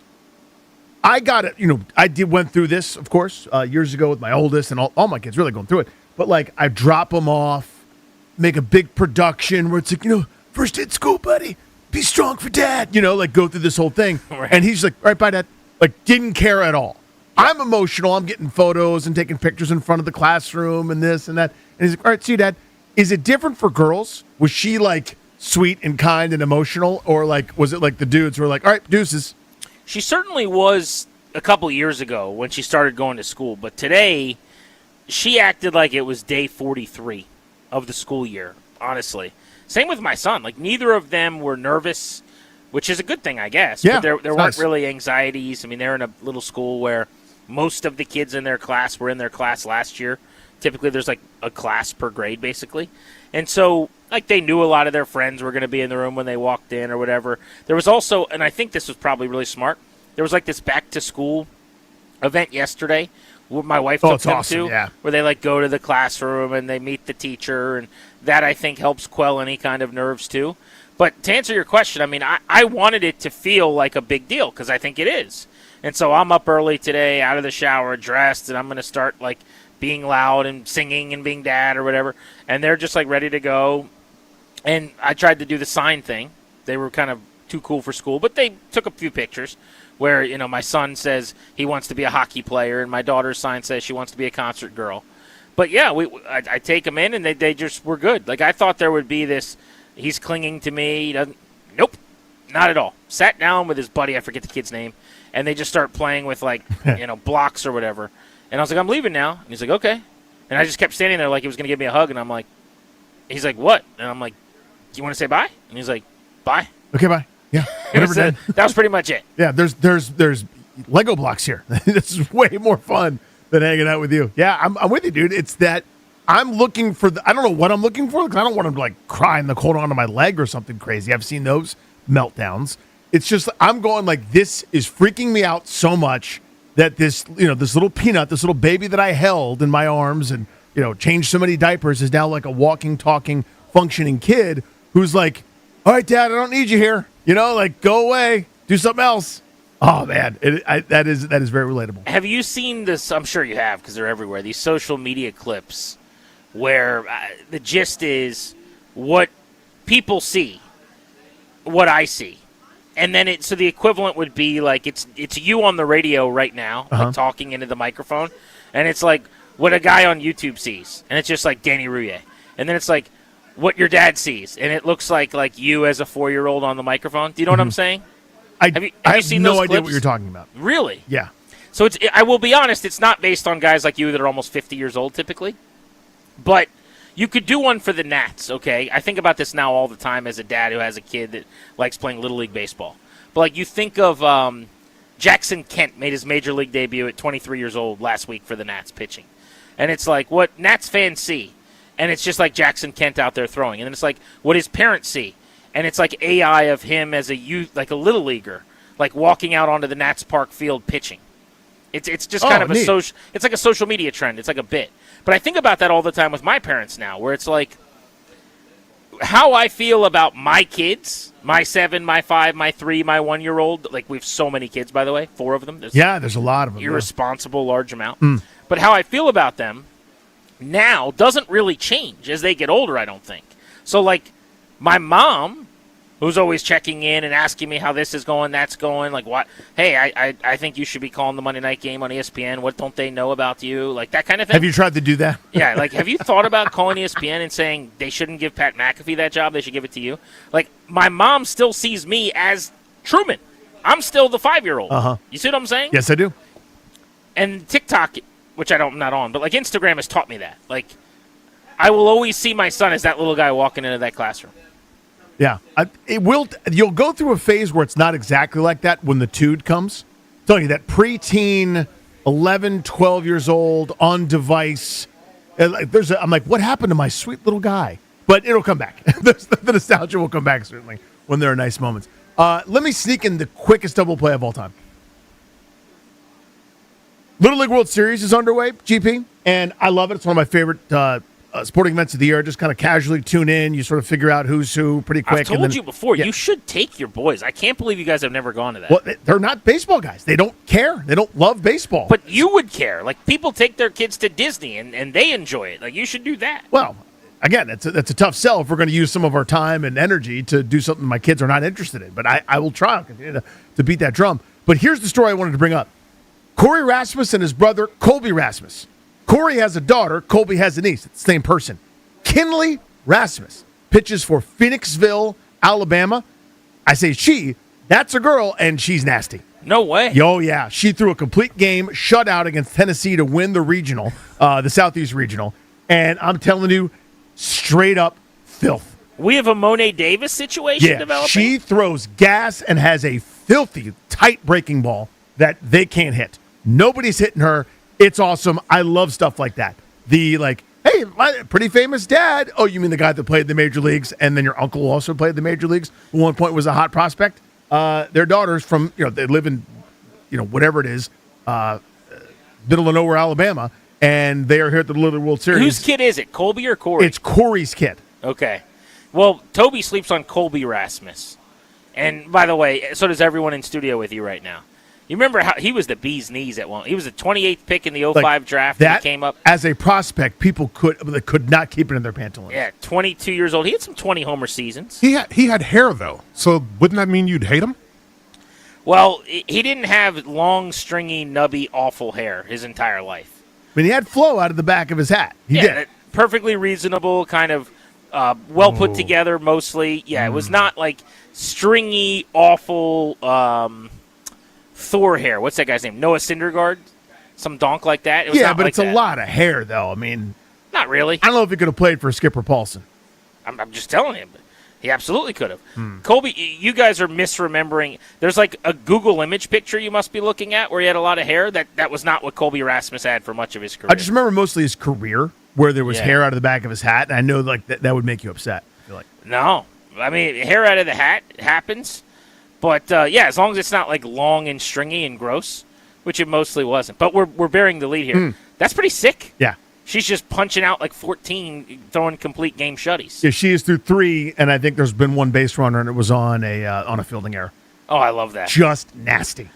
The Beltway Blitz is next. We are going to be giving away tickets to the Freedom 250 Grand Prix as soon as we return on Grant and Danny.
This update is brought to you by Copt Defense Properties. In the NFL, injury updates for the Commanders today. Johnny Newton is dealing with a pec injury. It's going to force him to miss potentially a long time. He was seeing a specialist in New York today. We'll have more details as time goes on. Kaylavon Chason dealing with a knee injury. And Odafe Owe dealing with a strained calf. Jordan McGee going to be held out this week dealing with a shoulder injury. News across the NFL. Eagles edge rusher Jonathan Grenard could miss the start of the season with a pec injury. Eagles defensive coordinator Vic Fangio said he isn't sure when Grenard will be ready to play. Trayvon Diggs is signing with the Seahawks. They still plan to sign cornerback Terrion Arnold. Jaden Higgins of the Texans going to miss the season with a torn ACL. And Chargers center Tyler Biadasz out indefinitely. He suffered damage to his ACL and additional injuries to his left knee in a joint practice yesterday. Baseball, the Nats taking on the Rangers. Game 2 of the 3-game series in Texas. 8:05 first pitch. Can hear it right here on the Fan. Nats looking to snap a 4-game losing streak. Cade Cavalli goes to the hill for the Nationals. Kumar Rocker for the Rangers. Are you a road technician that is tired of the outdoor service grind? Copt Defense Properties is now hiring building technicians that provide day-to-day property maintenance services, competitive pay, minimum 30-hour weeks, free training and development, and great benefits. Apply today at coptcopt.com. From the Crop Metcalf Sports Desk, I'm Toby Altizer on the Fan.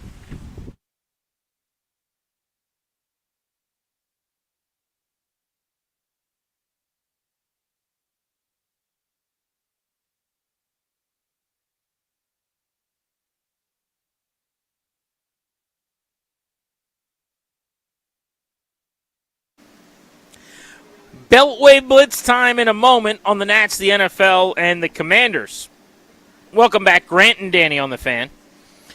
Your boys out in the heat in Ashburn at Commanders training camp. Danny is in our D.C. studios in the Navy Yard. Let's give away tickets right now. Caller number 10 at 800-636-1067. As promised, someone's going to the Freedom 250 Grand Prix. Congrats, you are the winner, caller 10. IndyCar is zooming into history with the first ever race around the National Mall.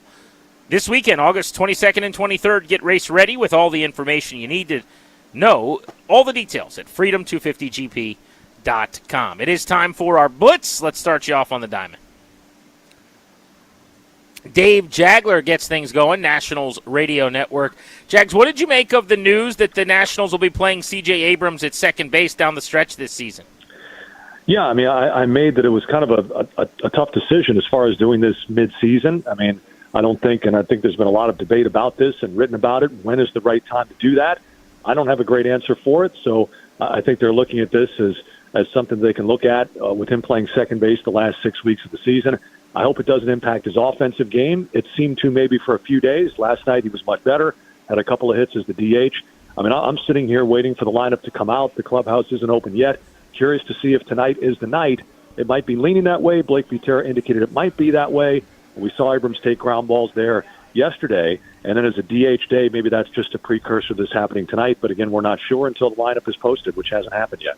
Jags, this group 6-15 in their last 21 games. It just doesn't feel like the same club that was so frisky. A couple games over 500, fighting for the wild card. I know the trades have been made, and the James Wood injury has happened. That's lingering over everything. I understand you're not going to be the same ball club, but it just doesn't feel like the same process. Like their offense is inevitable. Even if they don't get it one night, they're going to get it the next night. It just doesn't feel that same energy at this moment. What are you observing up close and personal? Yeah, I mean, I think that's fair. I mean, it's been tough to sustain what they had. I mean, it tells you the margin was kind of thin. I mean, they were doing a great job hanging in there, and mostly out hitting their pitching. I mean, and now you're at the point now where there have been some decently pitched games, or maybe you're giving up 3-4 runs, 5 runs. Even those were games that you were winning in the first 4 months of the season. Not the case now. It's been really unfortunate offensively. This road trip, they've only had 8 runs in 4 games. Last night shut out. So yeah, it's definitely not the same offense. And you subtract basically 3 of the top 4 hitters in that lineup due to trade or injury. Yeah. Ultimately, that's going to take somebody out of there. But I think the good thing is, at least when Cade Cavalli pitches, as he is tonight, this is win day. I mean, whether this team can pull itself up by its bootstraps and get back near 500 and get Wood back in the lineup and be frisky and be a tough opponent for some contending teams down the stretch. I don't know yet, but when Cade Cavalli pitches, this team has a great chance to win. And whatever happens these last 6 weeks, if he finishes this season healthy and pitching like he is now, this is a huge win. And he pitched a masterpiece against the Cubs, and now he's facing a postseason contender tonight in Texas, and looking forward to seeing what he can do. Yeah, he flirted with a no-hitter in that game against the Cubs, and he's been a revelation, one of the real bright spots of this season, kind of sustainably moving forward, too, with a 3.26 ERA over these 26 starts, being healthy. Last 7 outings, a 2.2 ERA, 7 straight quality starts, 9 in his last 10.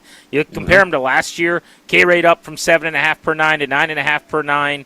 His hits rate is down from 10.5 per 9 to 8.5 per 9. What have you seen? Yeah, I mean, it's funny. We were playing, as I said, you were playing the Cubs the last game, and the Cubs saw Cavalli and the opening day assignment, and they kind of asked me that same question, what's different? And that opening day assignment was Cade Cavalli's 11th major league start. Now he's basically, over his career now, has had more than a full season of big league starts, and this year he's trending toward having a 30-start season. I just see a guy who's really confident, who now, when he's standing on the mound, knows I can get you out, and I can get you out however I want to get you out. If I want to, whip off a nasty sweeper or go to a curveball, or if you're looking for that, I can pump 98 to 99 up in the zone, get a swing and a miss. I just see a guy who's really, feeling like he's coming into his own, and that's a powerful thing. That confidence paired with the stuff that he has, and your point about the quality starts, I'm not a big fan of that stat, but what it does mean is length. I mean, early in the season, he was averaging less than 5 innings per start. Now he's, on a bad day, going 6 innings and averaging well over 6 innings per start in this last month and a half stretch. So that's a huge thing, considering that other spots in rotation are not getting deep in the game. You can count on Cavalli to give you that length and quality on top of that. Jags, 2 starts do not a career make, but what have you made of Jackson Kent so far? Looked kind of lost his delivery a little bit with some of the walks at times, more walks than innings pitched. But I like the makeup. I like the stuff. I like the swing and miss, Danny. But I think probably a kid who started the year in Double-A, and you got some pretty good players on the other side, and he's just 23 years old, so I'm sure maybe there's still some wide eye going on. I mean, the first start was against the Cubs, his boyhood team, and then you're facing the Rangers in your first road start. I mean, I think there is swing and miss stuff there, but at the big league level, you've got to get outs in the strike zone, and he's right now just at times, being unable to locate the strike zone. So, I mean, that's the one thing.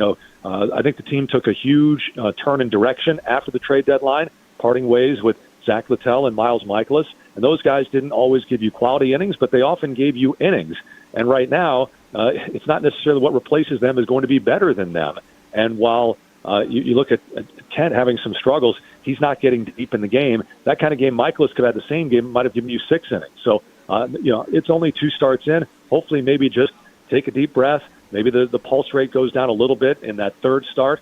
He just kind of seems like a little bit kind of deer in headlights right now. But when the stuff is in the strike zone, he is getting swing and miss. So there's definitely stuff to work with there.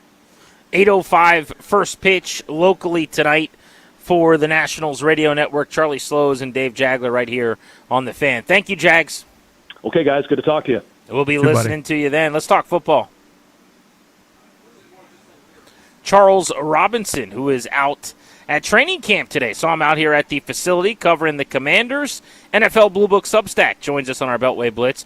Charles, was cool to see you out here covering the Commanders. What did you make of your stop through Ashburn? You actually saw one of their most active physical practices of camp.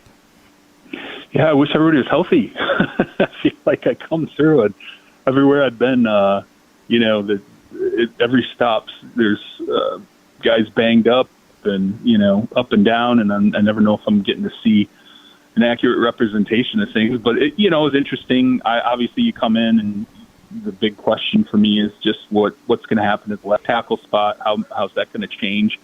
Maybe the offense wanted to see Jaden Daniels, move around, throw, kind of see how Stephon Diggs is fitting into that offense, and get a chance to talk to David Blau a little bit about the offense and maybe some of the concepts that he's bringing in. And, I guess I would say that having come in a couple of years ago and then going through the progression, you can see the overall quality of the roster, has gotten better, and particularly the offensive line. I mean, you suffer that injury at left tackle, that kind of injury at left tackle a couple of years ago. I mean, it's devastating. Still, it's really bad, obviously, and it hurts, but I think it's a unit that I don't think they can afford another injury. But, having a situation where Coleman can slide into that spot and there is some familiarity, I think, there's at least somewhat of a silver lining to that. But I guess my biggest takeaway was just kind of watching Jaden Daniels and then talking to David Blau and understanding,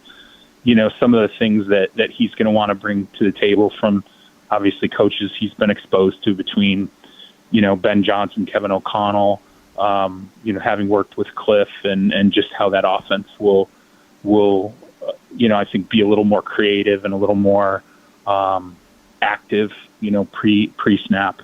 It'll be certainly interesting, especially knowing that Daniels is going to have some input too in that offensive structure. Charles, you were at Cowboys camp. What'd you see from our rivals?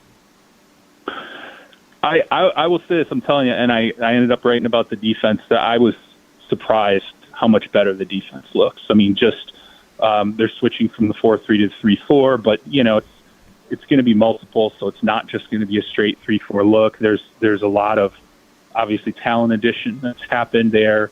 Christian Parker, who comes in and takes over as a defensive coordinator, who's, worked with a lot of really, high-end defensive minds in the NFL.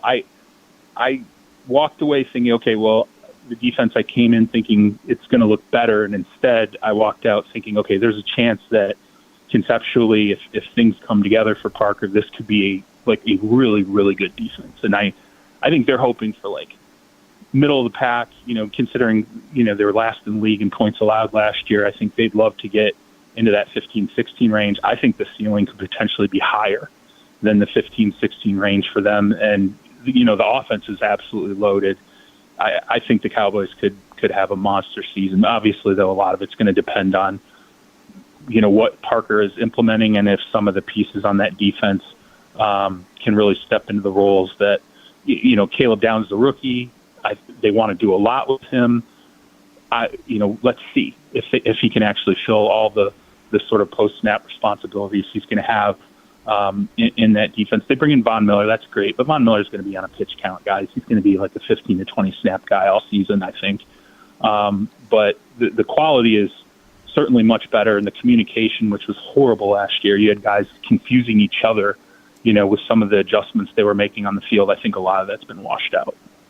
You wrote last week from Raiders camp about the Raiders and kind of the decision they've got looming with Fernando Mendoza and Kirk Cousins. They've been preaching that it's going to be a while, that he's going to redshirt. Do you buy that? I buy it less than when I was in there, and I was in pretty early, and I spent some time talking to their GM John Spytek about it, and I just straight up asked him, is he going to be able to affect this situation? Are you how hard and fast are you in terms of the dedication to keeping him on, let's say, a Jared Goff plan? I think Goff went into the 11th week of the season. That was the last time a number one overall pick quarterback went that deep into the season without starting a game. And there was commitment certainly to it even early on. But, Spytek's look, I wake up every day not knowing what's going to happen. And he said, since we've been able to teach Mendoza certain things, oddly enough, taking a snap from center, turning your back on defense, huddling up in certain ways, they got that out of the way really quickly. And then he started to take, pretty big steps. And I think as we've moved along in the preseason, they've become more and more open to, okay, look, if he's going to put and force our hand, we're going to be open to it. But if they win games, I still think Cousins starts the season. I think in their mind, they're like, if Cousins starts, we're winning games. There's not going to be the pressure to have to put Fernando Mendoza on the field. But I think if you see them struggle early on, we get into week 4, week 5, and they're already kind of behind the 8 ball with losses, I think they're not going to wait to really start that progress with him and get him on the field in meaningful snaps. Charles, really appreciate it, man. Enjoy your camp tour. Absolutely appreciate it, guys. Thanks for having me on. Thank you, buddy. Be well. Hit that local 53 sounder, please. Our guy Liam Griffin from the Washington Times joins us here on the Beltway Blitz. Liam, is Jaden Daniels going to play on Saturday? If I had to put money on it right now, which I would not, but I would probably say no, because it seems like everything is breaking that way over the past week or so. Some of the kind of small-scale camp injuries are starting to pile up. You don't have Marcus Mariota in there. I think as of right now, they probably don't feel like chancing that. Should they play him? Is there something to be gained by playing him? I do think so, if for no other reason than for the fact that this is a new offense that they're bringing in, and all those practice reps are great. He seems to have a great understanding of the offense. He seems extremely comfortable being under center. But that last word there, center, is they've had a lot of different guys circling in there throughout the offseason period. And so I don't think it could hurt to have at least a series to, see how defenses react to them, to be under center, to work with either Nick Allegretti or Julian Good-Jones in a game environment, to at least understand that, okay, this is where we're at, we're comfortable doing that, so it's one less question mark you have when you end up in Philadelphia week 1. Who's on the bubble that we're not considering? And Grant and I kind of did an informal exercise earlier where we're looking at some position groups, and there's a couple tough battles that we see, but you're closer to it than we are. Who's somebody that might be at risk here that we're not thinking about? At risk? I mean, it would depend on who you guys are thinking about on a day-to-day basis, but I think that there is going to be some kind of safety cut that perhaps we aren't fully expecting, or at least weren't expecting going into the offseason, because they've got a good amount of NFL caliber safeties that they like in Will Harris, Jeremy Reeves, Percy Butler, Nick Cross, Quan Martin, and Tyler Owens. But I think it's going to be really hard to keep all 6 of those guys on your 53-man roster. Will Harris and Quan Martin have kind of been trading series and snaps in camp as the third safety. Jeremy Reeves and Nick Cross seem to have those jobs kind of locked up as being on the field the most.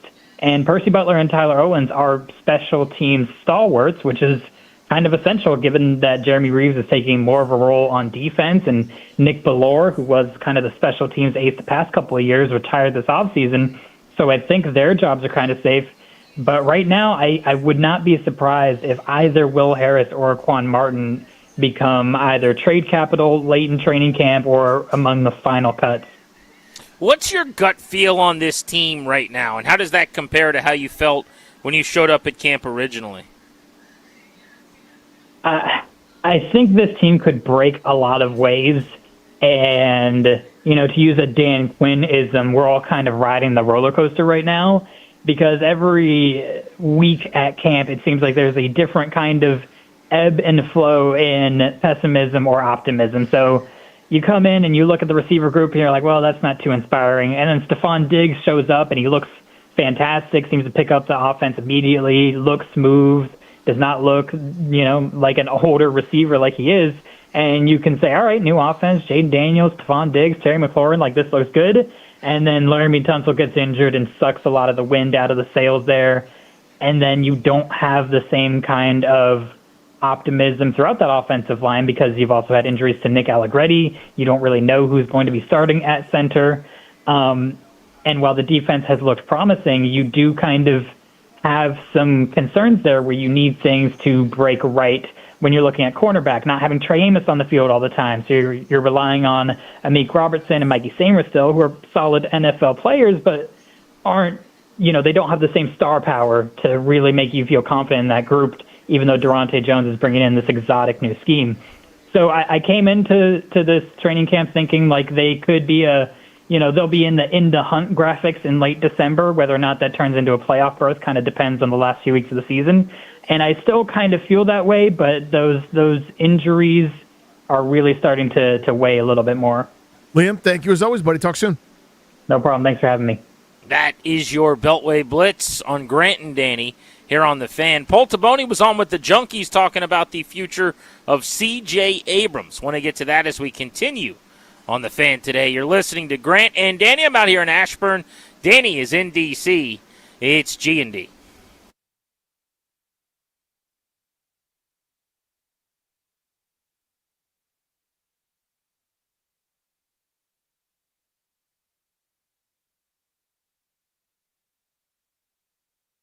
What's up, guys? Danny Rouillet here. Football's just about back. School's about to be back. Already is in some places.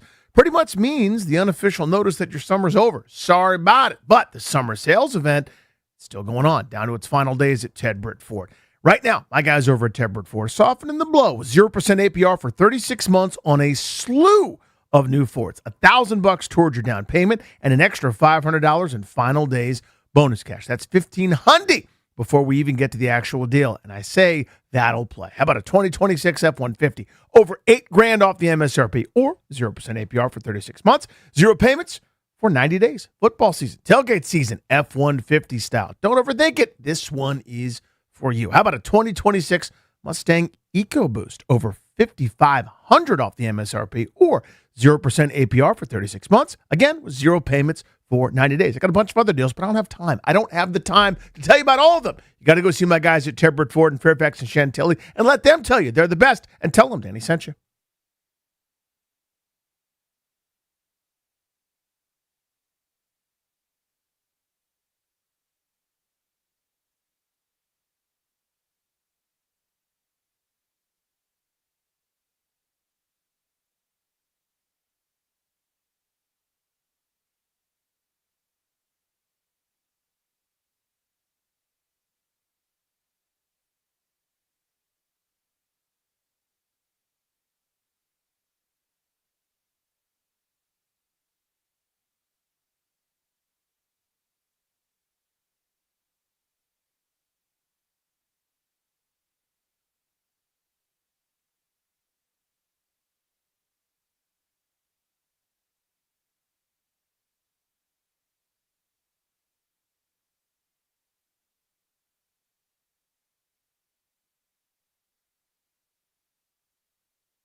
This update is brought to you by Mervis Diamond Importers. Nobody pays retail anymore. Why should you? Injury updates for the Commanders. Nick Allegretti was on the practice field today but left practice early, according to John Keim. Other injury updates, Johnny Newton did not practice. He's dealing with a pec injury. He's seeing a specialist in New York today. Could be a long-term injury. We'll have more details soon. Kaylavon Chason dealing with a knee injury. Adafe Owe, a strained calf, and Jordan McGee, a shoulder injury. McGee's going to be held out this week. Other news across the NFL, Eagles edge rusher Jonathan Grenard could miss Week 1 against the Commanders. He's dealing with a pec injury.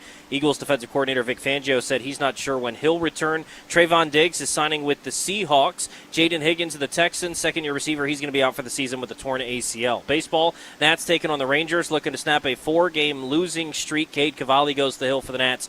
Kumar Rocker for Texas, 8:05 first pitch right here on the Fan.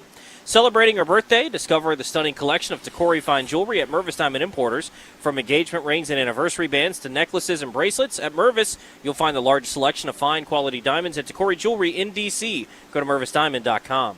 From the Crop Metcalf Sports Desk, I'm Toby Altizer on the Fan.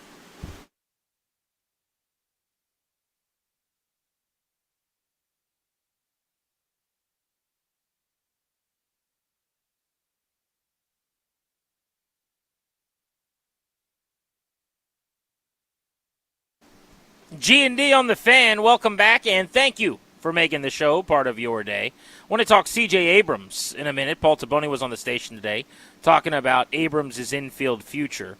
All of our Nats conversation, by the way, and any baseball discussions we have on the show, brought to you by Xfinity. Score the most reliable Wi-Fi. One price, 5 years, guaranteed. Xfinity, imagine that. Speaking of Nats Park, back-to-back nights there have been really big concerts over there. I don't know if you've noticed the traffic leaving the studio, but 2 days ago, Dave Grohl was in the house. So, local star, obviously an unbelievable career, packed the joint. And then last night, my wife actually went to My Chemical Romance at Nationals Park. My brother had tickets. She went with him. I couldn't get a babysitter, so I ended up being at home with the kids while a couple of my brothers and the wife went as a crew to MCR. But back-to-back nights, massive shows. That's cool. I will say I always worry about the grass, though. Like, that's the baseball fan in me where I'm like, it's just going to look yellow and gross, and there's going to be all those, like, holes in the outfield. Uh-huh. But 2 straight massive concerts over there this week. So I couldn't remember what was the second one until you just reminded me. But when I'm coming in on South Capitol Street, so each of the last couple of days, I take almost a different route every day based on traffic, GPS, whatever. So I came the southern route. So I go Beltway and come north on South Capitol, if that makes sense, then take a right to get into our kind of general area north of Nats Park. And the menagerie of characters I saw waiting on South Capitol Street yesterday to get in was fascinating. It was very, very interesting is what I will say. I saw a lot of different colored hair. I saw a lot of piercings that were just visible in unusual places, I would say. People that were, despite the heat, wearing all black, like it was a funeral, and I don't think it was. It was a scene, man. It was a concert. Yeah, it was very interesting. And the night before was totally different with Foo Fighters in town. So Darius just reminded me, because we were giving out these tickets for a little while, actually, that the Luke Bryan, Jason Aldean show that we had tickets to for a couple weeks is tomorrow at the ballpark. So that's 3 and 4 days. There we go. So I wonder how that happens. I guess it's just the team's got to be away for an extended period of time because this is the only 3-city road trip all year. I was talking to Jack and Charlie and Dave about this. I had the postgame show the final day before they hit the road when they were playing the Cubs. But normally you get 1 or 2 of these a year. But this is the only time where they're going to go to 3 cities, 9 games. I think it's 9 days, could be 10 days. But they're away from the ballpark for a week and a half. So maybe, I don't think this is like Jason Sinaraja's call or whatever directly. But the Nats go, okay, we got a week and a half. Let's put some hay in the barn here and this is our concert time. Yeah. Maybe that's how it works. I don't know. I mean, San Antonio for basketball has got to go on the road for a month because of that, whatever the circus or whatever the thing comes to town. So this is the equivalent of that, right? You're in New York, then Texas, then Miami, all zipping around the country. Why not throw a couple concerts in there? But again, I'm with you. I hope the grass is fine. So I don't know the answer to this. I'm actually asking this. I'm just not a music expert. People that listen to this show know that. We've played the Does Grant Know the Band game a lot. And I don't go to concerts really. I've probably been, if I could count on one hand for sure, but it's sub 5. Maybe it's like 2 or 3 in my life. Mm-hmm. Here's what I would think. Tell me if I'm right about this. And by the way, this is kind of the blind leading the blind because you're also not a concert guy. I would think a baseball venue, a ballpark, is actually perfect for a concert. Better than a stadium, and an NFL stadium with 70,000 plus seats. Because, like, for My Chemical Romance, seeing the imagings from last night, you basically set the stage up in the outfield, you kind of cut the ballpark in half, and I don't know what the number then is, but it's like 15, 20, some thousand, whatever. It's like half of the ballpark wrapped around, seeing the stage, which would be perfect for like an arena, you would say. But I find that indoors in an arena, which is the couple times I've ever seen a concert, or if you go to like a stand-up show or something, the audio can be pretty terrible, or worse, I would imagine. I'd rather see a concert outside, but I think the smaller the venue, the better, which is why like an Audi Field, if they did it, would be perfect. The Commanders' new football stadium is going to be state-of-the-art, and the sound, at least initially, I'm sure is going to be epic, so it'll be great in that venue. But by and large, I would think I would rather see something at Nats Park than at FedEx Field, Northwest Stadium. Yeah. And I would definitely rather see something at either one of those instead of Capital One Arena. Am I completely off? Or if you're a music mark, tell me if I'm onto something I here. think you're 100% onto it. 800-636-1067. 100% onto it. I saw a band that I like, gave it tickets for my wife's birthday. We went and saw Paramore. And the audio, the sound at Cap One Arena was horrendous, in my view. Now, again, maybe other people that hear better than I do could hear it fine. But, like, the vocals, just because it's not designed for that. I was going to say, it's Does that not a make sense? Cap One issue. You're not saying, like, the speakers there are bad.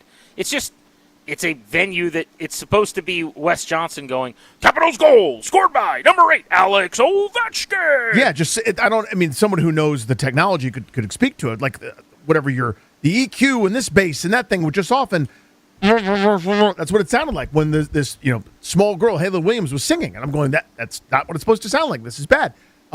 Whereas, kind of outdoors, all the Zims Night at the Parks that I hosted, the best ones when it was bigger were the ones that were outside on the field.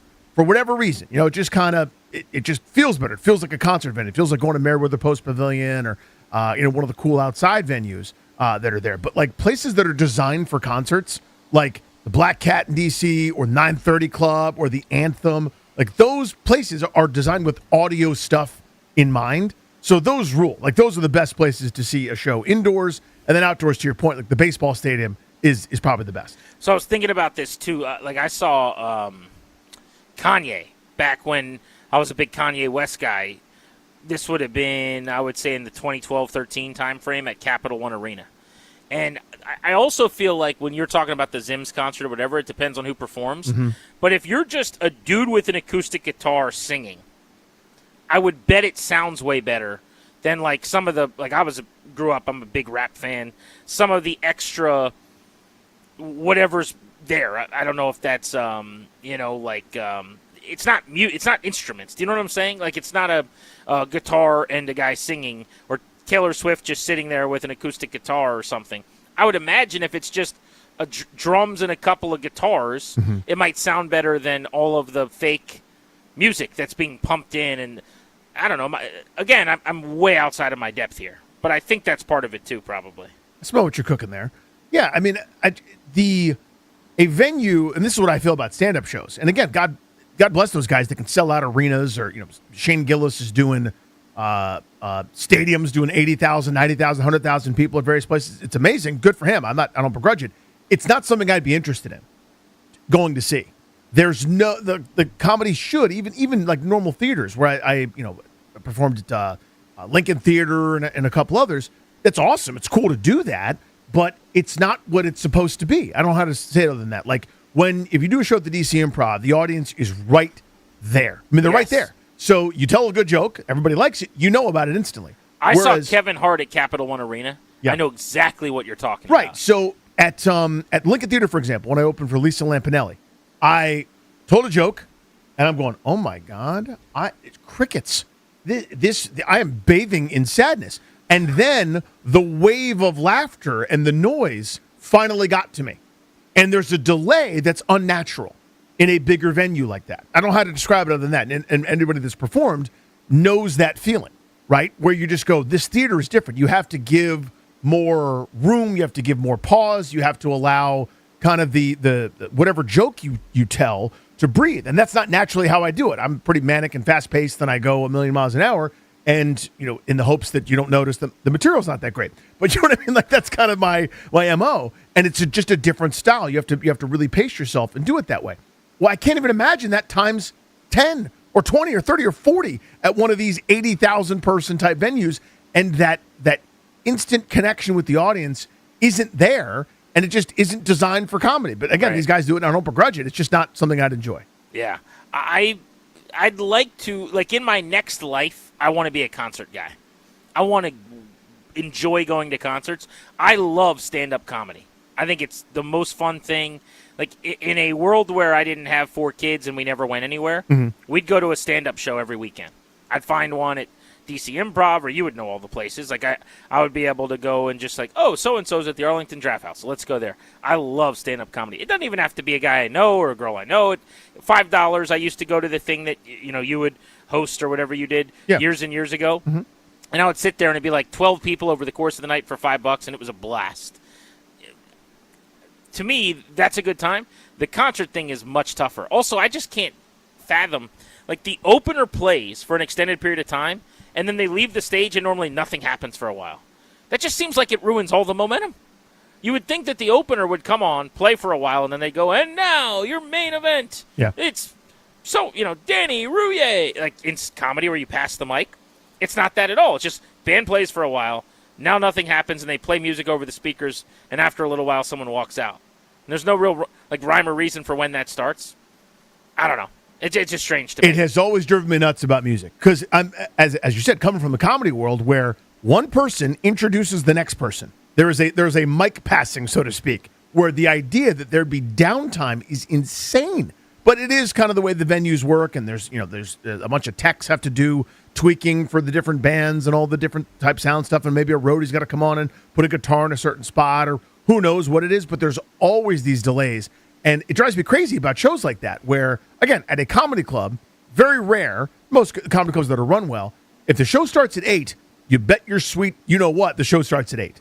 Whereas the concert, it's like, hey, go see, name that band, 8 o'clock show, it's like, 10:55. You'll actually see them take the stage. It's like, what is that? That's insane to me. Anyway, back to you. Grant and Danny on the Fan. All right, Paul Taboni was on the Junkies. I want to get to that next. They talked about C.J. Abrams moving off shortstop. They asked him point blank. I thought it was a good question. Why has he struggled so much at the position? Why can't he play short? And the move to second. Why now? You'll hear those answers from the president of baseball ops next.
Grant and Danny on the Fan. Welcome back.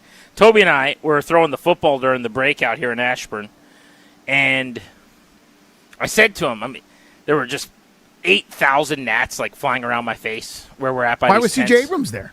That's what was funny. I was like, dude, the gnats have been awful lately. And then we both looked at each other, and I was like, and the bugs are bad here too. And the bugs are bad as they've lost, 15 to 21. Rough go of it for the lads. Yeah. 6-15 in those games. But let's get into Paul Taboni with the Junkies today. He had his weekly Wednesday appointment on the morning show, and they asked him on why now, the move from second base from shortstop for C.J. Abrams. Blake and I, this has been a series of conversations over the course of the last few weeks. Mm-hmm. And what Blake and I talk a lot about is like, hey, we always want to do what's best for the organization.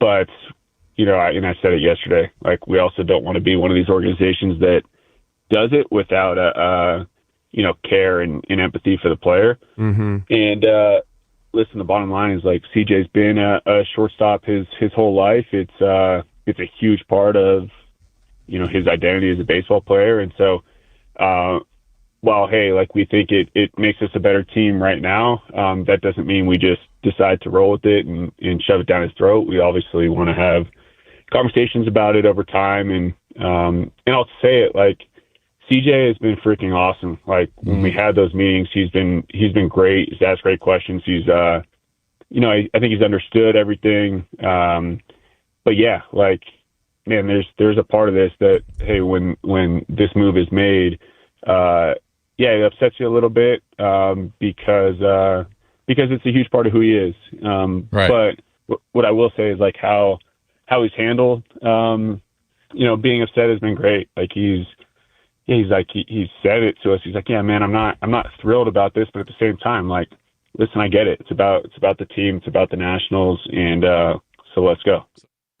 That's Paul Taboni on the Junkies. It's weird to me, by the way. The lineup just came out. He's at shortstop again today. So they make this announcement where, by the way, it was not like someone found out or a reporter. Right, it wasn't discovered, yeah. Yeah, went through an agent or something and asked. Like, Butera came out and brought it up and said, we're moving C.J. Abrams to second base. And now, almost a week later, not quite, but several games later, he hasn't played second base yet.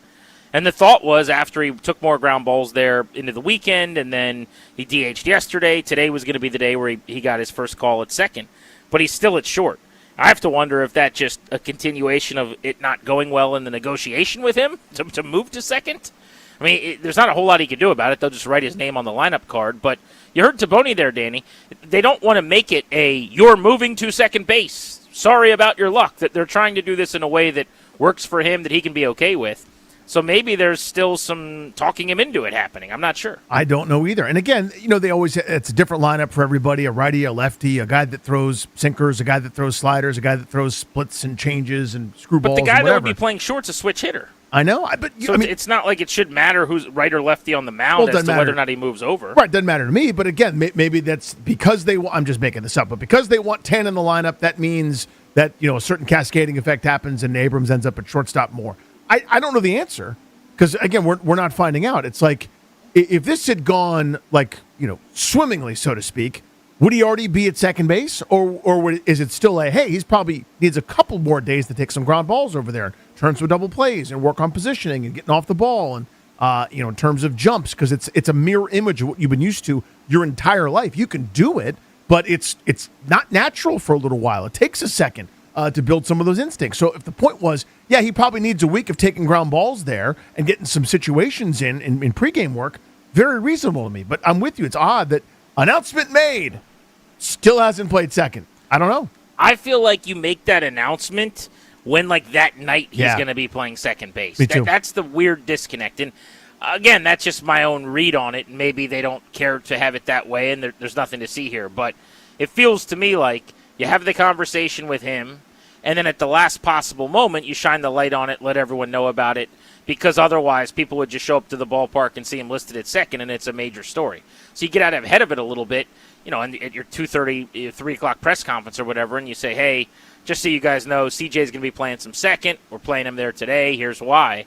But to have that presser, I'm not blaming Butera. It's just I'm intrigued by the fact that it hasn't happened yet. Yeah, I'm wondering. It's almost like you gave a 1-week warning to everybody that it was going to happen. This was Taboni with the Junkies talking about what hasn't worked at shortstop with C.J. Abrams, who's been one of the worst defensive players at the position over the last several seasons. First of all, I'll say he has made strides, but I think you hit the nail on the head. Like, a lot of it is throwing, and CJ is so darn athletic.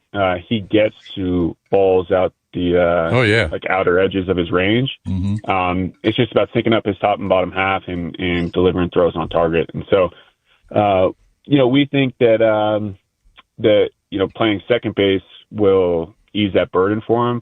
But at the same time, a piece of this is you guys have seen us play the infield, being able to, and you saw it last night, like being able to play him at shortstop and with CJ at time, let's say whenever it ends up being the next week, the combination of those two guys at those two positions, I think, will lead us to a better position than how we're currently constructed.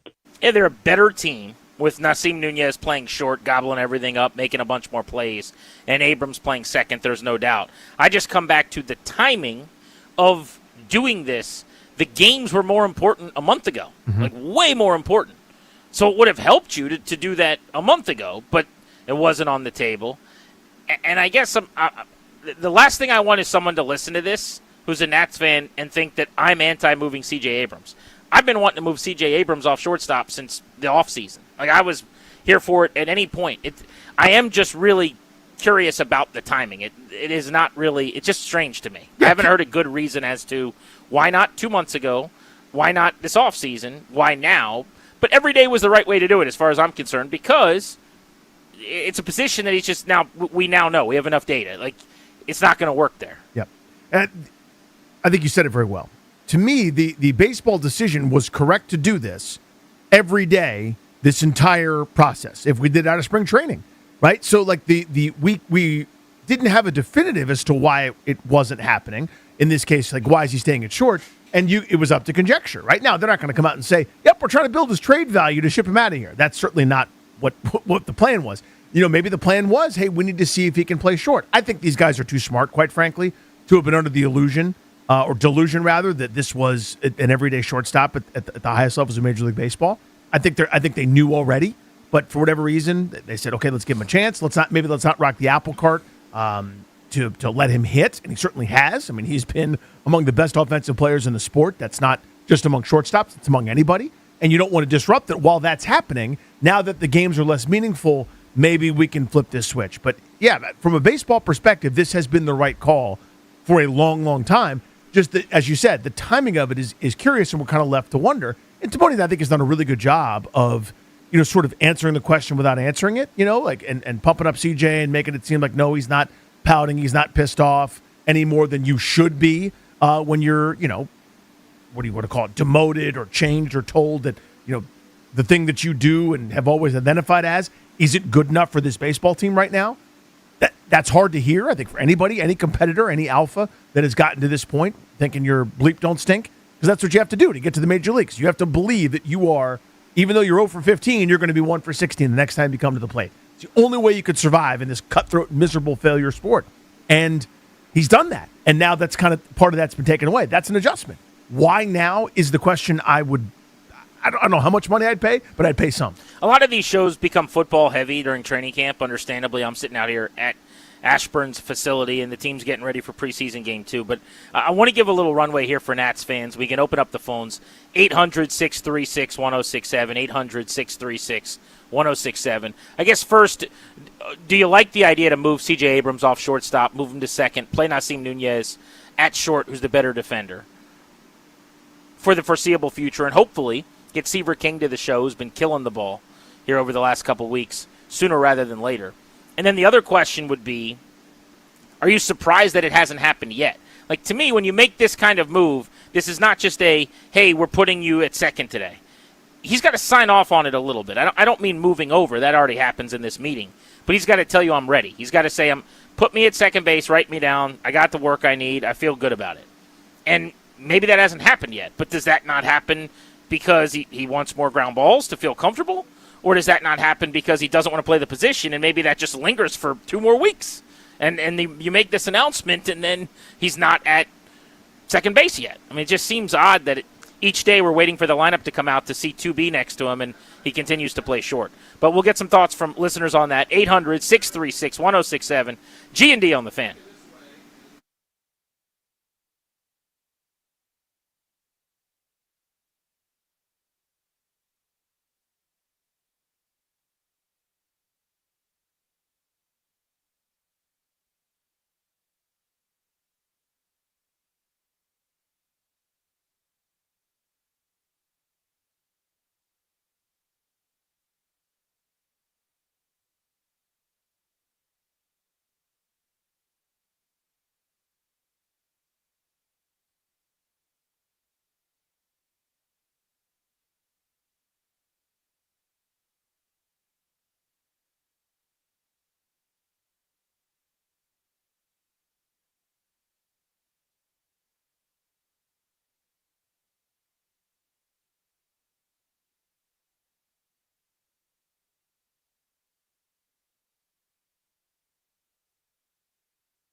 This update is brought to you by Reynolds and Power Home Team, Keller Williams Realty. Updates on injuries for the Commanders. Nick Allegretti was at practice today but left early, according to John Keim. Johnny Newton dealing with a pec injury. He's seeing a specialist in New York today. Could be a long-term injury for Johnny Newton. Kaylavon Chason dealing with a knee injury, Adafe Owe a calf injury, and Jordan McGee a shoulder injury. Other injury news across the NFL. Eagles edge rusher Jonathan Grenard could miss the start of the season with a pec injury. Texans wide receiver Jaden Higgins out for the season after he tore his ACL at a joint practice yesterday. And Chargers center Tyler Biadasz is out indefinitely after he suffered damage to his ACL and additional injuries to his left knee. Saints running back Alvin Kamara expected to miss at least a month with a sprained MCL. Baseball. Nats taking on the Rangers game 2 of the 3-game set in Texas. 8:05 first pitch. Can hear the game right here on the Fan. Cade Cavalli goes to the bump for the Nationals. Kumar Rocker for the Rangers. Want to hear the fastest way to know which home would sell for? Reach out to Empower Home Team. Simply text your address to 800-763-3000. No phone call. Just text your address to 800-763-3000. That's 800-763-3000. From the Crop Metcalf Sports Desk, I'm Toby Altizer on the Fan.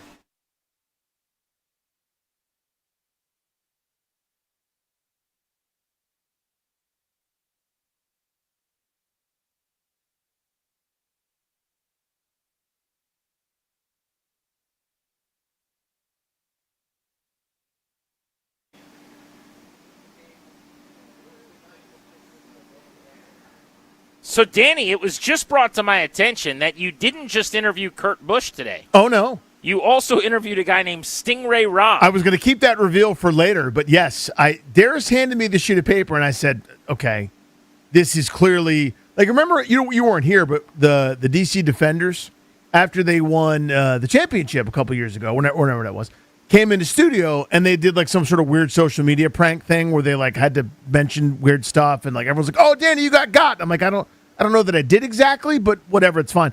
Like, Jordan Tomu had to, like, talk about bowling, and then one of the other guys had to say, like, tuna fish or something. It totally unfunny, totally stupid, but again, they were very proud of it. But anyway, the point is, I thought it was something like that, where there's some sort of social media thing and a prank, and the guys will be like, no, that's not real. Very real, and the story's actually kind of cool. We get to that in the interview, but I kind of did a triple take, I would say, when Darius handed me the info sheet.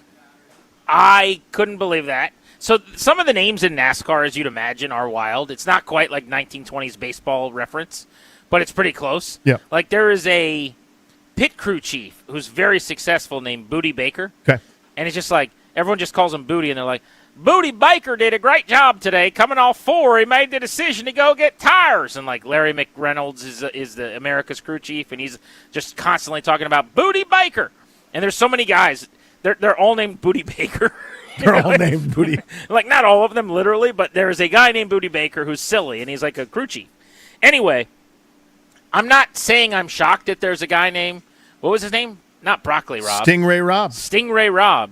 But, I mean, that's a great name. Yeah. Like, how come I can't be Stingray Robb? Like, you know? now, if you told me Rob Stingray, I'd go, oh, like all one word. All right, interesting. That's fine. Rob is his last name. I think that's the slept-on part. R-O-B-B. Yeah. But Stingray is his name. Yes. And you asked him about that. I did.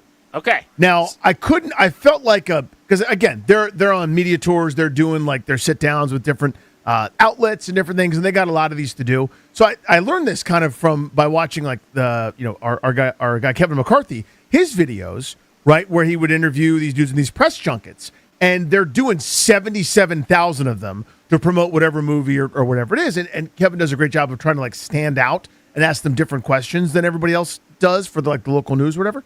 And so I'm going, I guarantee every schlub's been like, now Stingray's a pretty crazy name. How did that happen? So I didn't want to do that out of the gate. So tired. And so we got going a little bit, and then he sort of referenced it. And I said, okay, I got to ask, like, how did that come about? And it's actually a really neat story, and I'll save it for when we air that in the 6 o'clock hour. But I'm sure it's the first time he's told. Yeah, he's probably never had to say it before. Well, all-time NASCAR name. So I just Googled, like, funny NASCAR names. Dick Trickle's the first one that comes up. Of course, right away. Everyone knows Dick Trickle, the most famous NASCAR driving name ever. Then you've got Stingray Robb is the number 2 name that comes up. Open wheel and sports car racer whose first name sounds like an aquatic animal.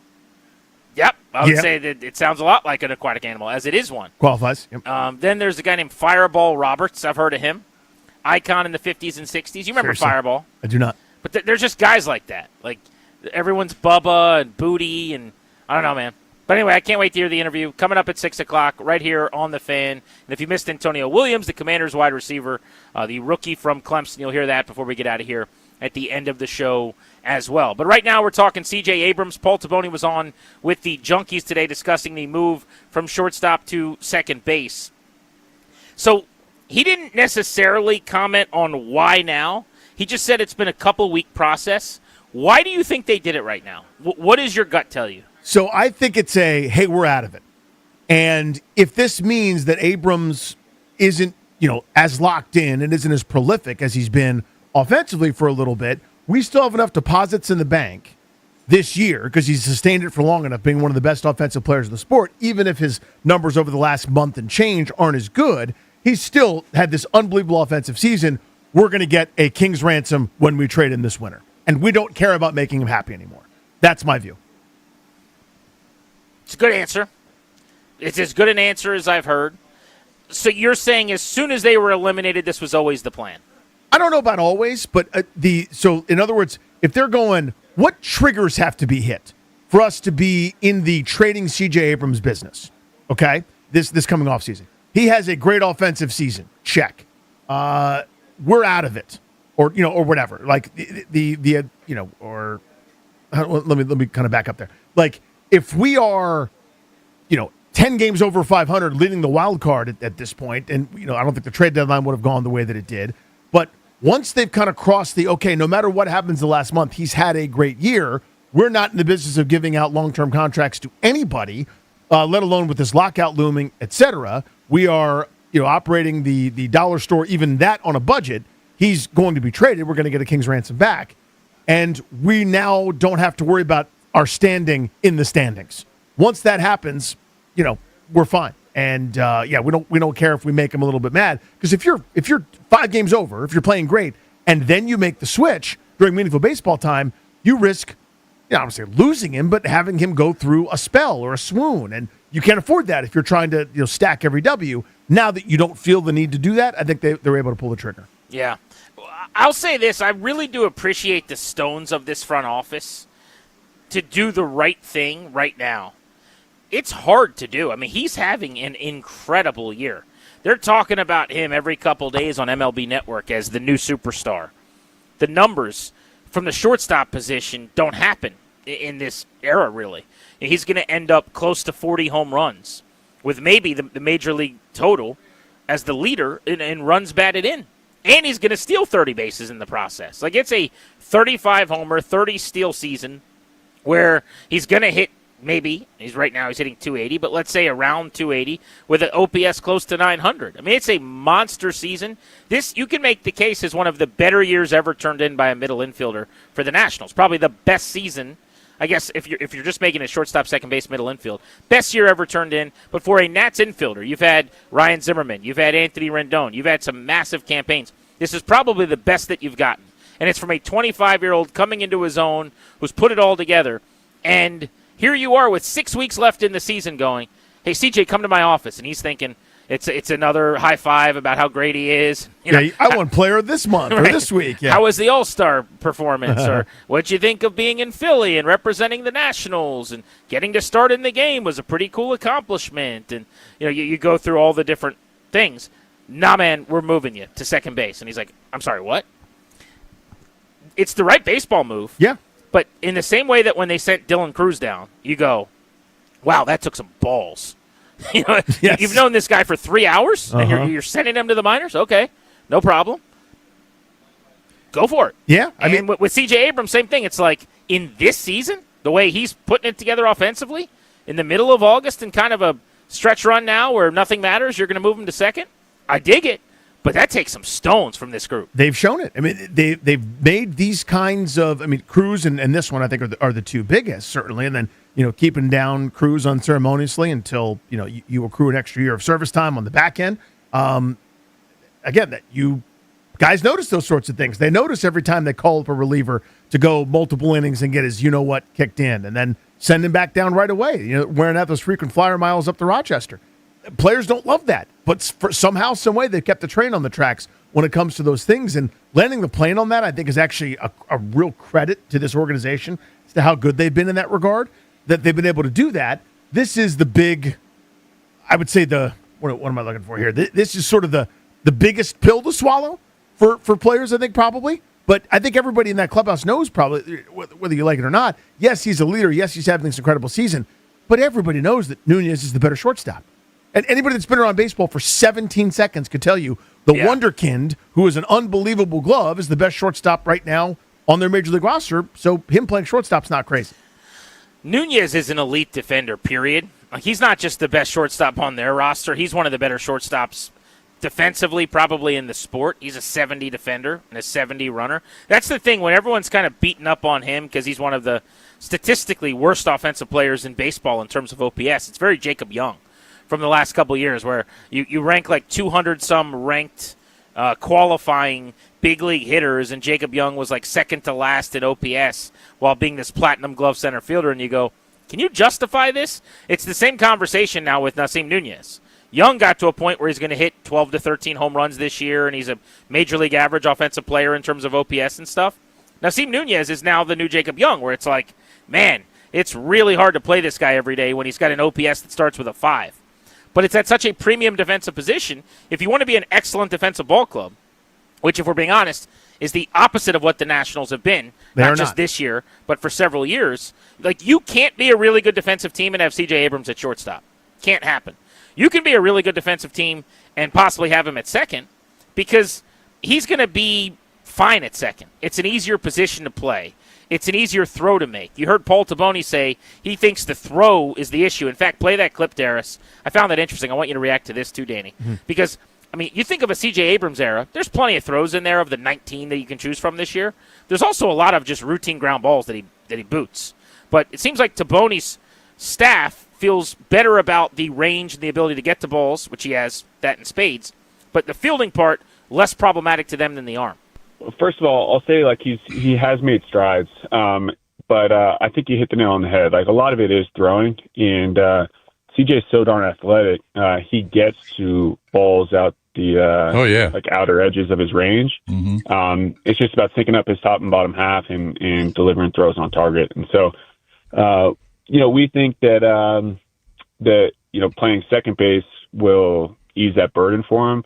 But at the same time, a piece of this is like, you guys have seen us play the infield, being able to, and you saw it last night, like being able to play him at shortstop, and and then with CJ at time, let's say in the next, whenever it ends up being the next week, the combination of those two guys at those two positions, I think, will lead us to a better position than how we're currently constructed. I agree that he'll be a better second baseman. It's easier, and the throw will be much easier, so he'll have fewer errors there. But this is not just an arm problem at short. I mean, there's a lot of balls he just doesn't cleanly field. Yeah, so it's a combination of things. The throwing part of it, it's when people hear that, they go, wait, his arm is bad? What does that mean? He has lazy feet. And now you're going to hear that and you go, are you calling him lazy? No. This is just sort of a baseball expression. He doesn't do a good job consistently, especially on some of those routine plays, those room service, two hoppers, of having his feet set in the right way, underneath them, balanced, et cetera, to be able to put an 80% throw together where you're going to get a runner by 5 steps who's Cadillacing it down to first. He misses those way too often for someone that's playing at that level, right? And that's a thing that even if you aren't doing things fundamentally correct at second base, to your point, it's just an easier throw. It's shorter. There's more where you're headed towards first. Whereas at shortstop, you got to create your own momentum a lot of times by taking great angles on balls. You could just watch those guys take ground balls before a game. You could watch some of the different plays and you try to think back to ones that Abrams made or that Nunez made, et cetera. Nunez has outstanding, world-class, top-of-the-line feet, and that's where all of it starts. So, yeah, maybe Nunez has a bit of a stronger arm. It's not as if Abrams is devoid of arm strength. It's not about that. It's about the excellence of getting your feet underneath you as part of the ground ball fielding operation that Abrams, frankly, has struggled with. And that's where his errors come from, and that's where both his fielding errors and his throwing errors come from, are those things. And, Taboni's, I think, being very kind, saying he's made strides. Respectfully, no, he hasn't. Like, you know what I mean? I would take issue with that. I don't think he has, and I don't know how much of a priority it was for him to do that. Yeah, I would also. I think everything you said is true. I also think Nunez has a much stronger arm than C.J. Abrams, and Abrams has an average to tick above average big league arm. Like, it's fine. There's nothing wrong with it. But in the same way, when you were watching Curtis Mead play out of position at third base for a while, and he would purposefully one hop the ball over there from deep behind the bag or whatever, he'd kind of make a long throw and not a lot of juice on it. When Nunez is at short, it is visibly different. It looks like Kaliak Manis throwing a ball in an out route, and then Jaden Daniels ripping one in there or something like that. Based on Savant, which is not always the best metric, but it measures velocity and average throw or whatever. Arm strength, C.J. Abrams is actually below big league average at around 42nd percentile, I think, last I looked. Nunez is close to 60th percentile. So just an indication. But the point is the point, which is they're going with a really good defensive shortstop for the rest of this season, which will help some of these young arms. You're going to get more outs. You're going to help your staff. That's a good thing. I do wonder. I'm not expecting them to spend money because that would be just crazy. On what? Players? That would be so funny if they spent money on a player. Come on. Dude, whoa. I got one. No, Wait. Stop it. Hold on it. I got one. They sign a player for money. It takes oh, my God. No. I was actually thinking of this joke. Yeah. Double-digit millions of dollars for a major league caliber baseball player. Oh, Jesus. Yeah. Danny. I know. Oh, you're back in the comedy game. I know. I actually just thought of one. The Lerners call Paul Taboni up. Yeah. And they're like, hey, we want this guy. We're going to stroke the check. Come on. Who's fun? We're just funny. We're just fun in We're the just back. having a good old time here. But anyway, free agent shortstops for this year. J.P. Crawford, 31 years old. Ha-Sung Kim, 30 years old. Mauricio Dubon, I mean, that could be the kind of guy they go with, honestly. But, I wonder if they sign one of these dudes to either be their starter. Could you bring in a Taylor Wall stinks. There's not really good options here. I'll be very honest with you. You're not into Orlando Arcia? Not so much. Could they sign Nubby J.P. Crawford or Ha-Sung Kim or, IKF, Isaiah Kiner Falefa or some jag like that to be their shortstop next year?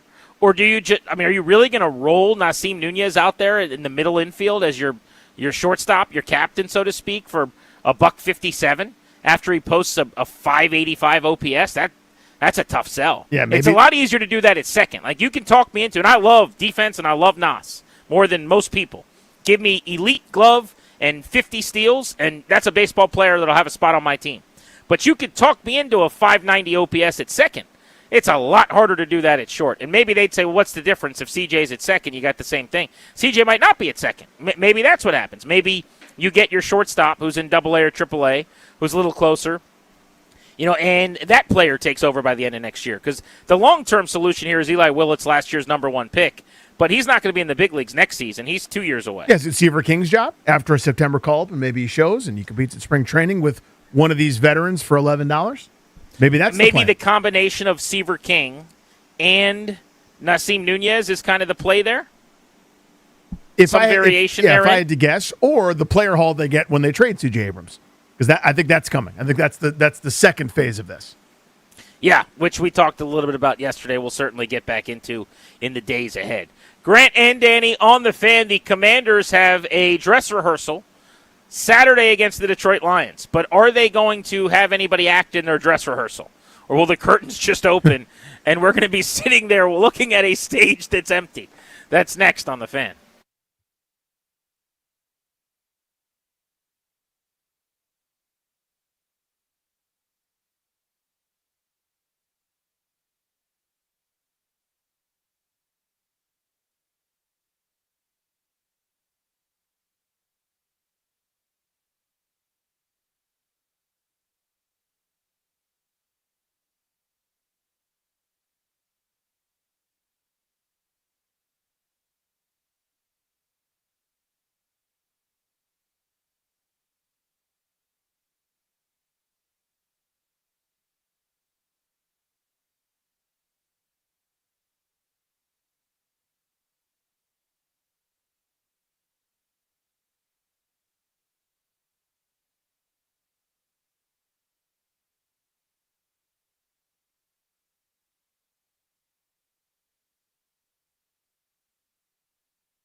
This update is driven by Oarsman Chantilly Toyota, as they like to say. Let's ride together. Injury updates for the Commanders. Nick Allegretti was at the first portion of practice today, but did not practice in the second half, dealing with an injury. We'll have more updates as they come.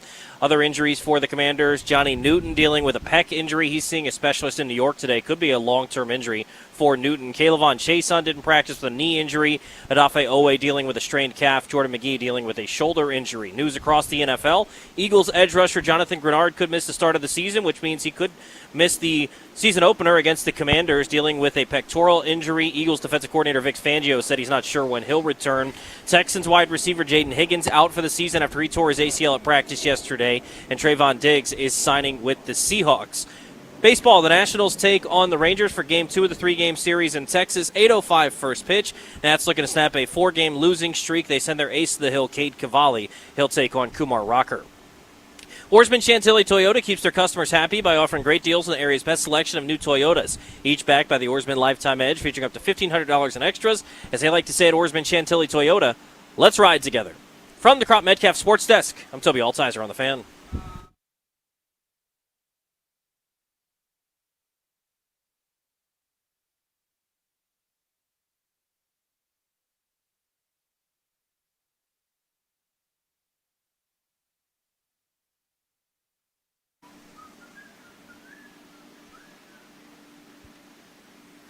Grant and Danny on The Fan. You just heard the injury update from out here in Ashburn via Toby in the update. The names starting to pile up on the Commanders. The big one is Johnny Newton. We haven't talked much about the fact that he's got this pec. That sounds bad, by the way. When you get sent to a specialist in New York away from the team, I'm not going to sit here and announce his season over, but that's a significant part of the season at minimum, if not the entire year. So you're talking about a major injury for Johnny Newton that will last into the year. So that's now two, one on each side of the ball. Laramie Tunsil, your left tackle, way more importantly.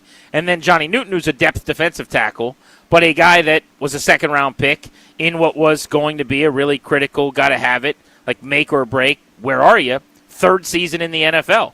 And he might miss the majority, if not all of this season.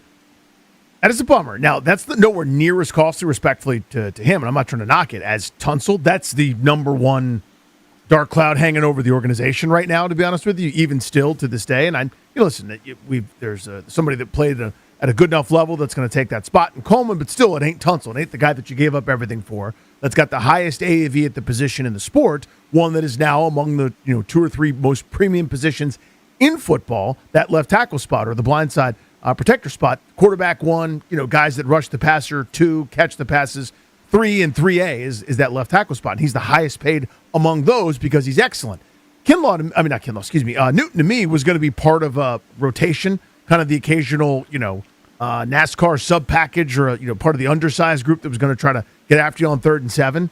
So it's not good that he's not available potentially for a long time, but it's not as devastating certainly as Tunsil. Yeah, I think on a 1 to 10, Tunsil's a 10. Newton's probably more of a, I don't know. If he misses 2 or 3 games, that's like a 3. If he misses the whole year, I think that's closer to a 6 or a 7 still. Because, this is an important pass-rushing defensive tackle, and depth is the name of the game, right? Yes, it is. Especially there, yeah. Right now, Tim Settle's not practicing. Now, he's going to be ready for week 1. I think Quinn said today they're hoping that he'll actually be able to practice next week. But Tim Settle was brought in to be the run stuffer in tandem, almost platooning kind of on running downs with what Johnny Newton does on passing downs. So, neither of those guys is there. And it's the first team nose tackle yesterday was Shy Tuttle. Would you recognize him if he was sitting on your lap? I would not. I'm not telling you he can't play. I know they're high on him and they like him. But all of a sudden, that's pretty important because when they're in their base, that 34 defense, they've got Javon Kinlaw basically is like a 5-tech rushing against tackles and tight ends, and they got Payne out wide doing the same thing, pushing the pocket a little bit. So they need one of those girthy, big smart cars in the middle. That's where I think someone like Newton's going to rush from. It's where Settle's going to be for sure. That's why they paid him the $7-8 million that they're going to pay him per year APY. And maybe that opens the door for Byron Coward, who had the great preseason game. I mentioned Ricky Barber earlier today. I thought he was really good against the Dolphins in the first half, one of their standouts. But, yeah, it's a bummer. Those are the only 2 injuries right now that are definitively going to last into the season. It sounds like the next most serious one, just based on what Quinn has already said on record, would be McNichols, who's still weeks, not days away, like a couple weeks away. I'm sure they still hope that he could be ready for the start of the year, but he's right now squarely on the bubble and kind of fighting for a roster spot with some of the young running backs anyway. But it's more banged up, nicked up, just guys that are not feeling 100% healthy than a bunch of players that are injured or hurt, so to speak. But if it does affect what you're planning to do against the Detroit Lions, which is how this is trending, where it now sounds like maybe Daniels and a lot of the starters don't go because they can't afford to play some of these guys with so many injuries, then it doesn't really matter if they're back by week 1. It's still ruining your process. I mean, there's a reason you wanted to do A, and you're not getting to do A, you're doing B. That tells me it's the second best plan. It's worse than the A plan. And the injuries are keeping you from doing the A plan. So, if so facto, that's not ideal. Yeah, I mean, and Warren Sharp just tweeted this. It's sort of tongue-in-cheek, but Rachaad White has missed the last couple days of practice after he did an ice bucket challenge and slipped and looked kind of awkward getting up. Is that something? I mean, the point is it doesn't seem to be all going according to plan. Part of that is the NFL, and I think you said it, depth is the name of the game, and you have to build for that. But, it's one of those things. And I saw a rumor that did Allegretti leave practice early today as well. Is that something that happened? And that one's another depth spot. So, we'll get details tomorrow. It didn't sound like anything, but I think he did go get some treatment at some point. I saw John Keim tweet about that. A couple other people saw him kind of just go into the tent. But that could be literally any. You could go get taped up. Get retaped. You could. Yeah. We could also find out it's something else, but we won't find out till tomorrow. Yeah, given that he's missed time, that's the only reason my radar's up there, especially at that spot. As we're talking about Daniels playing related to Saturday. Can you not afford to have Julian Good-Jones snap the ball to Jaden Daniels at all? What's the deal with that? But yeah, I mean, you're right. This is, and here we are, I would say from my perspective, calling for more intensity, just trying to ramp things up. But yeah, there's also, this is the other side of that. This is the pushback that the org or Dan Quinn or whoever could tell you is, yeah, but look, guys are banged up. Guys are missing days. Guys are hurt, injured, going to see specialists. So it's not all happening in a vacuum. I'm kind of going, I get that, but last year was so terrible, I would just do the opposite. Grant and Danny on the Fan brings us to the possibility of the dress rehearsal against the Lions and where we started the show today discussing Jaden Daniels. Wouldn't it be nice if we were just surprised and we found out via presser tomorrow? Quinn comes out and says starters go for a quarter. Daniels is going to be on the field. We're all seemingly thinking similarly. It feels like everyone in town is now saying Daniels is probably not going to go because of all the reps he got with the second team the last 2 days and because of all the guys that are banged up. But what if they zigged when everyone's zagging here and he actually got extra practice reps and then he plays in the game? That would feel like a departure from last year. It would. And a pretty big win in terms of the crowd that wants to see them push the gas pedal down a little bit. Yeah, I think that would be the paradigm shift. That would demonstrate something, even though I'll still never get those off days back, the 3 or 4 of them, whatever it was, after they played a preseason game in which nobody really played, except for a couple guys that are part of the rotation. I'll never get those back, but at least it would demonstrate some urgency. That's the word that I want to experience and see oozing off of this club heading into this regular season. Urgency, understanding that you cannot afford to get off to a rough start, even though the whole league is set, or this schedule is set up for you to get off to a rough start. It is not a crazy scenario. They could be 0-3. That's not out of the realm of possibility. It's very reasonable, in fact. They'll be underdogs in all 3 games. If it's to be believed that Dallas is legit, Philadelphia, of course, is still Philadelphia. Maybe week 1 you can get a fluky result, and then the defending champs come to town. I mean, this is not a great setup for them to get off to a rip-roaring start. So I'd like to match that urgency of finding a way to tread water there at least through the first handful of weeks. I could be loud wrong on this, but I do think playing the Eagles in week 1 is going to be a blessing. Now, maybe I say blessing and you probably lose the game, but I'm just saying playing them in week 1 instead of week 9. That makes sense. For the first time. It does. The marriage of Mannion and Hurts could end up being fine. It's not going to be great hitting the ground sprinting, in my opinion. I don't know if you heard today. He threw 3 picks and looked apparently pretty rough in their joint work with the Patriots. I know that's a damn good team. They made the Commanders look bad last year before we knew that they were good. But that's a strong defense. But 3 interceptions in practice today, and I know it's practice, who cares? But I just think that there's a transition happening offensively, and it seems like Hurts operating under center, making some of the throws. They're doing the same kind of thing that Washington's doing here with Blau, and Daniels is a way better fit for it for me. I've seen it with my own eyes. But in Hurts' case, I'm not watching the practices. But I've watched him for years, throwing outside the numbers toward the sideline. Like, he just doesn't like throwing to the middle of the field. When Jaden came out, one of the things that a lot of us talked about from his college tape was he does not throw to the middle of the field much, which has now years later been confused for he can't throw to the middle of the field. I don't know that many people were saying that as much as he hadn't done it. Hurts, it feels a little bit more like, because of his size, because of his vision over the line, it's not something he's, I don't want to say capable of, but he's going to be good at. Like Daniels has proven, I can do that. I can layer throws. I can put touch on the ball. I wonder about Hurts in that way. Apparently, it was a struggle today against the Patriots. Totally fair to wonder. My counter is why I agree with actually everything you've said in terms of your analysis of he and Mannion and how long that might take and that marriage, et cetera. You're still a pretty well built roster with an excellent offensive line. Definitely. Barkley hasn't forgotten how to tie his shoes, and they've gotten off to great starts. There's only one September, I think, over the last handful of years of Sirianni where they've been anything other than 4-0. They've mastered whatever it is. I think you have a lot of talent. You're really well built, but they have gotten off to these really, really good starts. It's been second halves where they faltered in the years that they faltered, and I put falter in quotes. They still win 11 games when it's a quote unquote bad year. When it's a good year, they win 14 and don't falter at all. But there's enough track record there. But I think your point's well seen. I mean, to me, the thing that I'm counting on or hoping for, and this is not a strategy, by the way, is weird stuff happens in week 1, and I shrug my shoulders. Somebody that's really good loses to a team that's really bad. Happens every week. What was it? Didn't the Patriots last year lose to the Raiders to start the season? I mean, weird BS happens in week 1. That's kind of my best shot here. The Bengals every year? Yes. The Bengals always. That's been one, maybe not last year, but like the 3 years before that was definitely a thing. Yeah, they lost to those Patriots who were terrible a couple years ago. Don't get me wrong, the Eagles should be favored, especially their defensive front against Washington's offensive line is the biggest mismatch of the matchup, so to speak, of the entire game. So I would imagine their defense will do a nice job getting to Jaden Daniels and putting pressure on him. And I don't think Washington's hanging 40 in that first game necessarily. But I guess my point is, I just think it'll be a good chance for this defense to start quick. They'll be in that game probably in a way maybe that people don't anticipate. In that practice, the Patriots, the Eagles today, A.J. Brown was going toe-to-toe with the team that he was at odds with in Philly all of last year with the Eagles. You'll hear from him as we go around the NFL next on Grant and Danny.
Grant and Danny until 6:30 tonight on The Fan.